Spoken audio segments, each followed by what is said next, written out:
This child was born with an extremely unlucky fate, carrying a deadly curse known as the Gate of Demons. However, he possesses a special power. Just by shaking hands, he can see through anyone's past and future destiny. This ability is no different from a cheat code. Whatever he wants, he will surely obtain. Recognizing his physiognomy, a Buddhist monk guided him to the temple to practice, because otherwise, he would inevitably become an evil fortune teller and plunge the world into chaos. Just like that, young Hoon lived in the temple for 25 years. Since his destiny could not be altered, he studied horoscopes instead of becoming an evil fortune teller. That day, young Hoon decided to leave the mountain, wishing to experience a normal life like everyone else, working his life away for capitalists. The monk gave him an address, which was a letter of recommendation from a patron who frequently made pilgrimages to the temple. He also apologized for forcing young Hoon to follow him all those years. However, young Hoon did not think so. Without the monk, he might have gone astray. He kowtowed in gratitude before departing. To make matters worse, the recommended company turned out to be a loan shark syndicate. The director interviewed him personally and boasted, "Our credit company is highly reputable. A loan of 20 pays back a profit of 4 million. His job was simply to provide financial support to people in difficult situations. To put it bluntly, it was debt collecting. Today was his very first day on the job. He went to greet Pyong, as they would head out together to collect a debt from a middle-aged woman who had defaulted on her payments for a long time. Pyong had just arrived and immediately started aggressively banging on the door, shouting loudly that they were from the Mayan Finance Company and demanded it be opened. Inside, a woman was cowering, begging to postpone her payment. However, Pyong remained firm. "If you don't pay, do you expect us to live on thin air? You do know that if you don't pay, we can foreclose and sell this house, right?" Hearing this, the woman was terrified and stammered, "Please, without this house, my children and I will end up on the street. Please let me delay it for a while. The children's father is about to receive his Lunar New Year bonus." Pyong coldly turned away, ignoring no matter how much the woman begged. He stated that this matter had exceeded his authority. Right at that moment, a small hand grabbed his hand, making him freeze. It was the little girl, pleading desperately, "Mister, please help us." He seemed to realize something. The child's physiognomy was very strange. He could see that the mother's destiny was indeed to live in poverty, but the daughter's was not. According to her facial features, the girl's early years should have been very fortunate. However, her 4 pillars contained the earth sha, meaning she had to be separated from her parents or leave her hometown in her early years. The current situation fit the mother's destiny, but not the girl's, which was truly bizarre. The next day, he returned there to confirm his suspicions. He directly asked, "May I know what the child's father does for a living?" She slowly recalled, "He worked as a boat captain, but he hasn't returned for 3 years. He bluntly replied, "No, that's someone else." This left her completely baffled. Fearing the little girl might overhear, he tactfully wrote on a piece of paper, "I want to ask about the girl's biological father." Terrified and unable to believe how he knew, she tremblingly recounted, "I don't know what he does, but it seemed like he wanted to abandon the child, so I haven't contacted him." He wanted to obtain information about him, but she became very uncomfortable. Even if they were debtors, wasn't doing this a bit too much? He carefully explained, "As you know, this house is about to be seized. If the girl's father is living well, we should be entitled to child support, shouldn't we? Otherwise, we will have to foreclose on the house." Hearing this, she had no choice but to reveal his name and the university he had attended. After that, he returned to the company and asked the director to find information about the child's father. If the child's father is a decent man, just using the backlog monthly child support payments he provides would be enough to settle Li Jui's debt. Then, he made a decision. I will leave the company after resolving this matter, which surprised Bayan Chang. "Why? Is this job not suitable for you?" He simply replied, "Actually, I think sometimes I should stop doing things that are suitable for me." The statement suddenly made Bayan Chang fall silent. Then he tried to persuade him, "Then don't do that. Since you've already started, why not try it for a month? Since you've already got your hands dirty with this, you should get what you deserve at this company. Later, if you go to another company, you can also say that you've done this job before." At this moment, Ayang Han fell silent in thought. Surprisingly, he thought the man would say goodbye to him. In the end, he agreed, "I see, I understand. I will try to work until the end of this month." The answer satisfied Bayan Chang. That's the spirit. At the company, 2 days later. The question was raised, after reviewing, "Is that Li Jui's husband, an unemployed man? Is that correct?" Bayan Chang looked at the profile and nodded. Indeed, his father owned 3 buildings in Gangnam, making his future path extremely bright. Min Jun stepped in and interrupted the conversation. "If his father owned as many as 3 buildings, then even I wouldn't end up being an idle person." Both of them fell silent. He cast his eyes on Ayang Han, who had unexpectedly made a great achievement. Looking at that face, he questioned in suspicion, was he just a lucky person? Time quickly passed. A month later, in a luxurious restaurant, Song Eun-chai warmly spoke. It's quite rare, isn't it? She was the president of Yjin CNT, a branch of the Yjin group. Byung Chang also couldn't help but exclaim in agreement. Indeed, in all his life, he had never seen anyone capable of collecting debt like that. He was extremely satisfied with the results. How on earth did he find a way to get money from people who didn't even have a single penny? The recovered amount in just 1 month was over 270 million. Having said that, his eyebrows furrowed slightly. Although he didn't know much about him, this was absolutely not a level of performance that a newcomer could easily achieve. Ultimately, what was his true goal? At the dinner table, he was still talking about work. I said I would give him 10% of the money I recovered, but he refused. And I learned a lot of things while doing that. Do you think we will collect debts from the allowances of those who cannot afford to pay in the future? Byung-chan's grandmother asked suspiciously, don't you think it's a bit crazy? To the point where Eun-chai had to admit, it's so strange, so what does he plan to do after quitting? He sighed. He said he wanted to do insurance business. Somehow he said he would do well at it, but selling insurance is not easy at all. From those sincere words, what annoyed me was that he thought he could succeed so easily. This made her laugh out loud. You are totally fascinated by him. He slightly disagreed with that. No, it sounds very funny, but if you saw it in person, you would feel just like me. He said he wanted to go to school properly, and he even said he had never tasted the flavor of social life in his 30s. In the face of those compliments, I have never seen such a brave and cool man in this world, truly strange. This made Eun-chai even more curious. Really? Then she made an offer. Then does he want to apply to my company? Byung Chang's grandmother asked in surprise. You? Hyunjin Group? She just smiled. Yeah, by the way, my company is also recruiting. Unexpectedly, he asked expectantly, hey, it's ridiculous, but is there any way the HR department can pass his resume? Eun-chai confirmed, I've already looked it over, so what is there to worry about? I will interview him directly and then make a decision. Are you serious? She asked in surprise, why? Wouldn't it be too much of a pity for my company not to recruit him?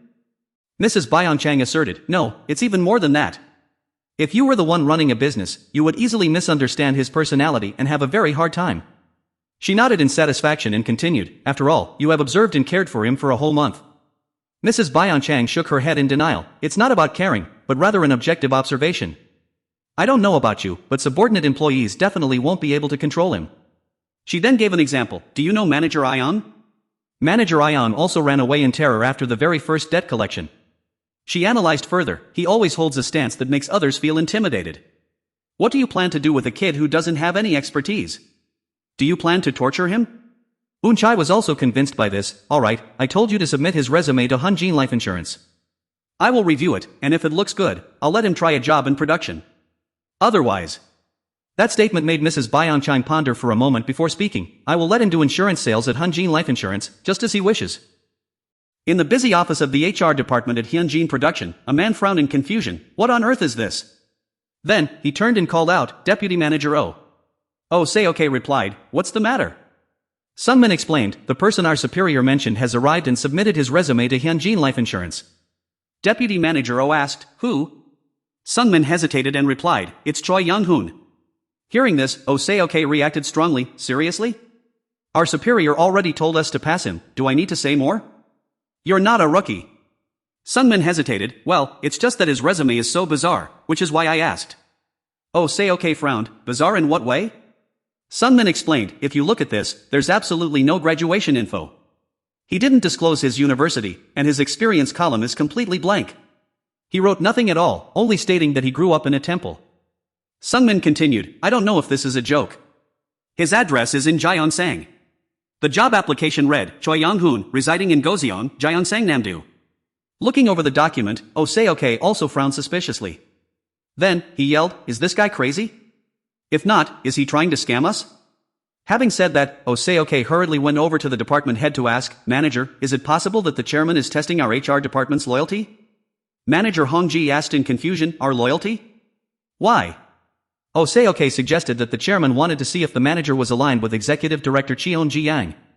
Manager Hong-ji still didn't understand and retorted, Director Yang's team is extremely united, everyone in the company knows that.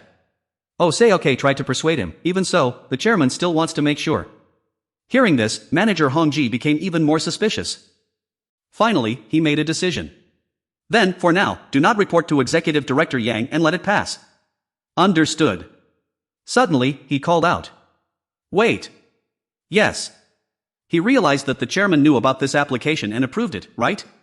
If not, it would be bad. Hong Ji anxiously reasoned. What if the chairman looks at the resume during the face-to-face interview and is surprised to call me? What will happen to us then? Both fell into anxiety. We will. Suddenly, he trembled and hugged himself. Damn it, so cold. At this moment, Oseoke was also worried. What should we do? Hong Ji frowned and replied. Let's try confirming with the chairman again. This isn't about us disobeying the chairman, but just double-checking, so there shouldn't be any problem. Oseoke silently thought. I hope so too. In the company hallway, a voice echoed. What?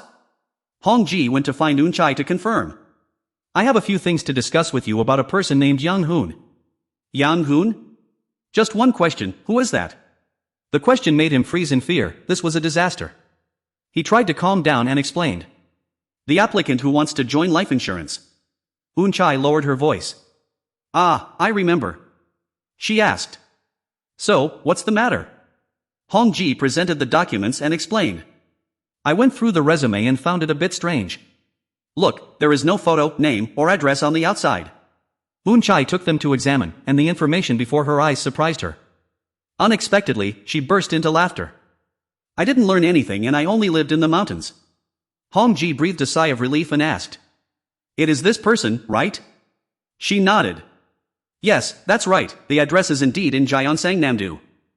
He tried to confirm. So, is it still approved? Unchai's eyes evaluated the situation, then she made her decision. Bring this person to the face-to-face interview, you don't need to know about the other matters. At the headquarters of Hyunjin Group, Lee Young-hoon looked at the building in front of him and gasped. He was surprised because although he had heard it was a large company, he did not expect it to be this massive. He took a deep breath to calm himself down. Alright, no need to worry, just walk right in. At the reception desk, the receptionist asked in surprise. An interview? Right now? Lee Young-hoon nodded. Yes, I have an appointment at 5 p.m. The receptionist tried to explain, you didn't misunderstand anything, did you? The interview starts at 9 a.m. She then warmly pointed out that the location was not here, but in the building over there. This information immediately made him suspicious. What? Suddenly, Oseoke ran over and asked, Are you perhaps Choi Young-hun? He turned to confirm, Yes, I am Choi Young-hun. Oseoke introduced himself, I'm the one who told you to wait here. Please follow me. Yang-hoon could only follow in confusion. Arriving at a small meeting room, Oseoke told him to wait and explained, Someone will come to interview you soon. Since the director is conducting the interview personally, please watch your words and actions. Good luck. This unexpected news astonished Yang-hoon, me and the director? Oseoke smiled and gestured, go on in. Afterward, Yang-hoon stepped inside, where Unchai was already waiting. Upon meeting, he immediately bowed and introduced himself politely, Hello, I am Choi Young-hun. Unchai smiled and replied, Please sit. Sensing his tension, she kindly asked, The interview atmosphere is a bit tense, isn't it? He softly replied, Yes. She also spoke frankly, First, I want to clarify one thing, this is not a public recruitment interview for Hyunjin Life. Her words surprised him, What does that mean? Unchai explained, I was recommended by director Song Byong-chang of my own credit. Right now, Choi Young-hun is participating in a special interview for Hyunjin Group. His eyes were filled with confusion, completely unable to grasp the current situation. Seeing the bewildered expression on his face, she reassured him, Director Song is a highly capable person. Since I personally arranged this interview, you don't need to put too much pressure on yourself. She continued, if you don't fit in with Hyunjin Group, you can always try working at Hyunjin Life. I will make sure to place you in a position that suits your abilities, so don't worry too much. Yang-hoon asked, Do I have a chance to work at Hyunjin Group? As I wrote in my resume, I don't have any experience. She replied, I know, that's why I set up this interview. She then announced, Now, let's officially begin the interview. Unchai asked, What are you good at? The sudden question made Yang-hoon fall silent. What was he good at? She continued with a standard interview question, You wrote in your application that you want to become a good employee, so show me what makes you stand out from the other candidates. His brows furrowed slightly, his lips parted, he delivered his answer, am good at reading people. Something was happening at Hyunjin Group. Jo-eun-hee, Kim An-young, Kang Ki-young-hun. Suddenly, someone called out, Choi Young-hun. Standing in the distance, Yang-hoon shouted back, Present. He looked at the name tag in his hand, Hyunjin Group, new employee, unable to believe that he had actually become an office worker. Oseoke appeared and called out, Yang-hoon. He turned around immediately. The man suggested, "Meet me for a moment." The people around began to whisper, "What's that? Why is he following that guy? Isn't he from the HR department, the interviewer?" They curiously speculated, why is an HR staff member talking to a rookie? Could it be that the new recruit has a powerful backing? Among them, one person took note, that must be it. Could he be one of Director Song's people? Seeing them talk from afar, we must pay closer attention. Oh, say okay, carefully advised, in front of others, absolutely do not let slip that you were directly interviewed by the director. Yang Hoon nodded, "Yes, sir." Saying that, oh say okay, didn't forget to add, if colleagues ask about your specialization, do not say you studied at a temple on the mountain, got it? Yang Hoon was a bit bewildered, then how should I answer?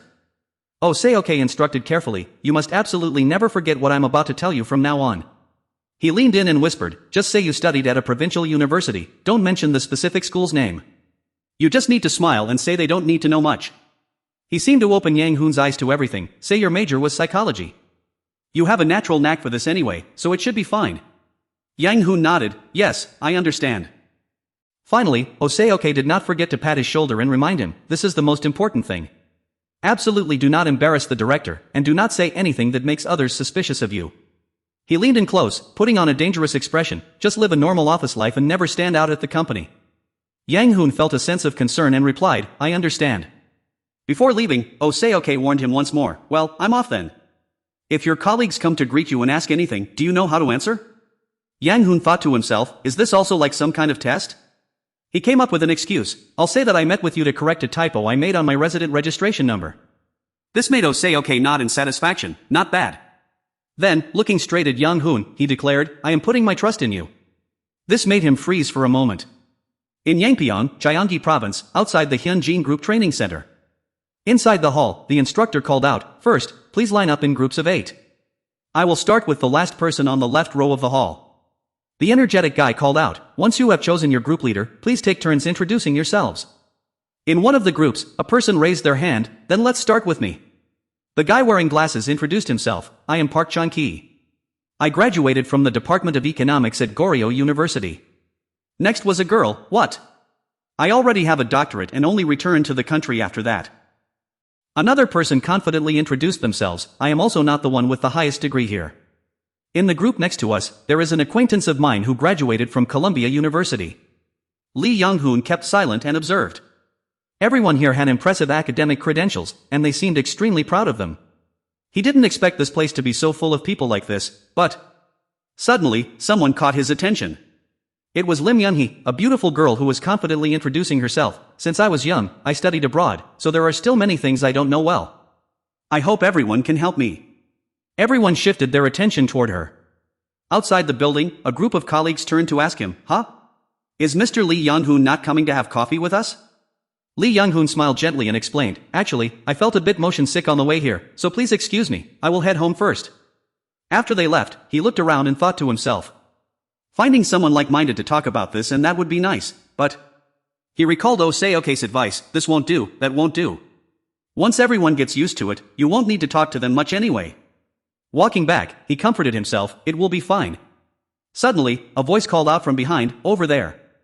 With a bad premonition, Lee Young-hoon turned around and saw a hand holding out a cup of coffee, here. Yunhee panted as she explained, I bought this coffee for you, Mr. Lee Young-hoon. Caffeine is really good for motion sickness. Seeing him freeze without a reply, she asked further, it's not that you don't like drinking Americano, is it? Her enthusiasm made him flustered, no, that's not it. Then, Lee Young-hoon took it and politely said, thank you for buying this for me. Don't mention it, Yunhee replied. He wondered in his mind, what on earth is going on here? Yunhee suddenly made a request, can I ask you something? Yes, go ahead, Lee Young-hoon replied. She called his name, Mr. Lee Young-hoon. Then came a question that surprised him, what kind of person do you think I am? That. He was flustered. Yunhee stared intently at him to confirm, I heard that you are very good at reading fortunes, aren't you? Yang Hoon was a bit flustered. What fortune-telling? Why was she suddenly bringing that up? Lee Joo-hee no longer hid it and admitted, Director Song Byung-chang of my own credit is my uncle. His eyes showed a hint of anxiety. Not stopping there, she further revealed that the person becoming the director of this company is her mother. At this point, he can only admit, they don't know I do fortune-telling. She asserted that she had already investigated. Li Juhi then asked, "You are the performer at the Gyeongsangnam-do ancient fortress, right?" "I have no interest in this, and I hate investigating behind people's backs." As she spoke, her expression grew colder. "But I hate superstitious things even more, and if you are a fraud clinging to my mother, I will hate you even more." However, what Young Hoon cared about was, "Does anyone else know I do fortune-telling?" She smirked and asked, "Why do you ask that? Are you afraid of being found out?" Clenching his fist, he admitted, "Yes, I am afraid." Li Juhi sighed in relief as if she understood, "Right, fooling people like that, how could you not be afraid?" But Young Hoon's answer cut her off, "I am afraid they will ask me to tell their fortune." His eyes turned serious as he explained, "I'm afraid you will tell others about me, and then they will come to me for fortune-telling. I am afraid everyone in the world will know that I can read fortunes." But Li Juhi only smirked in disdain, "Aren't you a bit too confident?" His face remained anxious. "In this specific field, I am indeed that confident." Still, she didn't believe him and demanded, "Then prove it to me." She made a series of demands, the typical things fortune-tellers do: what kind of person I am, what I am worried about. But Young Hoon, not easily provoked, simply replied, "Why do I have to do that?" Unexpectedly, she threatened him, "You must do it, if you want to successfully complete the orientation session and become an employee of Hyunjin Manufacturing." At this point, Young Hoon frowned and considered it. The two of them conversed back and forth. "What about your solar calendar birthday? I don't even remember my lunar one. Just tell me your birth time." "I don't know." In the end, she lost her patience and said sarcastically, "But it is quite funny. I heard you are very good at reading people. Do you ask everyone you meet for their birth time?" Having no other option, Young Hoon made another request, "Then let's shake hands." "Can you shake my hand?" Sean Hai frowned and questioned him, "What trick are you trying to play now, guest?" Yang Hoon, also gradually losing his patience, replied, "I grew up in a temple but was not raised to be a monk. I am very frustrated right now, so stop grumbling and just shake my hand." His attitude left her a bit flustered. She wondered if she was being a little impolite. After a moment of hesitation, she also reached out her hand to shake. Yang Hoon's expression suddenly turned to astonishment. Young Hee observed in silence, and at this moment, the image of her childhood self appeared as if locked in a dark room.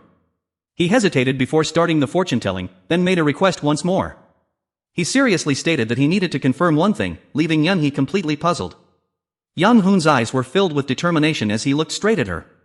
He warned her not to let anyone know he could tell fortunes, and that he would not repeat it a second time. She shrugged inside, giving her promise. However, she also bargained that if he caused any trouble and ended up under police investigation, that would be an exception. She then urged him to hurry up since everyone was about to arrive. She told him not to waste time and to speak quickly. He began reading her fortune. Her chart indicated that from birth, she was destined for wealth and blessings, never having to worry about money. Whether she chose arts or academics, she would excel in everything. Not to mention, as she grew older, there were always many people surrounding her. Inherently charming, wherever she went, she easily attracted attention and was warmly loved and supported by everyone. With outstanding capabilities, if she went into business, she would gain great renown. Even as a salaried employee, her destiny was ideal for rapid promotion. Hearing this, Young Hee smiled smugly and exclaimed. She confidently asserted that such things didn't require fortune-telling to know, as anyone who knew whose daughter she was could say the same. However, Yang Hoon immediately threw cold water on her, adding that the good things ended here. This sudden remark made the smile instantly vanish from her face. Although some worry began to stir in her heart, she still tried to maintain her composure, telling him to go ahead. She reassured herself that he was probably just trying to scare her. She analyzed that ever since she was born, she had been very arrogant, not wanting to make friends with those inferior to her. She still listened in silence. I heard that she clearly distinguished between public and private matters, considered herself the center of everything, and lacked adaptability. She was extremely strict with the standards she set for herself and hated those who broke that mold. The silence prompted Young Hee to speak up. "Hate? Why did you suddenly stop talking?" Yang Hoon just brushed past and replied. "That is not it, I have finished looking. Whether you believe it or not is your choice. If there is nothing else to say, let us go." That action made her angry, and she raised her voice. "You still have more to say, so keep talking. Do not just say a few words like a cheap psychological test and then run away." He said a few more words, mentioning that she was controlling and too one-sided, so even if she married, that marriage would not last long. He glanced at her and reminded, "And, because your friend Star encountered Void, you might lose one of your parents before the age of 30. The month pillar also encountered Void." This statement brought back old memories, suggesting she might have lost a sibling during childhood. At this moment, Lim Yunhee's hands trembled. "How do you know about my sibling's story?" "It is true that my father is ill. There is no one in this world who doesn't know, but..." He understood, so her father was indeed sick. She began to get angry and raised her voice. Answer me, how do you know my sibling passed away? But Lee Young-hoon just looked around and reminded her, please be quiet, others will hear us. She was still out of control. Is it still important who hears us now? He calmly replied, it is important to me. With no other choice, Lim Yun-hee could only suppress her anger and then turned and walked away. Only Lee Yang-hoon remained, his expression turning solemn. That's why I decided not to dispel the misfortune for her. At the company, starting from the next day, official training began. In the hall, a lecture on basic job knowledge, intranet usage, and computer operation practice was taking place. Lee Young-hoon was also present to listen, so we will end here. Wish everyone a delicious lunch. He thought deeply and realized, it's not simple, unlike everyone else, only I don't have the background knowledge. Looking at the unfamiliar characters, he sighed, what is B/L again? Suddenly, someone appeared and explained, B/L is a bill of lading. By reflex, he looked over, huh? To his surprise, it was Lim Yun-hee, oh. After that, she explained further, ICC is the International Chamber of Commerce, VSL is vessel. He nodded, ah, yes. She sighed in frustration and asked, in the end, what kind of courage made you join our company? Even if you plan to scam, you should at least know something. While taking notes, he explained, it's not that I wanted to join this company. Originally, Director Song Byon-chang of my own credit told me to submit my application to Hyunjin Life. She spoke up bluntly, to be honest, now I want you to return as a sales agent for Hyunjin Life. Then, she added, making Yang-hoon surprised, anyway, I apologize for yesterday, I was a bit sensitive. Yun-hee shyly looked away and said, I don't believe in that fortune-telling stuff at all. But even if you somehow found out about my family matters, that is still your capability. Then, she made her own decision, I also secretly investigated you, so let's let bygones be bygones this time. Saying that, she pointed and asked, do you see that person? Yang-hoon noticed the prominent young man below, what? You mean the guy wearing glasses? Yun-hee confirmed, that's right. She made a demand, he is someone I know. If you can guess something correctly about him, only then will I acknowledge your ability. She asked a question, what do you think of that person? Yun-hee already had a plan in mind, wanting to see if he really knew how to read fortunes. Yang-hoon asked back, can you give me the date and time of birth? Looking at the person in front of her, she thought, the date of birth? Come closer and shake hands with him. Can't you do it? He scratched his head and explained that knowing the appearance and basic information like birth date and time would be better. I was born on December 4th, 1991, at 7:10 a.m.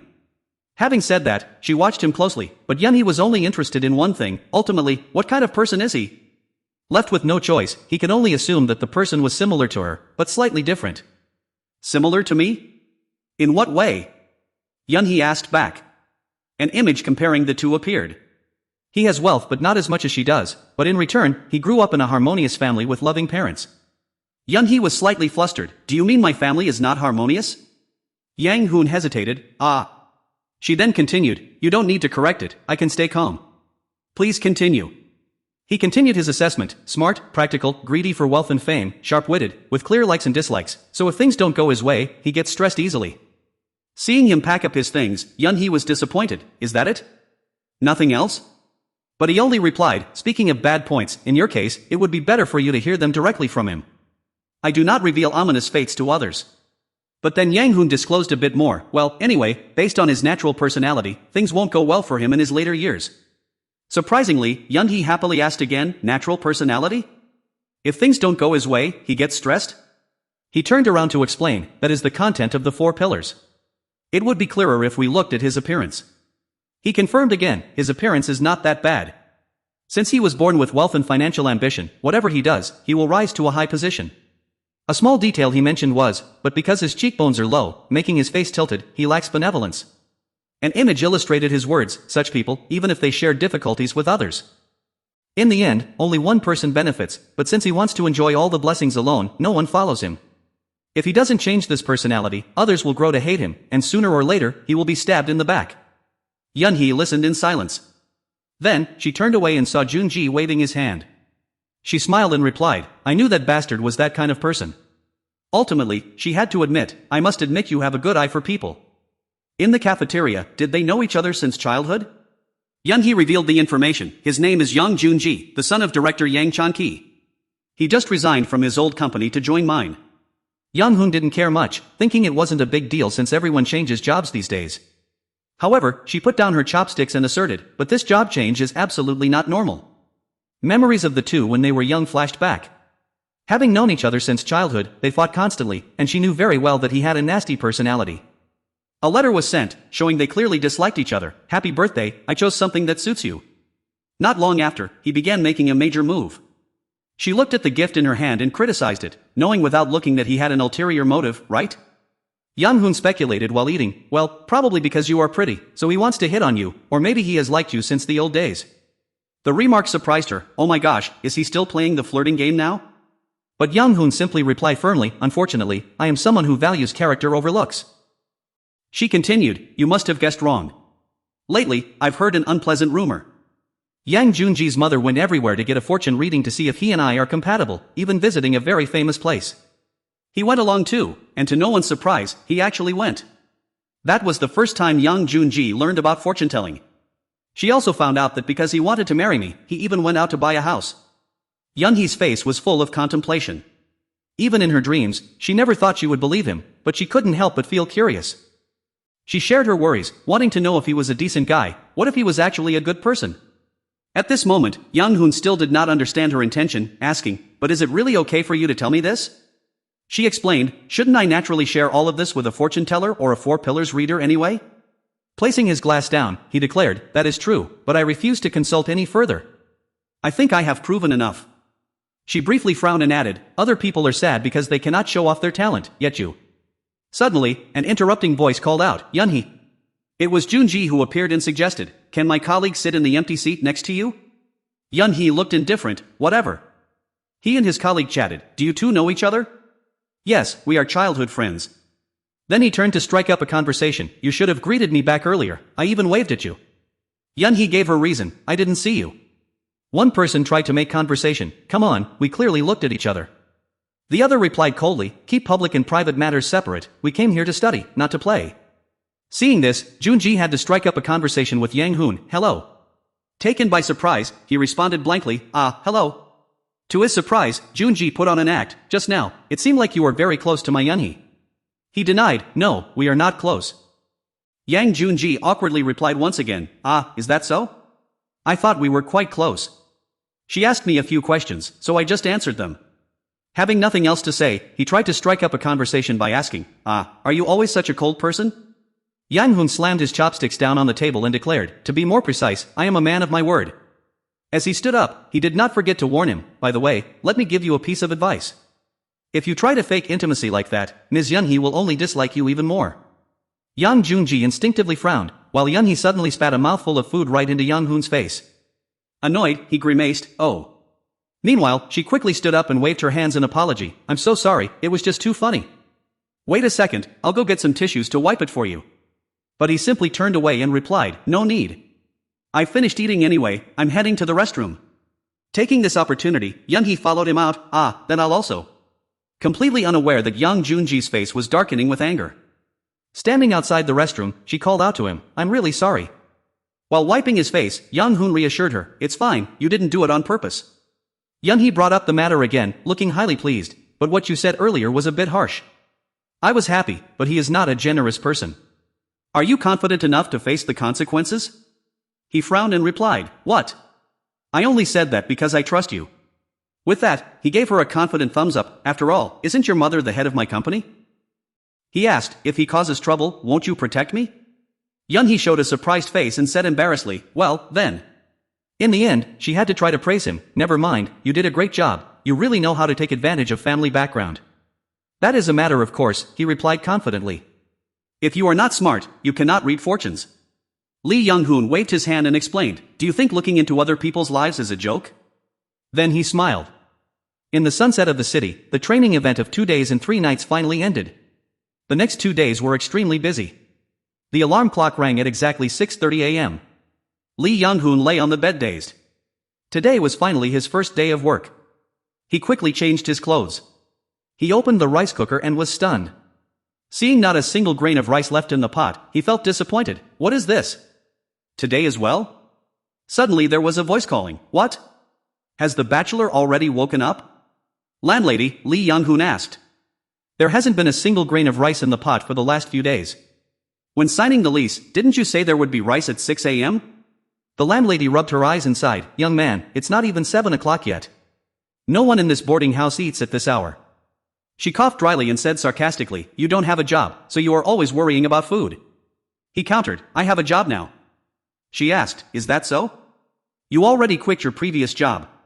Where are you working this time? He mentioned the company's name, Hyunjin Manufacturing. The landlady's attitude immediately changed, Hyunjin Manufacturing? Are you talking about the big enterprise Hyunjin? Ah, yes, he nodded. That company is so big. You must have great knowledge, and your English must be very good too. The sudden reaction surprised Lee Young-hoon, pardon? It was just luck. She smirked, right. Then she pointed at his face and disparaged, what kind of employee were you hired as? A temporary employee? Or a contract worker? So that was it. Seeing her constantly muttering, Young-hoon gave up on continuing the conversation and decided to head to the convenience store. She clicked her tongue, saying, getting into that company is so difficult, yet Chonki was accepted. Saying this, she began to gloat, anyway, if you were actually accepted into Hyunjin Group, then my daughter should also stand a chance. Hearing this, Young-hoon politely asked, is she joining that company as well? She kept praising her, that's right, she is very smart, a regular employee. Finally, as he was about to leave, she said, see you at the company later. Young-hoon politely replied, yes, I look forward to it. Stepping outside, he didn't feel very happy. Telling himself he shouldn't be so bothered, Young-hoon still couldn't help but ponder. Her daughter was smart and from the city, yet a country bumpkin like him could get into such a large corporation. He began to recall the interview that day. The image of Eun-chae looking at him and praising, good at reading people? That is indeed an excellent skill. But then she questioned, but how can I verify what you said? At that time, he replied, time will prove everything, ma'am. She nodded in agreement, indeed, I do not wish to waste time and effort on uncertain matters. Young-hoon sighed, accepting his fate, then, there's nothing else to be done. He then asked, are we finished here? If so, please excuse me. Suddenly, Eun-chae recalled and understood. He was truly a strange fellow. Only now did Director Song Eun-chae fully grasp the meaning behind his words. She remembered the faces that were always timid and fearful when facing the corporation's executives. Over the years, she had met countless candidates, from fresh graduates to seasoned veterans. The management always holds the advantage.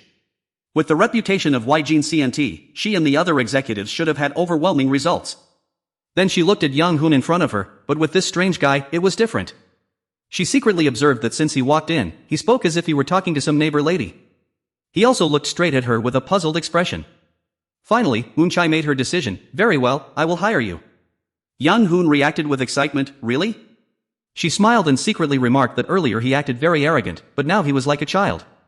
Then she spoke, until now, among those recruited into our company, there has been no one who is not talented. But currently, the company is stagnant. To change that, we need at least one person who is good at reading people. Still, things were not that easy when she proposed, but there is one condition, I will give you 1 month to prove your ability. Hearing this, Young-hoon fell silent for a moment. During that time, besides working as a regular employee, he would help me evaluate certain people I requested. Then he spoke up, then do I also have a condition? He confidently patted his chest and spoke his mind, if the boss knows I am a special case, you must treat me differently from everyone else. Eun-chae listened. Whether I pass the director's test or not, I want the director to keep it a secret. Then she replied, all right. On a beautiful day in the city, Young-hoon stared at his lunchbox and pondered, it is 1 month. He was trying to reassure himself, as long as he did not reveal that he could see destiny, just doing his best would be enough. He tried to find an analogy, like in a TV drama, where he would talk about it with excitement. The door opened, and as he was on his way to work, a girl suddenly appeared before him. Young-hoon politely bowed and speculated, hello, you must be the daughter of the landlady living upstairs. The girl coldly observed him, then casually brushed past with a brief aha and oh, yes. Watching her staring intently at her phone, he was a bit puzzled, what is with her? At the company, Oh Seok was assigning tasks to each person. Jang Ji-aram was sent to Steel Department 1, while Lee Eun-ji came from the Medical Sales Department. Lim Yun-hee answered yes as she was assigned to Sales Department 2. And Choi Yang-han was also assigned to this very same Sales Department 2. Yang-hoon realized in surprise, yes, so we are in the same department? Oh Seok confirmed, that's right, both of you are assigned to Sales Department 2. He instructed that if he didn't know anything about the job, he should ask Yun-hee, and if she still didn't know, he should ask other seniors. Afterward, the two of them moved to their new department. Along the way, he spoke up, I have a question, may I ask? Go ahead. He asked suspiciously, the fact that Yun-hee and I were assigned to the same department was arranged, wasn't it? Yunhee explained, it is just convenient, my mother wanted things to go smoothly, so she assigned you and me here. She added, my mother cannot watch you all the time, right? Saying that, she looked over at young Hoon. To be fair, you inherently lack job knowledge. If you work alone, sooner or later you will be exposed.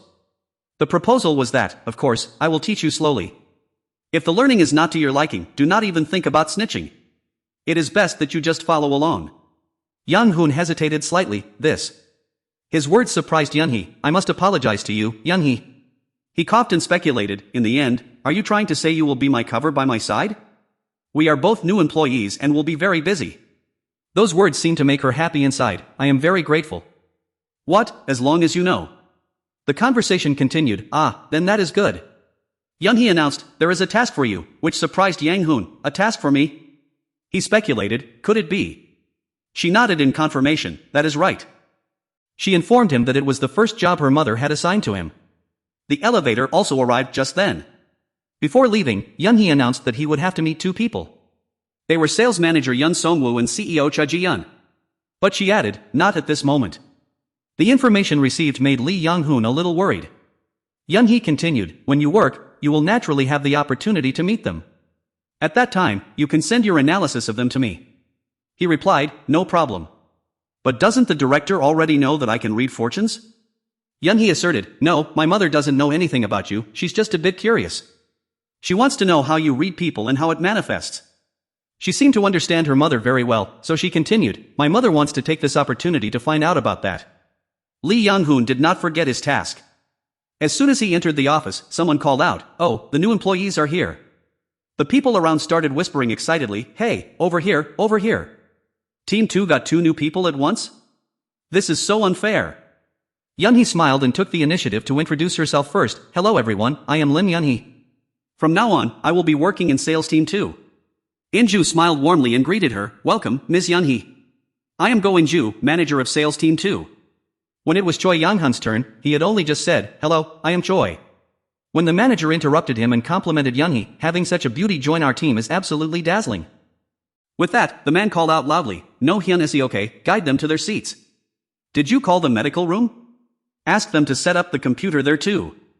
Yes, sir, replied No Hyun is okay, deputy manager of sales team 2. No Hyun is okay sighed quietly, so we really have 2 newcomers.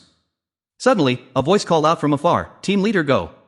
A colleague waved and called him over, come here and take a look at this for a moment.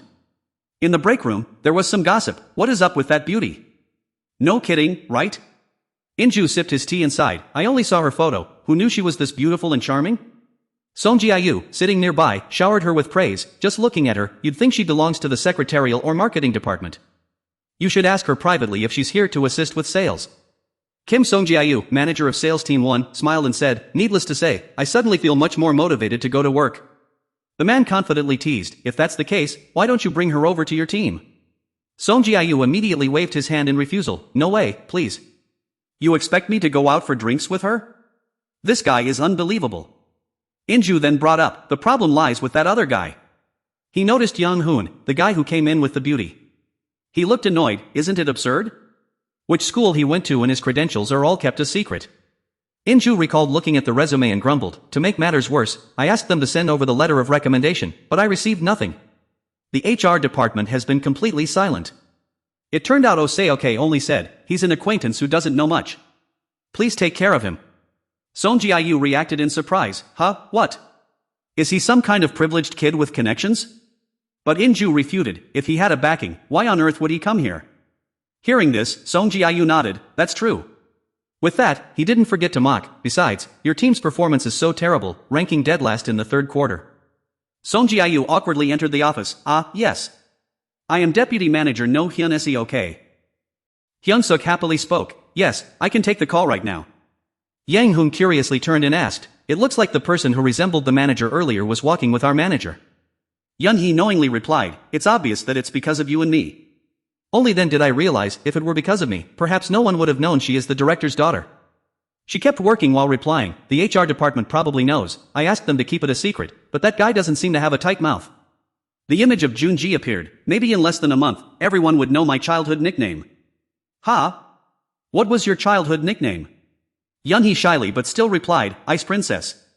Then she turned around and loudly reminded him, "Stop gossiping, go look for the meeting documents or sales revenue." She pointed to the copier and asked, "Do you know how to use the photocopier over there?" "You don't?" "I will show you later, then we can grab lunch. For now, you will be doing this work." Yang Hoon looked at the pile of documents and groaned, "I am definitely going to suffer to death studying this." Suddenly, Yunhee asked again, "Will I really fail in marriage?" The question instantly caught his attention. She continued, "You said so yourself, that it is my destiny." Her eyes looked deeply saddened. He glanced around, and once he felt safe, Yang Hoon let out a sigh of relief and spoke, "Let me give you an example. If destiny says you are fated to be a killer, would you actually go and murder someone?"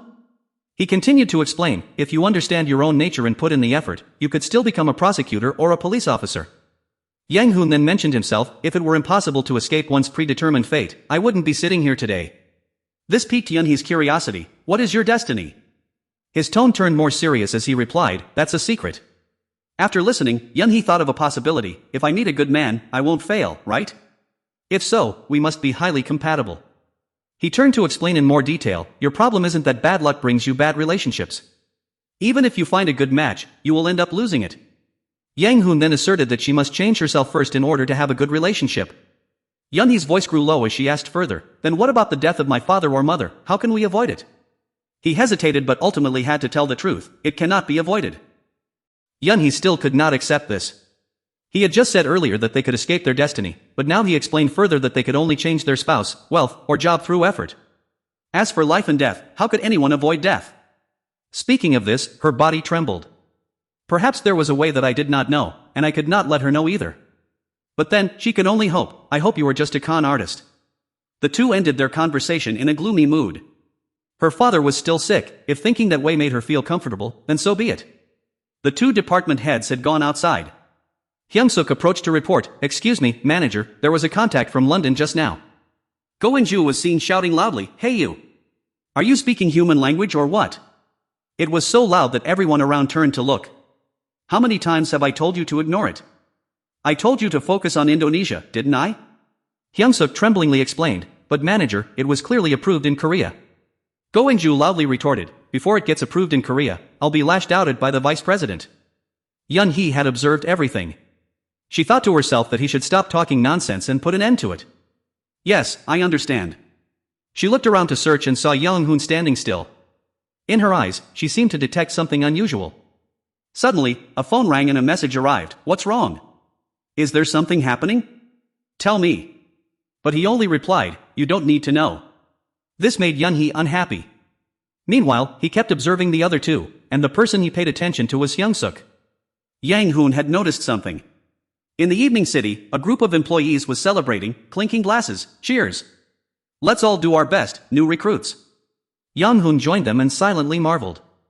Wow, this is the kind of company dinner gathering that he had only seen in movies. This is a truly normal life. Hyung-suk, who was sitting nearby, noticed and said, "Choi Young-hun, it seems you really love eating meat.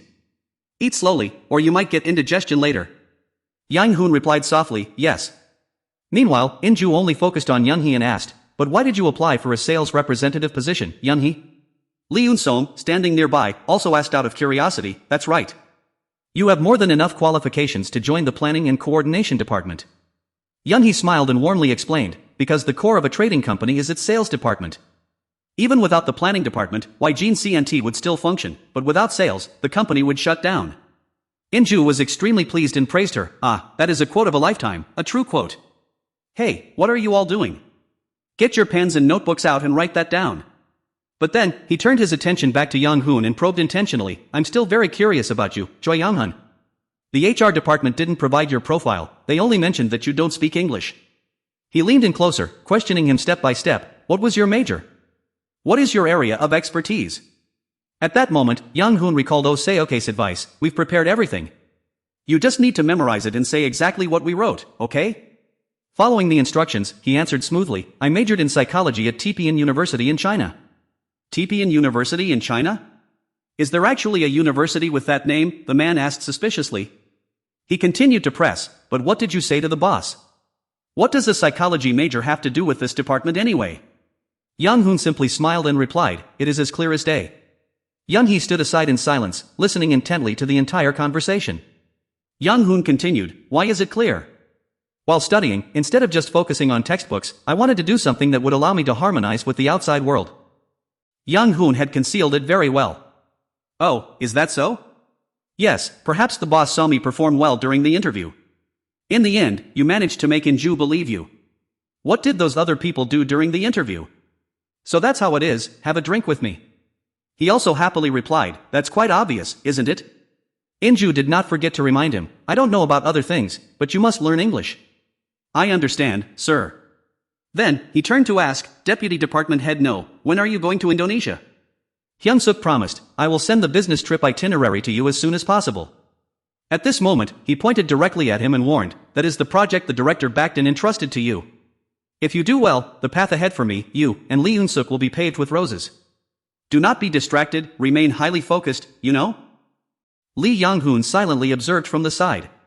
If you cannot find the palm farm, you will ruin my career. Yes, I will keep that in mind. After saying that, Go In-ju stood up to leave first. I have had enough to drink, so I will excuse myself. My daughter won an award, so I am going to buy a cake for her. You kids enjoy your drinks and head home later. Oh, congratulations, manager. He also advised, no need to congratulate me, just take this company card and drink to your heart's content. Yes, please get home safely, manager. After he left, the atmosphere became much more lively. Ribs, pork belly, what do you want to eat? I will order both. I see Lee Yang-hoon is eating really well. From earlier until now, Lee Young-hoon had been watching Hyung-suk. Alright, boss, please give us more ribs, pork belly, and another bottle of soju. Suddenly he spoke up and asked, Assistant Manager No. Ha?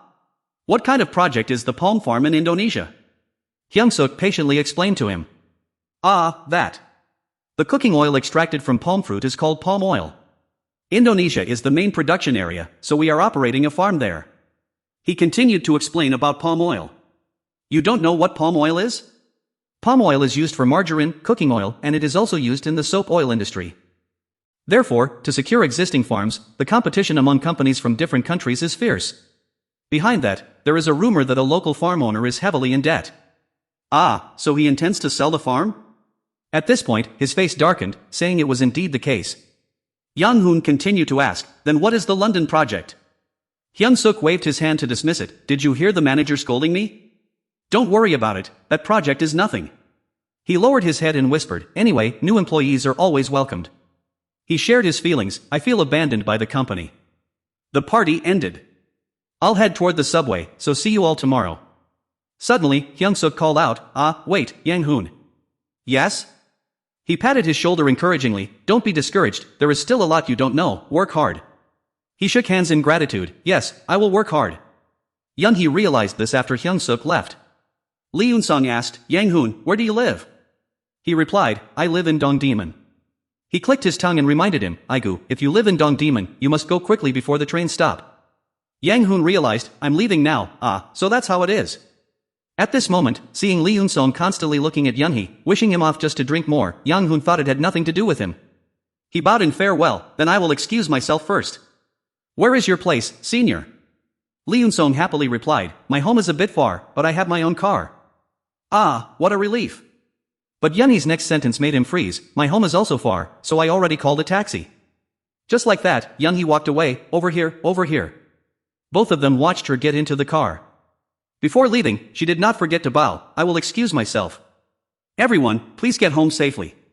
With that, the taxi drove away. Lee Yoon-sung's face turned gloomy. Yang-hoon said goodbye, I'll also excuse myself. Suddenly, his phone rang in his pocket, it was Lim Young-hee calling. Over the phone, Yang-hoon asked why she called him so soon after they had just said goodbye. Young-hee teased him, meaning did he think she called because she missed him? Young-hee then announced that she had a meeting with the executive board tomorrow morning. Hearing this, he wondered, a meeting with the leadership? She analyzed the situation, saying that if she received the department's appointment, she would meet with the executives and have a cup of tea. Basically, it was just a casual social gathering, so it was not that important. Hearing this, Yang-hoon felt a bit suspicious and asked, so it's none of our business, do you understand? Then the executive leadership you are meeting tomorrow is? Young-hee confirmed, yes. The person being mentioned is Executive Director Cha Ji-yeon of the main business headquarters. This person is not ordinary, so we must be extremely careful. Returning to the villa, Young-hee walked inside and called out, I'm home. Eun-chae, who was sitting in the living room, asked, "Did you just get back from the welcome dinner?" She smiled with relief. "I was worried that you wouldn't join the gathering with everyone. I'm really glad to see you trying to adapt to company life like this." She looked at her mother and countered, "Did you think I would ignore the boss on my very first day when asked to join the welcome dinner and just head home?" Eun-chae remarked, "Well, that is exactly your personality." This assertion made Yeonhee's face turn sour. She sat down and asked again, "Is my personality really that bad?" Eun-chae did not hesitate to confirm, "Did you actually think you had a good personality?" Suddenly, Yeonhee asked, "If someone with this bad personality gets married, will they end up divorced?" Eun-chae frowned and stared at her. Then, she raised her voice, "Why? Who said you would get divorced after getting married because of your personality?" Yeonhee quickly denied, "No, that's not what I meant at all." Unexpectedly, Eun-chae hit the nail on the head. Could it be that new employee? Yeonhee gasped, "Are you crazy, Mom?" The two of them began to bicker back and forth. Taking the opportunity, Eun-chae inquired, "Since you are here, let me ask, how is that young man doing?" The question left Yeonhee feeling flustered. Was she really that good at reading people? Seeing Yeonhee hesitate, Eun-chae began to worry and asked, "Why aren't you saying anything? Does he look like a scammer to you?" She frowned and criticized, "Mom, you are being too hasty. Am I some kind of fortune teller? How can you judge what kind of person he is after meeting him just once?" She then deliberately went on a long rant to distract her. "If you are so uneasy, why did you hire someone like him in the first place? Did you need someone to scold just because you were bored?" Her mother sighed and replied, "Oh, you silly girl. It's just that when I was interviewing new employees, I heard about another company that worked with a fortune teller, so I thought it might be useful." Suddenly, Yeonhee stopped. So what? But then Eun-chae quickly changed the subject. "Ah, the executive interview tomorrow is with Managing Director Cha Ji-yeon, right? I guess we can test his capabilities a bit then, right?" Yeonhee asked out of curiosity, "Why are you paying so much attention to Director Cha Ji-yeon, Mom?" She explained, "Director Cha Ji-yeon is someone your father couldn't trust, so it's hard for me to trust him either." The two of them began talking about Cha Ji-yeon. Was he on his side? It was a pity there was only one person.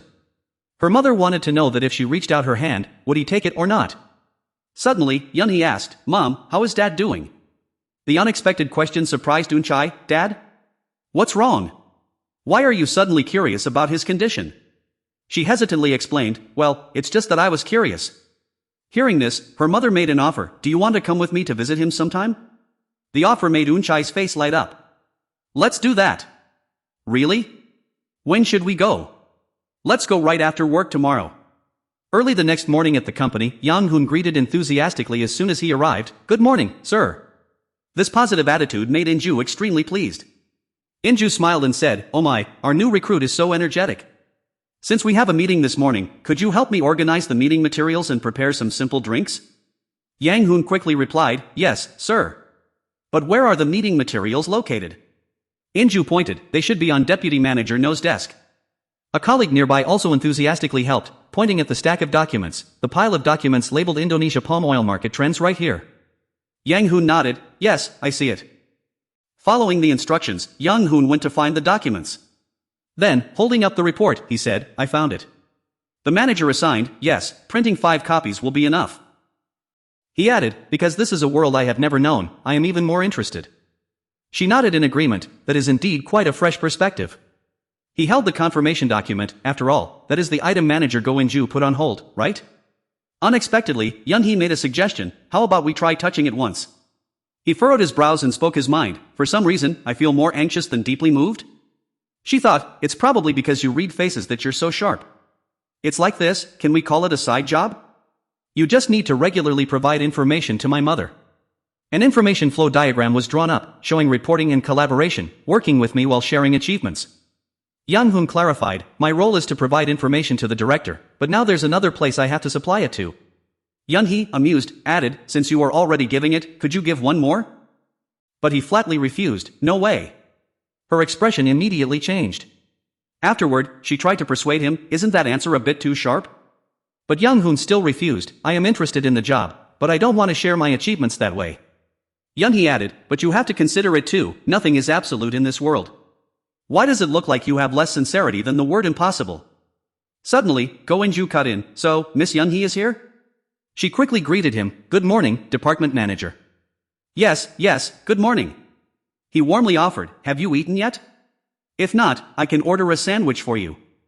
No, thank you, Yunhee quickly declined. It's fine, I had breakfast before coming. At this moment, she noticed his expression.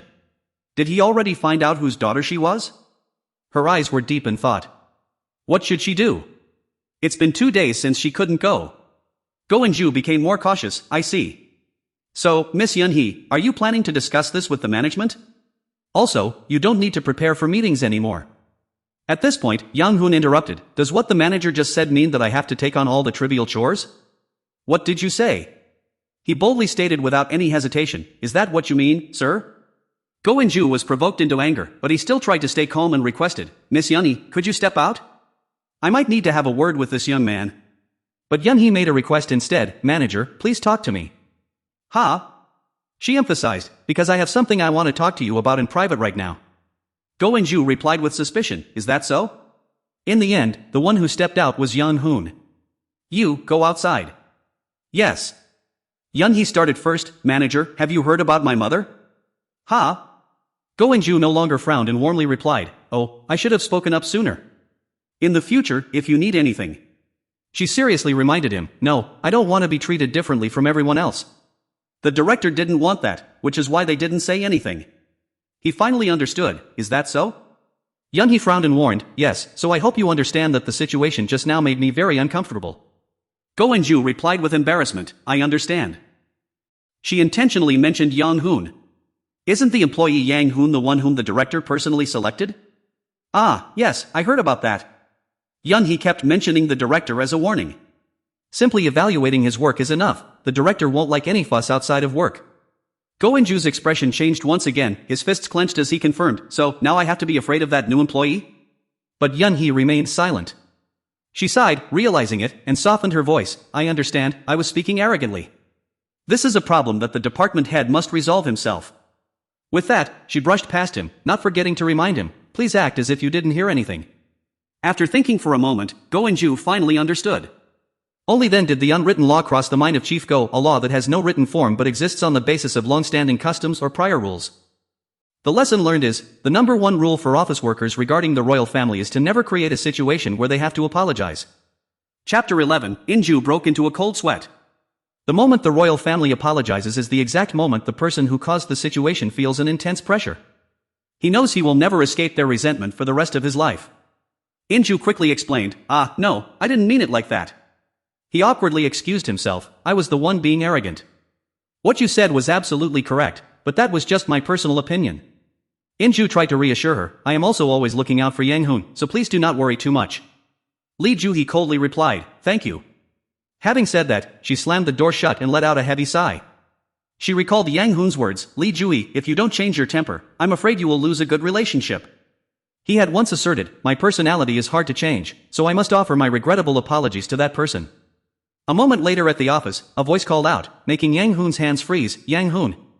Inju approached to strike up a conversation. That was just a small misunderstanding earlier. I didn't mean anything by it, so don't take it to heart. He cheerfully patted his shoulder. Just focus on your work, got it? Yang Hoon stood up and replied, I understand, sir. Inju suddenly lowered his voice, probing, honestly, do you happen to have a close relationship with the director? With eyes wide in surprise, Yang Hoon responded, it's not to the point of being close. He only spoke halfway, but it couldn't be said that there was no connection. Inju immediately startled and became alert. Oh, really?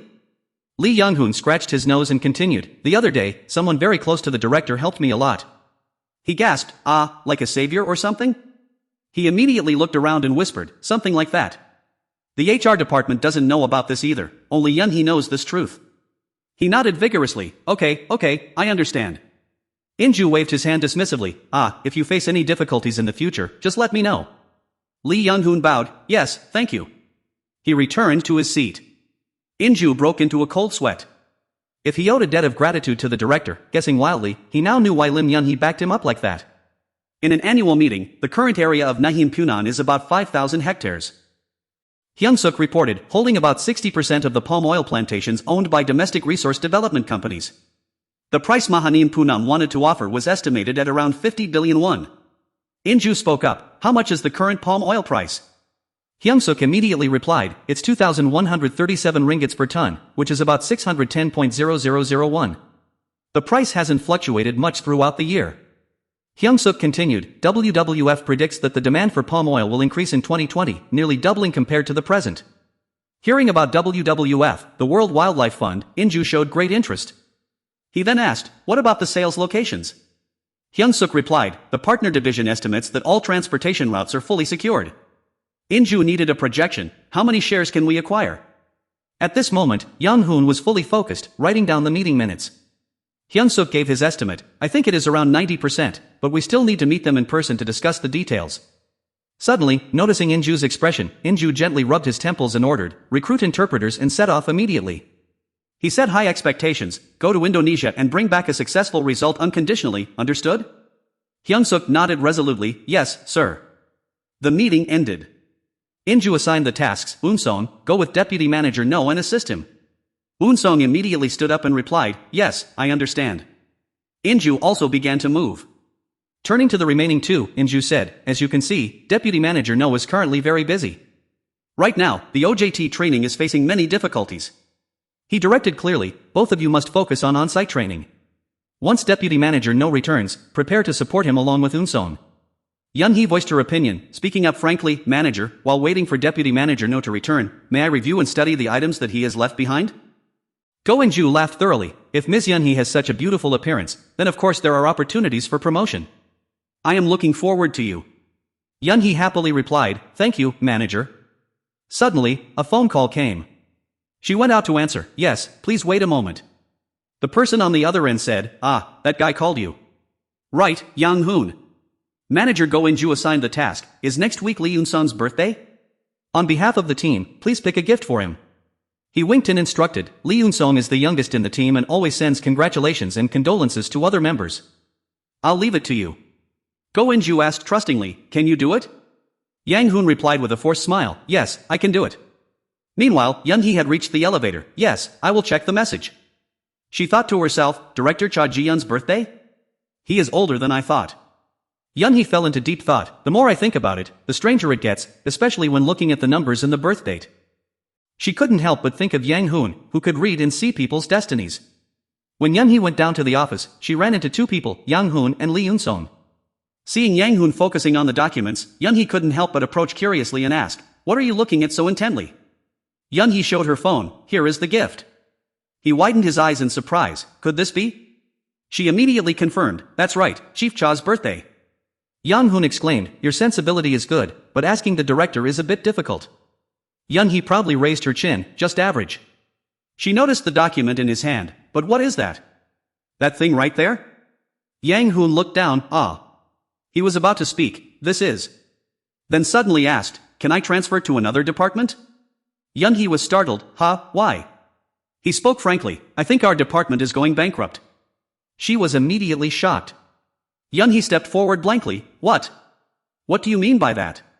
What's going on? Yang Hoon let out a sigh and put the paper down on the table, yes, I was just joking, don't mind me. Yang Hoon said nothing more, I'm going to prepare for the interview with Director Cha.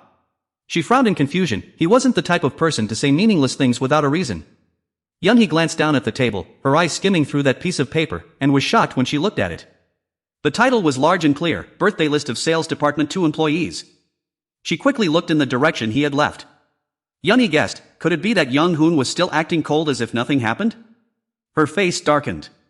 She stood frozen, did he read something here? The next morning, in the meeting room, the secretary announced briefly, the director is here. All three of them hurriedly stood up to greet him. Cha Ji-yeon spoke up immediately, all right, no need to stand up. He waved his hand, sit down, please sit down. This man was Cha Ji-yeon, the executive director of the business division. As everyone took their seats, a tense atmosphere filled the room. Cha Ji-yeon swept his gaze across the room. Lee Young-hoon also quietly observed him. He quickly noticed a few key features. His long, narrow eyes revealed that he was a highly intelligent person. His high chin and broad jaw indicated longevity and a comfortable late life. But with such a high, protruding chin, could he also be a man full of wild ambition? Lee Young-hoon immediately concluded that this man would not be content working under the director. The meeting soon began. The commercial law session covered 3 basic laws, including foreign trade and foreign exchange. As time passed, everyone was finally able to take a break. Yeon-hee approached and asked, are you catching on well? Lee Young-hoon nodded in confirmation, yes, I'm doing quite well. She gestured outside with her chin. Can we talk outside for a moment? Lee Young-hoon immediately guessed her intention. Do you want to ask about Executive Director Cha Ji-yun? Yun-hee nodded. That's right.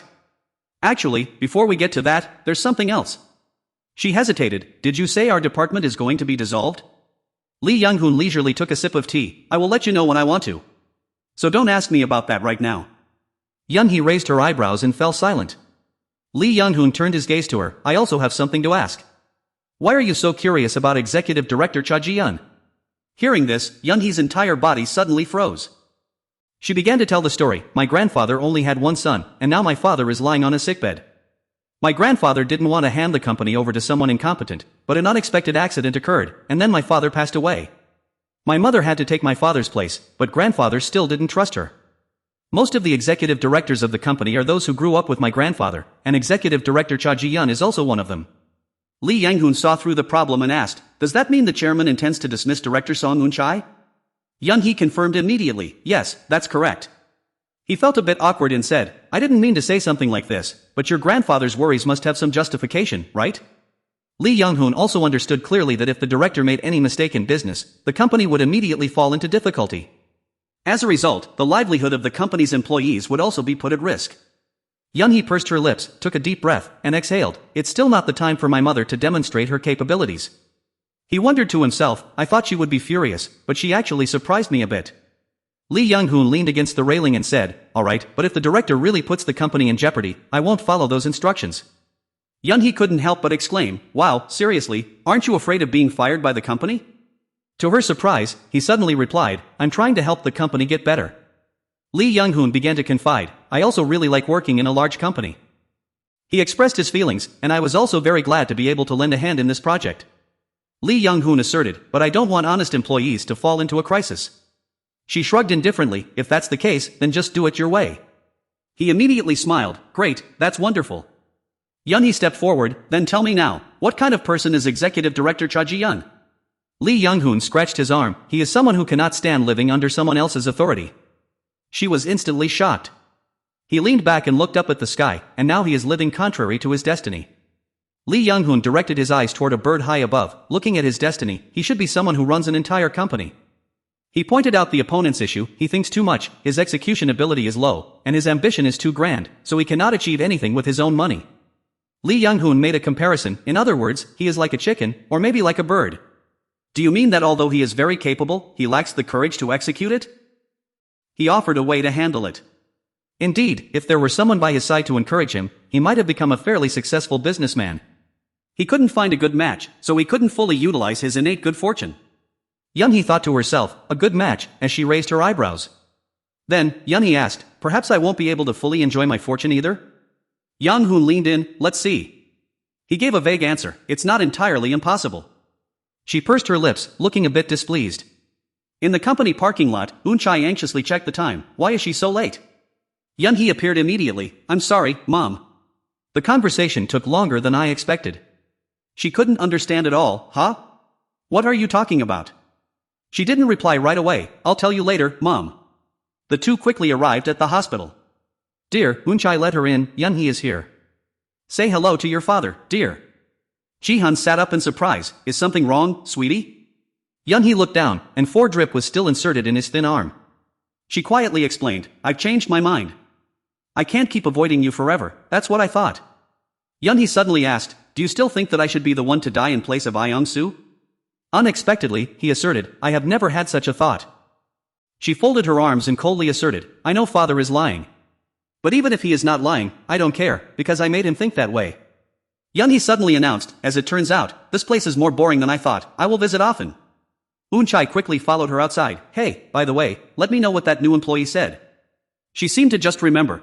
Is it about Director Cha Ji-yun? She asked impatiently, what did he say? Yun-hee did not speak clearly. He is not the type of person who is easily understood.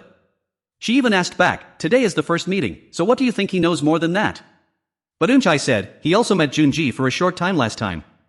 Yun-hee quickly retreated, everyone is different, I'm leaving. She hid her dark expression from her parents. Yun-hee had decided beforehand that she could not tell her mother about her assessment of Director Cha Ji-yun right now. She explained, it's not that I don't trust you, Young-hoon.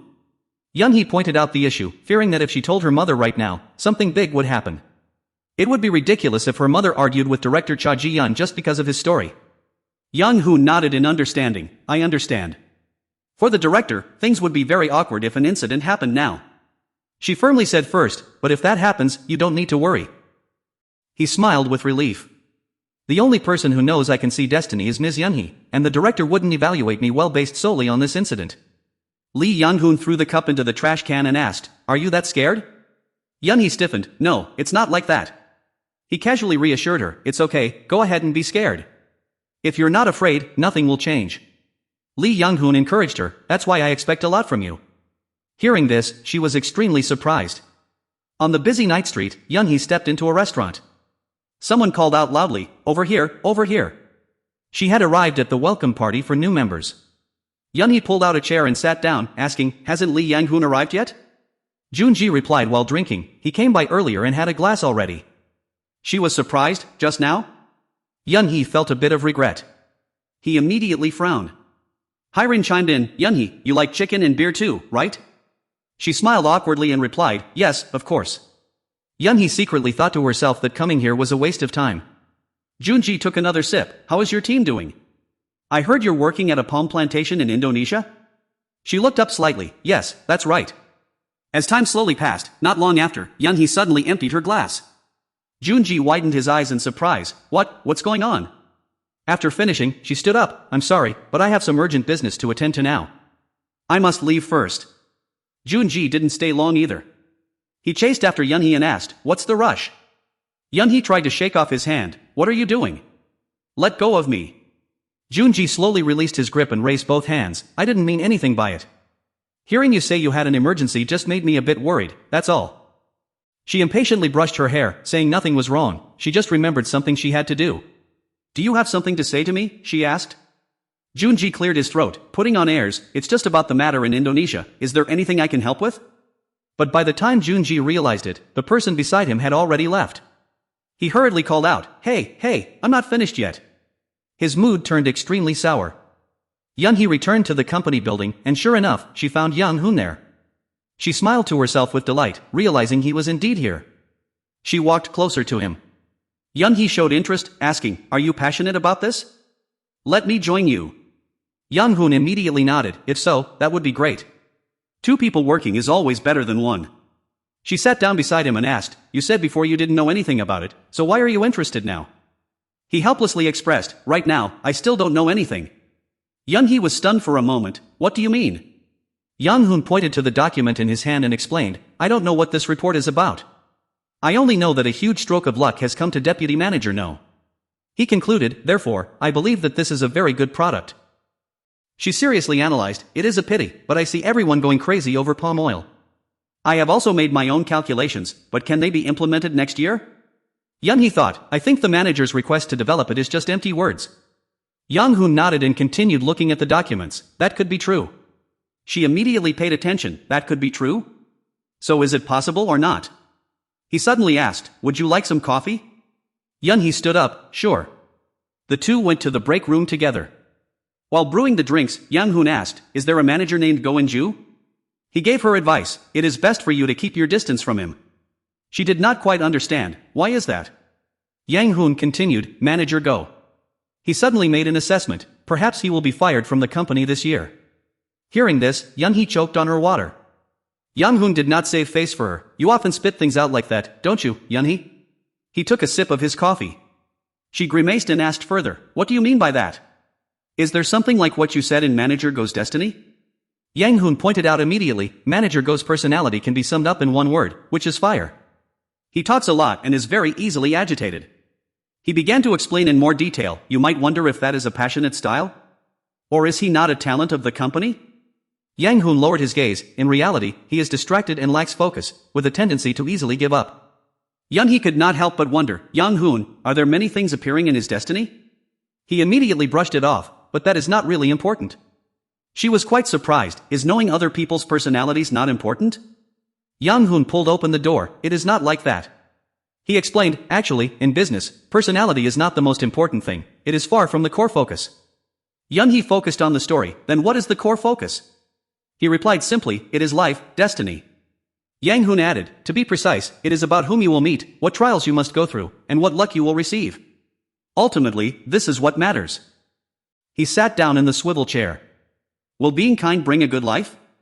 Is being smart all it takes to make a lot of money?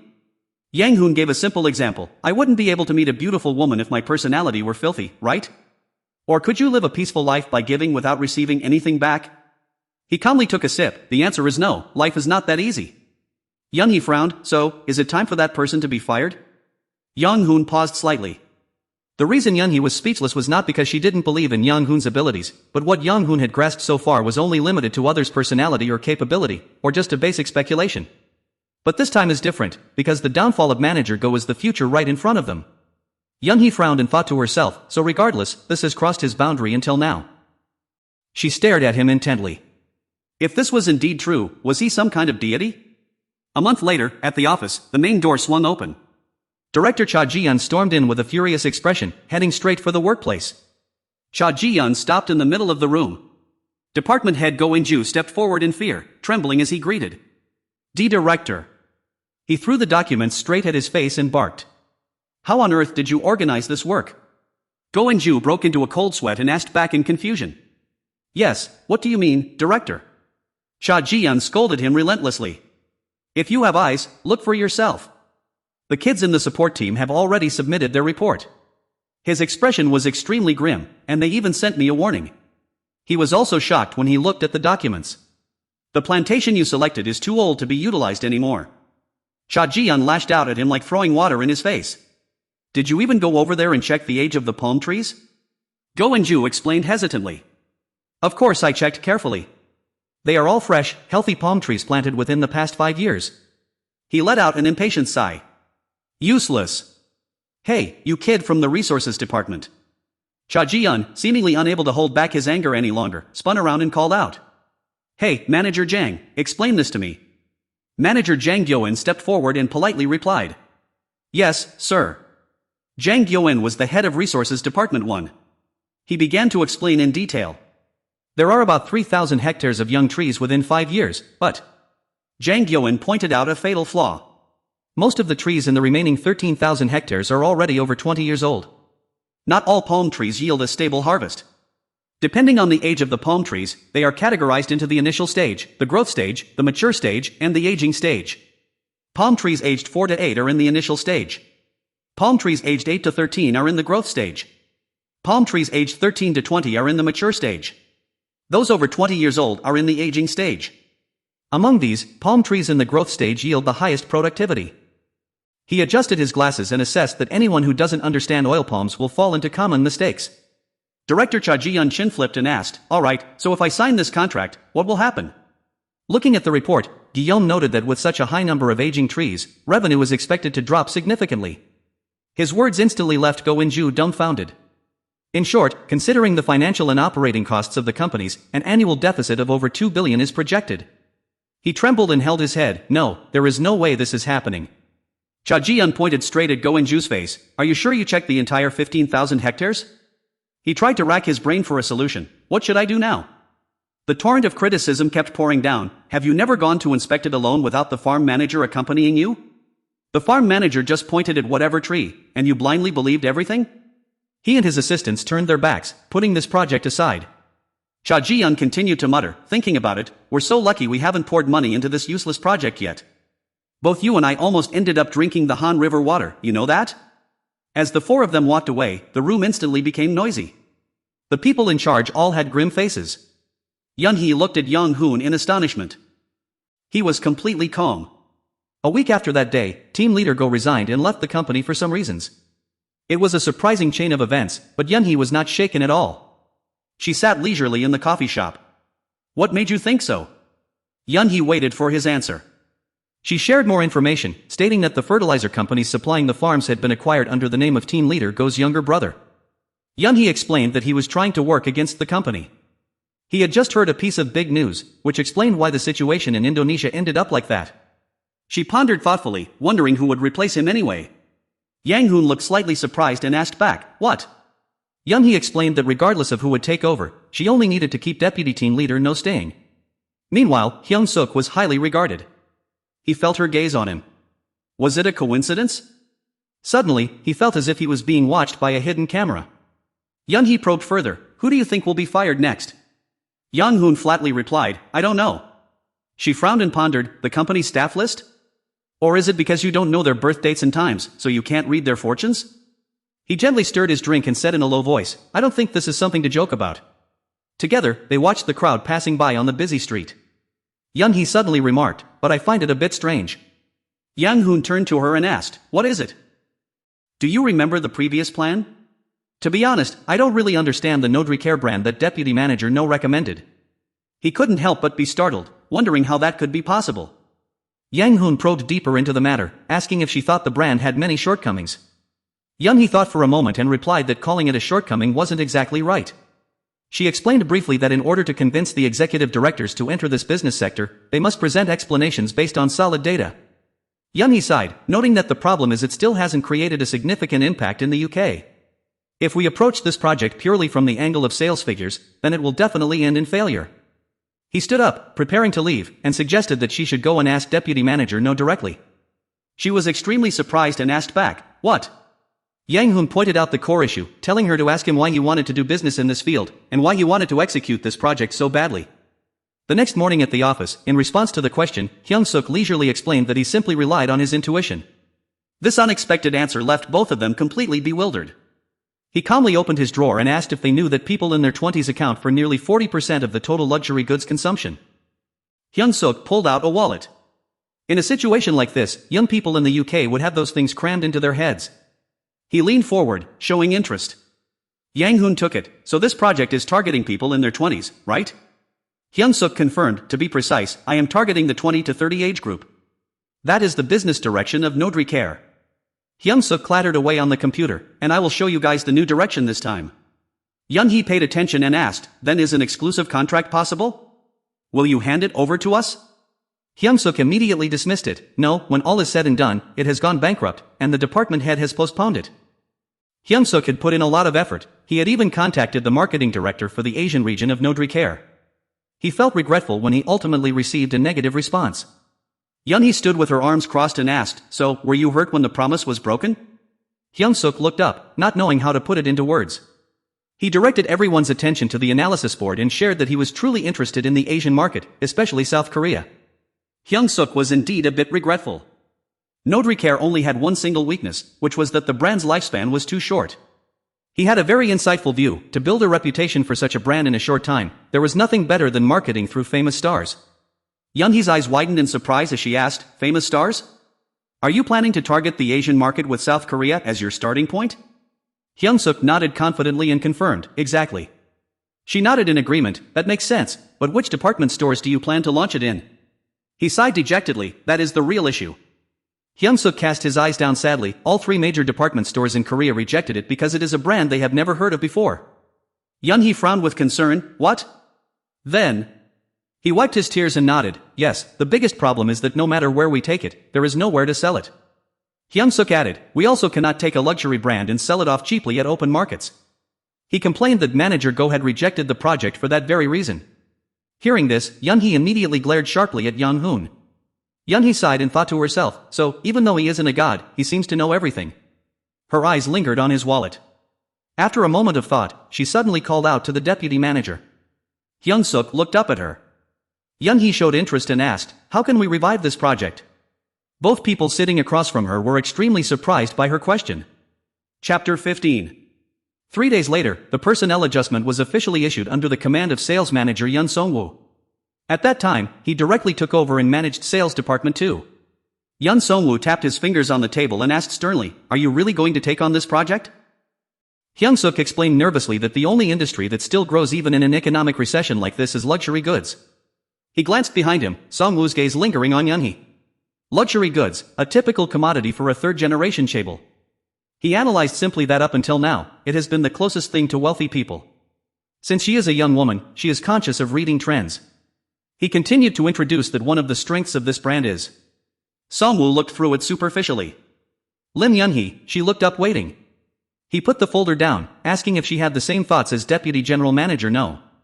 It was Yunhee's turn to step up, saying she thought this was a brand with all the elements to compete. Songwoo weighed the relationships, since she is the chairman's daughter, he couldn't ignore her opinion either. He thought to himself that it didn't mean she was useless. Tapping his pen, Songwoo asked if she saw anything outstanding in this industry. Yunhee asked directly, if not, from his personal perspective, did he think it was a brand worth investing in? Looking straight into his eyes, Yunhee expressed that she wanted to hear his personal perspective just once. He let out a smirk, is that so? Songwoo stood up, well then, let's see. He rearranged the documents on the desk, saying they wouldn't believe him if he said this was a wonderful industry. Songwoo took them with him, adding that from his perspective, it has a massive appeal. Hyung-suk bowed 90 degrees. Yunhee also chimed in, thanking him. She wondered to herself, what is this, he approves of whatever I say. He talked to him, are you sure you can still maintain the profit margin? Hyung-suk was extremely confident, I think I will unconditionally bring in a 30% profit. Yunhee frowned, but what if the profit from this approval doesn't meet expectations? She understood the situation too well, all the burden would then fall on her mother. After that day, Deputy Manager No Hyung-suk and staff member Eun-sun left for London. Yunhee looked outside, wondering what would happen if Deputy Manager No's project failed. Yang Hoon calmly had his meal, why do you have to be so worried? You just need to trust Deputy Manager No. She frowned and pointed out, do you know that the shopping malls demanded a very high discount because it's a luxury brand? He was extremely confident, isn't that just a difficulty one must go through when running a business? Right? Anyway, let's just do it like that. Yunhee looked straight at Yang Hoon, you're surprisingly calm. He muttered to himself, I'm not the type to get scared easily. Yang Hoon awkwardly scratched his temple, why do you have to be in such a rush? Her family's situation is very chaotic because of my grandfather, as he is very proud of my mother, and she is also the only child. Yunhee knows for sure that even if we make just a 1-minute minor mistake, my grandfather will not let it slide. The pressure on Eun-chai's shoulders is immense. My mother must prove that she is a professional businessperson, otherwise, the director position will be transferred to CEO. She suddenly mentioned, I talked to my mother about you. Yunhee shared, I praised you a lot, but I will continue to keep an eye on you for a while longer. She casually remarked, is that so? Evaluating a person in just 1 month is indeed difficult. Suddenly, a voice called out, hey. Her face slightly darkened. Junji smiled amiably and asked, are you not busy? Yunhee grimaced and replied, if the sales department isn't busy, there's a problem. Aren't you busy too? He intentionally struck up a conversation, do you know Director Lee Hyun-jun of Sienwoo Securities Investment? She could only respond, Director Hyun-jun? Yes, I know him. Junji got straight to the point, can you arrange a position for him? Yunhee was surprised, getting a job in our company? He did not hesitate to admit, exactly. She shrugged and confirmed, what, if so, I get it. I will contact him. Junji acted friendly again, thank you, in the end only Yunhee can help me. He raised his eyebrows and changed his gaze. Junji looked over at Lee Young-hoon. He gleefully walked away, I'll also do you a favor in return. Think it over and let me know. She was clearly annoyed, what would I ever need your help with? Yunhee rubbed her chin, pondering, but why is that? Why would our company have anything to do with Shinyun Securities Investment?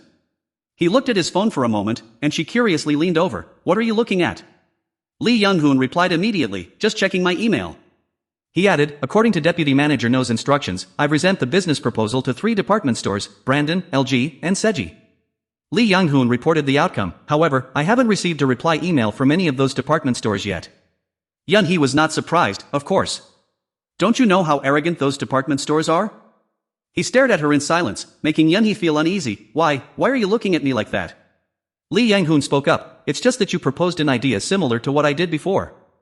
Why don't we use our connections? How do we establish connections with those department stores?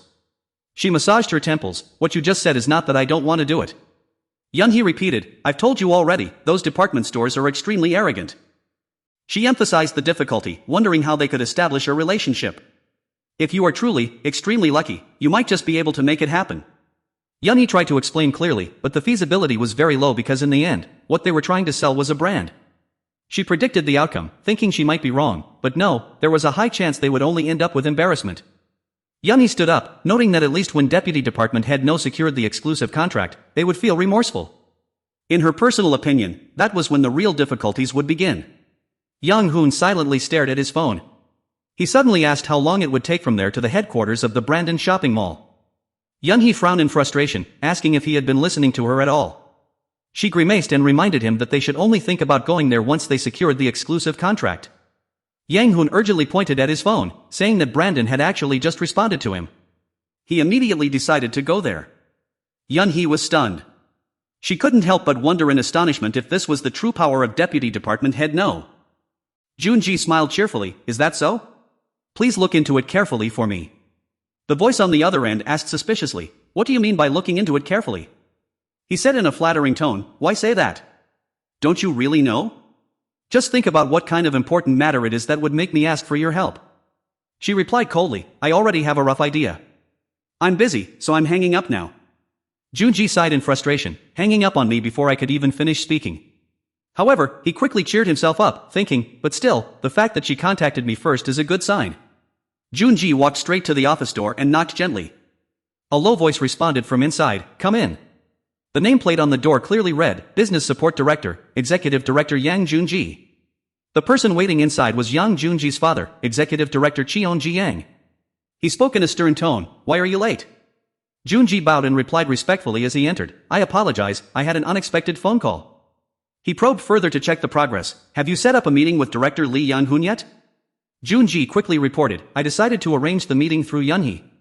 She said since this is a company-wide matter, it won't be an issue."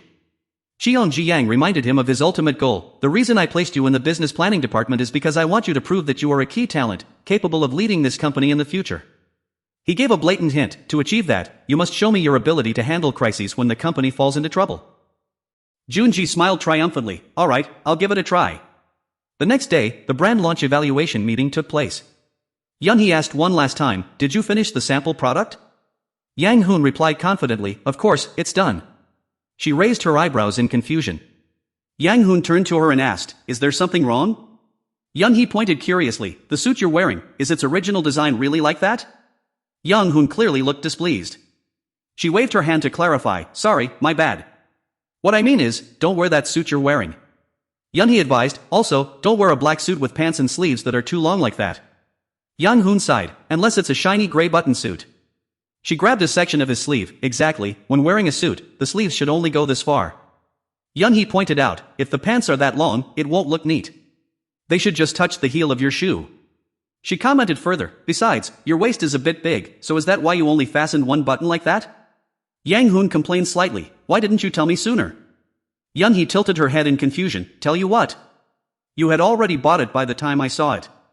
She rotated her wrist and said, "You're a superior now, so you should know a bit about fashion." Yun-hee took the chance to share some knowledge. "The fabric must be stiff, and there should be buttons on the cuffs."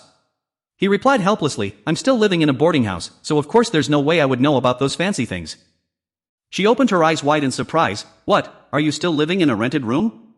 Yun-hee was endlessly curious, "Don't you have any money? Then what about eating, washing clothes, and is there a private bathroom?" Lee Young-hoon was a bit speechless. "I know you have many questions. You've probably overheard some rumors. I heard that my uncle refused to increase your salary.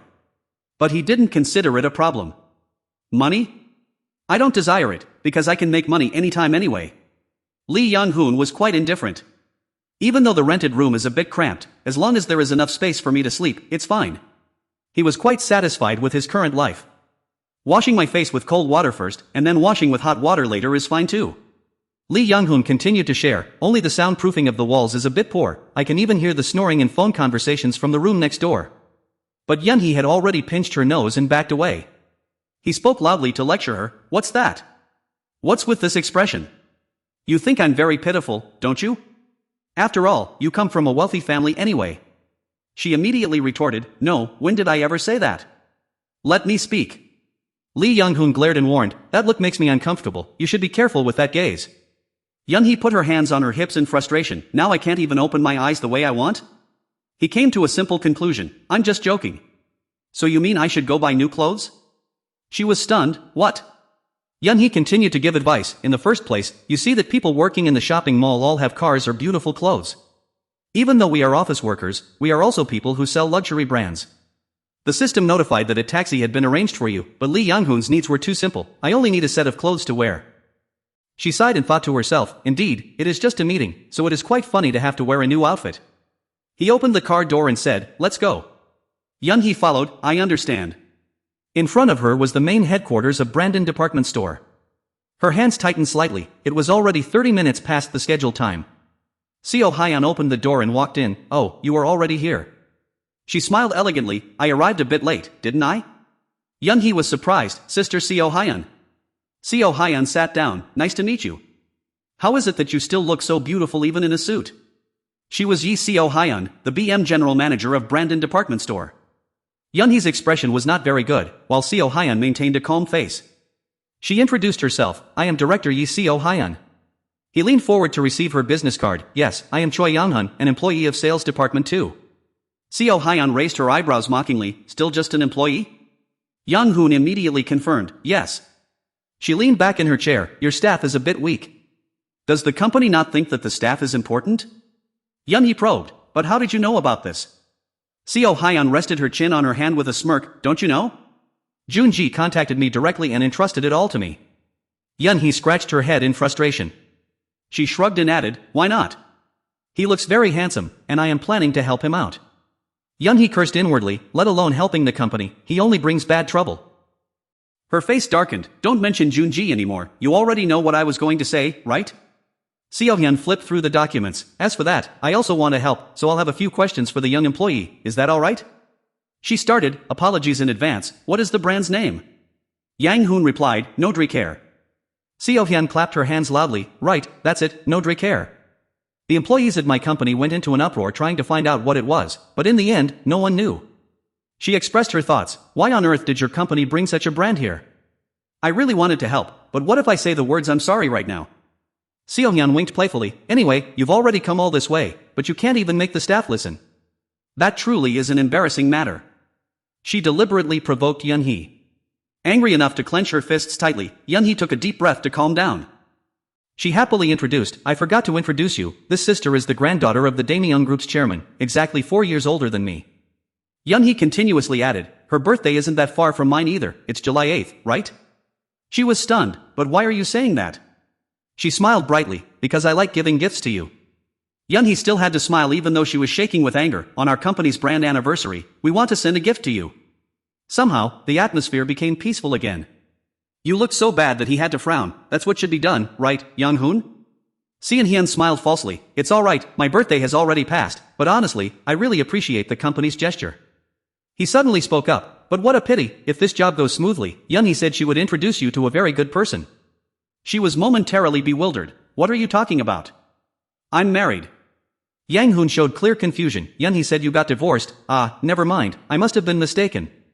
Seon-hyun was instantly stunned, her hands trembling uncontrollably. Young-hee laughed inwardly and immediately grabbed Seon-hyun's hand. "Sister, who else but me can understand what you're keeping in your heart?" She smiled reassuringly. "You must be very tired, right?" But her expression did not improve at all. Sehyun stammered. How do you know?" Young-hee smiled triumphantly. "You only need to know that much. If there's anything, just contact me." She was about to end the meeting. "We should have been pleasant partners walking together. Do you have anything you want to say?" She pulled her hand back in fear. "Does anyone else know about this besides you?" Young-hee completely took the initiative. "No one knows. It's just me." Sehyun's face turned pale with fear. "You are not allowed to tell this to anyone. If I hear about this from anyone, you—" She let out a contemptuous sigh. "You sound just like my older sister." Young-hee continued to threaten. "Since I came here in person to meet you, of course I only want to tell you intense things." With that, she turned around confidently. "I'm leaving now." She panicked. "Young-hee, wait." Sehyun pleaded, holding her back. "A month from now, I will arrange a vacant position on the first floor." She showed concern. "Don't you think the workers will oppose it?" "Fine, I don't want to push people too hard." She pleaded miserably. "Hey, Young-hee." Young-hee coldly brushed Sehyun's hand off. She left decisively. "You've worked hard." A moment later, outside the shopping mall, Young-hee laughed heartily. "That was amazing." "Did you see her shaking like a leaf?" Yang-hoon suddenly asked. "Is that really so amusing to you?" She was a bit surprised. "What?" He gently reminded her, mocking her. "That much is enough. Stop it. This isn't a good habit for you to keep." Young-hee smoothed her hair and calmed down. "I got it." Yang-hoon walked fast ahead, and she quickly caught up to ask, "But looking at her fate, do you think she will get divorced?" He replied, "If I say no, that wouldn't be correct either." Yang-hoon frowned deeply. "But you don't need to know." Young-hee was genuinely surprised. Was he angry? Suddenly he stopped. Yang Hoon couldn't understand. Why did you decline that position earlier? She questioned loudly. No, if it were you, would you accept it? Unexpectedly, he replied, of course I would. Yun-hee held her head again. No, Young Hoon, do you know what she did to me? She listed their old grudges. She made up stories behind my back to make me look bad. Yun-hee asserted, if she had shown me the bare minimum of politeness, I wouldn't have done that. But his face darkened. You must not be in a hurry right now. Her sore spot was touched. What did you say? Yang Hoon didn't hold back either. I understand your resentment and self-esteem, but this is not a personal matter. He bluntly questioned, this is the boss's issue. Why didn't Yun-hee tell me beforehand? Yang Hoon pointed out the fatal mistake. If I had known, I would have comforted the manager and got what we wanted. He pointed directly at Yun-hee. Getting angry like that is no different from crushing our own work. I shouldn't have made that proposal in the first place. Her face flushed and she trembled with embarrassment. Yang Hoon's cold gaze swept over her.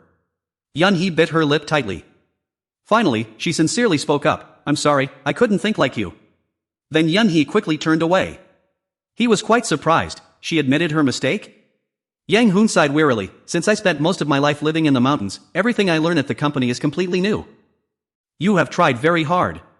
If there is anything I can do to help the company, I will do my best. Yang Hoon spoke directly. I didn't come here with the mindset of reading other people's fortunes just to please you. Yun-hee frowned. I get it, I'm sorry. It was only decided by me a few minutes prior, so that's why. She then spoke in a cheeky tone. So, that's why you got angry, right? He cleared his throat and turned away. I understand. I hope this won't happen again in the future. Yun-hee compared again. I've never even gotten that angry with my own grandfather. Yang Hoon kept walking straight. I don't want to say anything to another family's spoiled daughter. She raised her voice to comment. Yes, don't worry too much. Frankly speaking, Brandon is big, but it is the smallest of the 3 locations. Yun-hee set a clear goal. Anyway, it made me lose face. We just need to be active and focus on business. She confidently patted his shoulder. Trust me, I will try to grasp it somehow. Lee Young-hoon smiled dryly and replied, okay. Yun-hee felt deflated. I've lost a lot of energy since this morning. I'm so hungry. Do you want to eat pasta? She introduced a place. I know a place that sells pasta so delicious you'll faint. He was about to refuse. I already ate noodles this morning. Yun-hee tried to entice him. This is a restaurant that many famous people visit. Lee Yang-hoon showed interest. So, then it must be really delicious, right? She knew the bait was taken. Of course, it's incredibly delicious. The two talked animatedly as they walked. 3 days later, assistant manager No received an exclusive distribution contract with Nodri Care. They quickly set off to negotiate. The problem here was that his store still had not found a source of goods to import. While driving, Yun-hee discussed business. Can you take a look and evaluate the goods? Surely you will find it different from the photos. She responded very professionally. When can I contact you again? Yes, then I will wait. Yun-hee quickly transferred the call. What's up? She reported quickly. There is a store whose contract will expire at the end of this year, but they are still considering whether to renew it. Yun-hee summarized the situation. I spent a lot of time explaining the reason why, but in the end, I couldn't trust the brand. Lee Young-hoon sighed and thought, that is? She was a bit surprised when she went inside. Yun-hee looked around in confusion. Why are there so many people? Hyung-suk and Eun-sung tried to squeeze through. I will make my way through. Wait a moment. She immediately waved to call them. Over here. He approached. Have you two been waiting long? Yun-hee said cheerfully. No, congratulations, assistant manager. Oh, Say-okay scratched his head in frustration. Thank you, but we still haven't found any shopping mall to launch the product in? Yun-hee reported dejectedly, and everyone looked dissatisfied. He loosened his tie. This was indeed a major problem. Suddenly, there was a noisy commotion. Get out of the way, coming through, coming through. Yun-hee couldn't understand what was happening. Who on earth was he traveling with? Oh, Say-okay guessed blindly. I don't know either. I must have been on the same flight as some celebrity. He checked the time beforehand. It would be another hour before the plane carrying the Nodri Care marketing manager landed. Have you two booked the restaurant yet? Lee Young-hoon spoke up. Yes, I booked a table at a Korean restaurant in Gwangwamun. Oh, Say-okay smiled. Then Eun-sung, go to the car first. There's still plenty of time, so take it easy. Suddenly, someone rushed forward at high speed, making Yun-hee scream in panic. No! He was knocked down.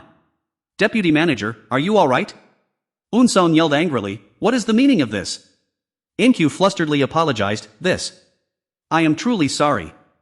Are you alright?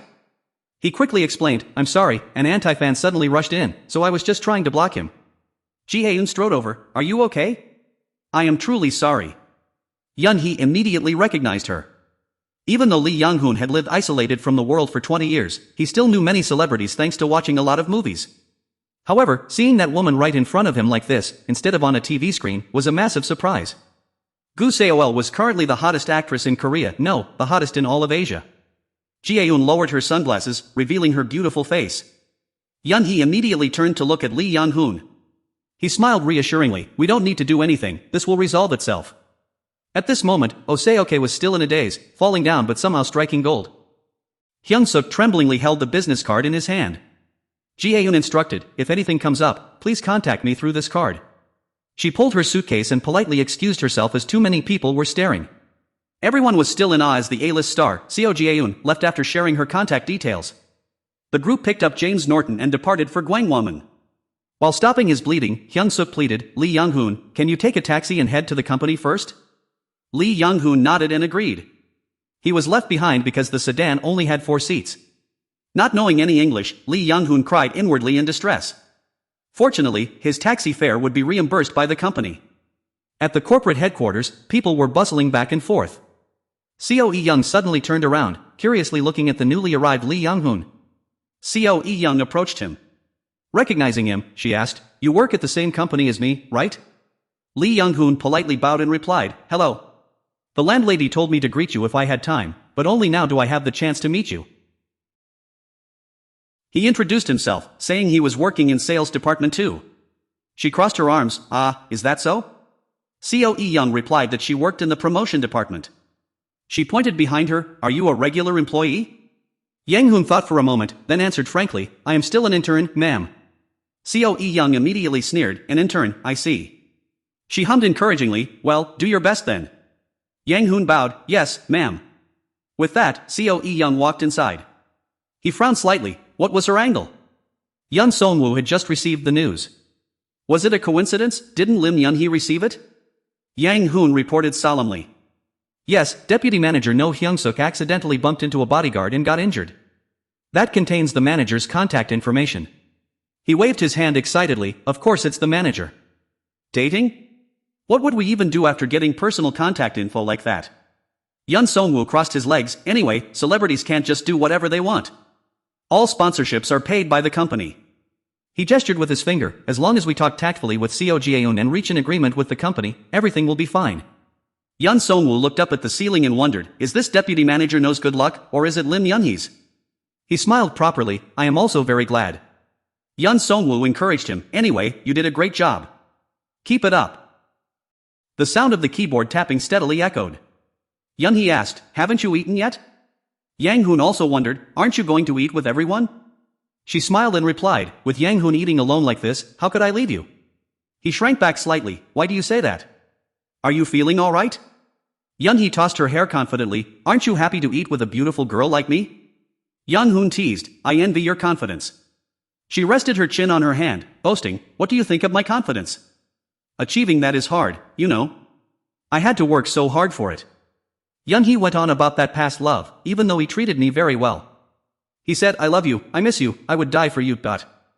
She used to be very tired and said everything he was thinking in his heart. But actually, at that time, even smiling was something I couldn't do as I wished. He stopped his hand to listen, she was smiling brightly when talking about that matter. At first, he must have bothered her a lot. Yun-hee shyly turned her face away, that's right, I think Yang-hoon has felt more comfortable now. Perhaps because it's not my personality, I couldn't hide it, right? Yang-hoon remained silent and did not reply. She spoke up again, wait a minute, earlier when I returned to the office, I called Seo Ji-eun's manager. Yun-hee proudly bragged, I told Ji-eun that our company wants to sponsor her, didn't I do well? She directed her eyes toward the brand new equipment, I feel like Deputy Manager No is indeed very lucky. Yun-hee recounted, when I saw Deputy Manager No collide with Ji-eun's bodyguard, I thought he was going to faint. He nodded in agreement, me too. Yang-hoon took the initiative to speak, anyway, I've worked hard, I'm going to eat now, want to come along? She tilted her head closer, but suddenly I have something to ask. He startled and backed away, do you know that you talk a lot? Yun-hee sighed, you don't talk to anyone, so are you trying to pick a fight with me? She suddenly asked, do you know when your luck will come? Yang-hoon seriously replied, how should I put it, I don't want to look at my own fate. Yun-hee was a bit puzzled, why is that? Wouldn't it be better if you knew your own destiny? She accidentally brought up some old memories. Don't mention this anymore, there are things I don't want to talk about. He quickly changed the subject. There's a really good soy sauce crab place nearby. Yunhee asked curiously, is there nothing else? Yang Hoon casually replied, if you don't like it, just stay here. She decided, let's go then. The two of them moved quickly. They started lining up. Yang Hoon sighed, the queue is so long. Suddenly, they overheard people gossiping nearby. To get in here while living in a civil service exam boarding house, he must be really capable.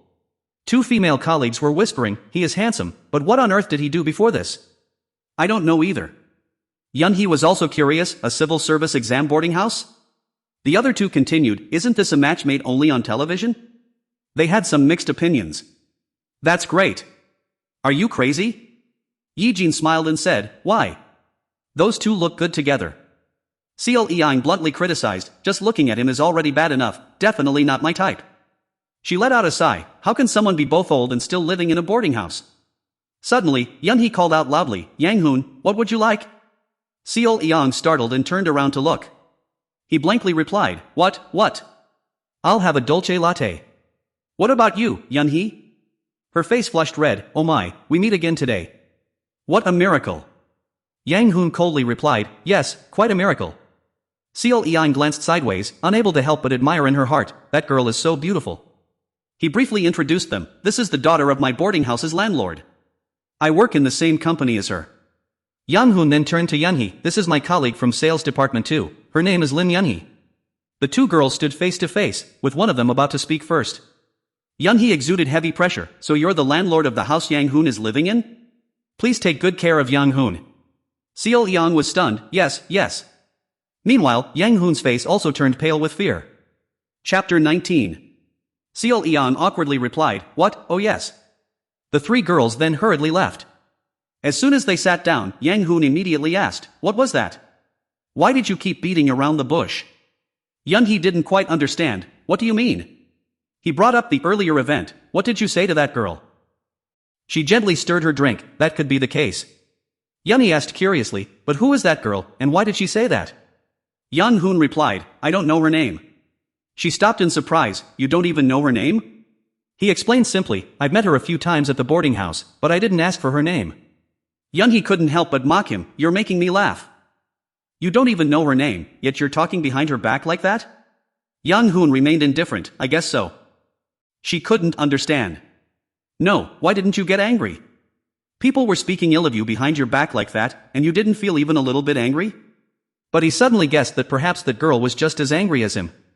Yang Hoon began to explain that to get this position in the company, she must have tried very hard. He knew she had also put in a lot of effort and gone through many hardships. Yang Hoon tried to look at it from Seo Young's perspective. Suddenly, some unknown newcomer easily took the position she desperately wanted, so she must have been extremely furious. Yunhee made a wild guess, asking if his luck was because he often cleaned up temples. He burst out laughing, saying that was only in the game. He asked if she knew Suma and Wahoo, saying they were very interesting. She rested her chin on her hand and remarked that he was a bodhisattva.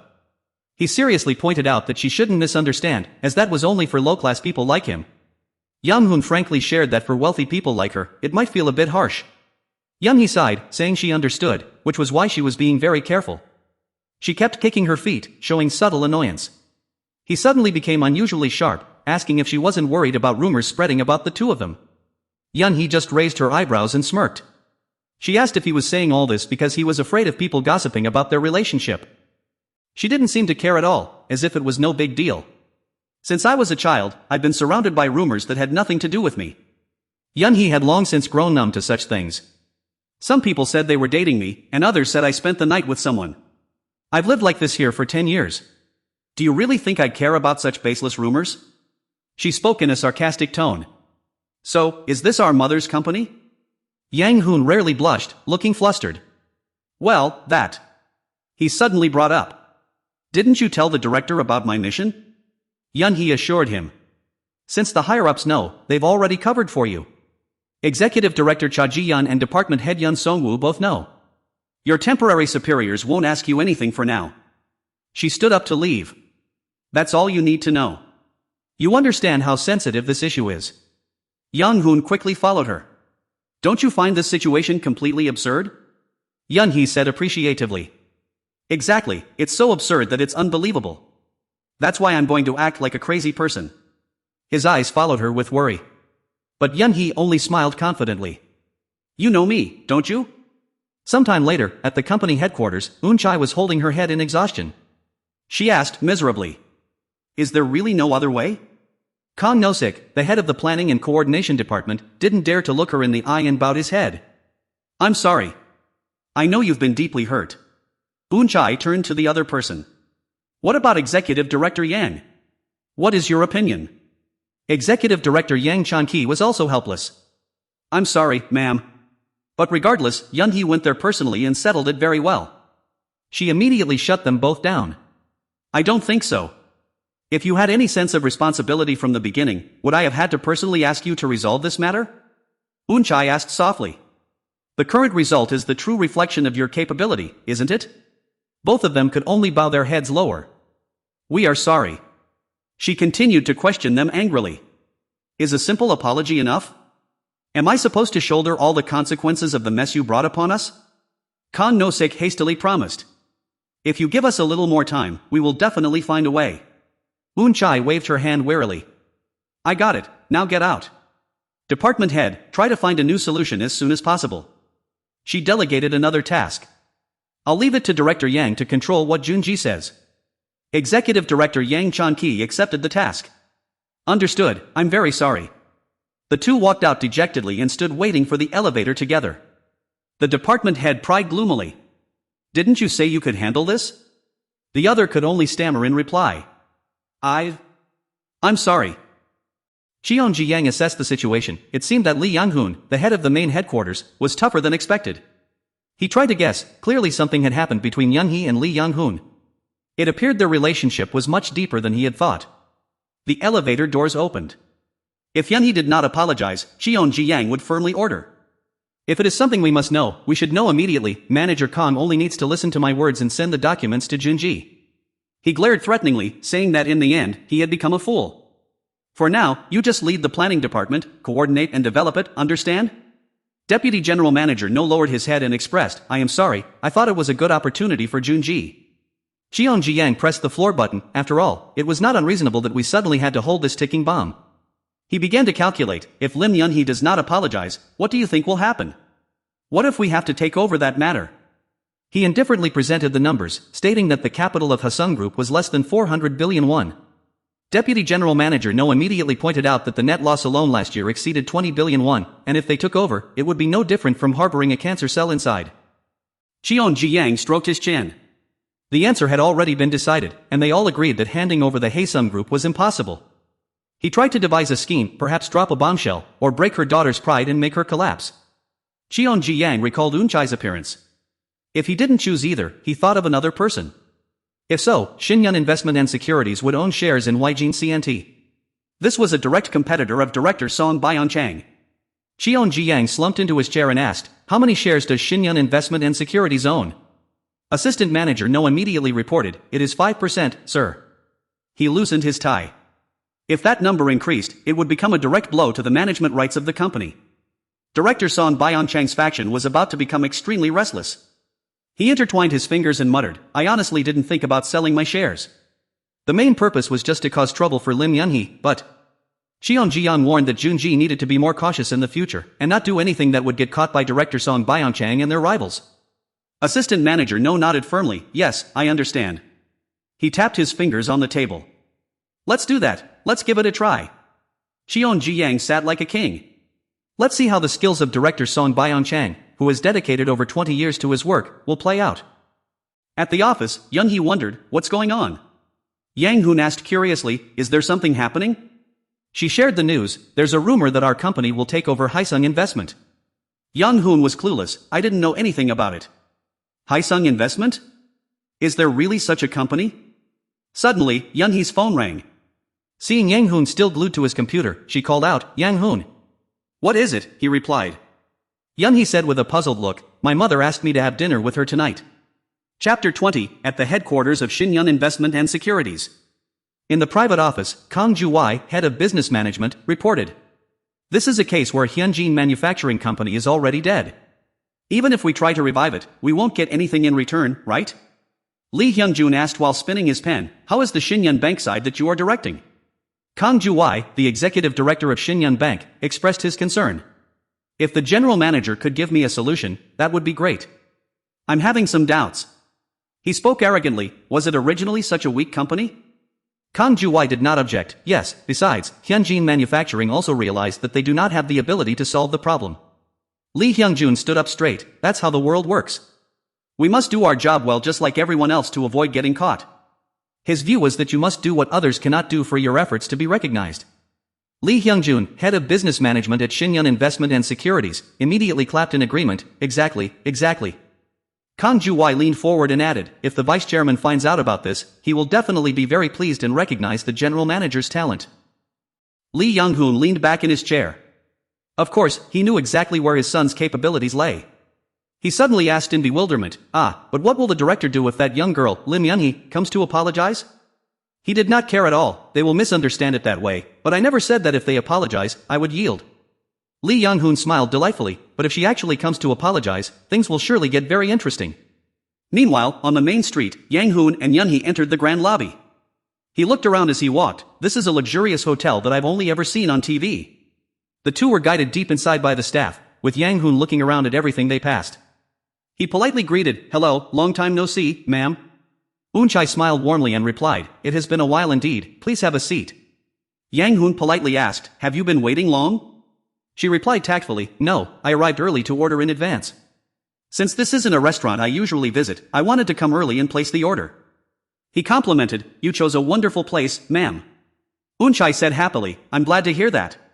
But then she turned to Yunhee and asked, but why did you come along too? She grimaced, unwilling to accept it. Can't I come? Are you avoiding me, mother? She smiled gently. All right, if you plan to ask anything, it is best to ask now. Eun-chai praised her. Are you managing Nodri Care well? Is it Cogaeun? Are you sure you caught him? Yunhee reported briefly.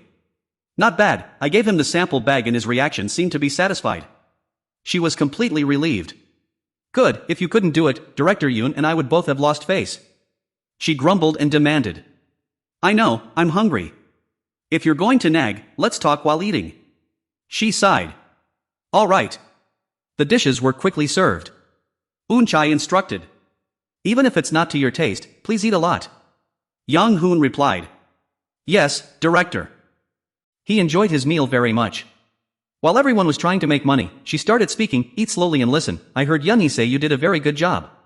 Eun-chai raised her glass and continued, honestly I didn't expect you to perform so well. I'm very glad to know you did better than I thought, except for the language issue. Yang-hoon humbly replied, you're overpraising me. Her face remained unchanged as she said, inviting you out today is because I have many things to say, but saying it out loud is a bit embarrassing. He was slightly surprised and asked, with me? Yang-hoon then turned to probe her. He thought to himself, is she talking about my ability to see fate? With this expression, it's definitely not that. Eun-chai continued, alright, I heard you have experience in debt collection when working with my brother. He followed up her words, at that time, I gave the debtors a way to pay off all that money. Yang-hoon shrugged helplessly, of course, I also gave up on those who seemed to have no ability to pay. She lowered her gaze slightly, Eun-chai toyed with the rim of her glass and continued. My brother said that you are not just a good debt collector. Previously, the debtor knelt down and begged, please, even if you kill me, I don't have any money, but then she became extremely cooperative, actively asking to check all of her debts. Eun-chai pointed out, when doing things like that, initially there will be a lot of conflicts and many arguments. But you have never had trouble with any debtor, right? He proudly confirmed, that is correct. Hearing this, Yunhee jumped in and asked, Mom, are you trying to persuade Yang-hoon to recall all the loans? Eun-chai replied displeasedly, no, I am talking, why are you interrupting like that? Being scolded by her mother, she sulked and said, I understand. While Yunhee silently ate her meal, she continued, if we could retrieve the loan money, I would be much more relieved. But that is not actually what I want to say. Eun-chai directed the conversation to a deeper matter, what I want to talk about is changing everyone's minds. Yang-hoon still did not fully understand, exactly what is happening, ma'am? She slowly mentioned, his name is Lee Hyungjun, the general manager of Shinyun Investment and Securities. Yunhee suddenly remembered, oh, not long ago, Junji. Eun-chai explained further, that friend suggested we take over Haesum Group. Putting aside minor details, we have no intention of doing so. Yang-hoon still could not grasp the main point, can't we just decline to take it over? She pointed out the core issue. The problem is that Shin-yun owns 5% of Hyunjin's shares. Eun-chae added anxiously, if we do not take over Hae-sung, they threaten to transfer our shares elsewhere. Yang Hoon finally realized, so you mean? He asked with some concern, do you want me to tell him to give up on taking over the company? Won't there be any future consequences? She assured him, exactly. Yang Hoon looked straight at her and asked, are you telling me this because you think I am capable of doing it? Eun-chae sighed softly, that is what I mean, but even the legal department has failed to persuade him. She understood the nature of the issue well. This matter cannot be settled or persuaded based on the law. He raised another question, what reason does this man named Lee Hyun-jun have to go this far? Eun-chae did not answer directly, but glared at her daughter and said, as for the reason, you should ask Yun-hee privately to find out. Hearing this, Yang Hoon glanced at the girl sitting next to him.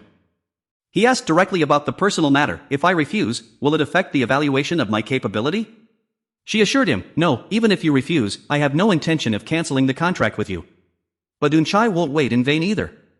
I heard Yun-hee say you can do much better than I thought, so if you help me this time, I will definitely reward you handsomely. She promised, if you need money, I will reward you with money. If you want to become a permanent employee, I will hire you. To Yang Hoon, being rewarded with money didn't mean much. Money was something he could earn himself at any time, as he did not want to depend on money. He was not a very greedy person, but becoming a permanent employee of a major conglomerate was an entirely different story. That was the certification of success in a normal life that Yang Hoon had always dreamed of. He made his decision. Very well, if there are no changes or additions, since Yang Hoon has accepted, I have no reason to refuse. Eun-chae cheerfully instructed, when you meet Lee Hyun-jun, you just need to say you are an employee of the secretary's office. She reminded him, just remember one thing, if it seems difficult to get the money back, you can just leave. Eun-chae assured, even if you don't succeed, I won't blame you. He smiled bitterly, do you mean I shouldn't make him angry? The silence was the clearest answer. She pulled back her chair and stood up, I will leave the rest for Yun-hee to explain. Yang Hoon was surprised, are you leaving already? With only two of them left in the room, he stood up to see her off, then please get home safely. Eun-chae waved her hand, alright, you have worked hard. After spending some more time at the restaurant, the two stepped outside to continue their conversation. Yun-hee recalled an event that had taken place at the Elton Hotel near the end of the previous year. Yang Hoon listened with great attention. She explained that an annual year-end gathering is traditionally held at a hotel. It was during that occasion that her unfortunate relationship first began, when she met General Manager Lee Yang-hoon. He's about 5 years older than I am, which felt like a noticeable age difference, she said. He was very attractive and carried himself with remarkable courtesy. Before long, he told me he was interested in getting to know me better and hoped we could start dating. I had thought about it for a very long time, but then I decided to meet him first. After meeting like that a few times, at the beginning of the year, I went to a party with some friends. Yang Hoon, sounding a bit judgmental, said, you go to parties way too much. Yun-hee grumbled, it was called a party, but it was simply a gathering. Since there were light snacks and wine, it counts as a party. Yang Hoon rested his chin on his hand and sighed, keep talking. She clicked her tongue in distaste. My friends were there, and Lee Hyun-jun also came along with his friends. Yun-hee fidgeted with the hem of her shirt. I accidentally saw him sneakily staring at another girl. She added, clearly unhappy, it wasn't just a glance, he kept looking continuously.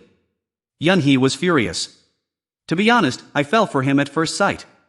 I didn't deserve to be treated that way.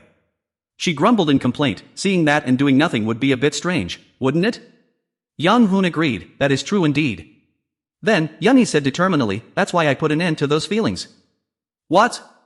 Yang Hoon widened his eyes. Is there no middle part to this story? She was about to skip it, but then said, of course there is. He was so shameless that he went over to flirt with a female employee. Yun-hee, extremely displeased, continued, I had only just walked over and said a few harsh words when he cried out that there was a misunderstanding, claiming I saw it wrong and was talking nonsense. Yang Hoon, curious for details, asked, harsh words? Did you yell at him? It was much simpler than that, she replied. I slapped him. Yang Hoon stood right up. Okay, anyway, I understand now. That's the end of the story, right? Yun-hee, surprised, asked, what? Are you leaving already? Yang Hoon replied quickly, is there anything else? She was dazed for a moment. No, don't you have any other questions? He checked the time. It's late. I need to get some rest, too. Yang Hoon requested, just bring the documents to the company tomorrow. Yun-hee suddenly remembered, what documents? Do you mean Lee Hyun-jun's birth date? You only need that, right? He confirmed one last time, are you sure you can bring this? What kind of company is Haesung Group? Why did it fall into the hands of Shinyun Investment and Securities? She was curious, what next? Yang Hoon emphasized, most importantly, bring the destiny of the owner of Haesung Group, otherwise it won't work. After saying that, he turned and left, leaving Young-hee standing there in a daze. Later, at the villa, she took off her shoes and entered the house. I'm back. Eun-chai was still waiting at the door. Are you back? Young-hee couldn't understand. Why did you assign that job to him? You should have given it to the legal team or a law firm, shouldn't you? She was also helpless. I told you, it couldn't be resolved. Eun-chai reproached, and everything that is happening is all because of you. She raised her glass and said, don't you know that if a narrow-minded man gets angry and uses a woman, that's quite despicable? She frowned anxiously. By the way, will Yang Hoon be able to solve this? Eun-chai got straight to the point. Then do you want to marry him? She pointed at her beloved daughter. Since I see you are also petty, it would be strange if you two got married and didn't get along. Oh, did you say he was stalking a female employee at that time? Eun-chai said immediately, if I'm not mistaken, it's highly possible he changes 3 or 4 girls in a single year. Young-hee clenched her fists. That is not what I was trying to say. I haven't said anything yet. How could someone who only lived in the mountains and has absolutely no knowledge convince Lee Young-hoon? She was slightly surprised. When that guy was working for your uncle, didn't you notice anything strange? Eun-chai mentioned, I will try to grab any opportunity, even if it's just a straw. I thought about letting him go if he said this was too difficult. She observed very closely. Do you see? Throughout the entire conversation, he didn't show even a bit of confusion. Eun-chai confirmed, not even for a brief moment. She took a sip of her wine. Are you still wondering why I'm doing this? Aren't you curious? Young-hee waited. What do you plan to do? Eun-chai smiled schemingly. I just have to raise funds or do whatever it takes, as long as I can keep the company. The next day, Yang Hoon was flipping through documents. A bonus? I've already said, I don't care about bonuses. She was quite surprised. Why is that? He leisurely pointed out, if I set my mind to it, I could earn much more than this. If I only thought about money, I wouldn't have joined such a big company. Young-hee was surprised. Don't you already know the future? Young Hoon frowned and did not reply. She naturally and comfortably closed the distance. What are you planning to do? He raised his eyebrows and gave advice. What do you mean, what to do? You should go and tell her not to stress over the company anymore, and just live her own life. Lee Young-hoon decisively pushed Young-hee back to her place. Are you ready? She grimaced and muttered, no, why did you push me like that? You're hurting my feelings. He coldly reached out his hand. Give me the debtor's information. Young-hee suggested, should we go to the meeting room instead of talking here? Lee Yang-hoon agreed, let's do that. She closed the door. First, you should look over the documents instead of having me explain from start to finish. Young-hee remarked, it's better if you look it over once, then I will explain it again. That way, it'll be easier to understand. Lee Young-hoon began opening the documents. Alright. Haesung Group is a construction company, focusing on 3 main areas, civil engineering, architecture, and plants. They build private apartments, construct roads, ports, and railways ordered by government agencies. The construction capability evaluation value is 700 billion won, ranking 39th among domestic contractors. He asked curiously, why did this fall into the hands of Shinyun Investment and Securities? She explained in detail. To be precise, it's not Shinyun Investment and Securities, but Shinyun Bank. Young-hee added that in 2015, when Haesung Group failed to sell housing units, it fell into a collective strike due to declining performance. She pointed out the situation. At that time, the creditor bank was Shinyun Bank and the leader of that strike, and so far there has been no improvement in performance. Young Hoon understood. Since the lending company went bankrupt, there was no choice but to bear all the responsibility. They intended to nurture and then dissolve it, but in the end, it was like a greedy hippo taking bribes. He was furious and muttered, damn it. Resting his chin on his hand, he asked wearily, so they are trying to push it onto our company? Young-hee brought up a figure. The proposed acquisition amount was 350 billion won. She simply asserted that selling a company with no future at such a price would greatly elevate Lee Hyung-jun's status. Young-hee lowered her eyes slightly and murmured, actually, I don't think he is doing this just out of resentment towards me. He listened with a gossiping attitude and asked, so in the end, is it really just for revenge? She replied purely based on her intuition, I think so. Moreover, I don't even feel that he has any feelings for me. Yang Hoon asked innocently, I have one thing I'm very curious about. If you get involved in love, would you even realize it? He rarely teased her. This man has completely fallen for me, and if it's not me, he will die. So, what do those words mean? Young-hee's face darkened. Are you teasing me?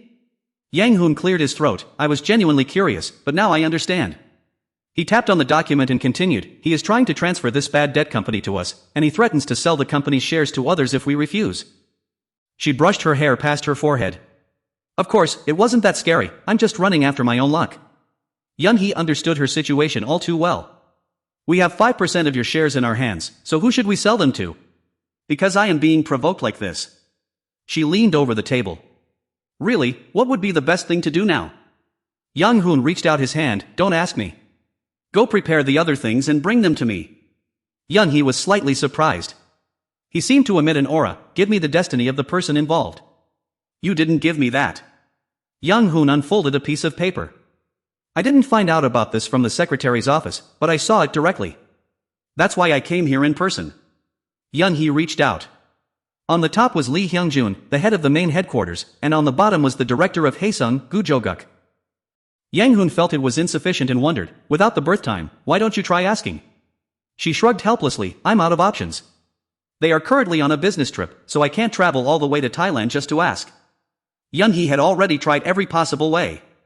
She sighed, if that family frequently visited fortune tellers, it would be easy to find out. But I don't think they usually do such things. Young-hoon felt frustrated, as it was tough not being able to read this person's destiny. He tilted his head inquisitively, then what is the plan from now on? However, she immediately pulled out her phone. Coincidentally, there was a wedding for General Manager Lee Hyung-jun's cousin this coming Saturday. Young-hoon realized, so this must be a wedding for the third generation Chaebol, right? Surely all the business figures will attend. Young-hee confirmed, that's right. Since this is the wedding of the granddaughter of the Shinyun Financial Group's chairman, many business tycoons will gather there. He then requested, go there and meet them. You need to know what kind of people your opponents are to make a plan. Yang-hoon added, also, please prepare some information about Lee Hyung-jun's family for me, everything from grandparents to parents. She asked further, I understand, but do we really need to know the destiny of Mr. Juguk's company president? Is the goal to persuade Lee Hyung-jun? He explained simply, I don't know much yet, so I still have a lot to learn. Just looking at the papers, I can't tell whether this company has ceased operations or not. Young-hee questioned, what if his destiny says he won't go bankrupt? Young-hoon shrugged, then things would be different, wouldn't they? It carries a lot of meaning. Young-hee's emotions felt momentarily chaotic. The next morning at the company, a brilliant red supercar pulled up right in front of Young-hoon.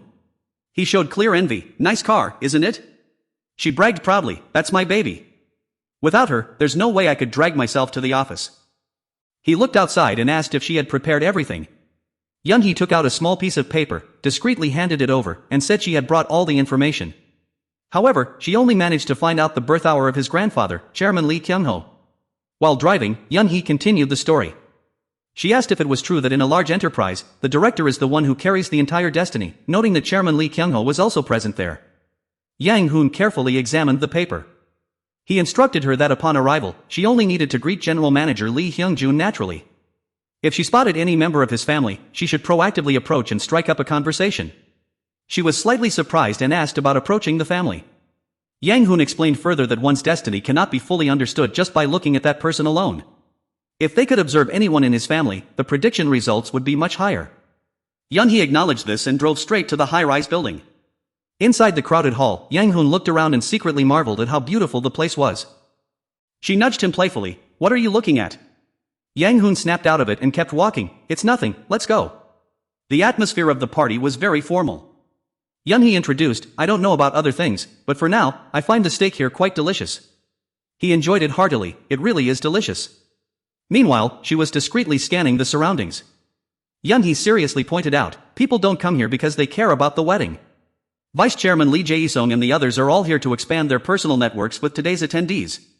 She glanced around discreetly, perhaps everyone had a different purpose. Yang-hoon understood, like us? Young-hee smiled darkly, exactly, and some will come here with the same purpose as ours. Sure enough, Lee Hyung-jun arrived, you're here, it's been a while. He struck up a conversation with a smile, let's see how long it's been since we last met. She replied coldly, has it been 4 months? I apologize for what happened then, I was a bit excited so I behaved without thinking. Lee Hyung-jun rubbed his left cheek, that handprint stung on my face for 3 whole days back then. He naturally pulled out a chair, may I sit here? But this person. Yang-hoon stood up to shake hands, hello, I am Choi Yang-hun, working in the secretariat of the Hyunjin Group. Lee Yang-hoon did not smile in response. Young-hee spoke up and asked, aren't you going to shake hands? He had no choice but to comply, no, I'm just a bit flustered. Lee Yang-hoon behaved pretentiously, why is your secretary here? Aren't you being too careless? Do you really think a private conversation can resolve our complicated issues? Yunhee's expression turned extremely sour. Otherwise, should we speak publicly to resolve this? I can't grasp your main point. What exactly is it? His smile also faded slightly. Would that be alright then? Lee Young-hoon adjusted his sleeves. But don't you know that talking openly like this is very difficult? I think our conversation has been ruined. She did not pay any attention. Why is that? Do not bring up our story. Lim Yunhee widened her eyes in surprise. Jae-sung suddenly appeared and asked, "Why are you talking to such a beautiful lady?" He gasped in surprise. Wow. He smiled warmly at her. Have we met somewhere before?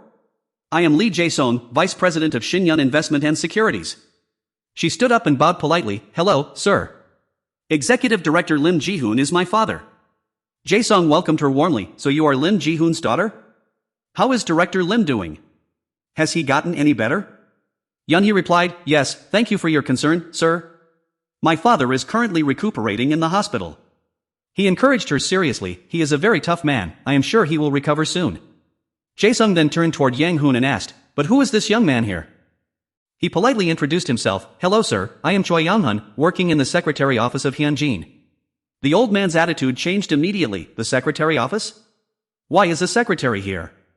She stepped forward to explain. Department manager Lee Hyung-jun asked him about his intention to take over Haesung Group, so we were just discussing that. Jae-seung's eyes looked at Young-hoon with some wariness. He left immediately. It seems I am interrupting your business conversation. Please carry on. He thought to himself gloomily. Young-hee sat down. The vice president probably doesn't know, right? Lee Hyung-jun remained indifferent. Is that important? I already said I'm not accepting it. She grumbled in frustration. Then you shouldn't have threatened us with our shares, should you? He sneered. I have never threatened anyone. Young-hee looked over at him, who was looking down, when suddenly Yang-hoon snapped his head up. Lee Hyung-jun showed impatience. You came here to work, didn't you? He replied seriously, "I'm sorry, I was thinking about something else." He pointed angrily. What is this? Is that how he works? She just casually shrugged her shoulders. Young-hee spoke up. Our condition is very simple. Transfer the shares of Hyunjin Group to us. If so, I will consider taking over Haesung Group. Lee Hyung-jun furrowed his brow tightly. What? You will consider taking over? Aren't you misunderstanding something? He slammed his hand on the table with a thud. If you don't want to buy, we don't need to sell either. Yang-hoon shook his head in rejection. It's not like that. Once you start participating, General Manager, you must hand over your shares to us. Lee Hyung-jun was still furious. Why? Yang-hoon offered a deal. Doing so will help you maintain your position as General Manager. He was about to lose his temper. What the hell are you talking about? It's just because you don't know who I am. Yang-hoon began to praise him. The General Manager is very different from the Vice Chairman, tall and very handsome. He suddenly changed to a slightly strange topic. I guess your mother must also be quite a beauty, otherwise. Lee Hyung-jun's expression changed instantly as Yang-hoon questioned whether there was another reason. He began to tremble. Yang-hoon immediately skipped to the transaction step. The current market price is 15,500 won. If you wish to decline, please let us know in advance. He handed over the task. If you accept the terms we proposed, please tell Ms. Yunhee here. We will purchase at the appropriate time through an audit by the finance team. I am following the proper procedure. Do you have any questions? Lee Hyung-jun fell silent. No. He stood up to leave first, then we shall take our leave. Please send my blessings to the bride and groom. From beginning to end, Yang-hoon's expression did not change at all. I am speaking with absolute sincerity. A moment later, they were at the elevator.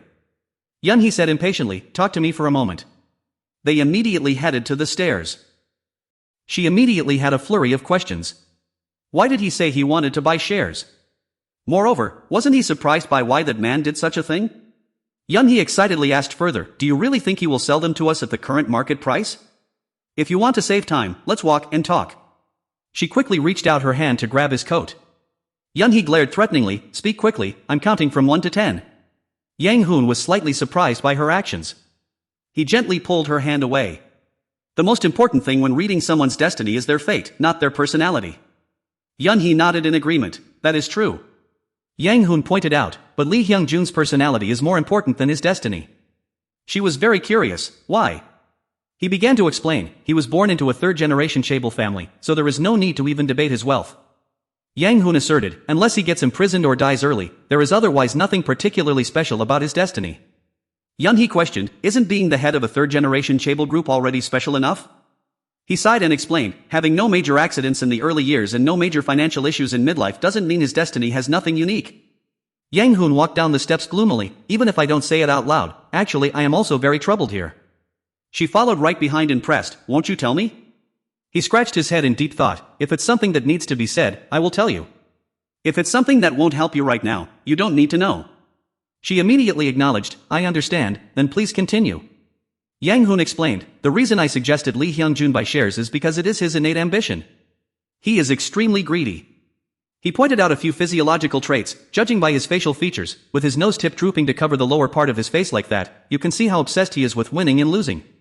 Yang Hoon remarked, if he is unsatisfied, he will bite and cling to the other person to the very end. Looked at another way, it is a very cruel trait. Yun-hee fell silent with worry, is he really that kind of person? He gently reminded her, terrifying, isn't it? You just slapped the cheek of someone like that. She calmly listened, so what? Yang Hoon shrugged, what did I want in buying shares? Because you can only cut ties with him by buying shares, this time intent is more important than destiny. Yun-hee crossed her arms and continued, you have a point. So, the most important thing, what did you say to him before that? He was slightly surprised, didn't you realize it yourself? She asserted, I want to hear it from your own mouth. Yang Hoon looked serious, before I tell you, let me give you a definitive answer. Yun-hee was surprised, what is it? He made a very simple request, promise me that you will never open your mouth before I finish speaking. She quickly agreed, I promise. Yun-hee asked while driving, promising is not a problem, but don't I need to explain the work process when my mother asks? Lee Young-hoon immediately offered a solution, don't explain, isn't the result more important? He pointed out the key point, transferring the shares to us is a matter decided by the superiors, if they say they do not accept, shouldn't we be grateful? So do you have to explain how you did it, right? Just say you don't know, leave everything to me. She still held her head in dilemma, so what if my mother finds out? Lee Young-hoon assured, we will get through it, if you continue to ask me to do what I don't want, I will leave the company. The car suddenly braked hard, Yun-hee yelled at him, how can you say leaving the company so easily like that? Lee Young-hoon, who was scared to death, yelled back immediately, so do I have to say being fired by the company to satisfy you? She offered reassurance, recently the world is changing, so the company will not easily fire employees. He didn't believe it, I am still an intern, not an official employee. Yun-hee was skeptical, are you really leaving? Lee Young-hoon was indifferent, it's up to you. She scolded, are you blaming me? He just made a simple request, anyway you promised, so don't promise anything else. Yun-hee stepped on the gas to continue, I know, go on.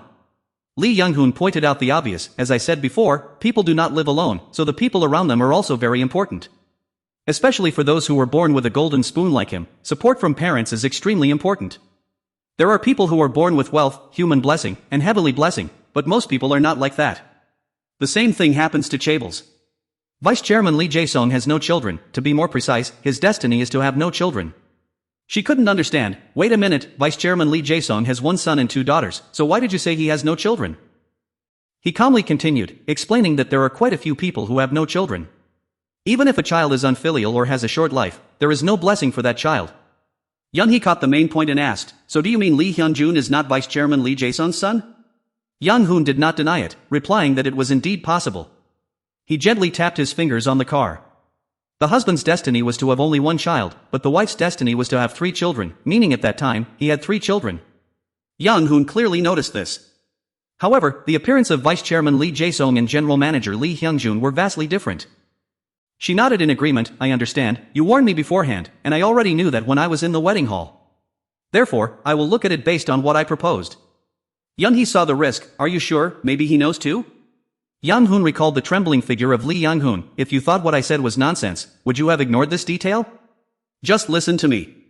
He relaxed comfortably, after all, I have completed my work now. All I need to do now is wait for the call from the Human Resources Department, right? She remembered the reward Eun-chai had promised, are you talking about the call to convert you into a full-time employee? Yang-hoon pointed the way, of course not, please drop me off at the train station over there. Yun-hee asserted, I will take you home. He was about to decline, it's okay, I can go back by myself. She didn't allow it, where is it? Young-hoon felt awkward, why should I ask, people might look at us and think you are my girlfriend. Yun-hee had to give up her intention, you leave me speechless, I understand, I won't ask anymore. He got off the car in a happy mood, let's go watch break. Late at night, at the mansion, Eun-chai was waiting. How are you? Why didn't he call me when he went to the wedding? She resolutely kept her mouth shut. I don't know, I'm back, and please don't ask any more questions. Her mother only cared about the results. Did everything go well? Yunhee reported, not bad. He met Lee Hyungjun, the head of the main headquarters, and Yang Hoon spoke with them. Eun-chae immediately asked, what did you do to let them talk privately? She leaned back in her chair. Yang Hoon is not a child, he can handle it. She was about to pry further. Did the two of them handle it well? I see, then. Yunhee jumped up. Do you really want to know? Eun-chae leisurely sipped her tea. Your uncle also wants to know. He asked how you got the money, and I just said you did it the best way. She pointed out, I told you, you worked very foolishly. She didn't deny it. Lately I have indeed been a fool. Yunhee dragged her tired body upstairs. I want a rest. Eun-chae nodded. I understand. Go get some rest. She then dialed a phone call. The instructions are brief and clear. Monitor the situation of Mr. Lee Hyungjun, the head of investment and securities at Shinyun. Report back to me immediately if there are any changes. Meanwhile, at a high-end restaurant, Cha Ji-yeon was already waiting. He welcomed him warmly. Welcome, please have a seat. Did the wedding go smoothly? Lee Hyungjun took off his outer coat and sat down. It was just my cousin's wedding, so nothing out of the ordinary. He then got straight to the point. But why did you want me to come here? The man quickly explained, I didn't ask to meet you because of the director. It is because I proactively agreed with the Director General's opinion. Lee Hyungjun brought up, are you agreeing to the takeover of Haesung Group? Cha Ji-yeon expressed, to be honest, Haesung Group is no longer the only fraud. What we care about is the shares of Ygene CNT owned by Shinyun. He was momentarily stunned and asked back, Who are we talking about? Failing to understand his reaction, he asked, isn't that the owner of Ygene CNT? Lee Hyungjun looked at Cha Ji-yeon out of the corner of his eye. He knew absolutely nothing. Confounded, he asked back, what did you say? He immediately got up to leave. All right, there is no point in me being here. Flustered, Cha Ji-yeon chased after him and asked, is there something I do not know? Lee Hyungjun left his sentence half-finished, you will never know. I do not know anything else about Chairman Song, but fortunately, his lips are sealed. Putting on his coat, he coldly added, or perhaps they think you are untrustworthy. Neither of these is a worthy reason for me to trust you. He strode down the street, with Yang Hoon's words still echoing in his mind. The Director General is very different from the Vice Chairman. Thinking of this, Lee Hyungjun's expression grew increasingly grim. On Monday morning, the atmosphere at the office was just like any other day.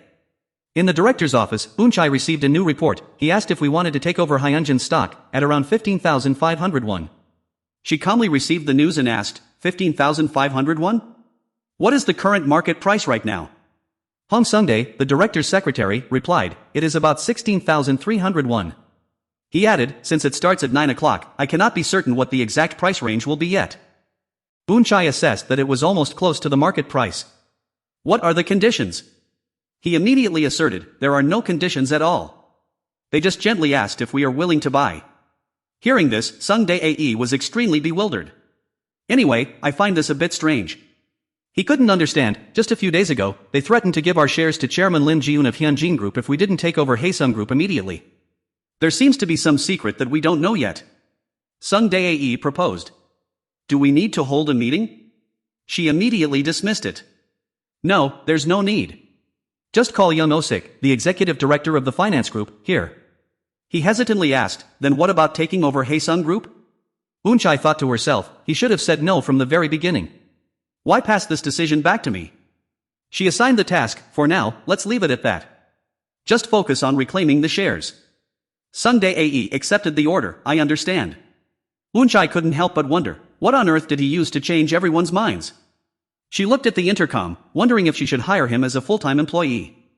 At the sales office, Eun-sung received the news, yes, I understand. He called out, Yang Hoon, Choi Yam-hun. Eun-sung asked, have you gone to the Human Resources Department yet? Yang Hoon worriedly wondered if he did something wrong again. But he still stood up like a rocket. Yes, I'm on my way. Yunhee followed right behind. Perhaps the results are out. Yang Hoon confidently thought that since he was smart and ambitious, he knew exactly what was important. It wouldn't affect his decision anyway. He raised his hands in surrender. Now that matter is beyond my ability, so don't ask any more. I don't want to get involved. She nodded in understanding, I get it. Yang Hoon asked suspiciously, then why do you keep following me? Yunhee walked ahead proudly, I'm heading in a different direction. Go to the HR department. He watched her back for a moment and then pressed the elevator button. Quickly arriving at the HR office, he stepped forward and spoke. Hello, did you call me here for something? Sure enough, Yang Hoon received an envelope along with congratulations. Congratulations, you have been accepted as a full-time employee by the company. But Yang Hoon was very happy with those wishes, feeling deeply moved. When descending the mountain, he had been very worried whether he could find a decent job with his appearance. Yet now, he was an official employee of a major conglomerate, no longer having to envy anyone else. Yang Hoon slightly clenched his fists. When other people get accepted into large companies, their families send them endless congratulations, but Yang Hoon suddenly thought of his mother, wondering how his mother, who followed the path of a shaman, was doing now. Was she still alive or dead? If she knew her son was working in such a large conglomerate, how would she feel? Oh Seok asked, what is it? Yang Hoon bowed his head and replied, sorry, can I use it here? Oh Seok curiously asked, can I ask you a question? Scribbling his signature, Yang Hoon replied, please go ahead. Oh Seok cleared his throat, don't get me wrong, I'm just curious. What is the relationship between you and the boss? Hearing this, everyone in the room pricked up their ears to listen. Oh Seok continued, a distant relative, or did you receive a scholarship from the president's family? Yang Hoon quickly denied, it's not like that at all. Hearing the answer, he was stunned, then he confidently replied, the boss found and recruited a talent like me. Yang Hoon thought to himself, in the past, I spoke about this reluctantly, but now I can say it clearly and confidently. Oh Seok was slightly surprised, recruiting talent? He straightened his back and affirmed, yes, the boss saw my ability and accepted me as an official employee. He wondered, do you mean you have many outstanding skills? Someone was listening very closely, let's see, that's hard to say. Cheon Ji-yang was sitting in his office when Junji knocked on the door to report, Executive Director Cha Ji-yeon has arrived. He immediately permitted, Director Cha? Please come in. Cha Ji-yeon bowed deeply, hello. Cheon Ji-yeon warmly welcomed him, is there something on your mind? The last time you came to my office was early last year, wasn't it? He walked over to receive the guest, what would you like? Coffee or black tea? I went to England and bought a premium black tea, would you like to try some? He sat down, it's been a long time since I tasted something so precious. Cheon Ji-yang requested, indeed, Director Cha Ji-yeon has been too absorbed in work. So-yeon, please make me a cup of black tea. She immediately replied, I understand, sir. Executive Director Yang smiled and offered tea. However, right from the start, he did not ask how Director Cha, a thirsty man who had found a well, would beg for food. The relationship between people was clearly defined. Yang realized that there would be no trouble later on. Cha Ji-yeon praised, just as you said, its flavor is excellent. He confirmed, I bought it at a very high price. He started the conversation, have you heard the news from Xinyan? Cheon Ji-yang thought to himself, I've had a headache because of it. He feigned harmlessness and asked back, what are you talking about? Cha Ji-yeon continued, there is information that Xinyan has withdrawn its acquisition offer for Haesung Group. He joyfully recounted, oh, that? I heard about it this morning and slapped my thigh, it's so good. He asked solemnly, do you think things are really as they seem? Cheon Ji-yang coldly said, if you have something to say, just say it straight. Didn't you come all this way just to visit me? Cha Ji-yeon clenched his fists, my apologies. Then I shall speak. Last Saturday, I met General Manager Lee Hyung-jun. He recounted, I asked to buy shares, but I couldn't even utter half a word. He leaned forward, has the stock ownership changed? Could the buyer be Chairwoman Lim Ji-eun? Cha Ji-yeon assumed that meant he would buy it to stabilize the management of Hyunjin Group. He pointed out, it is Hyunjin Group, not Hyunjin. Cheon Ji-yang was stunned, you know that is a dangerous statement, right? Cha Ji-yeon sneered, don't you think the company will be handed over to Chairwoman Lim Ji-eun? He focused on the story and asked, why do you think so? He continued to spread the word, even though she is a daughter and not a son, she is closer than a daughter-in-law. Cheon Ji-yang nodded in agreement, very well, I will get straight to the point. It is not that I cannot have a word with that green young rascal. Cha Ji-yeon indicated that he next implied he would completely withdraw the plan currently underway in Xinyan. Feeling a bit skeptical, the man asked, withdraw completely? Are you absolutely sure? He firmly asserted that, regarding the withdrawal of the takeover bid, Chairman Song Un-chai must have contacted Lee Hyung-jun, the head of the main office. Cha Ji-yeon speculated that although it might not be entirely accurate, it seemed Chairman Song Un-chai had grabbed General Manager Lee Hyung-jun by the collar. Cheon Ji-yang asked in surprise, grabbed him by the collar? The other replied, yes, as soon as we met, I realized I did not belong in Chairman Song Un-chai's league. So I just stood up and left without eating. Holding his head in frustration, the man sighed, how can an aristocrat who has never done business management pull off something like this? Cheon Ji-yang spoke up, could their former boss have a hand in this? But Cheon Ji-yang shook his head in disagreement, that is not Chairman Lim Ji-hun's style. Well, even the nobility seems rather strict. Just then, there was a knock at the door, and Yunhee stepped in to whisper the news. Xion Jiang suddenly laughed in amusement. I heard you called for O.J. Isik, the executive director of the finance group? Getting up to leave, the man added, Chairman Song Eunchai has a real knack for making people terrified, don't they? Isn't that entertaining? Seeing this, the other asked blankly, you seem to be having a lot of fun.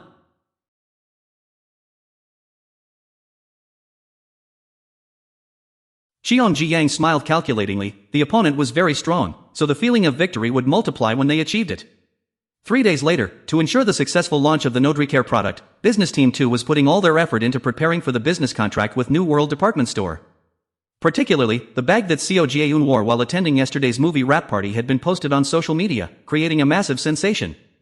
Indeed, it was the viral Nodricare bag of Seo Jae-eun. Recently, Seo Jae-eun returned to the country and introduced a new brand to the Korean market. New World Department Store was also showing highly positive signals. Everyone around was admiring and whispering, what is this? Is this for real? Yunhee gently pulled Yang Hoon's sleeve. She showed him some new news. Hyunjin had acquired a 5% stake from Shinyun Investment and Securities. Yang Hoon was slightly surprised, just because of this? Yunhee softly requested, come up to the rooftop with me for a moment. A moment later, the two of them arrived at the rooftop. She sincerely thanked him, this is all thanks to you. Now, the burden regarding my mother has been greatly reduced. Yang Hoon leaned back against the railing and asked, I know that, but why is everyone so excited? Yunhee explained, because now is the time to decide who will present before the executive board or senior management.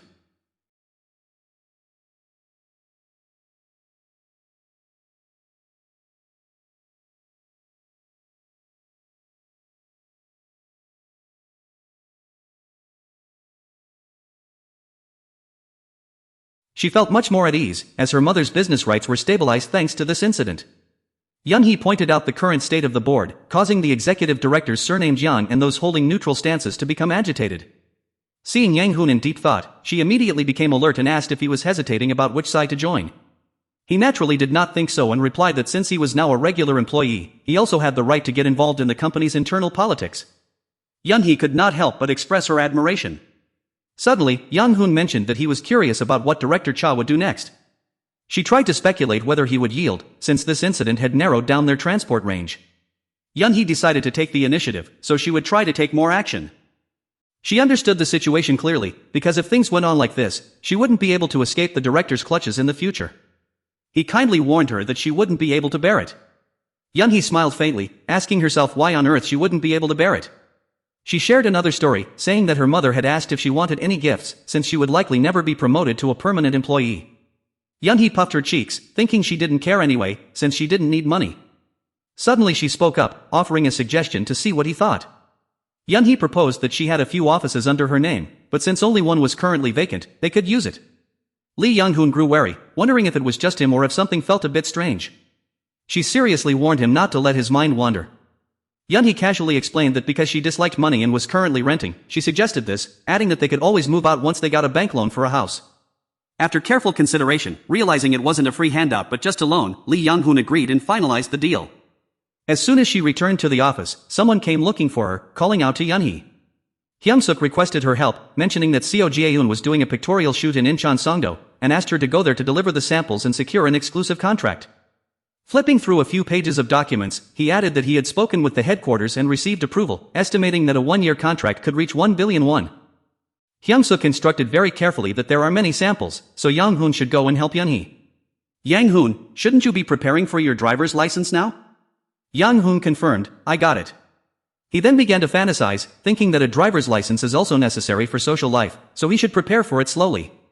The other person quickly left, then Eun-song and I will go out for a meeting and then come back. Everyone, do your best. Yunhee suggested, if it is in Incheon, there is Haesung Group. Do you want to go try it? It just so happens that the director returned to the country yesterday.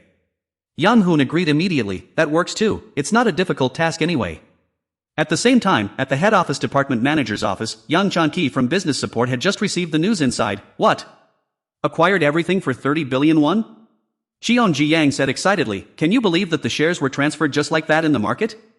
Cha Ji-yeon stood straight and reported, I think everything was decided when I met privately with Director O.J. Isik on Monday morning. He exhaled in frustration, the ownership of Hyunjin Group could change depending on where that 5% of shares goes. Cheon Ji-yang calculated under his breath, as long as the timing is right, 30 billion can turn into 100 billion.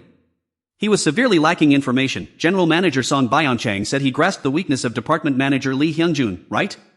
Do you know what it is? Cha Ji-yun frowned tightly. Didn't the director realize it too? Cheon Ji-yang waved his hand extravagantly. Don't misunderstand me, my friend, I was simply asking. Cha Ji-yun immediately backed down. I apologize, I was a bit sensitive.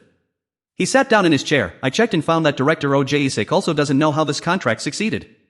He rested his chin on his hand, thinking, so the finance department also has eyes and ears. What should we do now? Cha Ji-yun reached a conclusion. If so, it means Hyunjin acquired its own shares. He just happened to calculate, therefore, if any mistake occurs, it won't be too late to propose the dismissal of the director.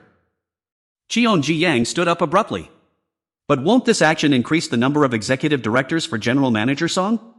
Cha Ji-yun analyzed the situation. General Manager Song had not been in office for long. He continued to calculate, knowing that when it comes to their own livelihood, humans are more sensitive than any animal. Cha Ji-yun pointed out. If the situation changes, I will switch horses at any time. He caressed the bonsai and continued to ask. I heard you met Department Manager Lee Hyung-jun, right? Can you make another appointment with him? He asked warily. Are you planning to refuse? Cheon Ji-yang frowned and demanded. I will meet him, just bring him here. But Cha Ji-yun set a condition. Do I have any reason to do that? He angrily slammed his hand on the table. You guy, haven't you woken up yet? Cheon Ji-yun pointed straight at his face and shouted. Are you just going to stand by and watch? Do you think you can hold on to that position forever? He raised his voice and cursed. If you follow General Manager Lim Ji-eun, you must work desperately. Has anyone who opposed not ended up hanged? With eyes full of ambition, Cheon Ji-young warned. Think carefully, be a bit sharper, and don't dig your own grave. He stammered. I'm sorry, I will try to contact him. He used a sweet voice to entice. Director Cha, you know me, have I ever abandoned my people? I will absolutely never abandon my own. Cheon Ji-yang smirked when the prey seemed to have taken the bait. I understand. The next morning at Haesung Group, they were welcomed in the director's office. He politely introduced himself. Hello, I am General Director Gu Joguk. You are all from Hyunjin Group, correct? Choi Young-han bowed and replied, I am Choi Young-han from the Secretariat Office of Hyunjin Group. Meanwhile, he took the opportunity to sense the atmosphere. Lim Yun-hee also stepped forward and introduced herself. I am Lim Yun-hee from the Secretariat Office. Gu Joguk was slightly surprised. You came from the Secretariat Office? She tactfully spoke up. Our General Director heard about Mr. Gu Joguk's business philosophy and vision, and wishes to make the decision to acquire it. He looked closely at the business card. So, do you mean I will retain my current position? Choi Young-han simply relayed the message. He said he will decide on that matter as well. Gu Joguk fell into a quiet contemplation. Later, when the meeting concluded, Lim Yun-hee pointed out, did you see the faces of the employees? Everyone walked by with very gloomy expressions. He only asked one thing, had she confirmed Director Gu Joguk's date of birth yet? She wondered, what's that? Why? Yang Hoon asserted, the destiny is not correct. Yun-hee was stunned, did you say his destiny is not correct? He sighed in frustration, it seems like the wrong birth date was provided. She made another call, muttering, it should be correct, wait a moment. Yun-hee assured, it is correct, I checked the birth date 2 or 3 times already. But Yang Hoon still insisted, there is no way that is possible. She couldn't understand, how could it be like this after all? He solemnly declared, although this destiny faces difficulties in business, it is never a bad destiny. Yang Hoon pointed out that, in terms of wealth, he even surpassed her. Yang Hoon firmly asserted, because it is a destiny blessed by the god of wealth. Yun-hee doubted, Director Gu Joguk looks to be around 50 already, is his fortune really so good as to be blessed by the god of wealth? He dismissed that opinion again, if you look at a person's life, 50 years old is not too late, especially when born into poverty. Yang Hoon clearly declared, and if one wants to build their own status, starting beyond 40 is not an issue.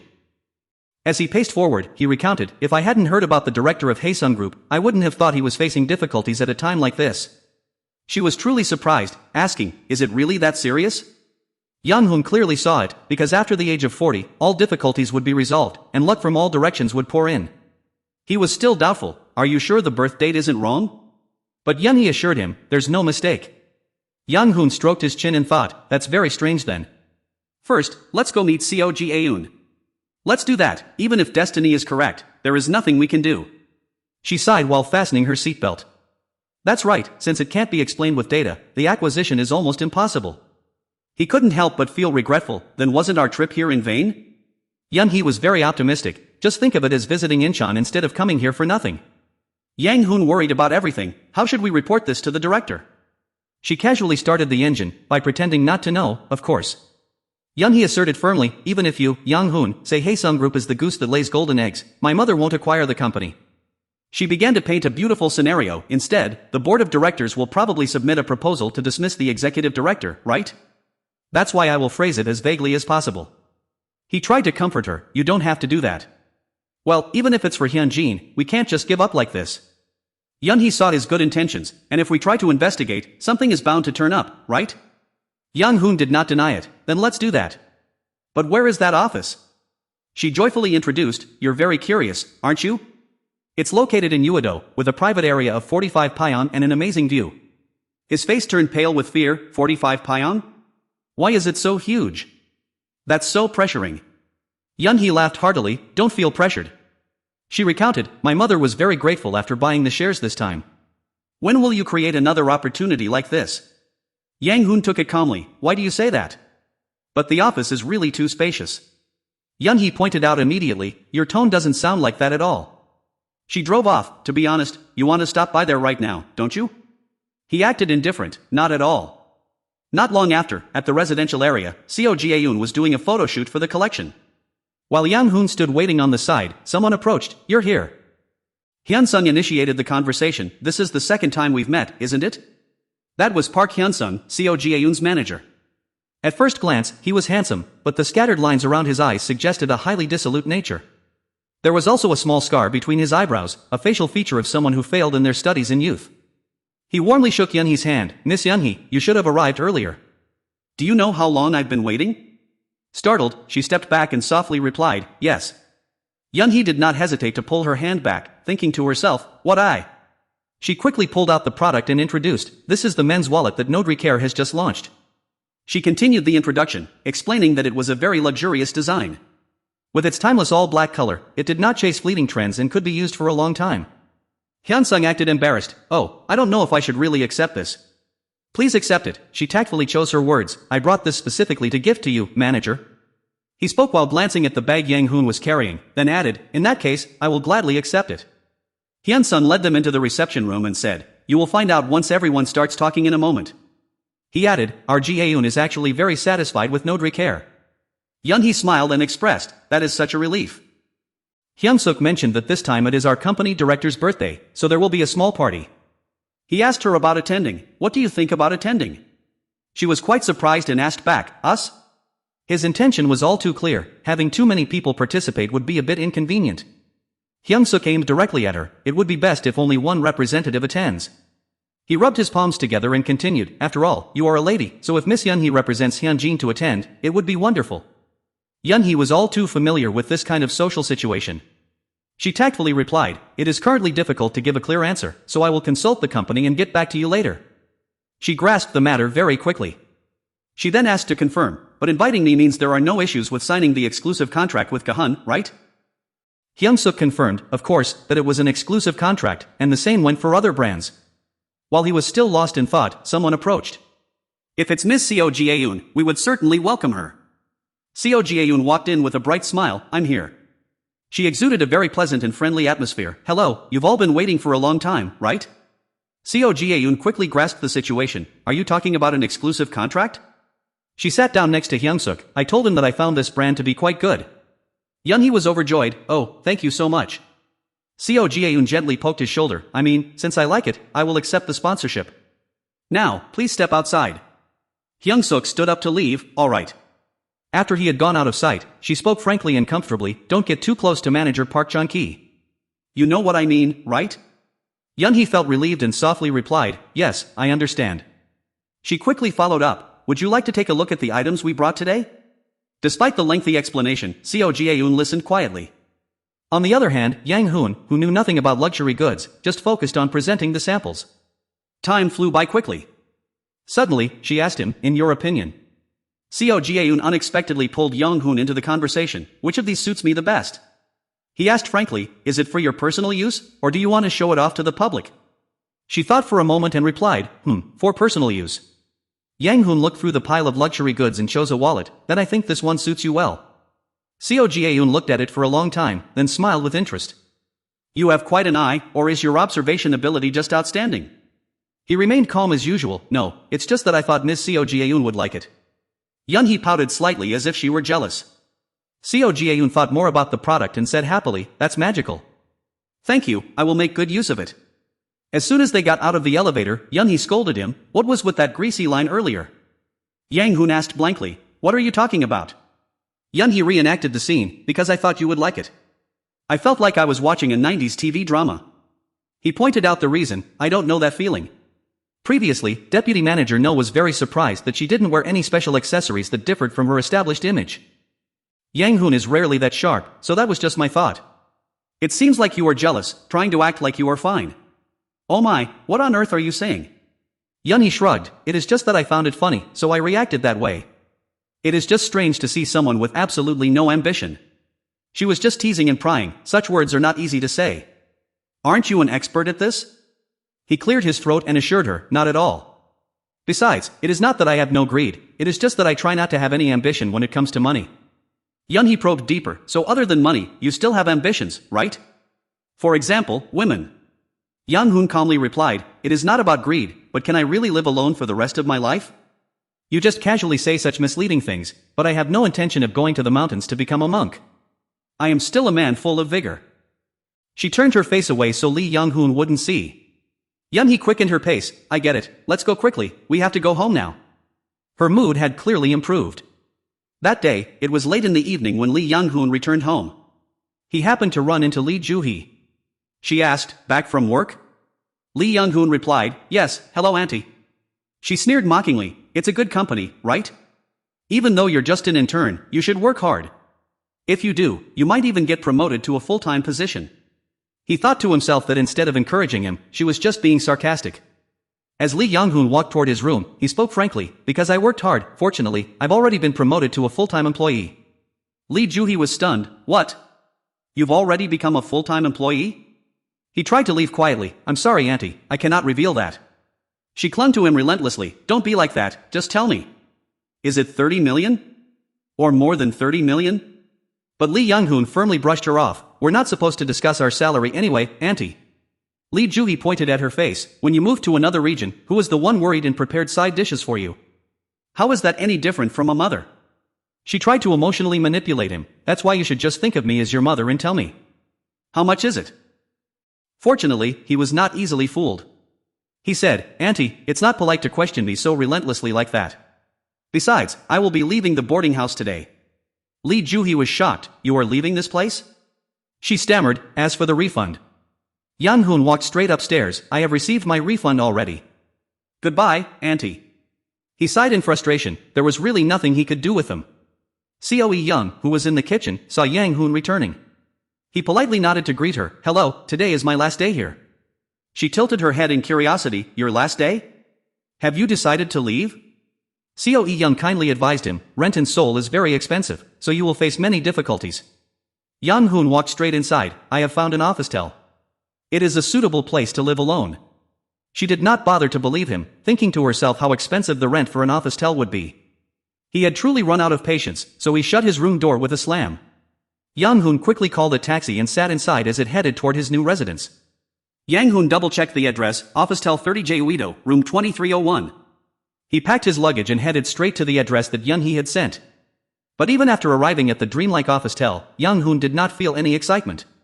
On the contrary, he felt like accepting this space naturally, without any particular reason. Even so, he felt fortunate to have been raised in the mountains for 20 years. Otherwise, he would have craved all the brilliant lights down below, or would have wanted to yell at the people in the boarding house who looked down on him. Now, there was only one thing on his mind, he missed his mother, even though he could no longer remember her face. Yang-hoon gently grabbed the curtain and gazed at the city nightscape for a long time. Also on that same evening, Lee Hyung-joon walked quickly toward the private dining room. He pushed the door open forcefully, and Cheon-jiang stood up warmly, oh, you are here. Lee Hyung-joon said urgently, let's not waste each other's time, sit down. The other man smiled flatteringly, if we do that, it would be too impolite of us to the director here. You must be very angry right now, aren't you? He showed open disdain. It seems you, director, do not know the situation yet. Cheon Ji-yang chose his words carefully. Well, let's have dinner first and talk later. Hyunjin was not patient at all. Now that my stomach is full, what can you give me? He started beating around the bush again, perhaps because he is young old folks like me cannot easily keep up. Cheon Ji-yang poured another glass of wine. I understand that Shinyun Investment and Securities is purchasing foreign hotels to generate new revenue streams. He continued, I bought a few, so what? He offered to negotiate. In 2015, I bought the Friendly Hotel in Australia from Hyunjin Travel. The purchase price back then was 300 billion, and the current value is over 500 billion. Cheon Ji-yang smiled calculatingly. I will let you have it for 400 billion. He rested his chin on his hand, waiting. Is Hyunjin Travel owned by director Im Ji-yoon? What I need to do is... He quickly added, Hyunjin is campaigning to acquire a cobalt mine in Australia. Lee Hyung-joon caught on to the problem immediately, which is why he wanted me to form a joint venture with another resource development company and jump into that game. Are you planning to make things difficult for director Yun Song-woo? Yang Chan-ki whispered, just increase the bidding price a little. He laughed, are you sure it's just a little? Listen, director Yun Song-woo is no fool.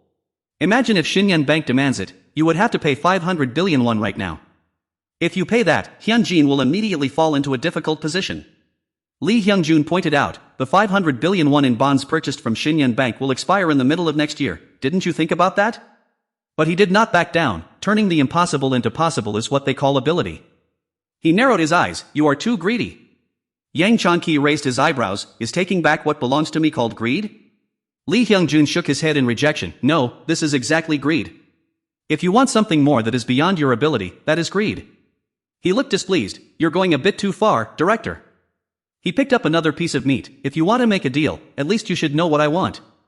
Lee Hyung-joon frowned inquisitively. Am I sitting with someone who doesn't even know the ABCs of negotiation right now?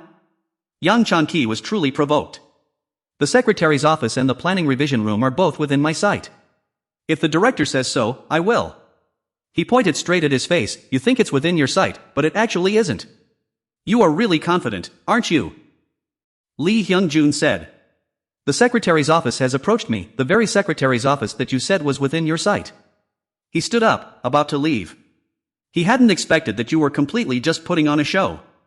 Cheon Ji-yang still hadn't grasped the situation, asking in panic. What are you talking about? Wait a minute. He was trembling with rage. It was well known that the head secretary, Hong Sundae, was Director Yang's man. Director Yang was proud of his alma mater, so he was very fond of Hong Sundae, a junior from his middle school, high school, and university. However, right after Hong Sundae became the chief secretary, he remained loyal only to Director Im Ji-hoon and absolutely never leaked any information beyond limits. He was extremely tight-lipped.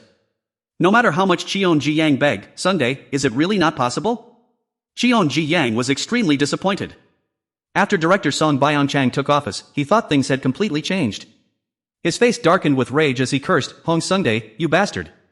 Early the next morning at the company, Song Hoon-chai was handling official business when there was a knock on the door. She gave permission. Come in. The sound of high heels echoed as Kim Min-hee walked in with a smile. Director. Song Hoon-chai tilted her head and asked. What's the matter?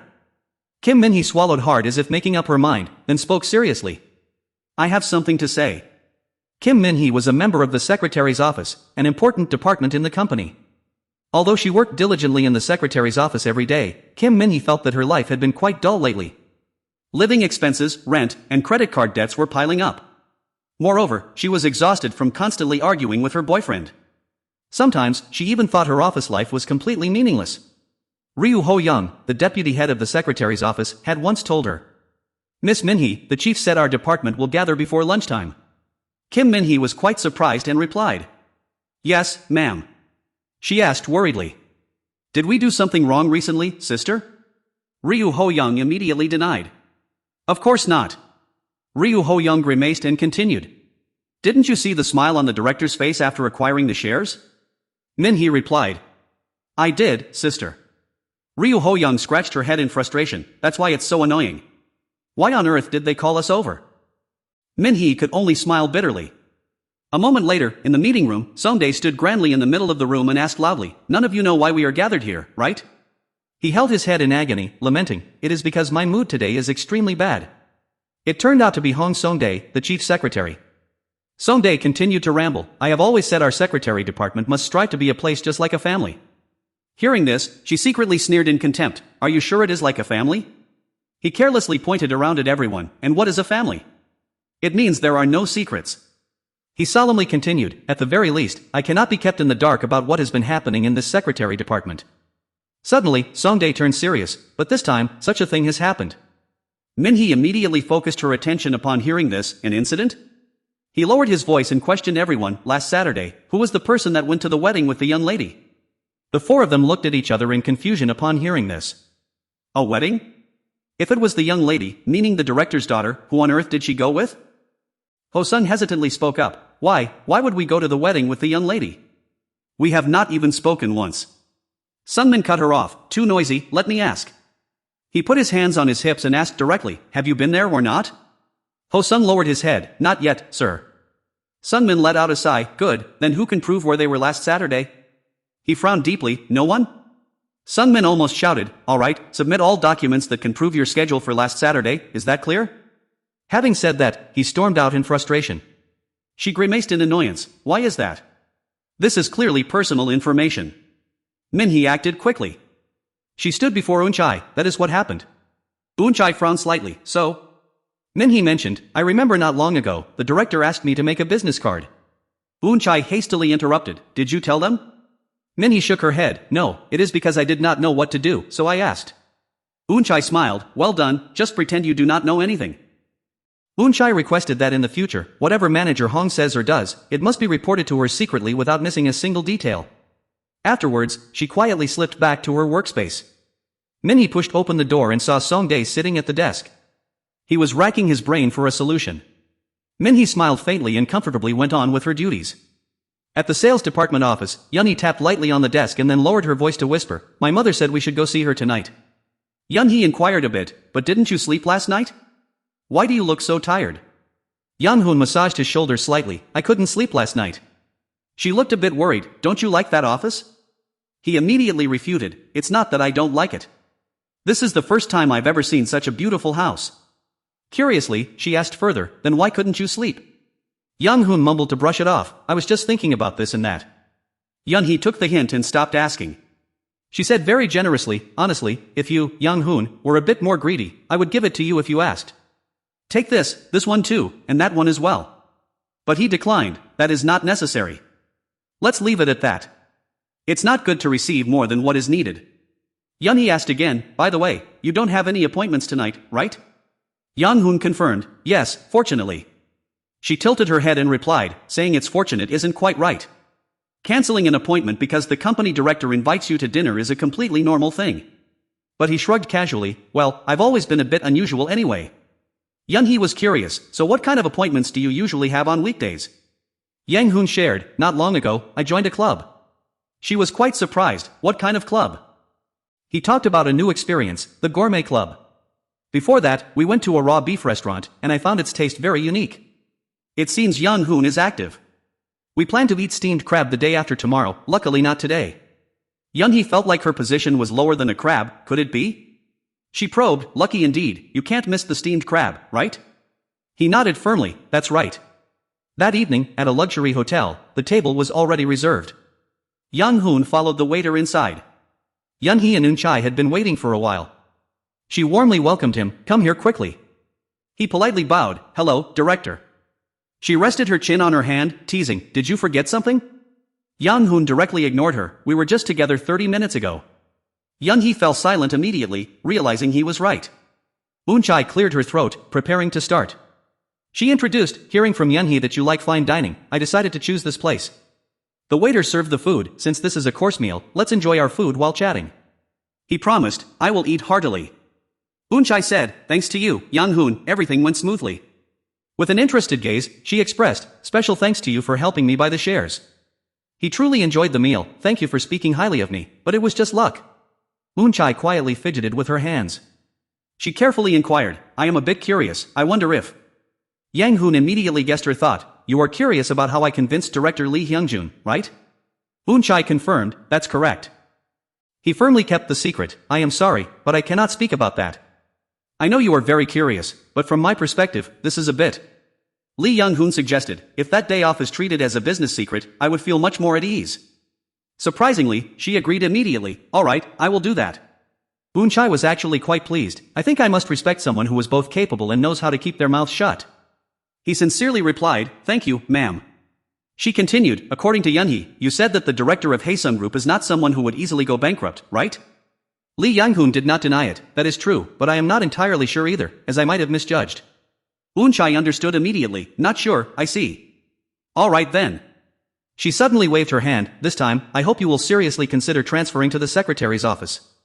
It is not mandatory, but if you do, I will grant you the treatment of a department head. He pondered in silence, then Lee Young-hoon did not give an immediate answer. I will think about it.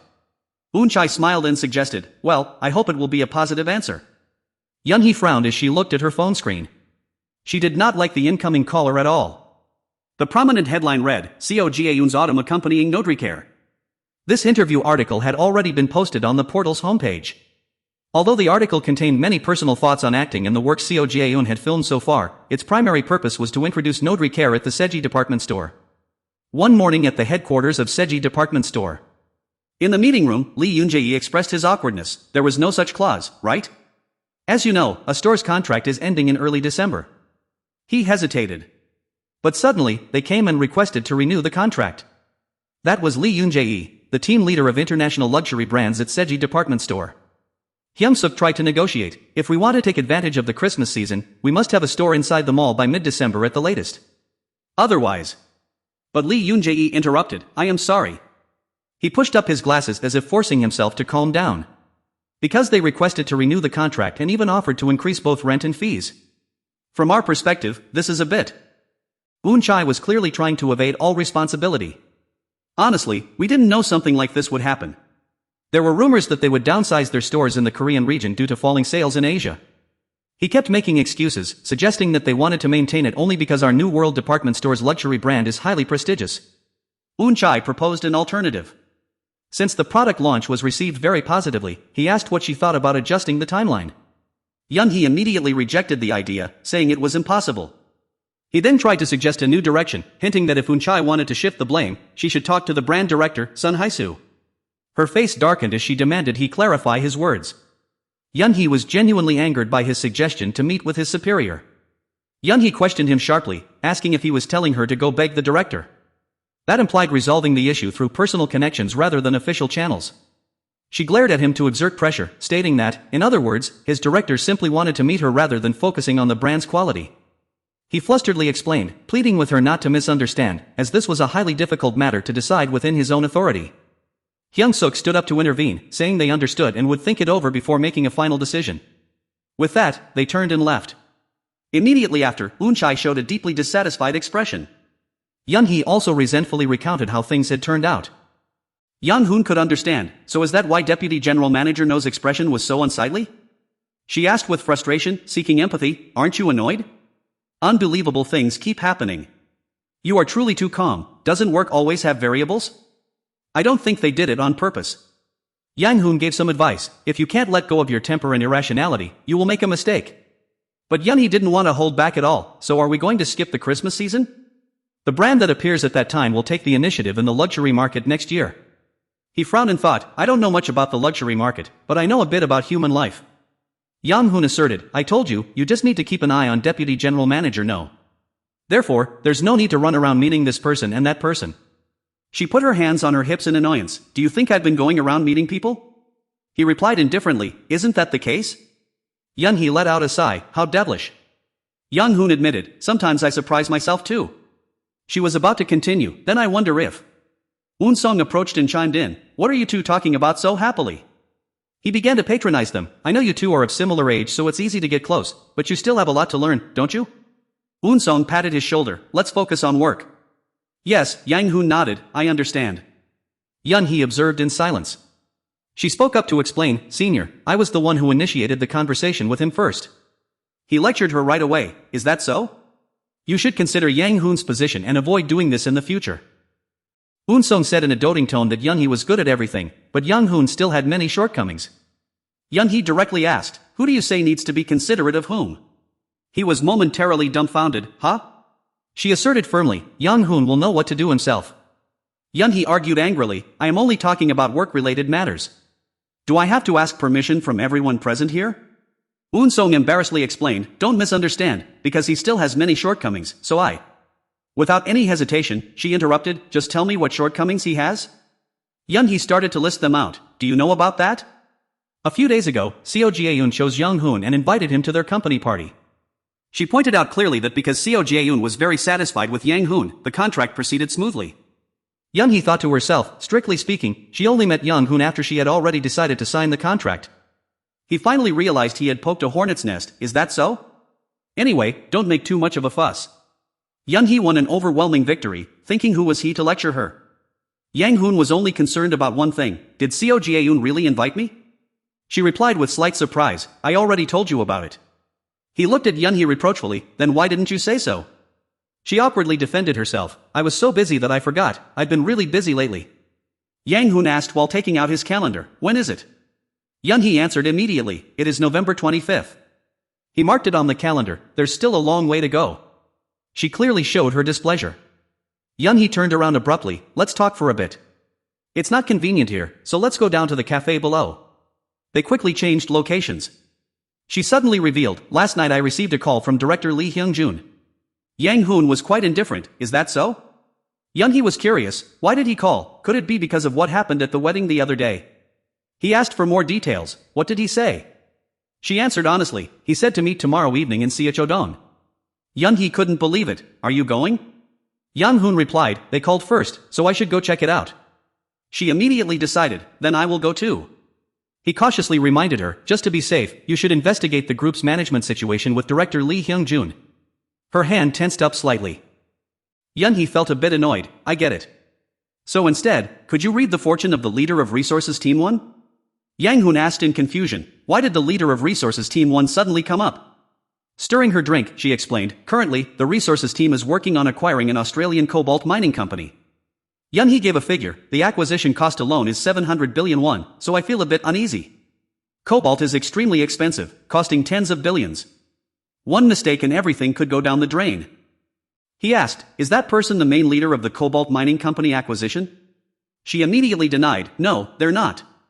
Yunhee briefly explained that Deputy Director Sung Joo-hun had already led a TF, task force, team to Australia. It was a temporary group formed and selected as experts to achieve project goals or handle specific tasks. And those supporting the TF team in Korea were called Resources Team 1. Yang Hoon was dazed, then it doesn't make any sense. If we want to check their fortune, we should look at Deputy Director Sung Joo-hun instead. She scratched her head in frustration, it's so frustrating.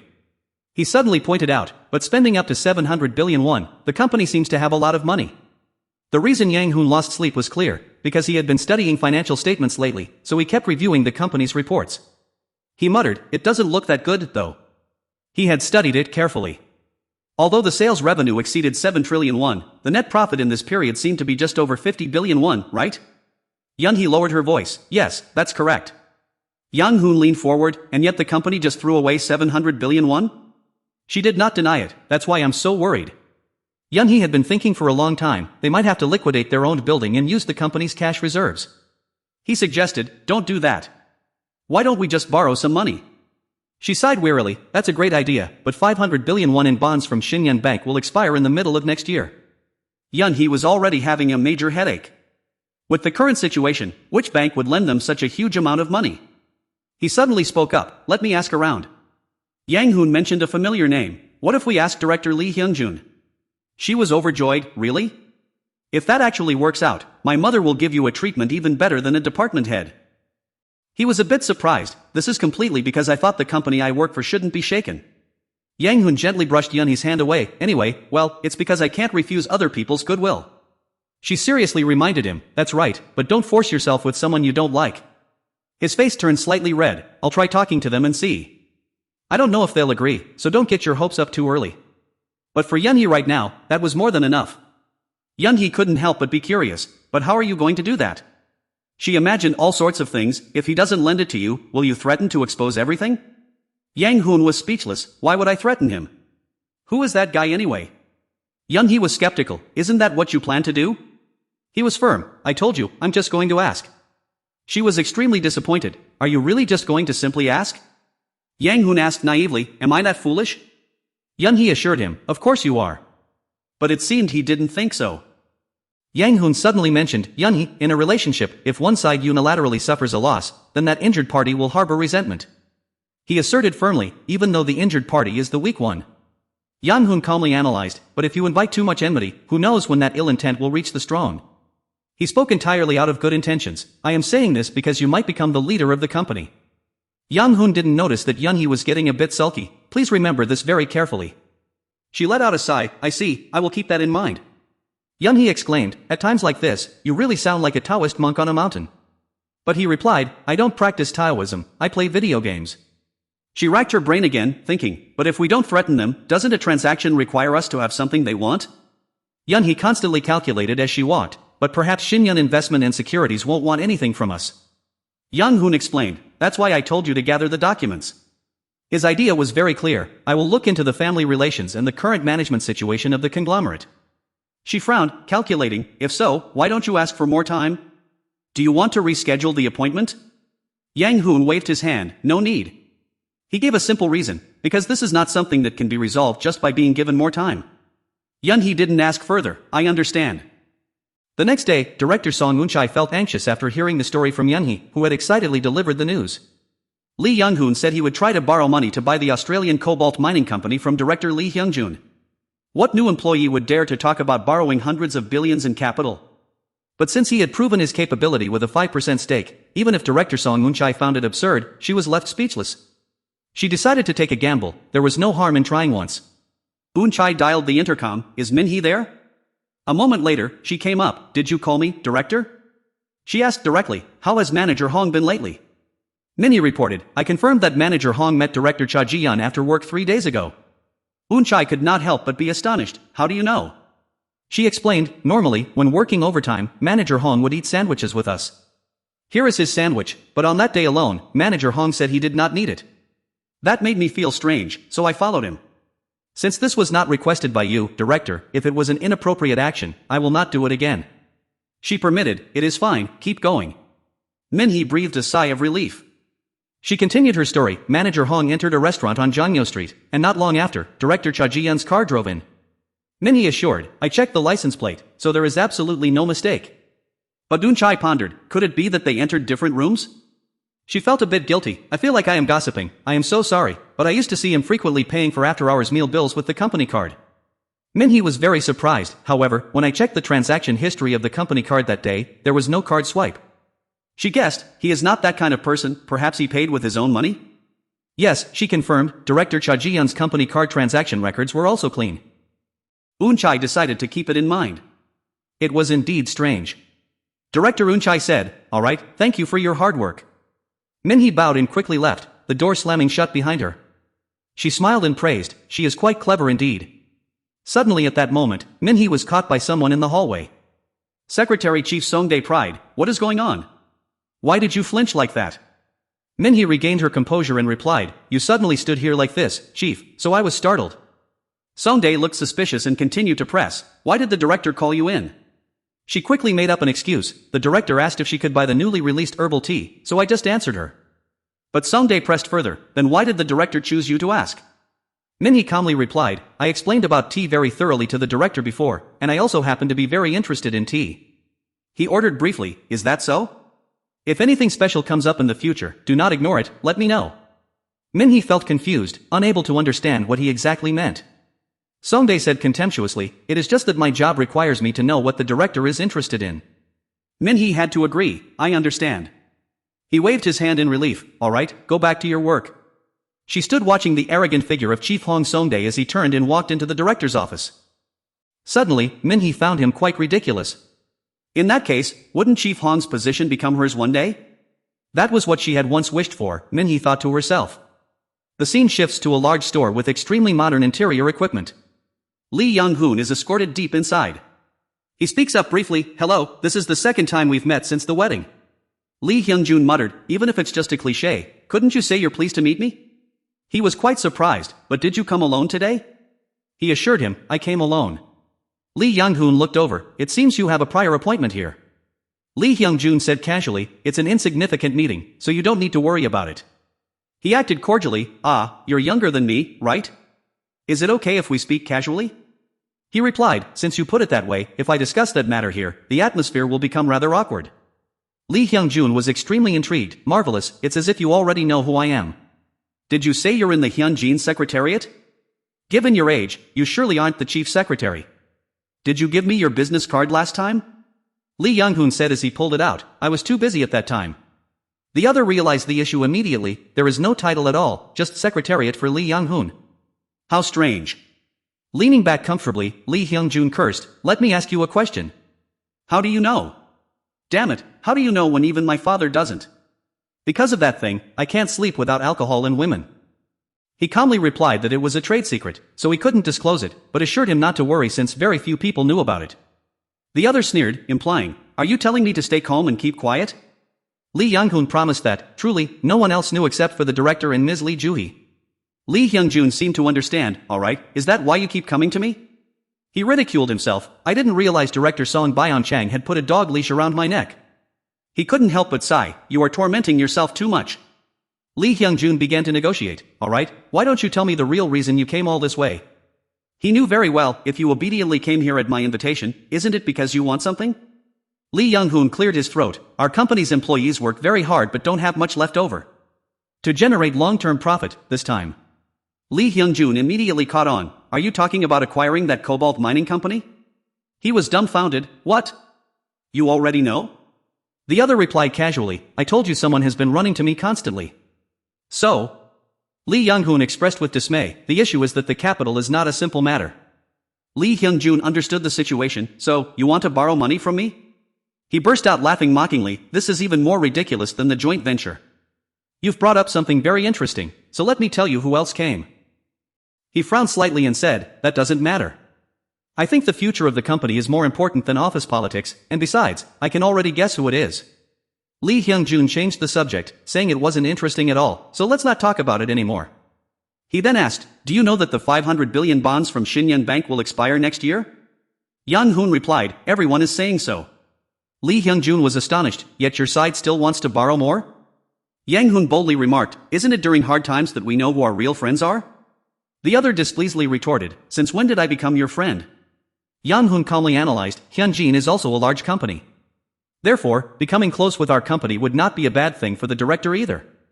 Lee Hyung-jun leaned his hands on the table, raising an eyebrow. Even if you are sweet-talked, there must be a limit. What benefits will I receive? He casually reached for a can of drink on the table, softly responding, Mr. Director. Yang-hoon casually continued, do you really think your father doesn't know about this? If you think only you can help us, you are gravely mistaken. Lee Hyung-jun's expression changed. I am here to help you, Director. He calmly spoke up, if it's just help, we can't build trust. My point is, let's exchange one by one and support each other. Lee Hyung-jun sadly questioned, are you saying my father knows? At this moment, Lee Young-hoon calmly revealed the information he had. Vice Chairman Lee Jae-sung seems manly and generous on the outside, but he is actually very delicate. Isn't art his hobby? Hearing this, he startled and looked up at him. How did you know that? Lee Young-hoon explained in a low voice, no matter how simple-minded someone is, seeing a son who looks different from themselves would make them suspicious at least once. He recalled and added, would such a delicate person, seeing a handsome son who looks different from him, never suspect anything? Besides, he usually doesn't trust others easily. The next second, Lee Hyung-jun suddenly downed his glass of wine, wiped his mouth with his hand, and cursed, how do you know my father so well? Hearing this, Lee Young-hoon calmly replied, it would be better if you consider this a trade secret. Right after that, he immediately put Lee Hyung-jun in a difficult position, and how I know is not important. What matters is what you will do next, Director. He narrowed his eyes and sneered, your tongue has gotten much slicker. A moment later, Lee Hyung-jun curiously inquired, but if my father knows, why hasn't he reacted? Lee Young-hoon hesitantly explained, if the only son is not his biological son. So can the director's father become the vice chairman?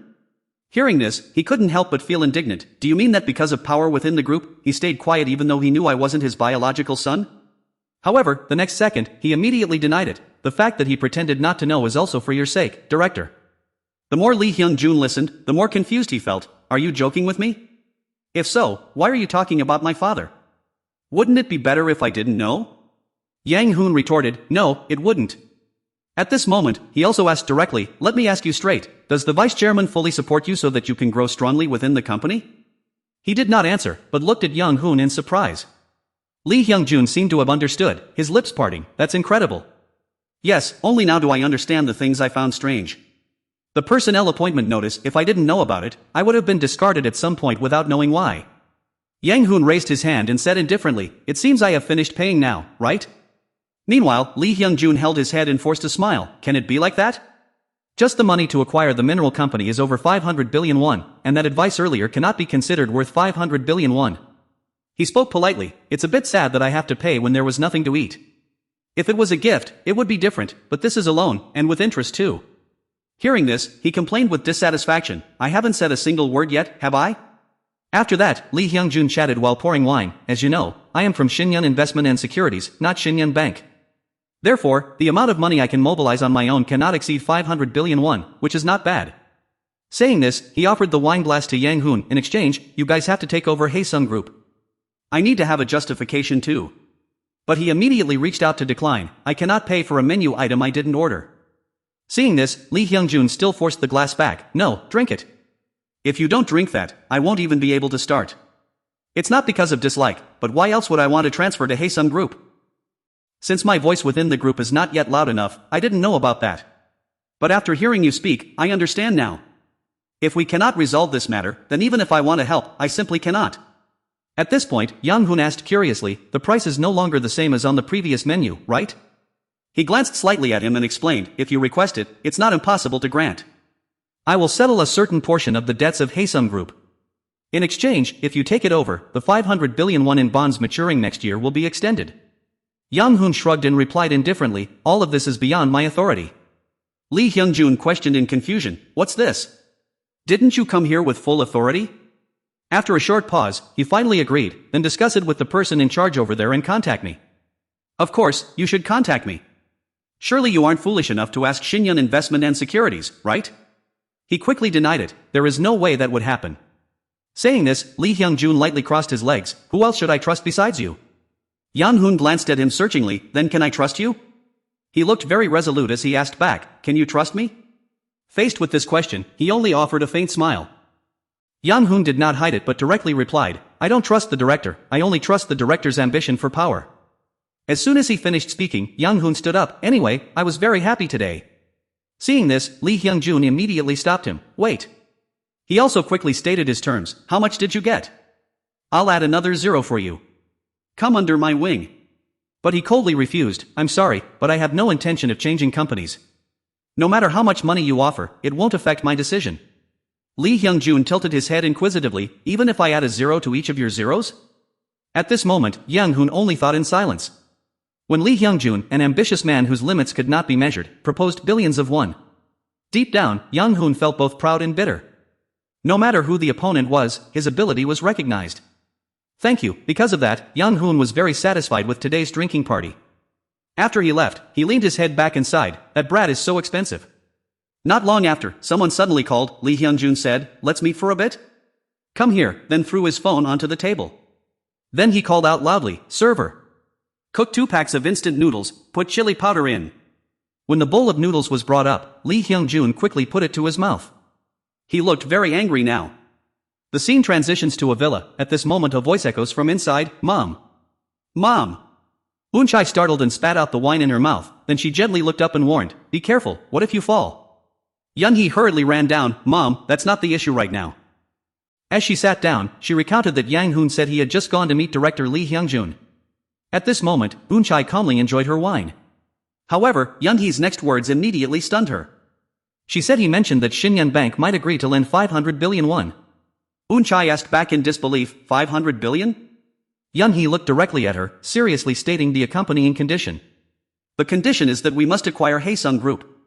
He also said that if you accept this condition, the entire 500 billion in bonds maturing next year will be further extended. At this moment, Eun-chae could not hide her joy and asked, is that true? Yun-hee confidently crossed her arms and replied, he is not someone who jokes about things like this, mother. She curiously inquired about the specific acquisition price. She explained that this proposal is completely different from before, but the specific pricing would need to be discussed in detail with the person in charge. In addition, they will write off a portion of the debt, and if done well, we will receive even more benefits. Hearing this, Eun-chae looked extremely tense. Director Song Byeon-chang could not remain calm either. Anyone who heard this would find it unbelievable that a new employee could make such a major decision on his own. Furthermore, what she found most incomprehensible was director Lee Hyung-jun. The more she thought about it, the more puzzling it became. If her company made a mistake, the amount she would have to pay Shinyan Bank would be 1 trillion won. Why would the heir to the Shinyan Group make a transaction like this? After a moment of silence, Eunchai finally spoke up, is there nothing else? On director Lee Hyung-jun's side, anything goes, or... Yun-hee hesitantly recalled, I heard that he has a lot on his mind, so we shouldn't ask for too much detail. Meanwhile, in another development at the Fetch Lounge, Ju-hoon was following the lounge staff. He was Kong Ju-hoon, the executive director of Shinyan Bank. As soon as the door opened, he immediately bowed, you called for me, sir. Lee Hyung-jun politely replied, my apologies for calling you so late. Seeing Ju-hoon about to sit down, he immediately stopped him, I didn't invite you here to drink. I just have one question. Lee Hyung-jun quickly got to the main point, the personnel appointments proposed by the vice president earlier. Appointing me to Shinyan Investment and Securities, and appointing the person I brought from Silverman Sachs to Shinyan Capital, right? Plus, my friend from USD is also being appointed to Hong Kong. Is this an attempt to cut off all my limbs?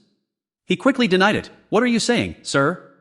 It is so that you can help the chairman ascend to a higher position later. Before he could finish his sentence, he was cut off. I thought so too. This statement made Ju-hoon instinctively feel a wave of pressure. But that is not the case, is it? Saying this, Lee Hyung-jun slowly stood up. Listen to me, Director Kong. Don't think of me as an idiot who knows nothing. As he spoke, he stepped closer to him. I heard Director Kang's daughter got into the Juilliard School of Music. Hearing this, Ju-hoon hesitated. Ah, yes. Lee Hyung-jun started to threaten. But if Director Kong is prosecuted for embezzlement, what will happen to his daughter? He stepped back in fear. What do you mean by that? At this point, he also laid his cards on the table. 10 years ago, wasn't it, a loss of over 100 billion to transition into an investment-specialized bank? Lee Hyung-jun recalled and said. Half of that was invested in a paper company, got scammed, and went bankrupt. Ju-ai's face turned pale as he snapped. Watch your words. That matter also involves the vice chairman. But he just gave him a cold look, which I guess was also related. Then Lee Hyung-jun questioned, but do you have proof? Weren't all those proposals approved by you? At this moment, Ju-ai's body involuntarily trembled. A second later, he collapsed to the ground, pleading, please save me, my only crime is doing what I was told. Now, he only asked in a cold voice, do you want to live? Ju-ai fearfully replied, I do. Lee Hyung-jun calmly ordered, then bring the knife here. Saying this, he leaned closer, bring the sharp knife that can clean up everything in one go. He trembled and asked, could it be that you intend to? Lee Hyung-jun spoke in a low voice, confirming Ju-ai's thoughts, that's right, if the chairman passes away, I will lose my father. Currently, he is suffering from a chronic illness, so he will probably pass away in a few years. These words shocked him deeply. He continued, then you will sit in the vice president's seat. Having said that, he immediately stood up to test him. How about it, isn't this a gamble worth playing? Lee Hyung-jun's eyes showed clear coldness, so, sell your soul to me. He cowed out on the ground, I will be loyal to you. Cut to the company. The office is currently very noisy. Did you bring the PPT documents and the store opening proposal? Put the samples in a bag, and remember to bring the drawing file of Cogaeun. Since this morning, No Hyung-suk has looked full of energy. Just the day before yesterday, he looked as if his entire world had collapsed. Early this morning, he received an email regarding the store opening proposal for the Meyer shopping mall, which made him look much more excited. That was the reason why Yun-hee could not even strike up a conversation with Yang Hoon. Not long after, Song-woo called No Hyung-suk out to give him a piece of advice, don't pay too much money, and don't help others too much. He nodded and replied, yes, I understand. Saying this, he placed his hand on No Hyung-suk's shoulder to encourage him, if this project succeeds, you will be promoted to deputy department head, so do your best. He earnestly replied, thank you for your concern, manager. I will work very hard. Seeing them leave, Yang-hoon quickly stood up and said goodbye. At that moment, he suddenly noticed Yun-hee casting a brief glance at him, thinking it would have been great if she could go along. Shortly after, Song-woo suddenly walked over and asked, you are Choi Yan-hun, right? He hesitated, yes, that's me. Song-woo questioned him with annoyance, are you even trying to do your work? Yang-hoon shook his head slightly, to be honest, I'm not the passionate type when it comes to work. He seemed highly dissatisfied, I can tell just by looking at you, but shouldn't you at least go and learn? Do you know the brand Lady Lauren? That brand belongs to our company. A new coat was released this spring and received positive feedback from consumers. Since the factory requested support, I think the new members of each team must go down there to learn. Songwoo suddenly reminded him, you do know that Yunhee comes from a prestigious family, right?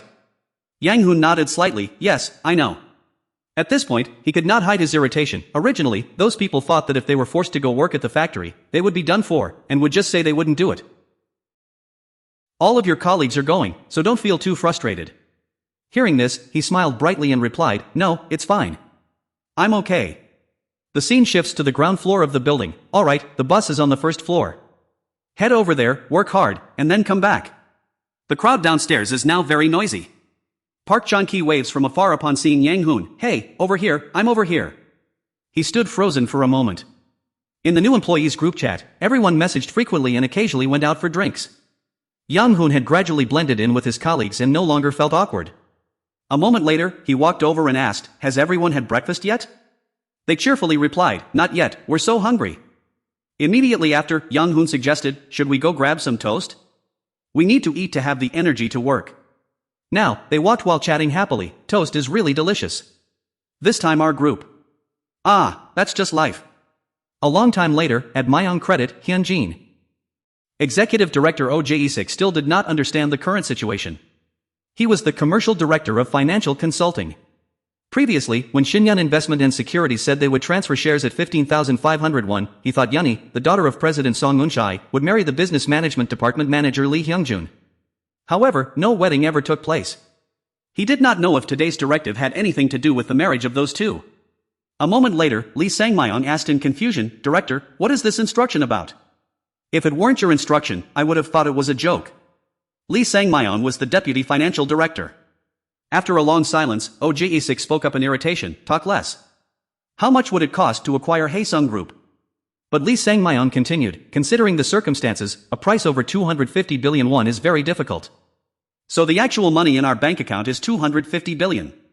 At the same time, Oh Jae-sik thought to himself wearily, oh, I'm so tired, at this rate we'll have to liquidate the building in Pangeo. Now, Lee Sang-myung was still presenting, anyway, we have already spent 350 billion won. Even if we lose 100 billion now, it's fine. Even if Shinyan Investment and Securities waives a part of the debt, basically, Haesung Group will have difficulty generating profits in the future. When we liquidate all the real estate, the value will probably be around 200 billion won, with 50 billion allocated for business management bonuses and construction defect penalties. However, Oh Jae-sik countered, isn't it too early to say?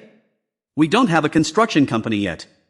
If we acquire Haesung Group, we will become a force to be reckoned with in the construction industry. Even so, the problem was that it could not be put into operation immediately. True, after merging the companies, business cannot start right away. Nevertheless, 250 billion won is not bad, as the director said, we can merge the two companies later. Lee Sang-myung asked anxiously, but will Haesung Group really extend the 500 billion won bonds?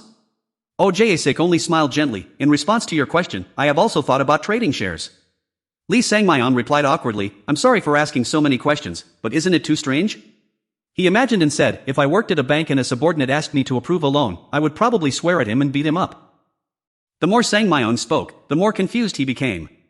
Honestly speaking, how can we believe that they will extend the 500 billion won loan? Faced with this question, he reflected, I share the same thoughts as you. At this moment, Sang-myung suddenly asked, Director? Yeah, so what should we do now? Hearing this, memories of the past suddenly rushed back into Oh Jae-sik's mind. Back then, he had tried his best to explain, but she still shook her head. Thinking of this, Oh Jae-sik scratched his head in helplessness, desperately wanting to hit himself on the head. It seemed the director still did not understand the situation. Yes. Speaking up to this point, he reached for the pen, at least that was how I felt, and then shook it in annoyance. After beating around the bush for a while, he finally said he didn't know. Hearing this, Yang Hoon also found it difficult to understand. Why wouldn't they know? He lamented. Exactly. The employees at Shinyan Bank must be going crazy.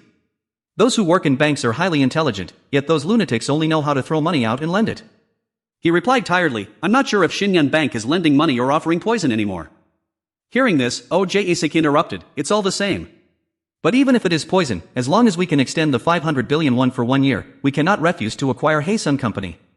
Yang Hoon squeezed the paper in his hand and countered, if a mistake is made, the entire company could be transferred to Shinyan Bank's control. He immediately stood up, if you think that way, then every company would need a bank. Anyway, just take this proposal and present it to the chairman first. The scene shifts to a luxurious room, where the voices of two people echo through the space, so, if it's 250 billion, can we acquire it? That range should be fine. I will send over the proposal then. Hoon objected in a low voice, no, I will discuss it directly with the person in charge first. Hearing this, Jae-sik could not help but wonder, the person in charge? Who is that? At first, Director Jae-sik only cared about his own business to avoid in-house power struggles, as that was the best way. However, this time, she could no longer remain silent. Nevertheless, she immediately refused, I am sorry, but I cannot tell you. Please understand. What should she say to him now? Right now, he is down at the Pyeongtaek factory, being one of the new employees forced to work there. However, he is the very person who pulled off this massive deal. That is why, after Executive Director Jae-sik arrived, President Song Eun-chai has been extremely worried. Yang Hoon said that the person in charge could directly contact Director Lee Hyung-jun. President Song Eun-chai cannot hand over this entire project to Director Jae-sik. At this moment, Eun-chai is extremely curious, how on earth did he manage to reach an agreement? Thinking of this, she sighed again. It would be best to call and ask. With that in mind, she quickly stood up. A second later, Eun-chai dialed the number. On the other end of the line, a breathless voice answered, hello? As soon as she heard it, she recognized him. Are you working? This is President Song. I am calling because there is an urgent matter. The other side politely replied, yes, it's fine. What is the reason for your call, President? Eun-chai got straight to the main point, it's about the Haesung Group affair. Hearing this, Lee Hyung-jun analyzed, if Shinyeon Bank does not accept, we cannot acquire Haesung Group. No matter what, we must get Shinyeon to agree.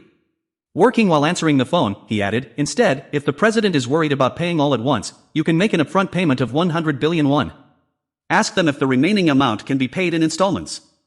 Hearing these words, she was shocked, installments? Your suggestion is good, but I am afraid they won't accept it. But Lee Hyung-jun was somewhat confident, they will probably agree, right? If they agree, then... Before he could finish his sentence, he was cut off.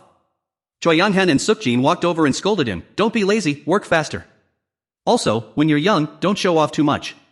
Is 100 billion won some kid's name or what? He smiled embarrassedly, yes, I will get back to work right away. Shortly after, Lee Hyung-jun politely turned to the phone, I am sorry, I will contact you after I finish working. Talk to you later. He hung up and walked away, leaving Eun-chai in sheer bewilderment. Hello? Hello?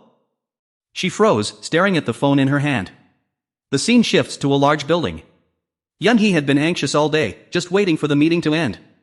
Hearing from her mother that Young Hoon would also come tonight, she rushed over here right after the meeting ended.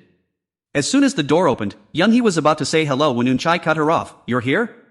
She curiously asked, where is Young Hoon? Hearing that, she reproached, you brat, didn't you see your mother? A moment later, Eun-chai asked with concern, I heard that today you decided to sign a contract with Meyer department store? Yeon-hee sat down while replying, yes, I've already asked the legal team to process the contract. The grand opening date is December 3rd, quite a beautiful date, isn't it? She looked up slightly and asked, why did the Meyer department store suddenly send a proposal to open a shop? She also replied directly to her mother, yes, it is because of Seojaeun. Yeon-hee bowed slightly, smiled gently, and continued to explain. I guess they know we are working with Seji, which is why they are in such a hurry. Throughout today's meeting, they did not mention canceling the transaction with Seji. Recalling the meeting, she slowly said. However, the goods at Seji are not cheap either. Since we are VIP customers there, even if we cancel the transaction, they won't be able to make a big fuss about it. After hearing the whole story, Eun-chai comforted her gently, you have worked hard. She sighed softly and inquired, can we only rely on the sales volume now? Yeon-hee nodded slightly, yes, mother. Just as she finished speaking, Young Hoon's hurried footsteps echoed from the hallway. Eun-chai smiled and said, Young Hoon should be arriving soon. Not long after, the door suddenly opened. Yang Hoon, catching his breath, forced out every word, I am sorry for being late. Eun-chai gently reassured him, it is alright, taking the bus and being late is quite normal. Come and have a seat here. Yeon-hee looked up at him. Seeing Yang Hoon looking exhausted with messy hair, she suddenly felt extremely guilty. Yeon-hee felt as if she was the only one who was happy, making her feel even more apologetic towards Yang Hoon. Noticing this as soon as he sat down, Yang Hoon smiled brightly and boasted, it's actually good to do some physical work after a long time. However, Yang Hoon's white lie was only meant to make her feel less guilty. Thanks to his warm words, Yeon-hee felt much more relieved and comfortable.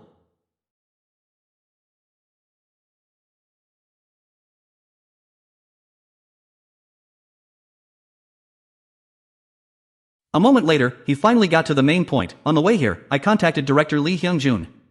Eun-chai and Yeon-hee were curious, simultaneously directing their gaze toward him. How did it go? Lee Young-hoon gently rubbed his head and explained, "It has been settled. We will pay them 100 billion won up front. As for the remaining 150 billion won, we will pay 50 billion won each year over the course of 3 years." She hesitated for a moment before asking, "What on earth did you say to him, Director Lee Hyung-jun? How could he accept a transaction like this? This is a loan where the disadvantage lies entirely with the bank, allowing installment payments until we take over Haesung Group." Lee Young-hoon imagined and voiced his thoughts. The amount of money to be spent in the future seems endless, yet there are no signs of recovery. "I think it is better to pay early, so it will be easier to proceed with the acquisition now." While the two of them were discussing, Young-hee showed a bit of discomfort. That might be true. But who would dare to sign such an unfavorable contract and expose the company's internal situation? At this point, he shook his head slightly. "All I can say is that the matter has been settled smoothly. I can only share this much." Would President Song Eun-chai want to clarify it or stop? "I don't know how he did it, but I know his working style. Even if you ask, he won't tell." Only now did she speak up. "Anyway, the transaction has concluded successfully, so that's good." At this moment, Young-hee shrugged slightly. That was right, the transaction with Shinyeon Bank was completed, and now only one step remained. She smiled and sighed. First of all, acquiring an Australian cobalt mining company was a project marking the 20th anniversary of Ygene CNT, and the pressure on this bidding had been resolved. Once this news is released, it will boost the employees' morale.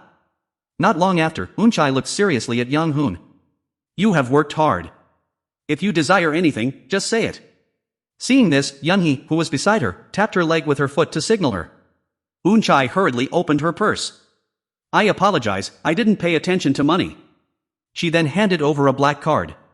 "Take this to buy the things you like, no need to tell me." Witnessing this scene, he felt a bit awkward. After all, this was also money. She coldly replied, "Having lived until now, I clearly understand the importance of money, so I couldn't think of anything else besides this card. Also, I hope you will transfer to another department." But he had no intention of accepting it. "Does the president mean I will transfer to the secretary department? Just giving me a bank card is enough." Eun-chai replied sadly, "Yes, just like today during a critical moment when you went down to the factory. To be honest, I never thought my employee would hang up first." Seeing this, Lee Young-hoon scratched his head in embarrassment. About that." She quickly reassured him, "I'm not blaming you, it's just that I realized how terrifying it is when you're not around during critical moments. You are not just a rookie employee of business department too. I have seen your capability. If you cannot provide a convincing reason to stay in business department too, I would like to transfer you. What do you think?" At this moment, Young-hee sitting opposite gestured for him to agree. "If you don't want to, I won't force you, but this is a favor." Hearing this, he had to accept. "Yes, I agree." Right after that, Eun-chai decided, "Very well, I will promote you to department manager." A promotion? Such a rapid promotion must not be revealed to the public. Lee Young-hoon felt anxious about his rapid promotion, but his mood also improved significantly. All those years living on the mountain up until now made him realize that being promoted is quite normal. 4 pillars and physiognomy speak of human life. Without experiencing the joy and humiliation of life, one cannot accurately read a horoscope. This time as well, the relationship between department manager Lee Hyung-jun and vice chairman Lee Jae-sung, if not fully understood, would make one think they were just talking about some pub. It's clear that they are being treated as fools. During 20 years of being treated like a fool, I have learned a lot of things about humans. Absolutely do not live a wasted life. Young-hoon felt proud and grateful for his life. The scene shifts back to the company, where it is currently very noisy. Ju-wai watched them for a long time, then curiously stepped forward and asked, "What's going on?" They looked at Song-dae in confusion. You're here? Was the food at that restaurant good? Have you eaten yet?" He leaned close to the computer screen to look. It took a while for Song-dae to recognize Lim Yun-hee, a member of sales team 2, who had now transferred to the secretary's office. He was extremely bewildered. Why was the director's daughter assigned to the secretary's office instead of the strategic planning department? Thinking this, Song-dae immediately asked, "Hey, what is this all about?" Right after that, she opened the door and walked in. Young-hee smiled gently and introduced herself, "I am Lim Yun-hee. Starting today, I will be working in the secretary's office." Seeing their startled expressions, she softly asked, "Where is my seat?" Song-dae quickly stepped forward and pointed, "That spot over there is empty." "But you sure packed up and moved fast, didn't you?" He frowned slightly in curiosity. "You knew about this appointment notice in advance, didn't you?" Standing nearby, Young-hoon also felt something was off. Who knows what he was thinking about at that moment? Young-hee calmly replied, "The personnel appointment notice was posted at noon. I skipped lunch then to pack up my things." Upon hearing her explanation, everyone in the room was stunned. It seemed they were highly surprised by this sudden appointment. Shortly after, Chairwoman Eun-chae also spoke up. From now on, we are all colleagues working in the same office. Saying this, Eun-chae gently placed her hand on Yunhee's shoulder. This is Lim Yunhee, whom you all probably know. Even though she is my daughter, please treat her like any other new employee. Yunhee also bowed politely and said, I look forward to your support. Then, she introduced another person, and this is Choi Young-hun. Although he is a new recruit, please treat him with the respect of a department manager. He bowed politely and said, I look forward to your support. Immediately after, Eun-chae sternly warned, this is an internal secret. You all understand what I mean, right? After a brief introduction, Chairwoman Song Eun-chae returned to her office. Meanwhile, the remaining staff still could not quite grasp what had just transpired. As soon as the chairwoman left, Min-hee curiously walked over. Then bowing slightly to greet him, hello, I am Kim Min-hee. Min-hee approached to greet Lee Young-hoon, a junior who was 3 years younger than her. She smiled brightly, you can call me by my name, or call me supervisor, either is fine. He politely replied, yes, I understand. Min-hee gently reminded him, if you haven't eaten anything yet, let me give you a sandwich. Meanwhile, Songdae glared angrily, changing his attitude completely. Anyway, I have to go ask the Human Resources Department myself. After that, he quickly left. Lee Young-hoon silently observed the situation. Scene changes to the rooftop. Hongji had just arrived and asked directly, what's the matter? Why did you look for me? Songdae glanced slightly, can I only look for you when there's an issue? Since we rarely keep in touch, do you know how sad I am? He turned away uncomfortably and denied it, we are not close to that extent, Min Hongji, head of human resources. Hongji's next words left him stunned. Finding it strange, he asked, but it seemed the other party was a bit sensitive. Songdae nodded, that's true, I feel the same way. Your son must be grown up by now, right? By this time, he had also lost his patience. Stop beating around the bush and get straight to the point. I'm curious too. Not long after, Songdae pressed on, when did your side receive the appointment notice? Hearing this, Hongji realized the issue, you don't know either? Wait, how can you not know about this as the head of the secretariat? Saying this, he suddenly fell into a long silence. Hongji scratched his head slightly, I guess you're not curious about Ms. Yunhee, but only curious about Mr. Choi Young-hun, right? He hesitantly denied, no, that's not. Before he could finish his sentence, he was cut off by the other man, but that won't do. I cannot give you any information about Choi Young-hun. Songdae clenched his fists, why on earth not? Hongji calmly explained, I thought you already knew. Well, I can't tell you either, it exceeds my authority. Even if I am in the coordination department, I am not allowed to disclose it.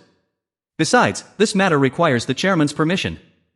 To be honest, I'm a bit surprised you didn't know about that.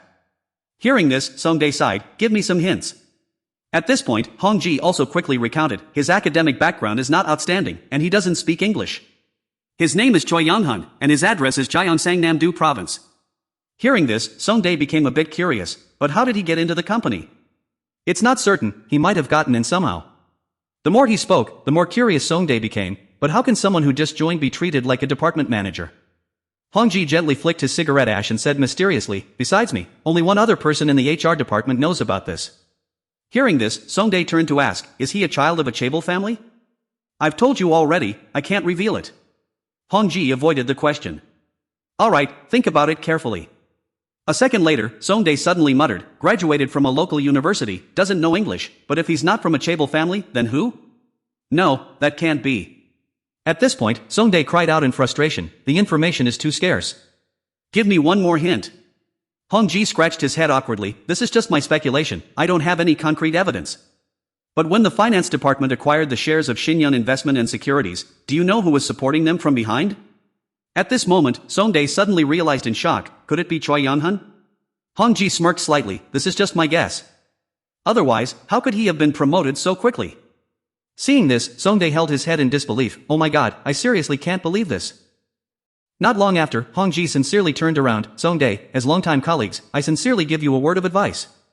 He cautiously reminded him, don't underestimate the chairwoman. Having said this, Hongji gently patted his shoulder, think positively. Then, he also quickly left. It's time to change direction anyway, whichever way the wind blows, go with it. Right now, Songdae looked extremely tense. The HR manager had worked for 10 years, witnessing countless people coming and going. He was never one to speak gently, really, is that so? That's right? He was asking Executive Director Cheon Ji-young to give up on Eun-chae. Collaborate with him Ji-yeon, the director of Hyunjin Express, who is supported by the group's chairman. Executive Director Cheon Ji-yeon wondered, I need to confirm this first. Do we really have to switch sides? Or was it just a casual comment about the unpredictable weather? At the same time, in another development in the office, Min-hee came over to announce, Chief Choi, the accounting training session will start at 3 o'clock. As she spoke, she handed the documents to him. There are sweets and drinks there, so you can enjoy eating and drinking while studying. Lee Young-hoon quickly accepted, yes.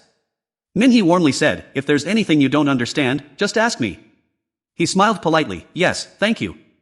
Then, she happily left. A long while later, Yun-hee turned around and said jealously, What, you like it that much?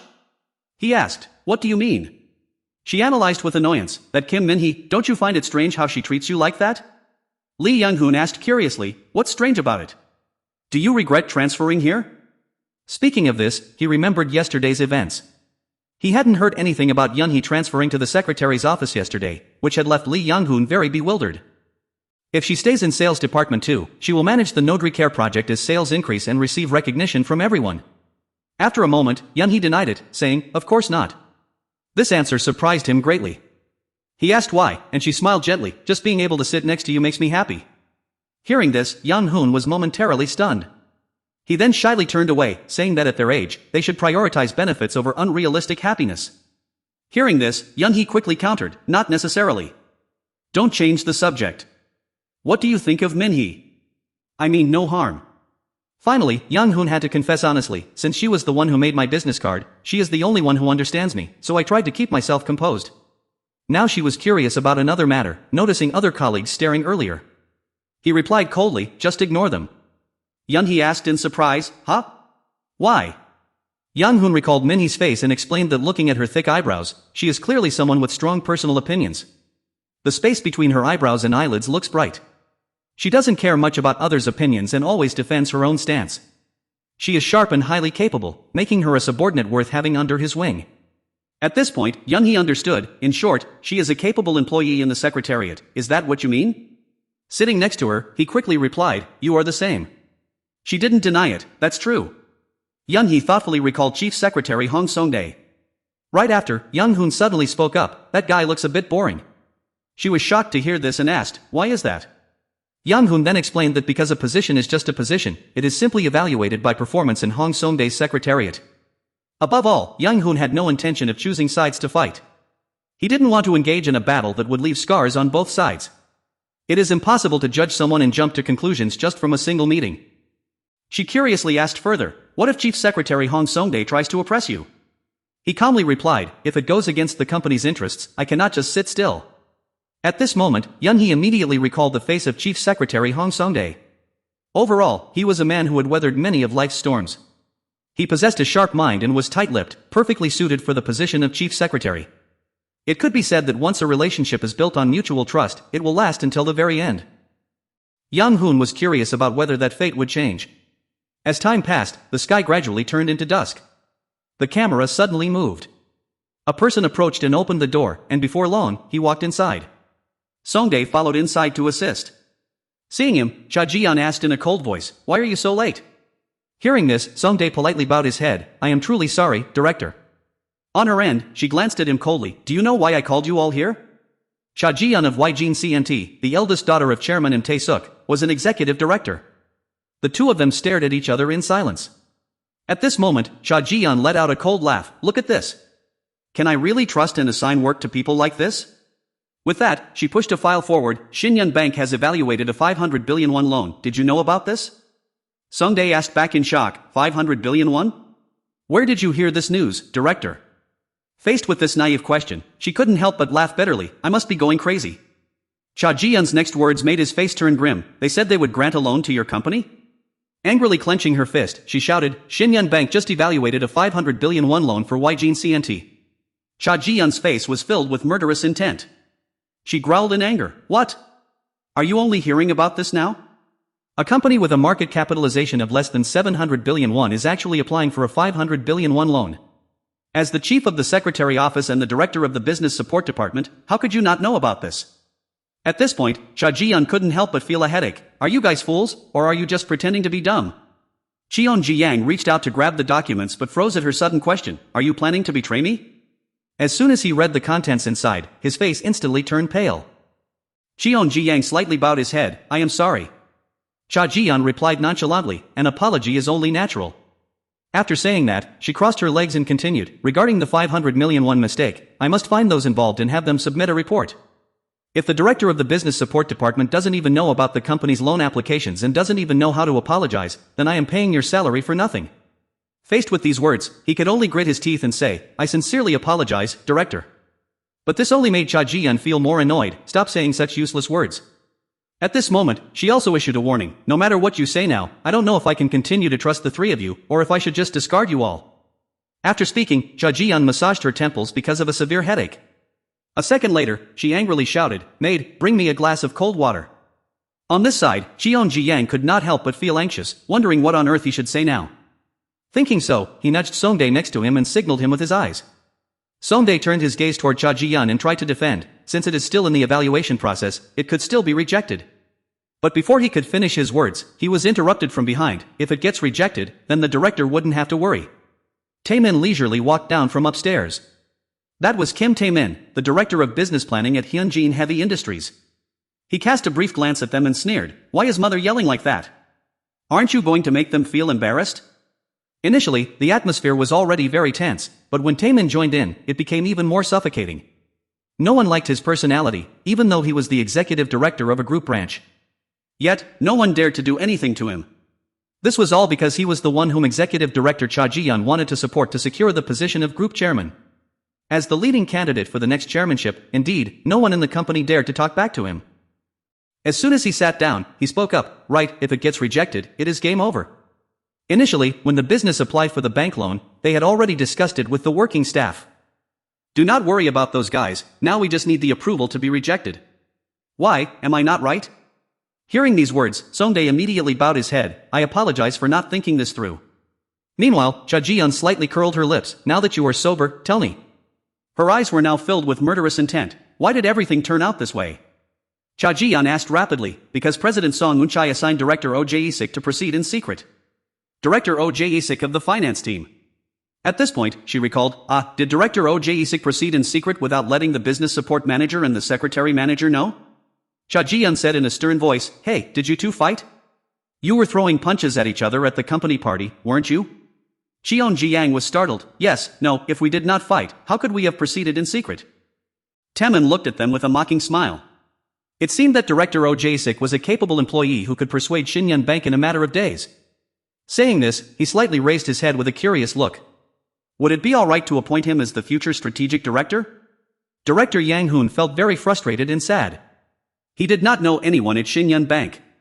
He had never even heard that he could borrow money based on company ranks, so he could not even bring it up from the start. The 500 billion won bonds were about to expire. Which bank would accept a loan with such a high level of risk?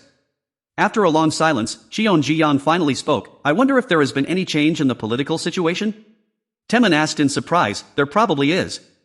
Is the Secretary General of the ruling party, Lee Kian-ho, a classmate of your father? He quickly replied, yes, that's right. A second later, Cha Jian suggested, try approaching him to see if Representative Lee Kian-ho will intervene. If not, then probe other lawmakers of the ruling party. Cheon Jiyang respectfully bowed his head, saying that we would monitor the situation through the control room. At this moment, he suddenly interrupted from the side. Songdae directly voiced her doubts, suspecting they might have reached an agreement with Haesung Group.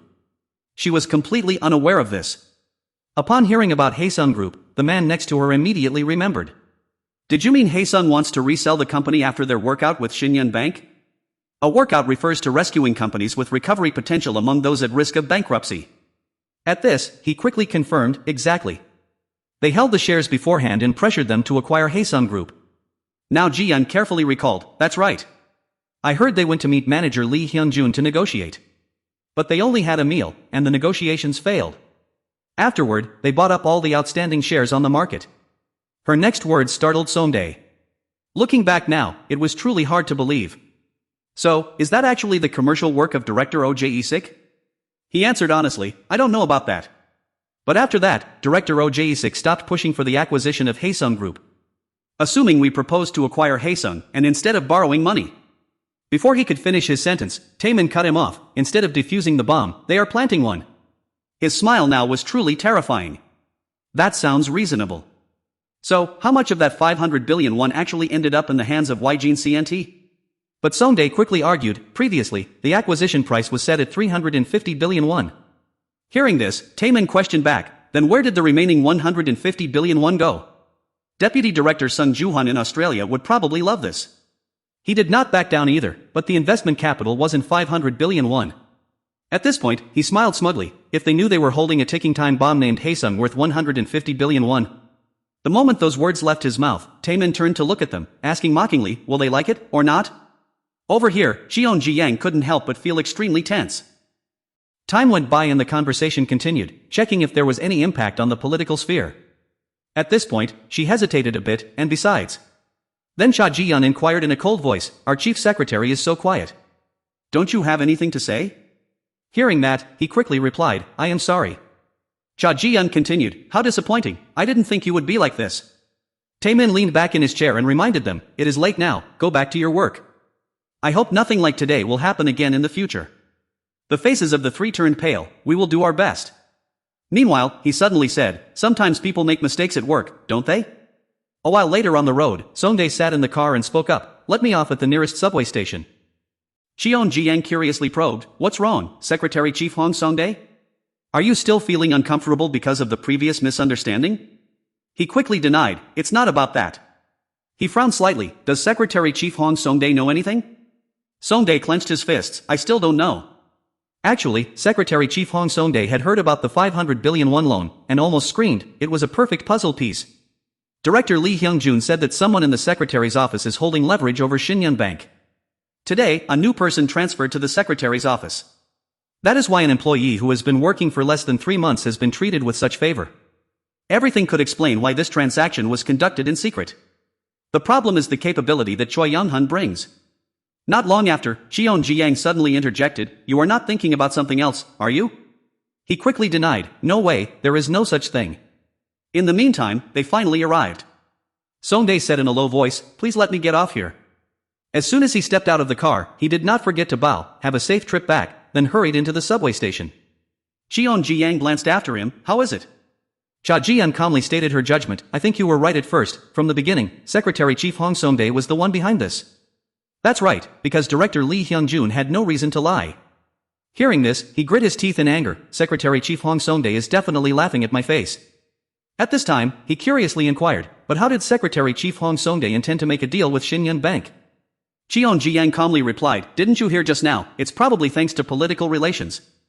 Then he carefully analyzed, we still have to find out more about Shinyeon Bank's options. What is certain is that the sharpness of Shinyeon's director is no joke.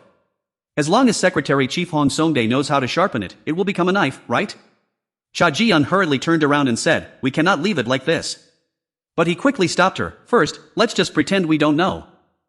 Songdae on this side is still naive and knows nothing, leaving everyone to fight together in an important battle. The scene shifts to the front of the company. Woon Chai pressed the intercom, calling Minhee in to help. Before long, she had stepped into the room. As soon as she saw Minhee, she said caringly, with someone new arriving, you must be quite flustered. After all, even though he is a junior, you are forced to call him manager. Minhee gently shook her head, oh not at all, I find it quite normal. Woon Chai reassured her, they will help you a lot in your work, because they are capable and very important people. Minhee calmly replied, yes. Seeing that Minhee had not left yet, Woon Chai curiously asked, is there anything else you wish to report? She smiled gently, then said with an excited look on her face, yesterday, I attended a casual company dinner. Minhee recalled and said, Department Head Hong Songdae also attended, but in the middle of the party, he suddenly stood up, paid the bill, and left. Woon Chai got straight to the point and asked, so you followed Department Head Hong Songdae?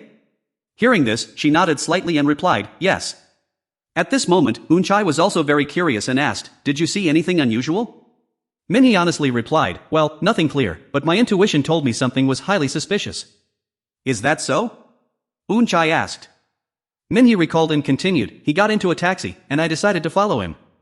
I followed him for quite a long distance. He arrived at a luxury villa area in Nanhyandong. Since it was deserted, I only watched from a distance. When I returned to the company, I searched the location and found that the area is very close to the house of Cha Ji-yeon, the executive director of Hyunjin Group. After hearing the whole story, what Woon Chai cared about was, weren't you scared going out like that? She shyly replied, I was just a little bit nervous. Chai smiled gently and comforted her. You've worked hard, you can go out now. Please ask department head Choi Young-hun to come in for me. Min-hee bowed and left. Not long after, she was left alone in the room. Choi Young-hun walked in, looked around, and admired. It is indeed beautiful. At that moment, Chai's voice echoed from inside, come in. Seeing him enter, she stood up and said, come over here and have a seat. In the next second, Chai went straight to the main point. Department head Hong Song-dae went to the house of executive director Cha Ji-yeon. Of course, it wasn't just department head Hong Song-dae, but also several other members of the board of directors. I think they might have already found out about this loan. What do you think? He gave a forced smile. Isn't the director asking me a question that is too difficult? She replied with a smug look, well, you were promoted to department manager precisely to answer this question. Chai added as she poured the tea, I don't expect to hear any massive secrets or confidential plans. Just answer comfortably. Lee Young-hoon quickly accepted the cup. I don't feel pressured at all. For now, we just need to keep an eye on manager Hong's movements. Why do that? He recalled and analyzed. He has been looking anxious since this morning, probably preparing to do something. Hearing these words, the expression on her face couldn't help but turn tense. It was a long while before Chai finally spoke. I understand. Let's observe his movements first. She probed, I want to acquire a mining company because the battery market will grow in the future, and cobalt is the core material. But for me, this is a major project that I took on upon being appointed as representative director. If the project fails, I won't be able to win the trust of Dewey's grandfather, Chairman Im Tae-suk. He still doesn't trust me yet. Hearing this, he realized, so that means he can dismiss you at any time? At this point, Chai's voice lowered. With just one word from the chairman, the entire board of directors will agree to the proposal to dismiss me from my position as representative director. She also explained the situation. That's why Director Cha Ji-yeon, who is Dewey's aunt, is trying to stop me from making the acquisition, absolutely refusing to let Chai acquire it. Chai gently raised her teacup. Meanwhile, if we hear that the 500 billion won loan has been approved, we won't feel anxious anymore, right? Is that why you are worried about whether we can secure the loan, Director? Hearing this, Young-hoon immediately reassured her, please don't worry about that, Director. I don't know what they will do over there, so I shouldn't jump to any hasty conclusions. However, she remained worried. Even if the loan is halted, I have no intention of blaming you, Choi Young-hun. But with the 500 billion won in bonds being rolled over next year, doing this means we won't have to worry during the bidding, even if we use up all our funds. At this moment, he recalled the expression on Lee Hyung-jun's face. He spoke up, please don't worry about that, Director. I will take charge and be responsible for that sector. I want to learn more about Hyunjin Expressway. From your perspective, they are the biggest competitor.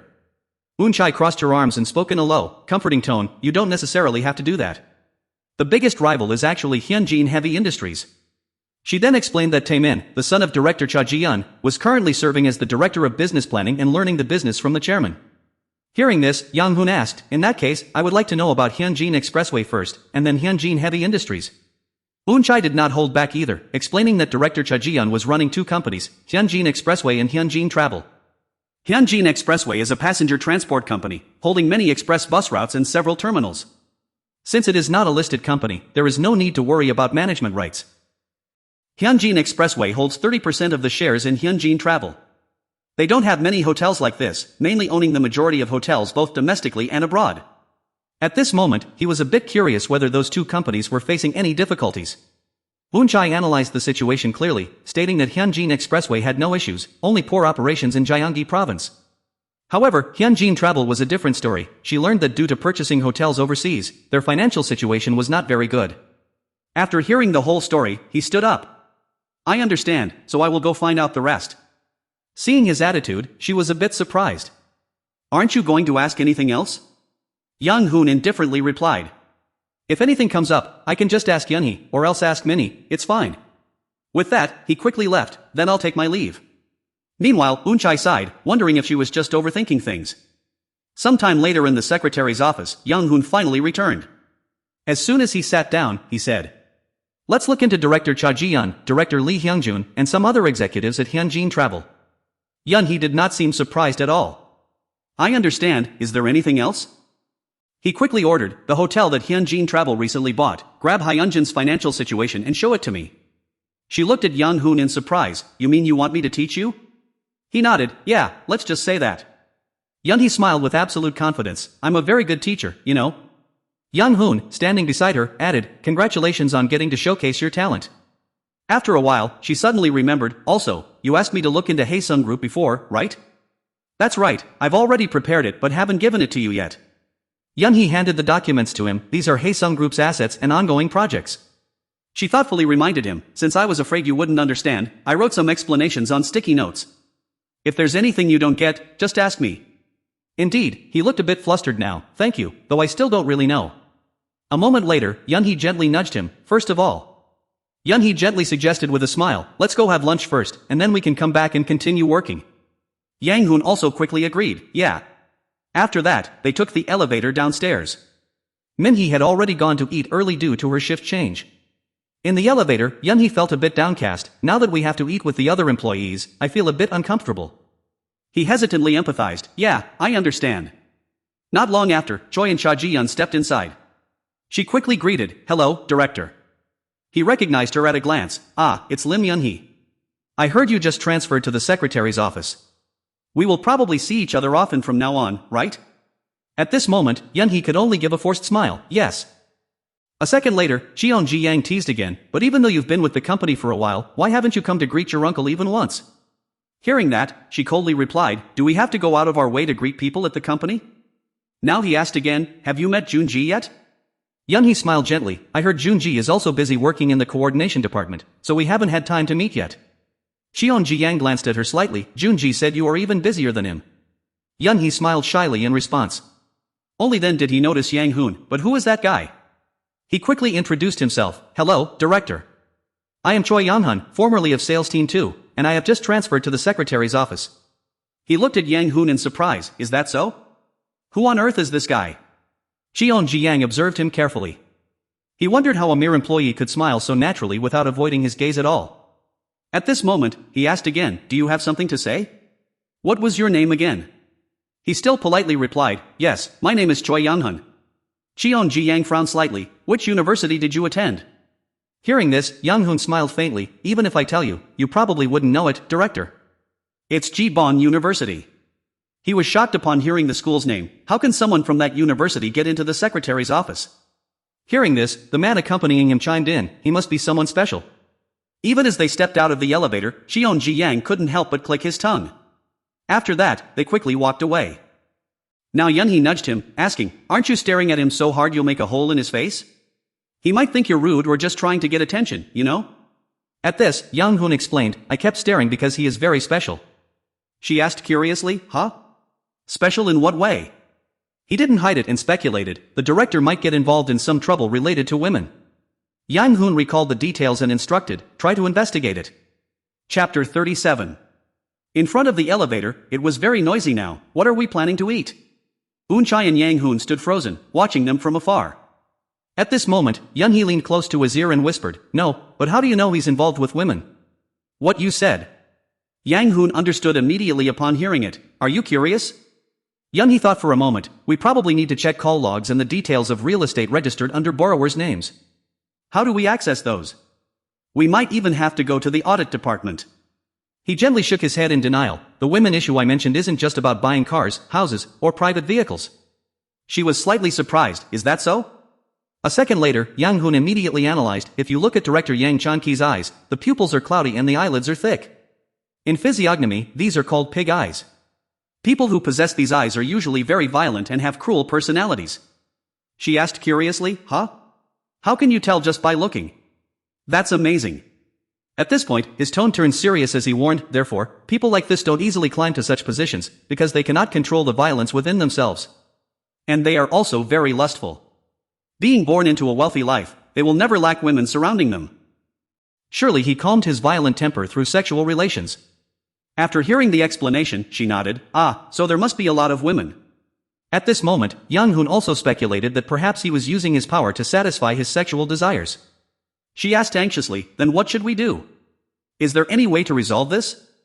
He hesitantly explained, this is just fortune-telling, but judging by the way he stared at you earlier, alright, now that we know what kind of person he is, just avoid him when you see him. Yunhee's entire body suddenly trembled. When you look at me, do you feel any desire? I'm asking seriously. But Yang Hoon coldly rejected her, I feel absolutely nothing looking at you, but do you plan on standing here forever? Hearing this, she embarrassedly realized, I'm sorry, I was just a bit distracted. On the way, Young-hee suggested, eating anchovy noodles would be great, what do you think? But he refused, I only eat plain noodles. She still didn't give up, the giant mandu at that place will make you so full you could die. Hearing these words, Yang Hoon was stunned, let's go. Not long after, they left the company and went straight to the restaurant. Inside, the atmosphere was incredibly cozy. As soon as the door opened, Hansu stood up, you're finally here? Cheonji smiled brightly, I was the one who invited you, yet I arrived late. I'm too ashamed to even look at you. He politely replied. Arriving early or late is just a difference of a few minutes, so it doesn't really matter. Do Hansu, the head of corporate credit assessment at Shinyan Bank, come over here and sit down. As soon as he sat down, Cha Ji-yeon got straight to the point. Why Jin CNT is still poorly evaluated by Shinyan Bank? How has the issue of the 500 billion won loan been resolved? I don't know how to thank you enough. Hansu put down his chopsticks. Thank you? Why did you ask me out here? This made him feel a bit flustered. Ah, about that, didn't you want to ask how far the loan process has gone? He frowned slightly, pouring the wine while explaining. I have my eyes and ears. Since we don't have much time, please get straight to the point. Cha Ji-yeon, sitting next to him, stopped beating around the bush. Alright, first of all, I want to ask about the most important issue. Has the loan been approved? Hansu did not answer but took a large gulp. After that, he gently put his cup down. Get out, not a single one. He gritted his teeth in anger. Who interfered with this? Hansu calmly replied. It was handed down from above, so I don't know who interfered. Hearing this, Cha Ji-yeon felt even more puzzled. From above? What do you mean by above? He spoke in a serious tone. I repeat once again, I cannot know who interfered. Despite hearing that, he still pressed further. Could the political circles have interfered? That is possible, right? However, he only received the reply. I don't know. At this moment, Cheon Ji-yang hesitated, I guessed he probably didn't know about this either. Yang Hoon confidently countered, stating that in life, we don't have the right to choose but always have to do what others tell us to do. Therefore, when you asked to meet here, I knew I couldn't help you with anything. Only now did he realize, so, you know something? Haesung Group was involved in the 500 billion won loan deal. Hearing this name, Yang Hoon couldn't help but smile, thinking that company was more interesting than he had thought. He didn't expect someone could trick insiders into buying back Haesung. Cheon Ji-yang clenched his fists and spoke in a low, tense voice, feeling ashamed, he couldn't even lift his head. He quickly explained, that's not what I meant. A second later, Yang Hoon clearly stated their goal, instead, we have decided to acquire Haesung from Jin CNT. He probed, the purchase price is 250 billion won. But he denied it, only 100 billion won. The purchase price will be deducted from the 500 billion won loan. The remaining 150 billion won will be paid in installments of 50 billion won per year over 3 years. Hearing these words, Cheon Ji-yang could not suppress the rage in his heart.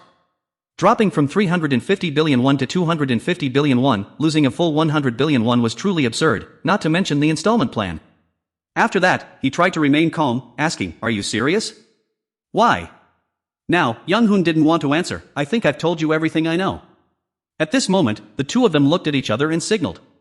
In the blink of an eye, Cheon Ji-yeon's face turned grim. A while later, Yang Hoon's voice rang out, yes, the director has just gone out. He was answering the phone, I don't know the details yet, but I will find out soon. Yes, understood. The scene shifted to the front of the company.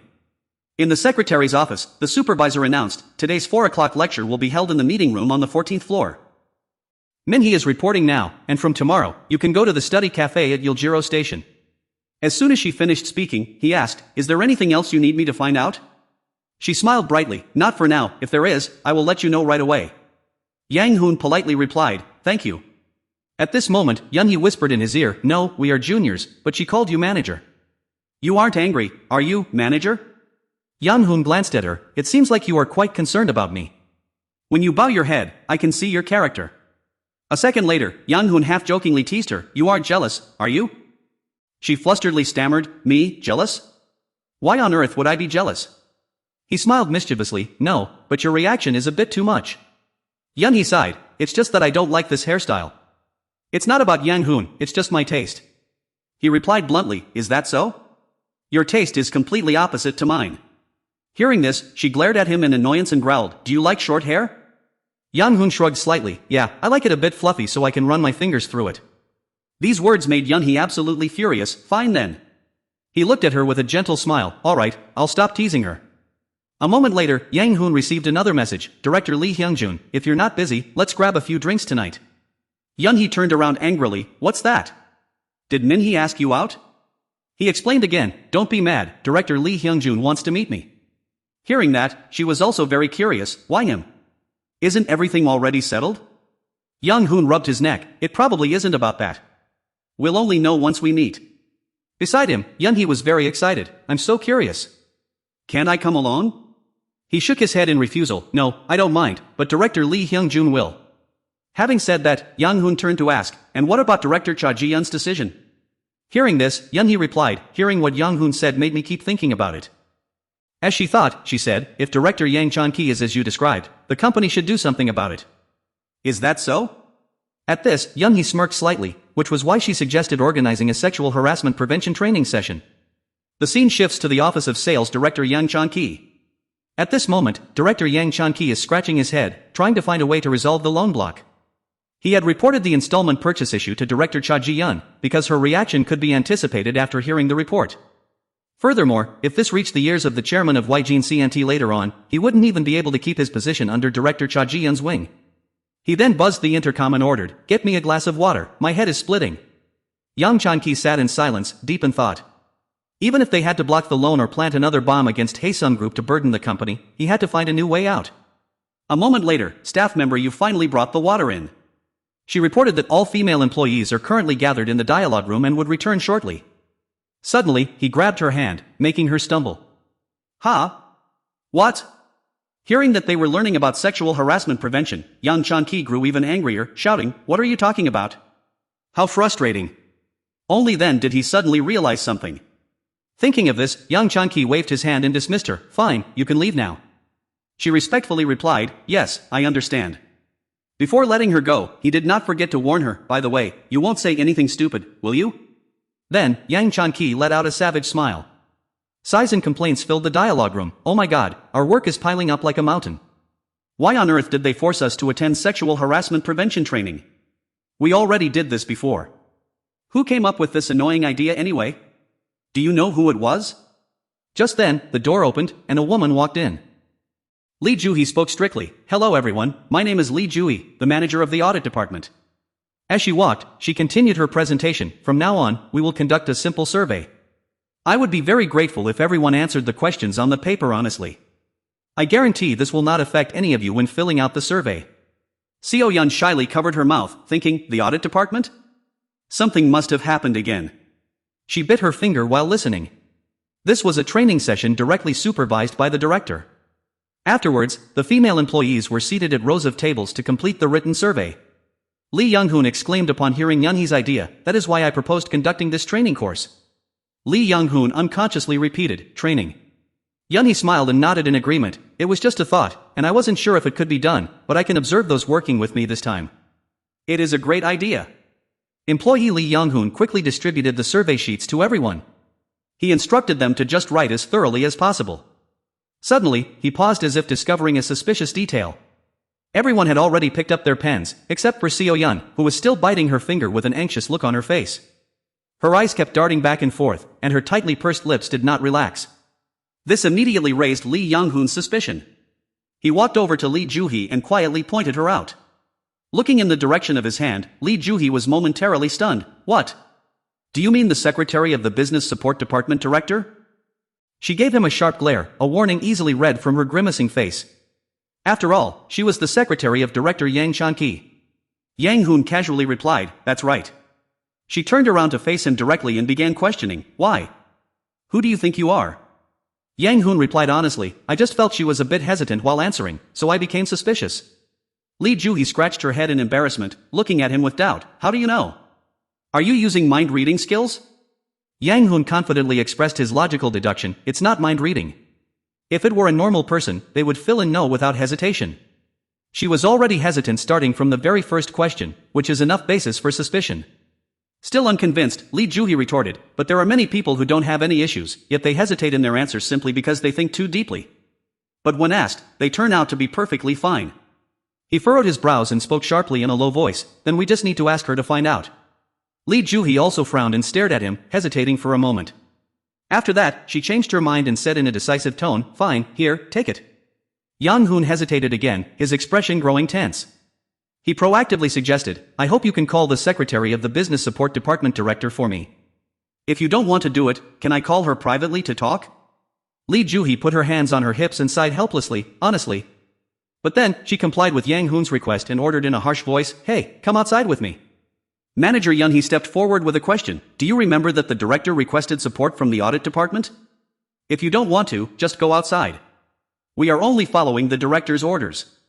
Lee Juhee pushed up her glasses in frustration. After all, Manager Yun-hee was the director's daughter. Yun-hee cleared the way, saying that if she found it too difficult, they could proceed in the secretariat, and it would be fine even without her. Ju-wai lowered her head, light sweat trickling down her face which was still filled with confusion. She looked up to confirm, "No, but what should I say to make it sound reasonable? If we call the secretary of the business support director to the audit room over suspicions of sexual harassment, it will turn into a major incident. If we are careless, many people will be affected." Yun-hee nodded. I understand. She muttered, "It is great that you understand." The incoming phone call made Cheon Jiang scream, "Hey, I am busy to death. Quickly end those nonsensical things and let my secretary return." He bared his teeth, his eyes glaring intently. Eun-chai bowed humbly and spoke softly to soothe him, "I am truly sorry. As you know, sexual harassment prevention training is mandatory, so I will try to finish this training session as quickly as possible." Cheon Jiang was probably afraid of having many of his hidden secrets exposed, so he hurriedly made a request, "Since there is an urgent matter to handle, please let my secretary out first." Eun-chai complied and replied, "Yes, I will let her out first, that is all then." Hanging up the phone, he immediately told Lee Yang-hoon, "You heard that, right? If you plan to step on the gas, then step on it properly, otherwise you will be fired immediately tomorrow. He won't let you quit so easily, he is not someone who lets things slide." He nodded to show his understanding. "Yes, I understand." Eun-chai kindly gave him a few more words of advice, "If you are too confident, you will become lonely. Be moderate with your arrogance, thinking like that will prevent you from losing out." In the investigation room, Eun-chai continued to check on the situation. "Is the report finished? You may go out now." Looking at his retreating back, he secretly thought, "Now, only when someone stands as a scapegoat will this whole thing finally end." As soon as Lee Yang-hoon stepped out of the door, he suddenly raised his eyebrows as if he had spotted someone. It turned out that in another interrogation room, Yun-hee was doing her best to comfort Seo-jeon, who was burying her face and crying, "Don't worry, what are you so afraid of?" With her tears flowing, Yun-hee used her own credibility to reassure her. "Don't you know who I am? I am the director's daughter, and I will definitely make him pay for his sins. So please stop crying, it is not your fault." Yang-hoon happened to walk by and heard everything. He remained silent, not wanting to speak up for fear of making Yun-hee feel more anxious. Manager Hong Song-dae felt a shiver run down his spine upon hearing that the company was suddenly conducting sexual harassment prevention training today. He recalled the first time he bought shares on the Shinyun Investment and Securities Exchange at a price close to the market rate, thinking it was just pure luck. And Yun-hee knew about the 500 billion won loan this time. Having successfully secured the 500 billion won loan, he cast aside all his previous prejudices about branch president Song Eun-chai. Furthermore, the sexual harassment prevention training session was held so unexpectedly that branch president Song Eun-chai struck right at Hong Song-dae's critical weakness. Pondering over it repeatedly without finding an answer, he wondered to himself. How could she have known? Only a few people knew about that matter. Holding his forehead, he couldn't help but praise. Choi Young-hun, that guy is quite capable, isn't he? No, I must test him now. Hong Song-dae took a USB drive out of his desk drawer, looking at it with a profound smile. In the deserted basement parking lot, Hong Song-dae sat in his car waiting for someone, his legs shaking uncontrollably. A moment later, Young-hoon stood by the car door and tapped on the window a few times. He opened the door, stepped inside, and greeted politely, "Did you call for me, manager?" Song-dae tried to keep his composure, showing no expression, and only smiled. "Yes, come on in." He asked casually, "How do you find working in the secretariat?" Yang-hoon quickly replied, "It's great, sir. Everyone is very nice to me, including you, manager." Song-dae cleared his throat. "Ahem, that's good. The reason I called you here is about the sexual harassment prevention."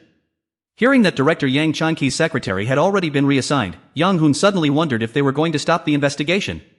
But no, on the contrary, Song-dae seemed to want to support him. He continued. "If there is solid evidence, we can make Director Yang Chan-ki vanish. Without proper evidence, things will get complicated. If things get complicated, the most important thing is knowing when to strip off the coat. No matter how good the background is, once the coat is stripped, it becomes useless. But as a rookie, how do you know so much about the company's affairs?" These things aren't even on the news. His hand clenched the USB tightly, his voice remaining flat. Anyway, relying solely on the victim's testimony will only make things more chaotic. Hearing this, Yang Hoon got the hint and asked, "So, do you have a way?" Songdae didn't deny it. "What if I do?" Yang Hoon paused for a few moments. Instead of answering immediately, he carefully observed the other man's expression. Finally, he uttered a question that left Songdae stunned. "Are you asking me for a favor?" He laughed softly, looking up. "The director wasn't wrong to promote you to manager." "Alright, I don't want to have anything to do with Director Yang Chan-ki." Hansu took out the USB to show Yang Hoon, firmly asserting, "I only hope the company I am dedicated to will grow more and more." Yang Hoon tactfully replied, "I understand. Let me review the evidence first before making any judgment." In the footage, So-yeon was seen covering her face, running out of the director's office in a completely dazed and exhausted state. Right after that, Yang Chan-ki zipped up his pants and stepped out with an extremely sly, villainous look on his face. Watching the scene, Yang Hoon unconsciously clenched his fingers tightly. His face darkened, and his judging eyes stared intensely at the screen, filled with indignation on behalf of So-yeon, making him curse under his breath. Chapter 39. From anger, Yang Hoon's expression gradually turned to sadness. He turned to ask Songdae, "How did you obtain this, department head?" He slowly replied, "This video was recorded 3 months ago, and only the surveillance manager and I know about it. Of course, Director Cha Ji-yeon knows too. At first, I intended to just delete it, but thinking there might be a need, I decided to keep it." Yang Hoon asked suspiciously, "Could it be that you are keeping videos of other people as well?" Songdae shook his head in denial. "There are no other videos." "There are many rumors, but they won't be of any help anyway." He continued to ask, "Does Director Cha Ji-yeon know that you are keeping this video?" He laughed and replied, "I don't know. If she knew, do you think she would leave me alone?" Director Cha Ji-yeon probably thinks the surveillance manager already deleted the CCTV footage. The surveillance manager also thinks I deleted it. So what? Even if that's not the case, it doesn't matter. After all, the inspection head isn't Director Cha Ji-yeon, is it? Yang Hoon calmly spoke up. "To be honest, I don't care about the political battles within this company. I just want to do my job well." However, there are those who are trying to achieve their own goals, even disrupting the company's business. Having such people in the company, I believe, is an insult to those who work hard. Therefore, we must eliminate everyone who shares that mindset. Won't the company be better off that way? Songdae slowly reached out his hand, gently stroking the seat cushion, and let out a soft sigh. "I see." He handed the USB drive directly to him and added, "Anyway, I hope you handle this matter smoothly." From this moment, it was certain that Secretary Department Head Hong Songdae had no intention of rescuing Executive Director Yang Chan-ki from those networks. Lee Young-hoon got out of the car after finishing the crucial conversation. "It's just that I'm curious to see how far Lee Young-hoon can brandish this knife." Left alone, Songdae finally showed his weary self. Having cast off the heavy weight from his shoulders, he murmured in a relieved tone, "How exhausting." In the afternoon, as the clock ticked away to 4:45 p.m., Executive Director Yang Chan-ki grew increasingly anxious. Branch President Eun Chai had not been answering the phone, and the meeting scheduled for 5 p.m. had also been cancelled. Fortunately, all the staff members who went for training had returned. He stood up and muttered to himself, "I must go directly to the monitoring room." Strangely, his uncomfortable mood remained unchanged. Before he could even leave his desk, someone opened his office door from the outside.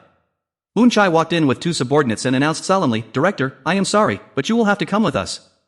Yang Chan-ki glared and cursed, "You bastard, what do you think you're doing?" Eun Chai did not even spare him a glance, coldly ordering, "Take him away."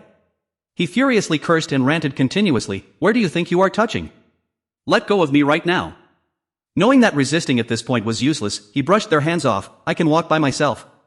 Yang Chan-ki gritted his teeth, his skin wrinkling on his despicable face. He arrogantly stepped up to Eun Chai, pushing his shoulder. "Do you think I'm just going to sit back and take this?